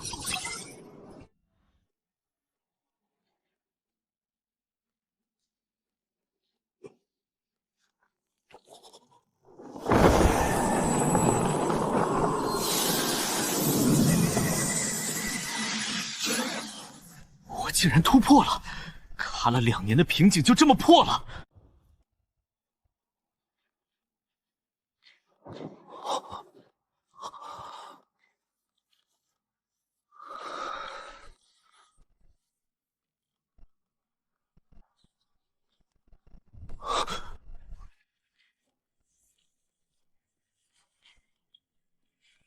全军听令，目之所及，不留活口。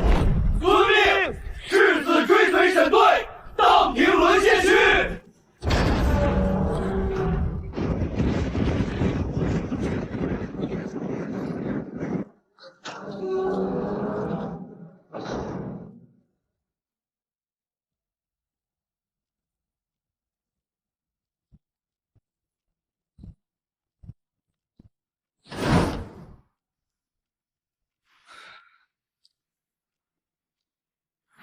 嗜血风狼11只，10只2阶后期，头狼是3阶初期。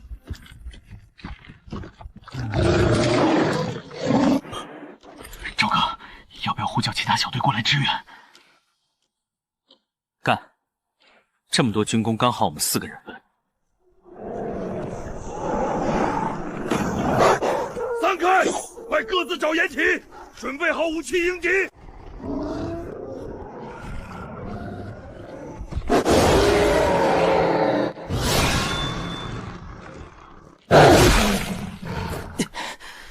给我死！尝尝我破军四战刀的真正厉害！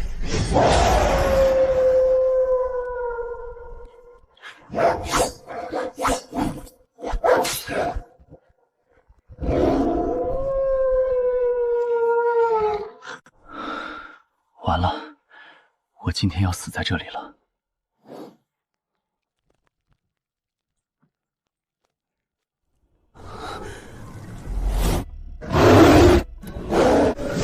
跟你们拼了！今天不是你死就是我亡！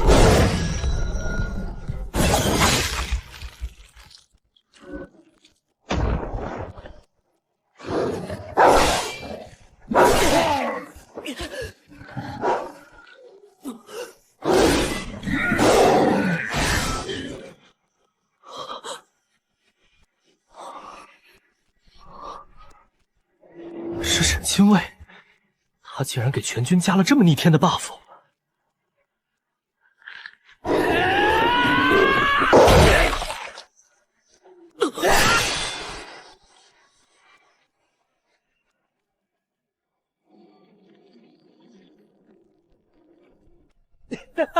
太爽了！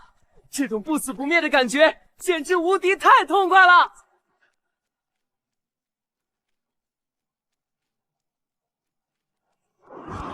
老王，别保守了，给老子放开了杀，杀个痛快！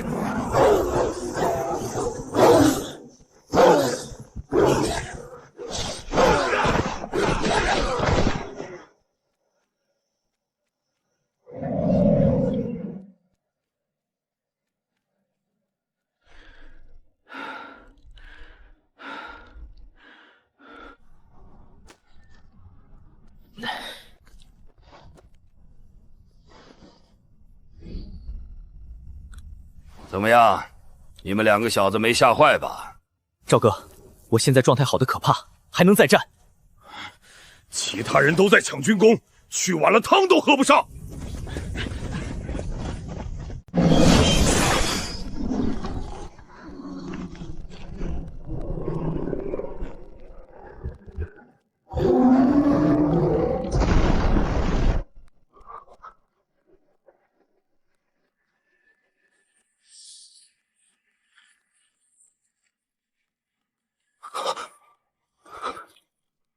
全体战士听令，不要停，继续推进，把这片区域异兽杀绝！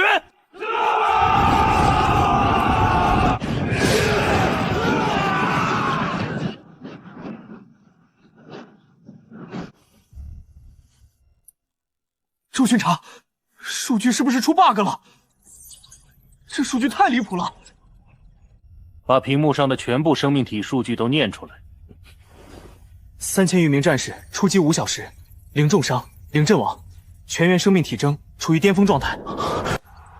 全部是沈天的本事。数据无误，继续做好记录。跟着沈清卫太爽了，卡了2年的瓶颈直接突破。本以为还要熬个3年5载，结果跟着沈清卫出来溜达了一圈，连异兽的毛都没摸到，就这么原地突破了。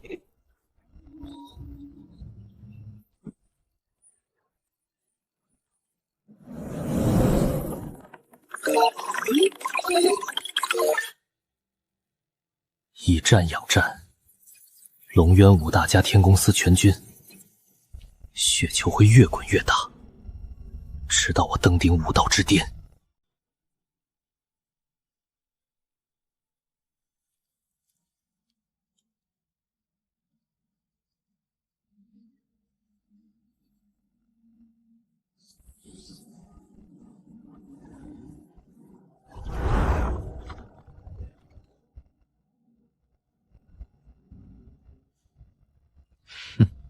系统，立刻把万象森罗诀直接给我加满到满级。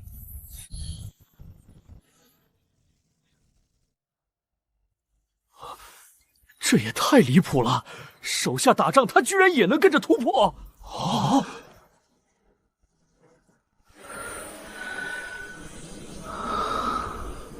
！5阶修识，6阶修义，我要凝聚自己的武道真意。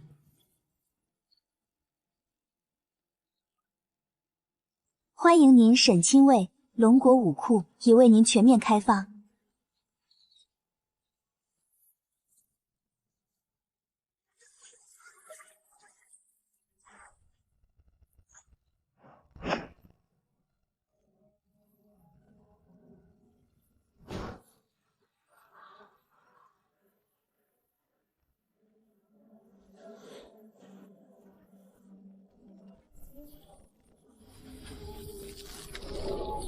只有他能融万道于一身，为我承载所有法则。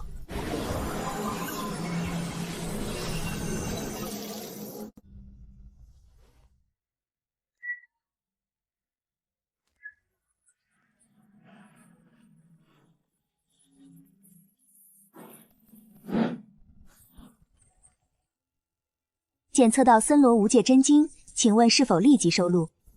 立刻收录。没有任何问题。居然需要50万战绩值，果然不愧是顶级功法。系统，立刻提升森罗无界真经的修炼等级。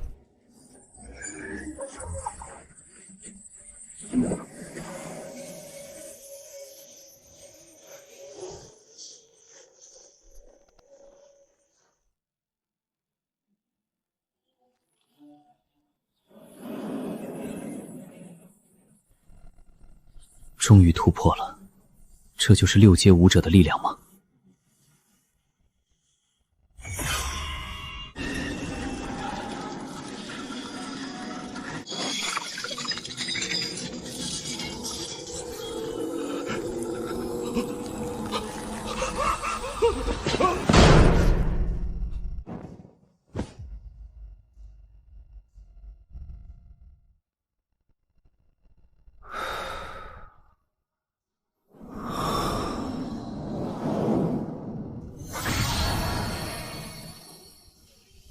原来6阶的意是用自身意志覆盖天地意志。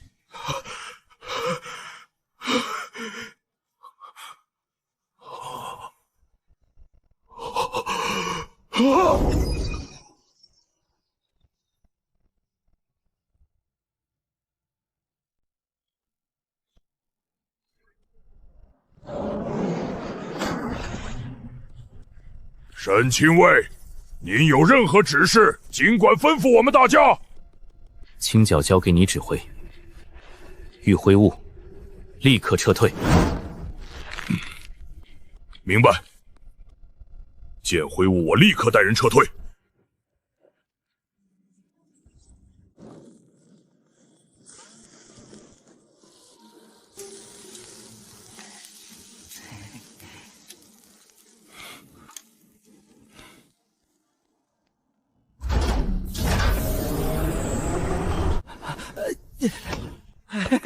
沈清尉，您终于出关了，有什么事儿尽管吩咐我们。收拾一下东西，我们不回丰城，我们回江城。沈亲尉这是打算开启双线作战，两边同时刷战绩值。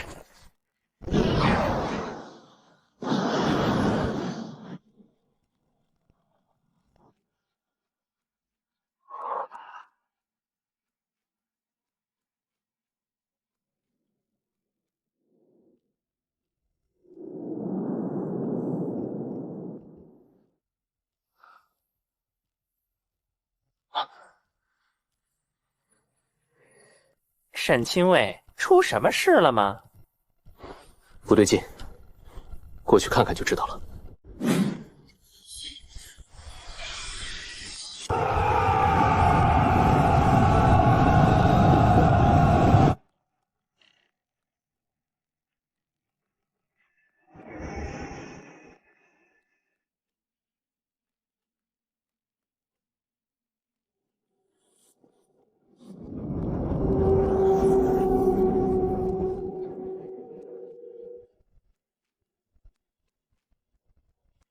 秦镇守，我的耐心有限，带着你的人滚回江城防线。林大师，我也再说最后一遍，这块地是我们江城破军司，是沈清尉带着我们一刀一枪从异兽手里杀回来的。没有沈清尉的命令，任何人别想拿走一寸土地。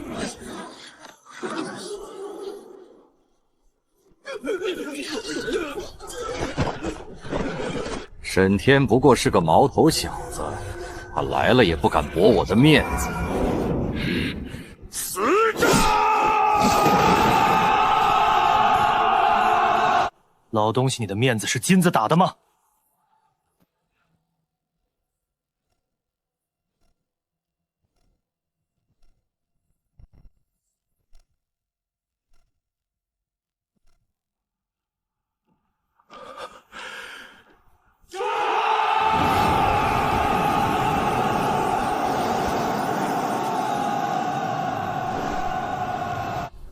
既然你回来了，就让你的人立刻撤走，这块地我要了。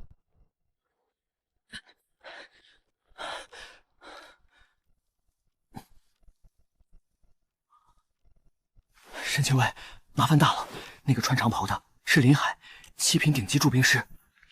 7品铸兵师地位极高，连古河大师都要让3分，背景能直通龙晶高层。最麻烦的是紫灵族，他们精神力极强，同阶人族几乎会被单方面碾压。林海是主和派领军人物，他这次来肯定是要把这块地划给紫灵族当驻地。非我族类，其心必异。只有拿下，拿得干干净净。果然是没见过世面的年轻人，听到紫灵族的威名，终究还是怕了。沈天，楚风应该告诉你我的身份了。我带着上面的任务，要建立和平示范区。这块地我要了。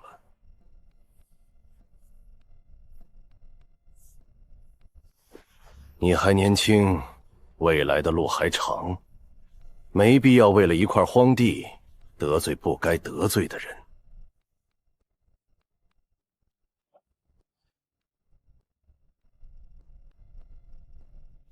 紫灵族有多少人？需要过来多少人？哼，进驻约1万，后续最多10万。你这块地安置他们绰绰有余。沈清尉，绝对不行！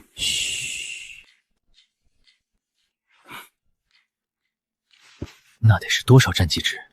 全拿下的话，森罗无界真经都能大成了。周旋，传令下去，江城破军司准备迎客。迎客？他什么时候跟敌人讲过道理？绝不可能握手言和。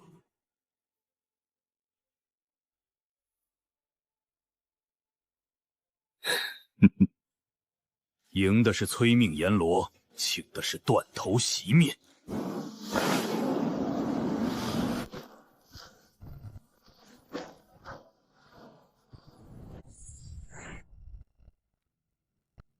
大局已定，沈天都认怂了，这些武夫翻不起风浪。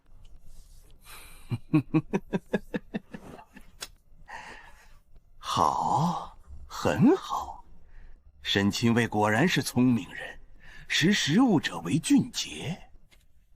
今天你让地，换我林海一个人情，未来在龙国前途不可限量。原地休息，等。真是服了，沈清卫，真要让这帮紫皮怪物驻扎在咱们家门口？谁说我要让他们驻扎了？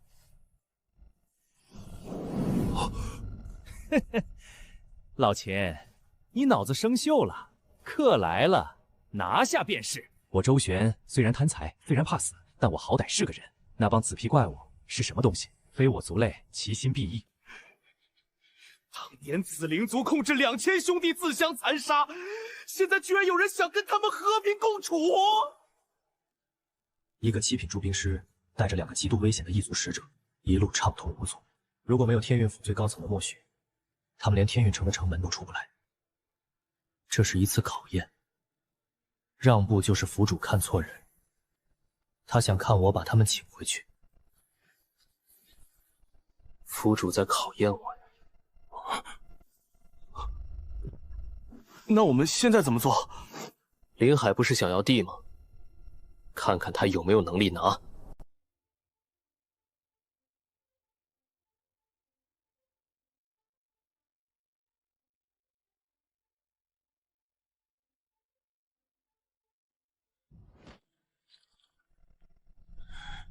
林海这个老东西，谁给他的胆子，敢带着紫灵族的人踏入天运府辖区？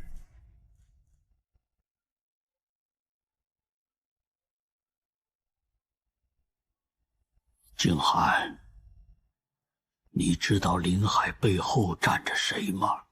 非我族类，其心必异。当年天运府丢掉一整座卫城的时候，紫灵族在趁火打劫。现在要和平共处，根本不可能。你说的这些我都清楚，但现在主和派的声势太大了。府主，您应该比我们更了解龙京那边的风向。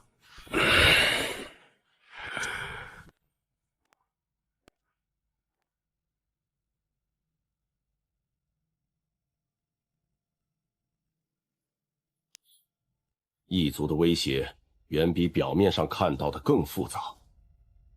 龙国的敌人从来就不只是异兽。主和派想用领土换和平，用妥协换时间。换时间？换的是给异族壮大的时间，这不叫和平共处，这叫引狼入室。但林海背后的人，连我都不敢轻易得罪。这件事的本质是助战派与主和派的博弈，林海只是一枚棋子，所以我把这件事丢给了沈天。我很好奇他会怎么做。我最担心的沈天那孩子，他太年轻了，要是一怒之下拿下紫灵族的人，后果不堪设想。18岁，逼近7阶的战力，极品灵兵随手可练，这样的天才100年难出一个。如果因为这件事过早暴露在那些人的视线里，如果被主和派认定不是自己人，这对沈天来说未必是一件好事。无论他做出什么选择，我陆长明都会替他兜底。在天运府的地盘上，我说了算。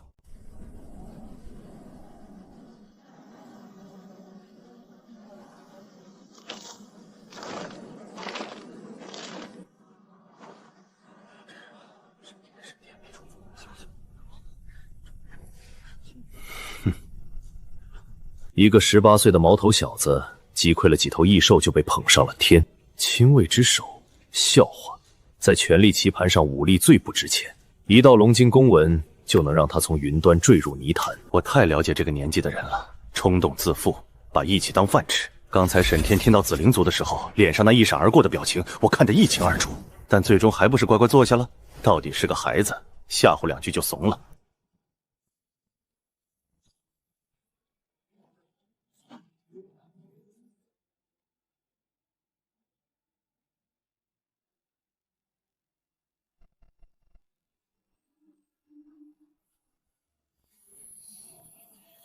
太弱了，这3000个人族士兵，精神力最强的也不过3阶水准，只需要轻轻一推，他们的识海就会像纸糊的灯笼一样崩碎，就像10年前天运府那座被破防的卫城一样，血流成河。这个叫沈天和楚风的人类精神力不弱，但其他人都是垃圾。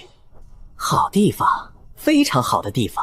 这片沦陷区纵深数百公里，而且紧邻江城，一座人口几百万的人族城市。先锋队1万人进驻以后，立刻修建精神信号塔，3个月内覆盖整个沦陷区，半年内扩展到江城城墙以内。届时，这座城里的每一个人族的行动，我们都会知道。然后呢？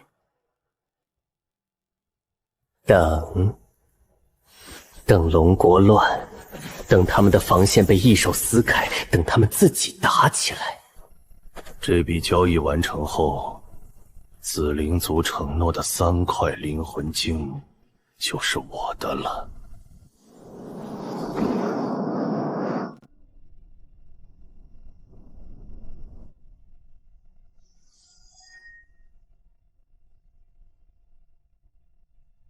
紫灵族精神力冠绝诸族，如果他们动手，这3000人连一个照面都撑不过。天运府的惨剧绝不会在我这里重演。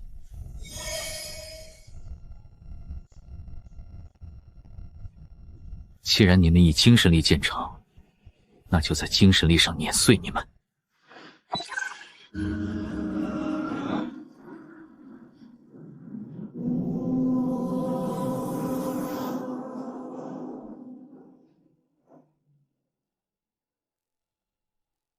丁，升级完成，紫色天赋不可名状之躯已进化为橙色天赋，天赋名称深渊观测者，品阶橙色。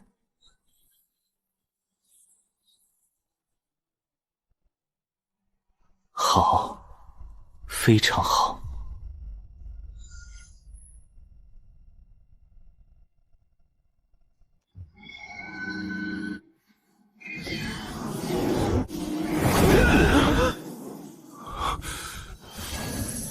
我的精神力防御至少翻了5倍。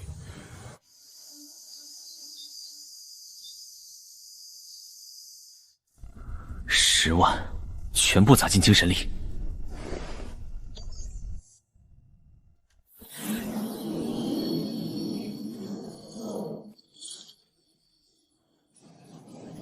1万紫灵族值多少战绩值？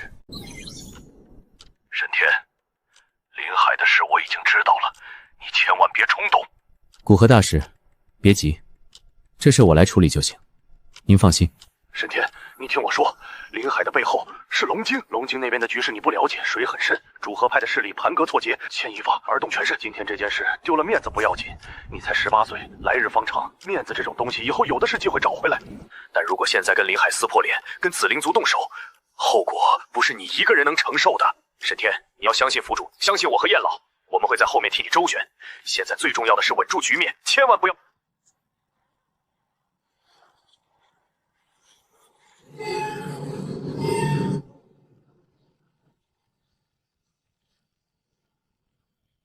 这就是紫灵族的诚意。第一批先锋队整整1万人。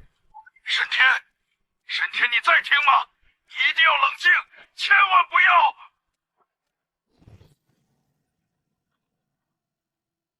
古河大师，这边还有点事要处理，先挂了。怎么说？这小子果然如我所料，跟他说了多少遍不要冲动，不要意气用事，他倒好，一个字都没听进去。多少年了？多少年没见过这种年轻人了？哼，你们说说，一个18岁的少年，胆子都比我们大，我们还在考虑这考虑那，人家已经拔刀了。我说过，无论他做出什么选择，我都会替他兜底。现在说什么都晚了，紫灵族已经落地，刀已经出鞘，我们现在做的只有一件事，等那个孩子告诉我们结果。1万前锋队来得好，龙津的水再深，也深不过我的刀。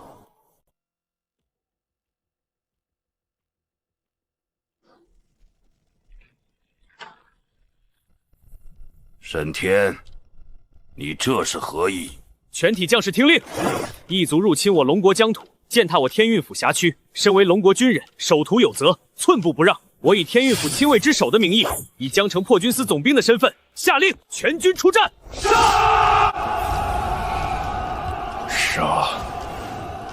不能杀，但让他变成一个傻子呢？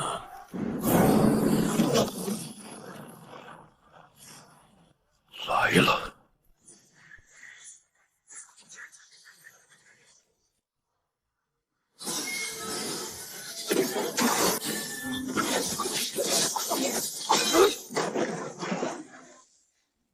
速度很快，但只是6品。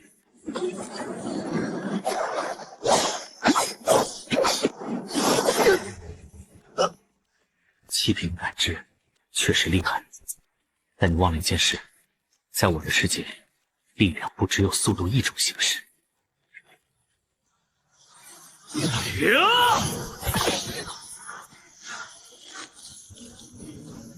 滚！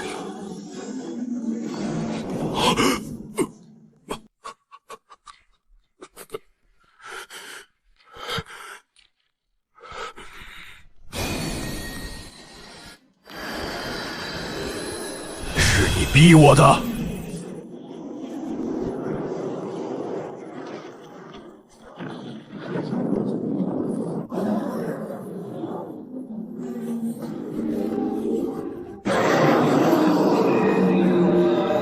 消失吧。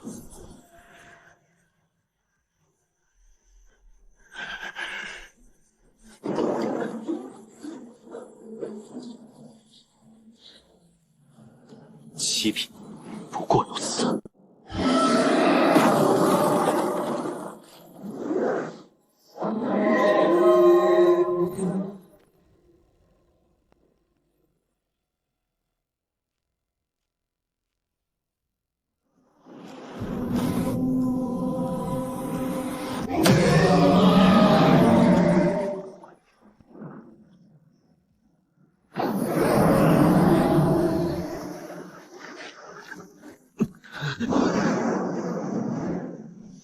你的识海我收下了。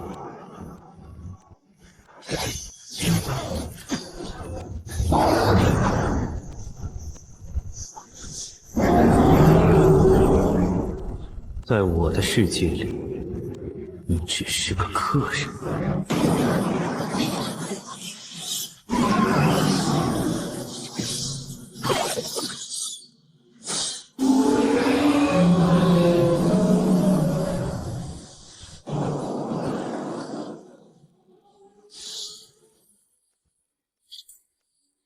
刚才那头蛟龙不过是我精神力的投影，现在才是真正的我。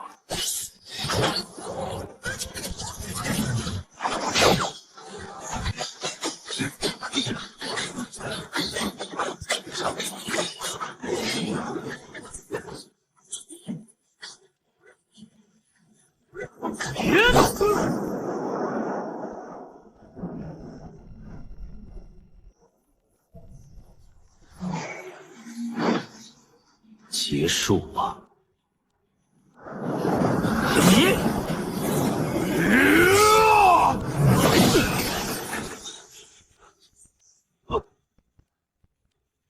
这一刀斩的是你的七品本源。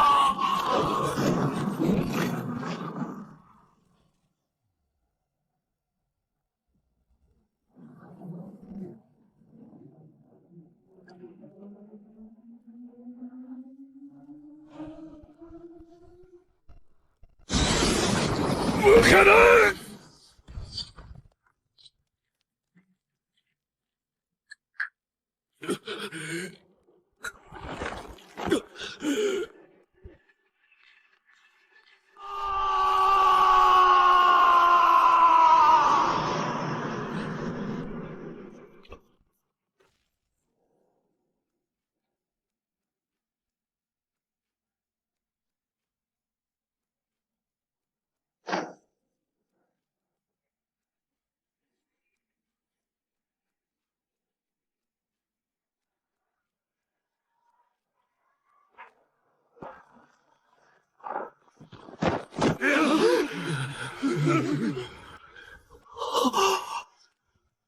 弟兄们，异族踏入我们的地盘，他们想要我们的土地，想要我们的城市，想要我们的命。他们觉得我们好欺负，那就让他们看看江城破军司的兄弟们好不好欺负。全军随我冲！1万战绩值，够升几级了？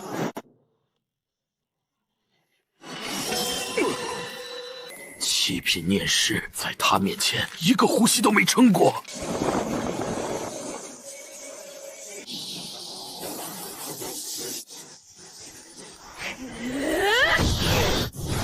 就这样，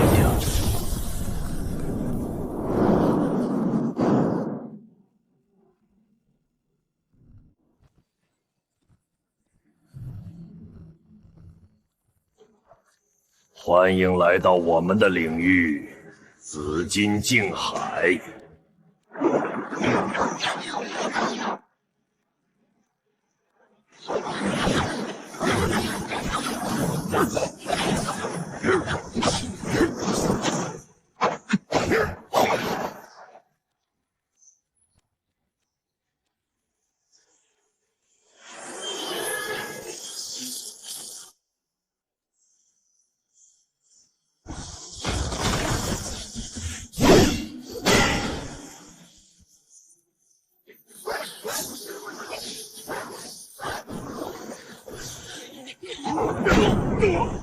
这一枪你躲不掉！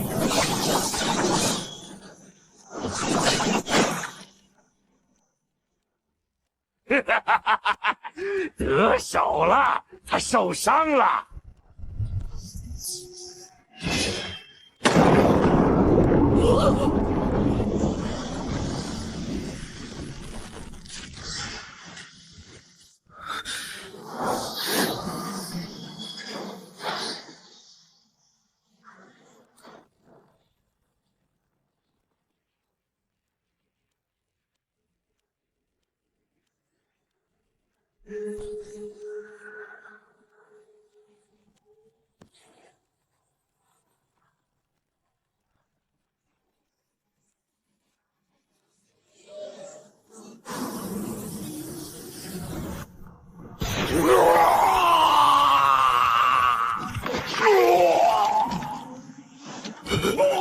不可能！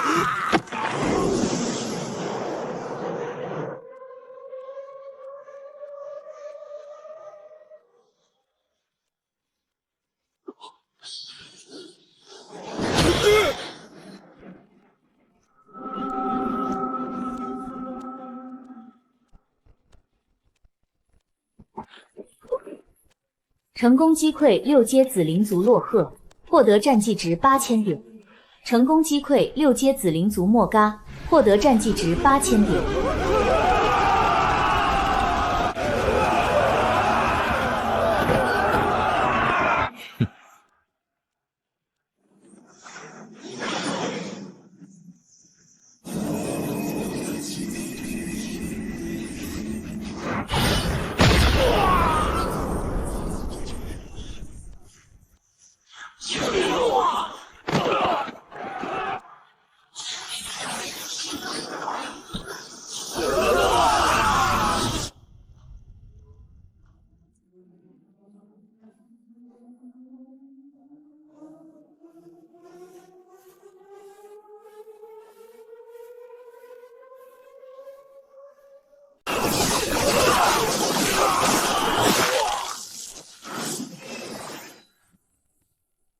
成功击溃4阶紫灵族，获得战绩值1000；成功击溃3阶紫灵族，获得战绩值300。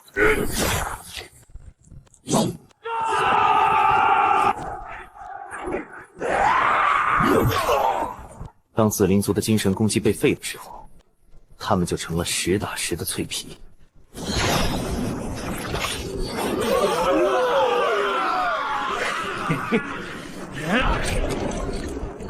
老子等这一天等了好久。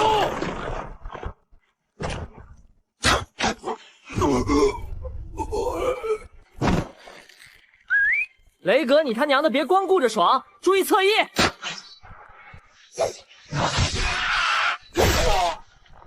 敢踏入我龙国疆土，还想在我们的地盘上见着我？做梦！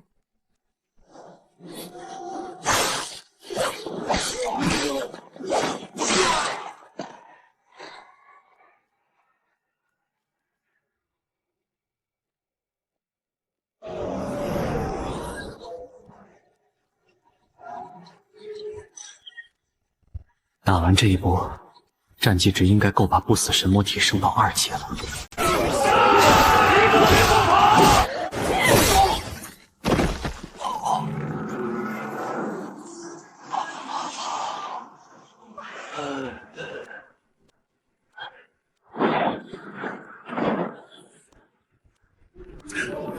为什么？长老们不是说这是一次和平的进驻吗？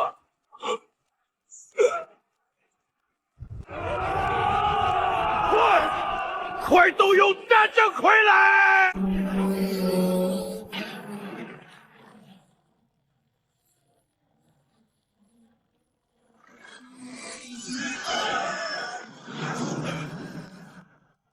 有点意思。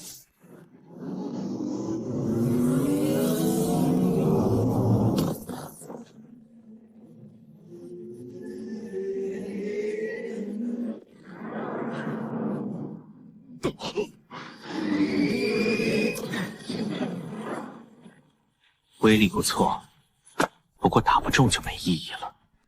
装甲挺厚，不过关节处的符文是弱点。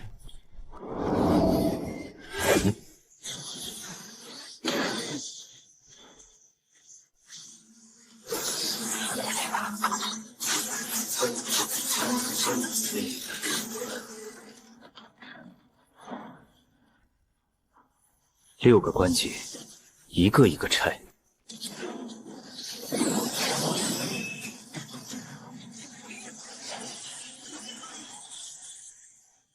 数量优势，在我面前不存在的。不能打乱，天罚配合荡魔斩，一刀下去，这些傀儡会被斩成渣渣，那就太浪费了。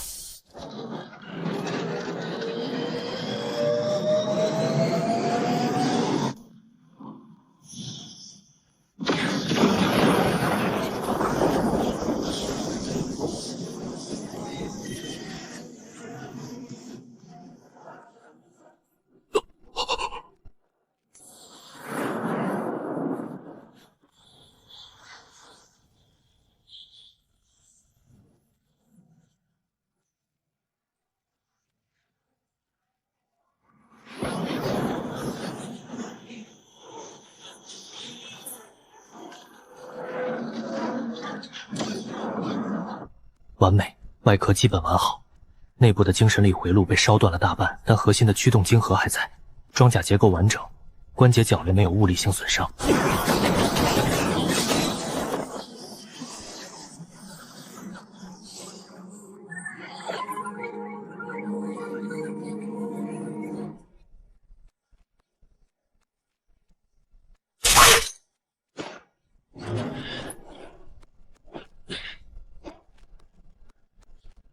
还有多少？这片全清了，东边还有几个往树林跑，阿飞在追。树林那边我来。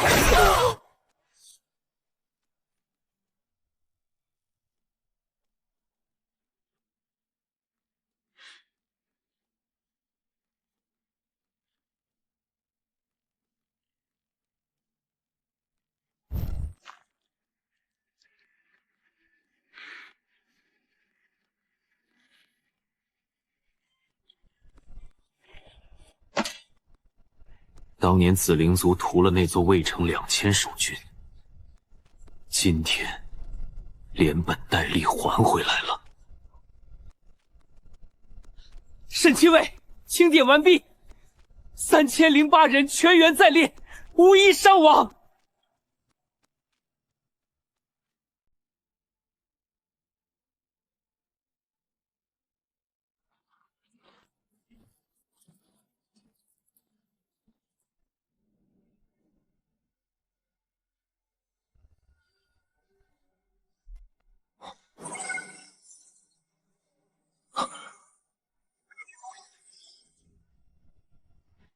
升级，驻兵秘法已升级。战争傀儡铸造，精神灵魂塔建造，灵文铭刻。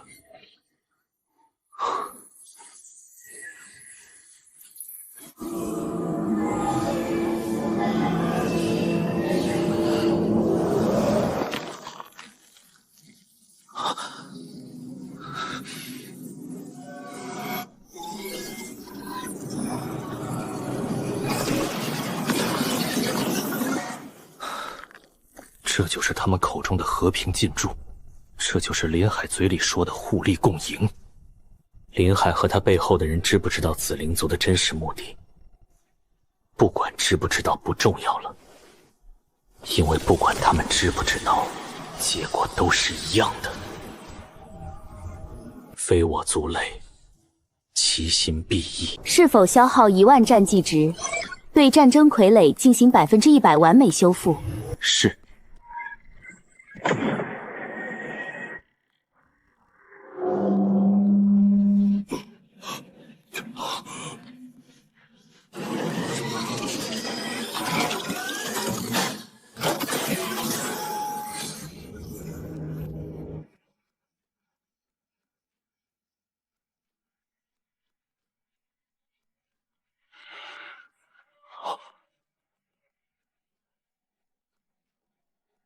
修复完成。驻兵秘法，战争傀儡，精神信号塔。紫灵族花了数百年打造的战争体系，现在归我了。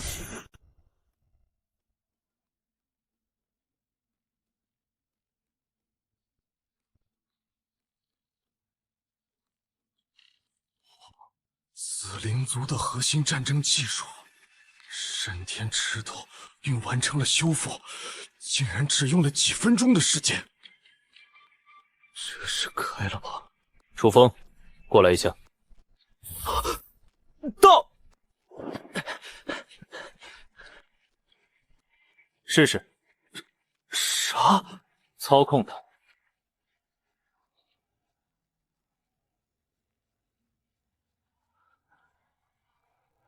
我来操控它。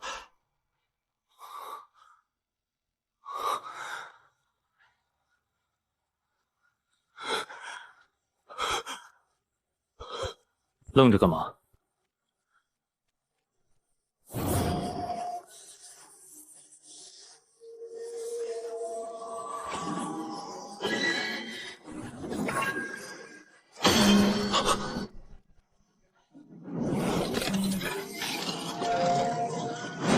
啊！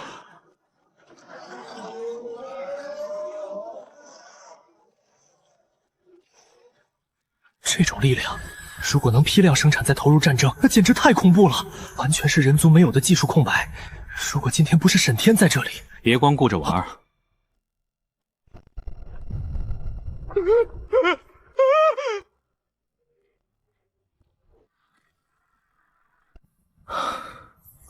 你的眷属击溃了一头2阶紫灵族，获得战绩值50。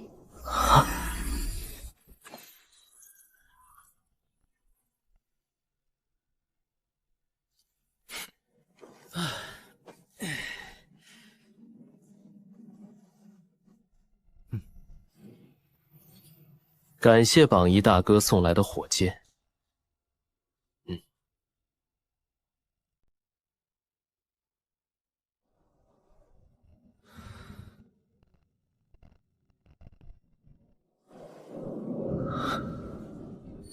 金属躯体，不知疲倦，不惧死亡。这不就是另一个维度的机器人吗？蓝星人人修炼武道，但成本太高，用精神力驱动的战争傀儡，本质上就是在用钢铁换人命。人族用15年培养出来的战士，在战场上可能活不过15分钟，但如果换成机器的，死灵族的思路是可以借鉴的。我想起了前世那个让全世界都为之侧目的称号——借鉴狂魔。第一步，吃透紫灵族的技术；第二步，标准化；第三步，投入使用。不只是战争。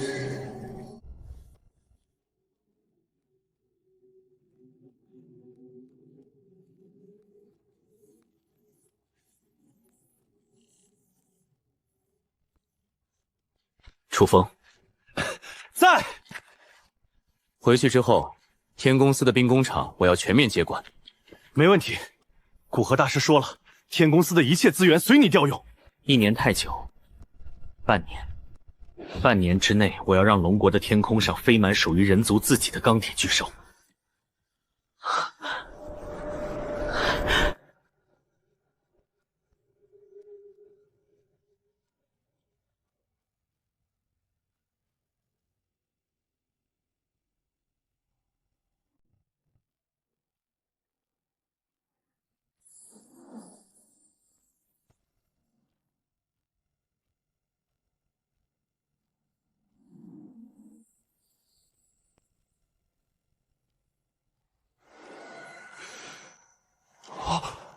好家伙，这种合金叫暗奇金，紫灵族的特产，硬度极高，重量极轻，而且天然嵌合精神力。人族只在文献里见过记载，从来没有实物。1公斤暗奇金的价值大概相当于10公斤4阶异兽的晶核。多少？这得多少？3726克。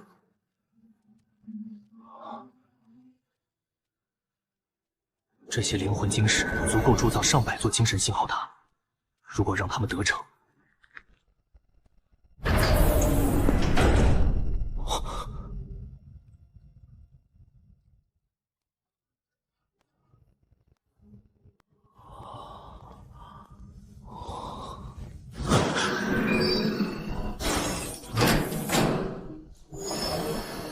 灵魂精母，灵魂晶石的母体结晶。这是什么？蕴含极度纯净且浓缩的精神力本源，可以快速帮助精神念师提升境界用的。还有2艘船没看。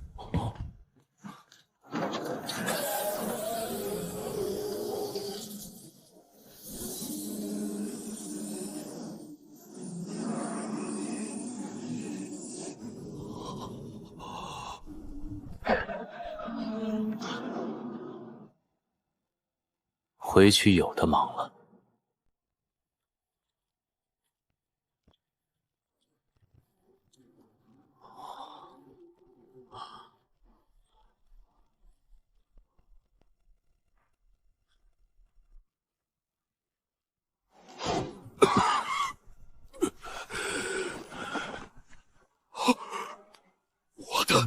我的灵魂精母！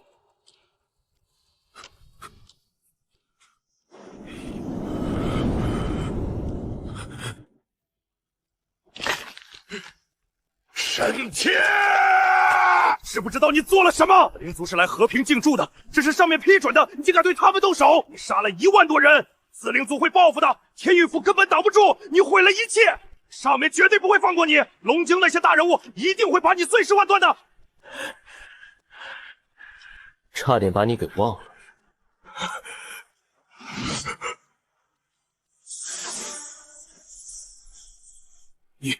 你要干什么？你敢对我动手？我是7品铸瓶师，我背后站着龙京大世家，你杀了我，上面不会放过你的，陆长明也保不住你。你竟然对我出手，简直是狗胆包天！秦真山，秦真山，你快拦住他！他疯了，他要杀我！赤霄，赤霄，你是贪狼，你不能眼睁睁看着他滥杀无辜。我是人族。周旋，周旋，你是巡查使，你有监察之权，快阻止他，这是违法的。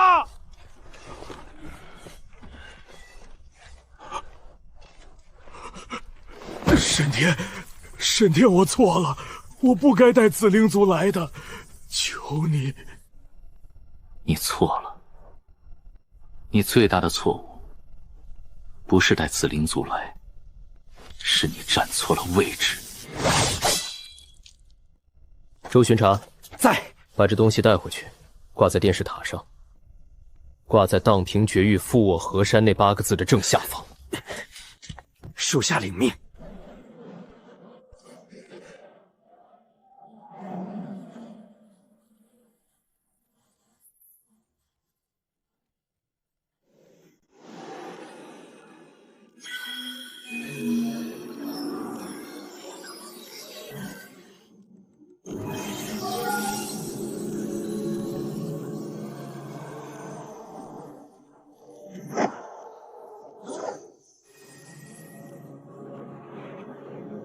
原来是他，沈清卫。你猜林海背后的人究竟是谁？林海是7品铸平师，能让他甘愿当带路党的，要么给了他天大的好处，要么他根本不敢拒绝。我在天运府做了10几年巡查使，龙京那些世家的脉络多少摸过一些。如果让我猜，身到天运府地界，还敢明目张胆往里塞异族的，恐怕龙国已经不是什么世家能操盘的了。徐道真。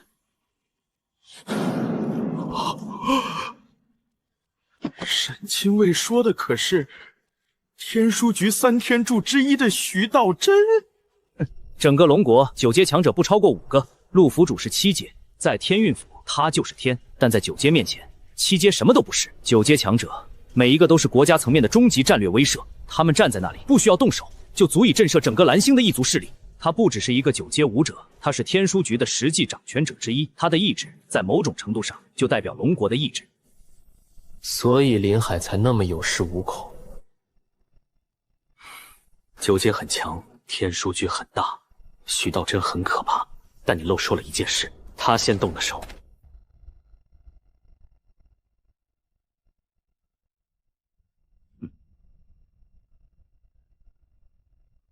得嘞。如果沈天真的把徐道真扳倒了呢？那自己算什么？从龙之臣，开国元勋，周旋的名字，后人提起这段历史，会不会说一句，当年跟在沈天身边的那个巡查官也是个人物？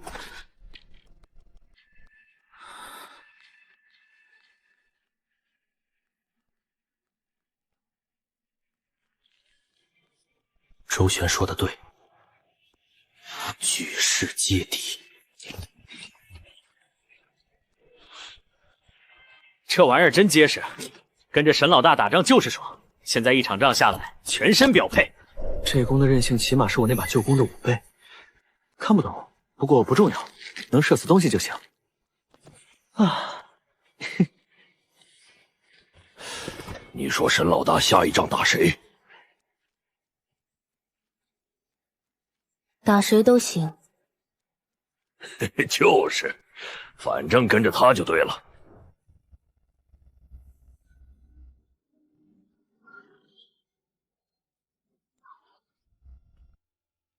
挂好了，位置刚刚好，从任何一个角度都能看见。沈清卫，我有句话不知道当讲不当讲。说。我刚刚想了一下，徐道真很可怕。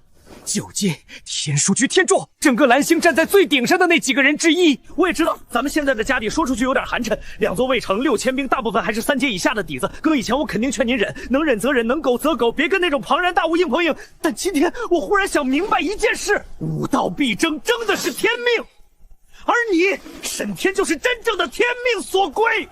以前我觉得做人最重要的就是识时务，谁拳头大听谁的，苟着苟着也苟到了巡查使的位子，但苟了10几年，我发现一件事：龙国的地盘越苟越小，咱们的人越忍越少，卫城一座接一座的丢，沦陷区一片接一片的扩，老百姓死了一批又一批。主和派天天喊和平，喊了20年，和平在哪儿？徐道真是9阶了不起，天书局天柱了不起，但他做的那些事配吗？把异族往龙国腹地领，拿同胞的血去喂那帮畜生，换他们一句暂时不打了，这叫和平，这叫卖国。沈清卫，我周旋以前是个贪财怕死的人，这一点我不否认。但今天我想通了，武道必争，争的不是输赢，争的是天命。一味退缩，一味忍让，忍到最后，忍出来的不是和平，是灭亡。紫灵族来了，杀！林海当带路党，杀！徐道真不服，不服就来对掏，谁赢谁当天柱。我们龙国在武道兴起之前，又不是没有800府兵当皇帝的先例。周巡查，你今天话有点多。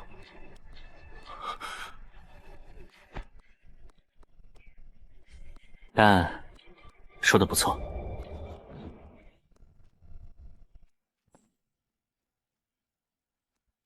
破军司巡查使周旋参见沈亲卫。破军司雷国参见沈亲卫。破军司阿飞参见沈亲卫。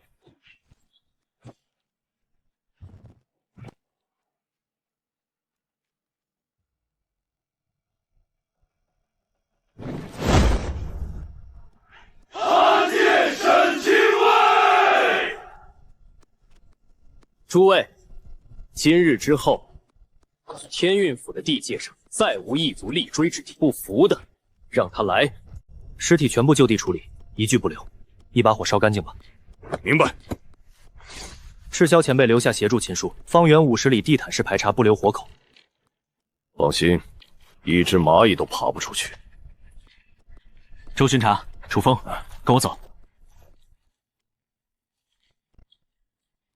紫灵族的飞船有他们的禁制，一般外人用不了。但沈天不是外人，他获取了紫灵族完整的记忆。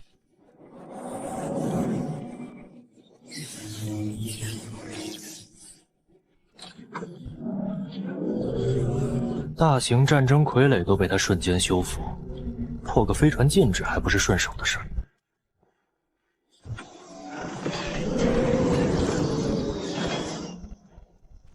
紫灵族的飞船可以自动驾驶，设定好目的地，其他的不用管。我不怕徐道真，但也不蠢。杀了林海，屠了先锋队，迟早传到徐道真耳朵里。徐道真会把我定性为战争狂魔，逼路长明教人。9阶强者想杀人不需要理由，这就是最坏局面。必须在徐道真动手前把基本盘夯实。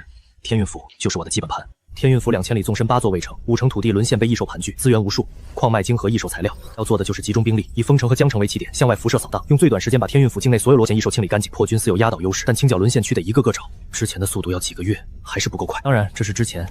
紫灵族榜一大哥送来战争傀儡后，一切都不一样了。以前刨冰需要等着龙源武大的好苗子或从社会招募武者，数量上去质量就下来。现在不一样了，建立起流水线，钢铁战士就会源源不断的产出。系统升级后的驻兵秘法里，战争傀儡的铸造、精神信号塔的建造方案全部解锁。紫灵族花了无数心血，依托精神力建立的战争工业体系，技术嫁接天公司建信号塔，傀儡战斗死了再造，战绩值照算，自循环越滚越大。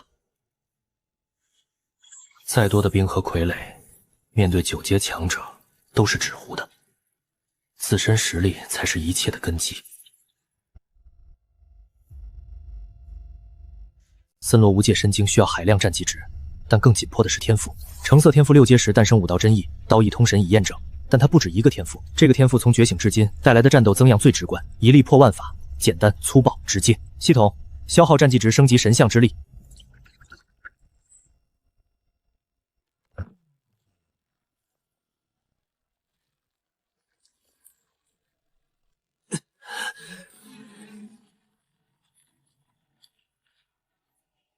太古神像血脉彻底唤醒，肉身正在超越凡间极限。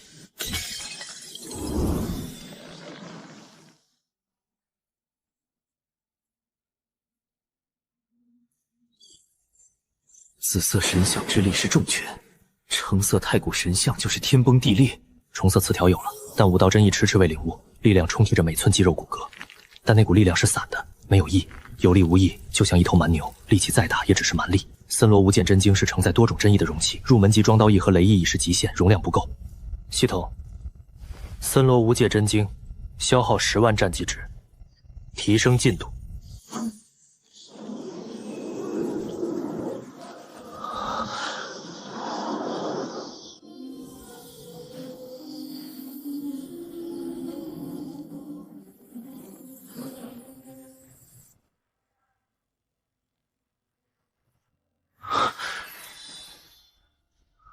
之前的力量像山洪爆发，爆发力惊人，但终归是散的，打出去就没了。现在力量变成了质，无形而有质，独立于肉体之外的实质化存在。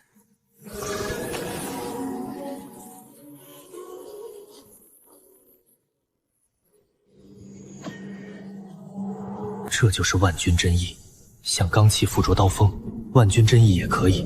森罗无界容器已拓宽，刀意、雷意、万钧真意3种真意互不冲突。刀意、万钧真意、雷霆真意，3道真意全部是攻击型，攻击已经够了。我现在缺的不是杀伤力，这是我最早觉醒的天赋之一。方圆3000里无死角感知，提前3秒预知危机，每一次千钧一发的闪避都靠它。系统消耗战绩值，升级天心通。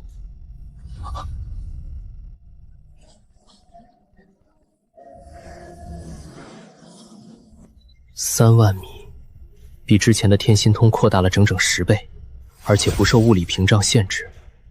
这意味着可以隔着墙壁、隔着防御罩，感知到任何想感知的东西。不是攻击型，不是防御型，是辅助型，但却是最强的辅助型。有了它，敌人的结构、弱点、破绽，全部一目了然。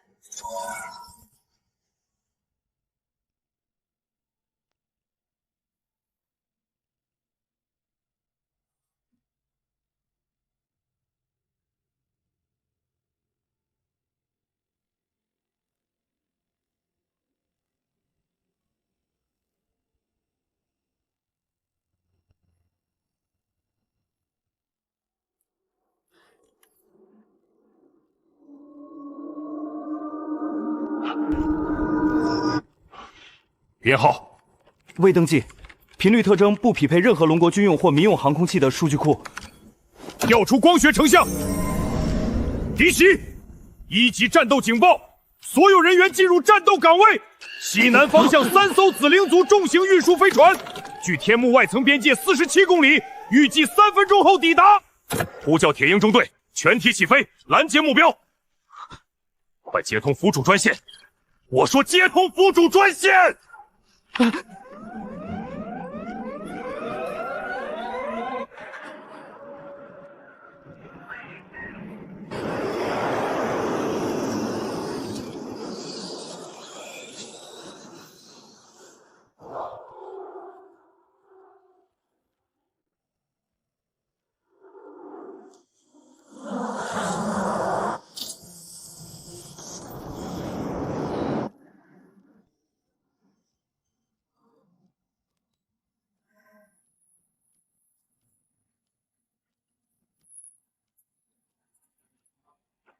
铁鹰1号，目标已锁定，请求开火。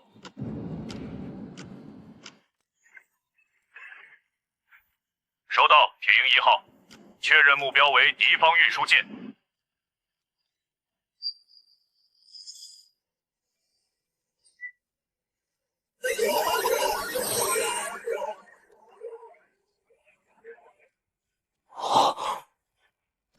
取消攻击指令，全体取消攻击，不要开火。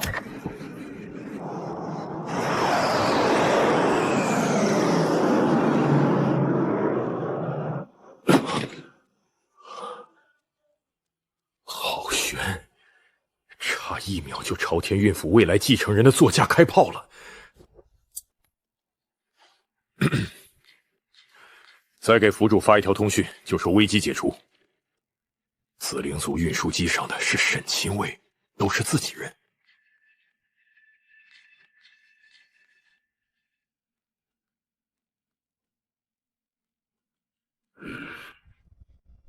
最大的麻烦不是紫灵族，是龙晶。哼，不是跳脚那么简单。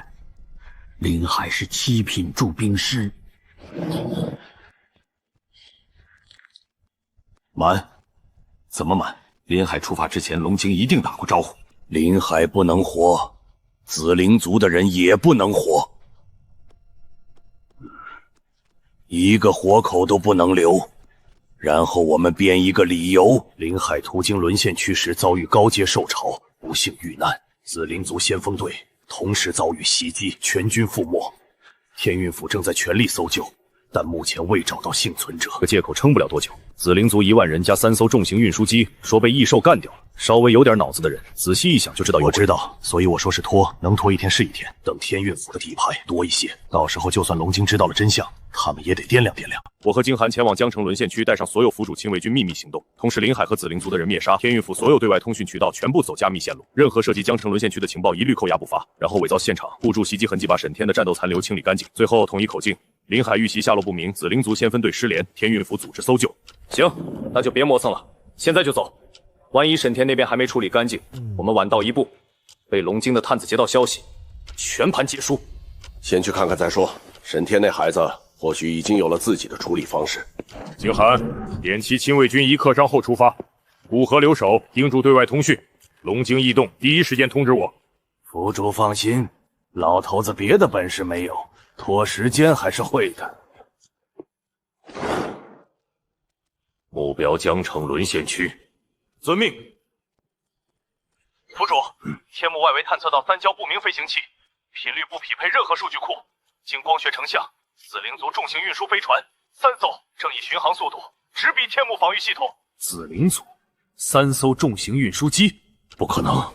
那少年毒杀6阶兽皇，1人杀穿灭城级兽潮，打不过也能全身而退。首批1万，后续可达10万。如果第2批已经出发，来得正好，省得我跑去江城了。李慎，目标距天幕还有多远？31公里，预计2分半后抵达外层边界。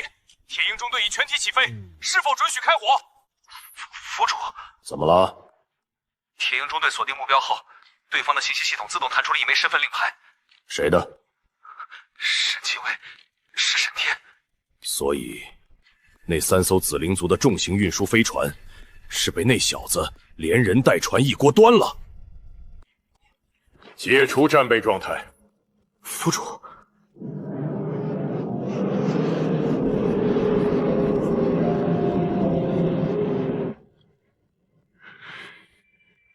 这小子何止是有了处理方式，他把锅碗瓢盆连菜带刀全给端回来了。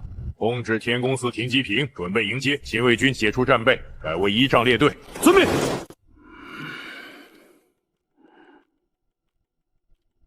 啥情况？这事儿办的，原来我们3个老家伙是在瞎操心。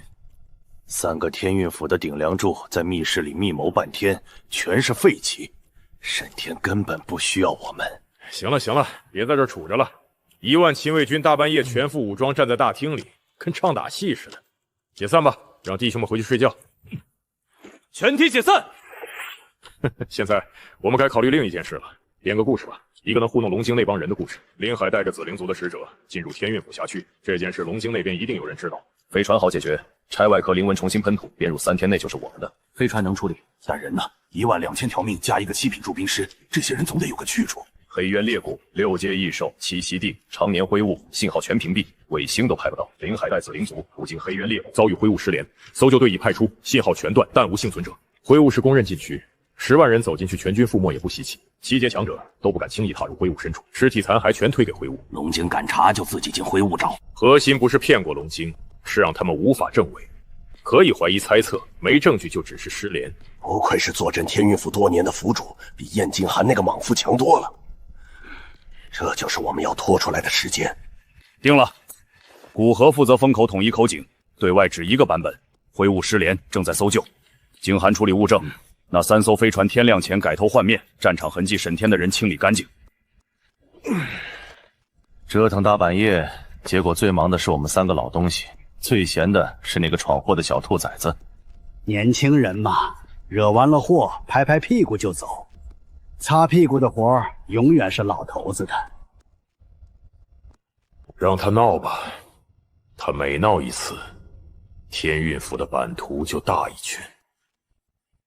这种屁股，我擦得心甘情愿。原来如此。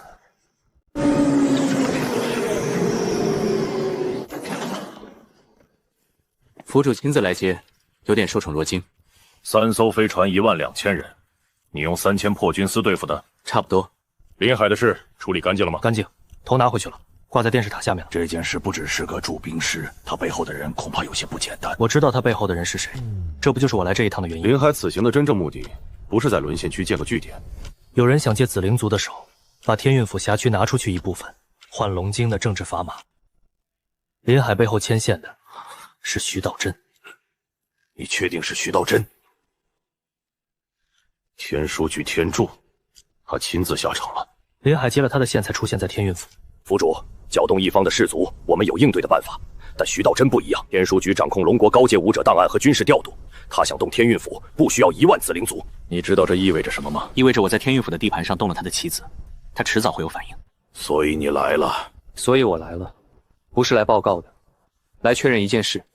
我接下来做的事会比今晚更大。我需要知道天运府的底线在哪里。没有底线。府主，秦叔、赤霄前辈、周巡查、雷大哥、张镇守帮过我，但您3位是不一样的。你们跟我没太多交情，但愿意押处一个18岁的小伙，这份信任我记下了。你小子别搞得跟遗言似的。不是遗言，是保证。天运府的地盘，只要我站着，异族休想踏进半步，来一个杀一个。我教了一辈子学生，最痛是看他们上战场回不来。你能压伤亡，老子信。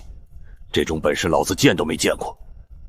把我的学生带好，别让他们白死，一个都不会。别客气，不是施舍，不是赌博，我们站在这里是因为跟你一样，我们不是主和派，从来都不是，我们只是在等一把刀，一把足够锋利的刀。现在刀来了。各位，我得说句扫兴的话，我们面对的可是徐道真，另外2位天柱在闭关，现在天书局他一个人说了算，抗命不遵，甚至不是我胆小，这是实打实摆在我们面前的难题，了不得和活得久是2回事。孩子，我的建议是低调，在夹缝中生存，降低龙京眼中的存在感，暗中积蓄力量。我就是回来积蓄力量的。楚风，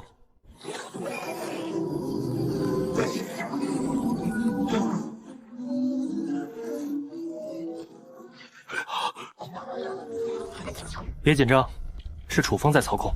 这是战争傀儡。正是，紫灵族的制式武器，3艘飞船里能组装的零件够拼出几百台各型号的。就算有几百台，能发挥的作用也十分有限。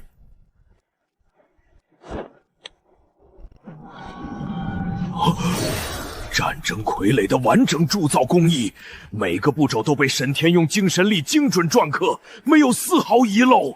用机器代替士兵，不需要用人命填沦陷区。这，古河老头，你没事吧？还有这个，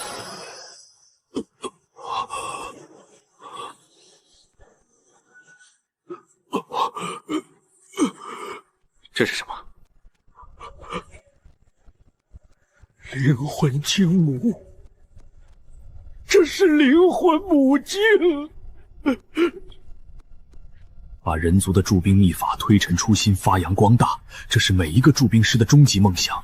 紫灵族的技术就相当于把驻兵秘法创造出了新好东西。古河大师等了一辈子，等的就是这个技术，交到他手里，比放在自己这里有用100倍。灵魂精母，什么东西？灵魂精母，传说中一整条灵魂晶石矿脉只能诞生出1颗的绝世珍宝，龙国境内几乎没有此物，稀有至极，蕴含着极其纯粹的精神力本源，能直接作用于识海根基。古河老头，一颗灵魂精母，足以让一个卡在瓶颈数10年的6品念师直接叩开7品的大门。这东西，你打算怎么处理？送你。你说什么？灵魂精母送你，不止这一块。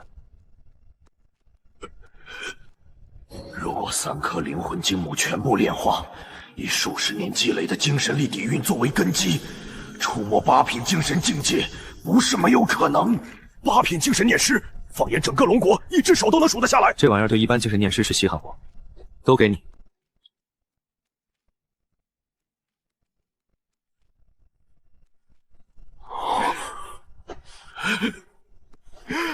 不就是徐道真吗？干他娘的！什么龙京天书局，老子直接用战争傀儡给他推平了。好你个古河老头，刚才还跟个老妈子似的叨叨什么低调发育。以前我是6品，自然要惜命。现在我有了摸到8品的可能，9品未尝不可。老夫带着500台傀儡，直接踏平龙京。停！古河大师，注意分寸。老夫方才有些失态了，这不能怪老夫。如此诱惑放在面前，龙国哪一个精神念师来了都得迷糊。你可不只是有些失态，你简直是原形毕露。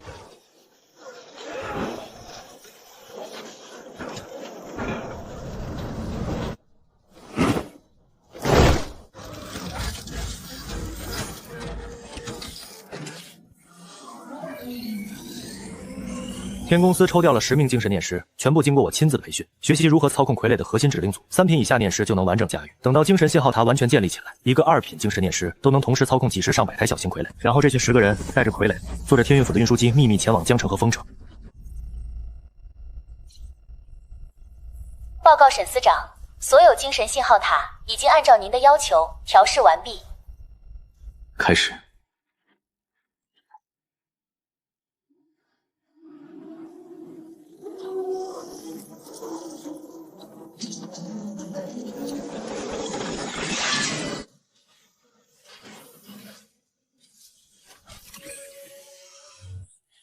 不知疲倦，不需要补给轮班，100公里消耗精神念师1顿饭，24小时运转，有多少矿区不使多少台，资源拉回来就投入生产，造更多傀儡收集资源。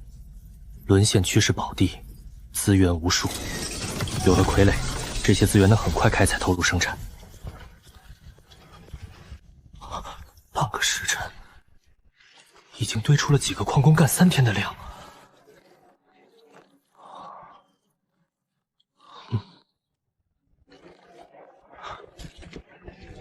矿工为什么要用人形？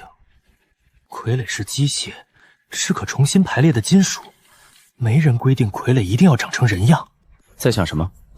我有一个大胆的想法，如果傀儡不做成人形，会怎么样？你继续说。挖矿时，傀儡弯腰蹲下搬运，每个动作靠双腿维持平衡，双足重心高，负重差。如果换成4足结构呢？4足重心低，承重是双足3倍，背部平整载物面，前端2根可伸缩采集臂，采集臂更长更灵活，专攻切割抓取，不战斗就砍掉所有多余结构。同样材料，4足采集型能造2台，2台4足效率是人形5倍，省材料翻效率。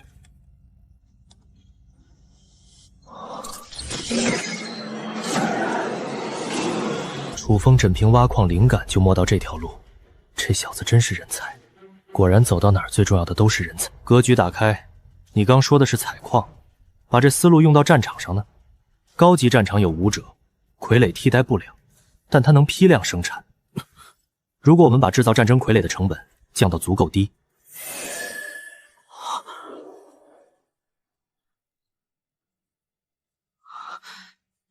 沈清卫真是个天才，造价够低，傀儡就是消耗品。4足绑炸药冲兽群，1台换20头，人命金贵，傀儡不值钱。不止战斗方式，武者正面迎敌，傀怼侧翼骚扰，自爆拖延；武者斩首，傀儡消耗，人傀协动。4足型突击运输，飞行傀儡侦察打击，武者居中指挥，异兽打武者先过傀儡关。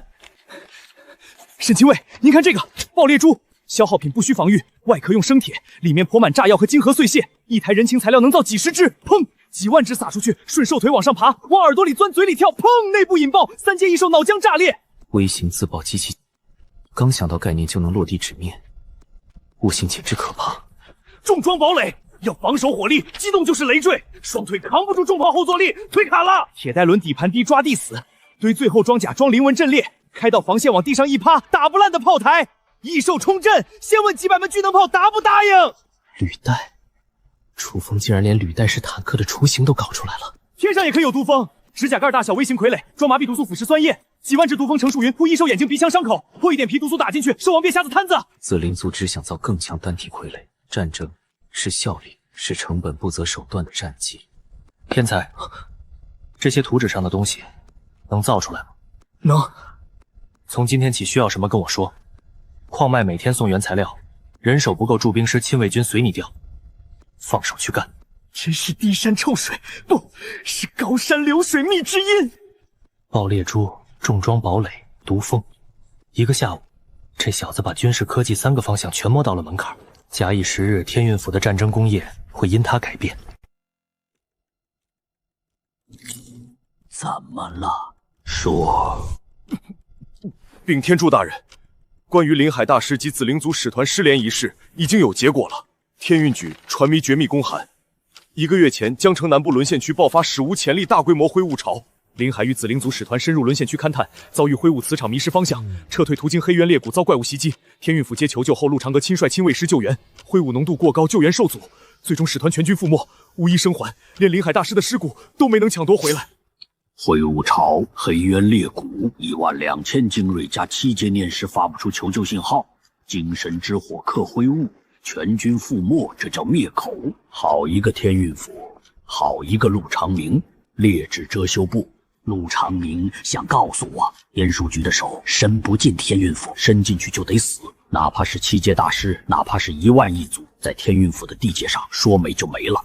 大人，要不要出动天书暗卫去江城实地勘察？勘察什么？1个月足够陆长明把现场清理干净，查出蛛丝马迹，也定不了封疆大员的罪。那紫灵族那边该如何交代？紫灵族的高层已经向龙京发出了3次严厉的秩序。紫灵族是一把好用的刀，主和派需要这把刀来牵制主战的。把天运府的密函原封不动的发给紫灵族。可陆长明手握重兵，镇守南疆，如果紫灵族借机发难，一手入侵的话，龙京也会受到震动。你是在教我做事？属下不敢。陆长明是一方诸侯，动不了。听说陆长明手底下有个叫沈天的年轻人，陆长明打算以后把府主的位子传给他，就拿他开刀吧。给你们一个任务，去一趟江城。请天主大人示下。你们名义是龙京联合搜救组，带紫灵族智巡去天运府寻失踪使团，到江城找沈天带你们进黑渊裂谷。陆长明扯了谎就得演下去，龙京协助搜救他拒绝不了。进了灰雾之后呢？灰雾能屏蔽信号，吞噬痕迹。陆长明说林海死在灰雾里，死无对证。那如果他最心疼的接班人也不小心在灰雾里遇到了怪物，尸骨无存啊！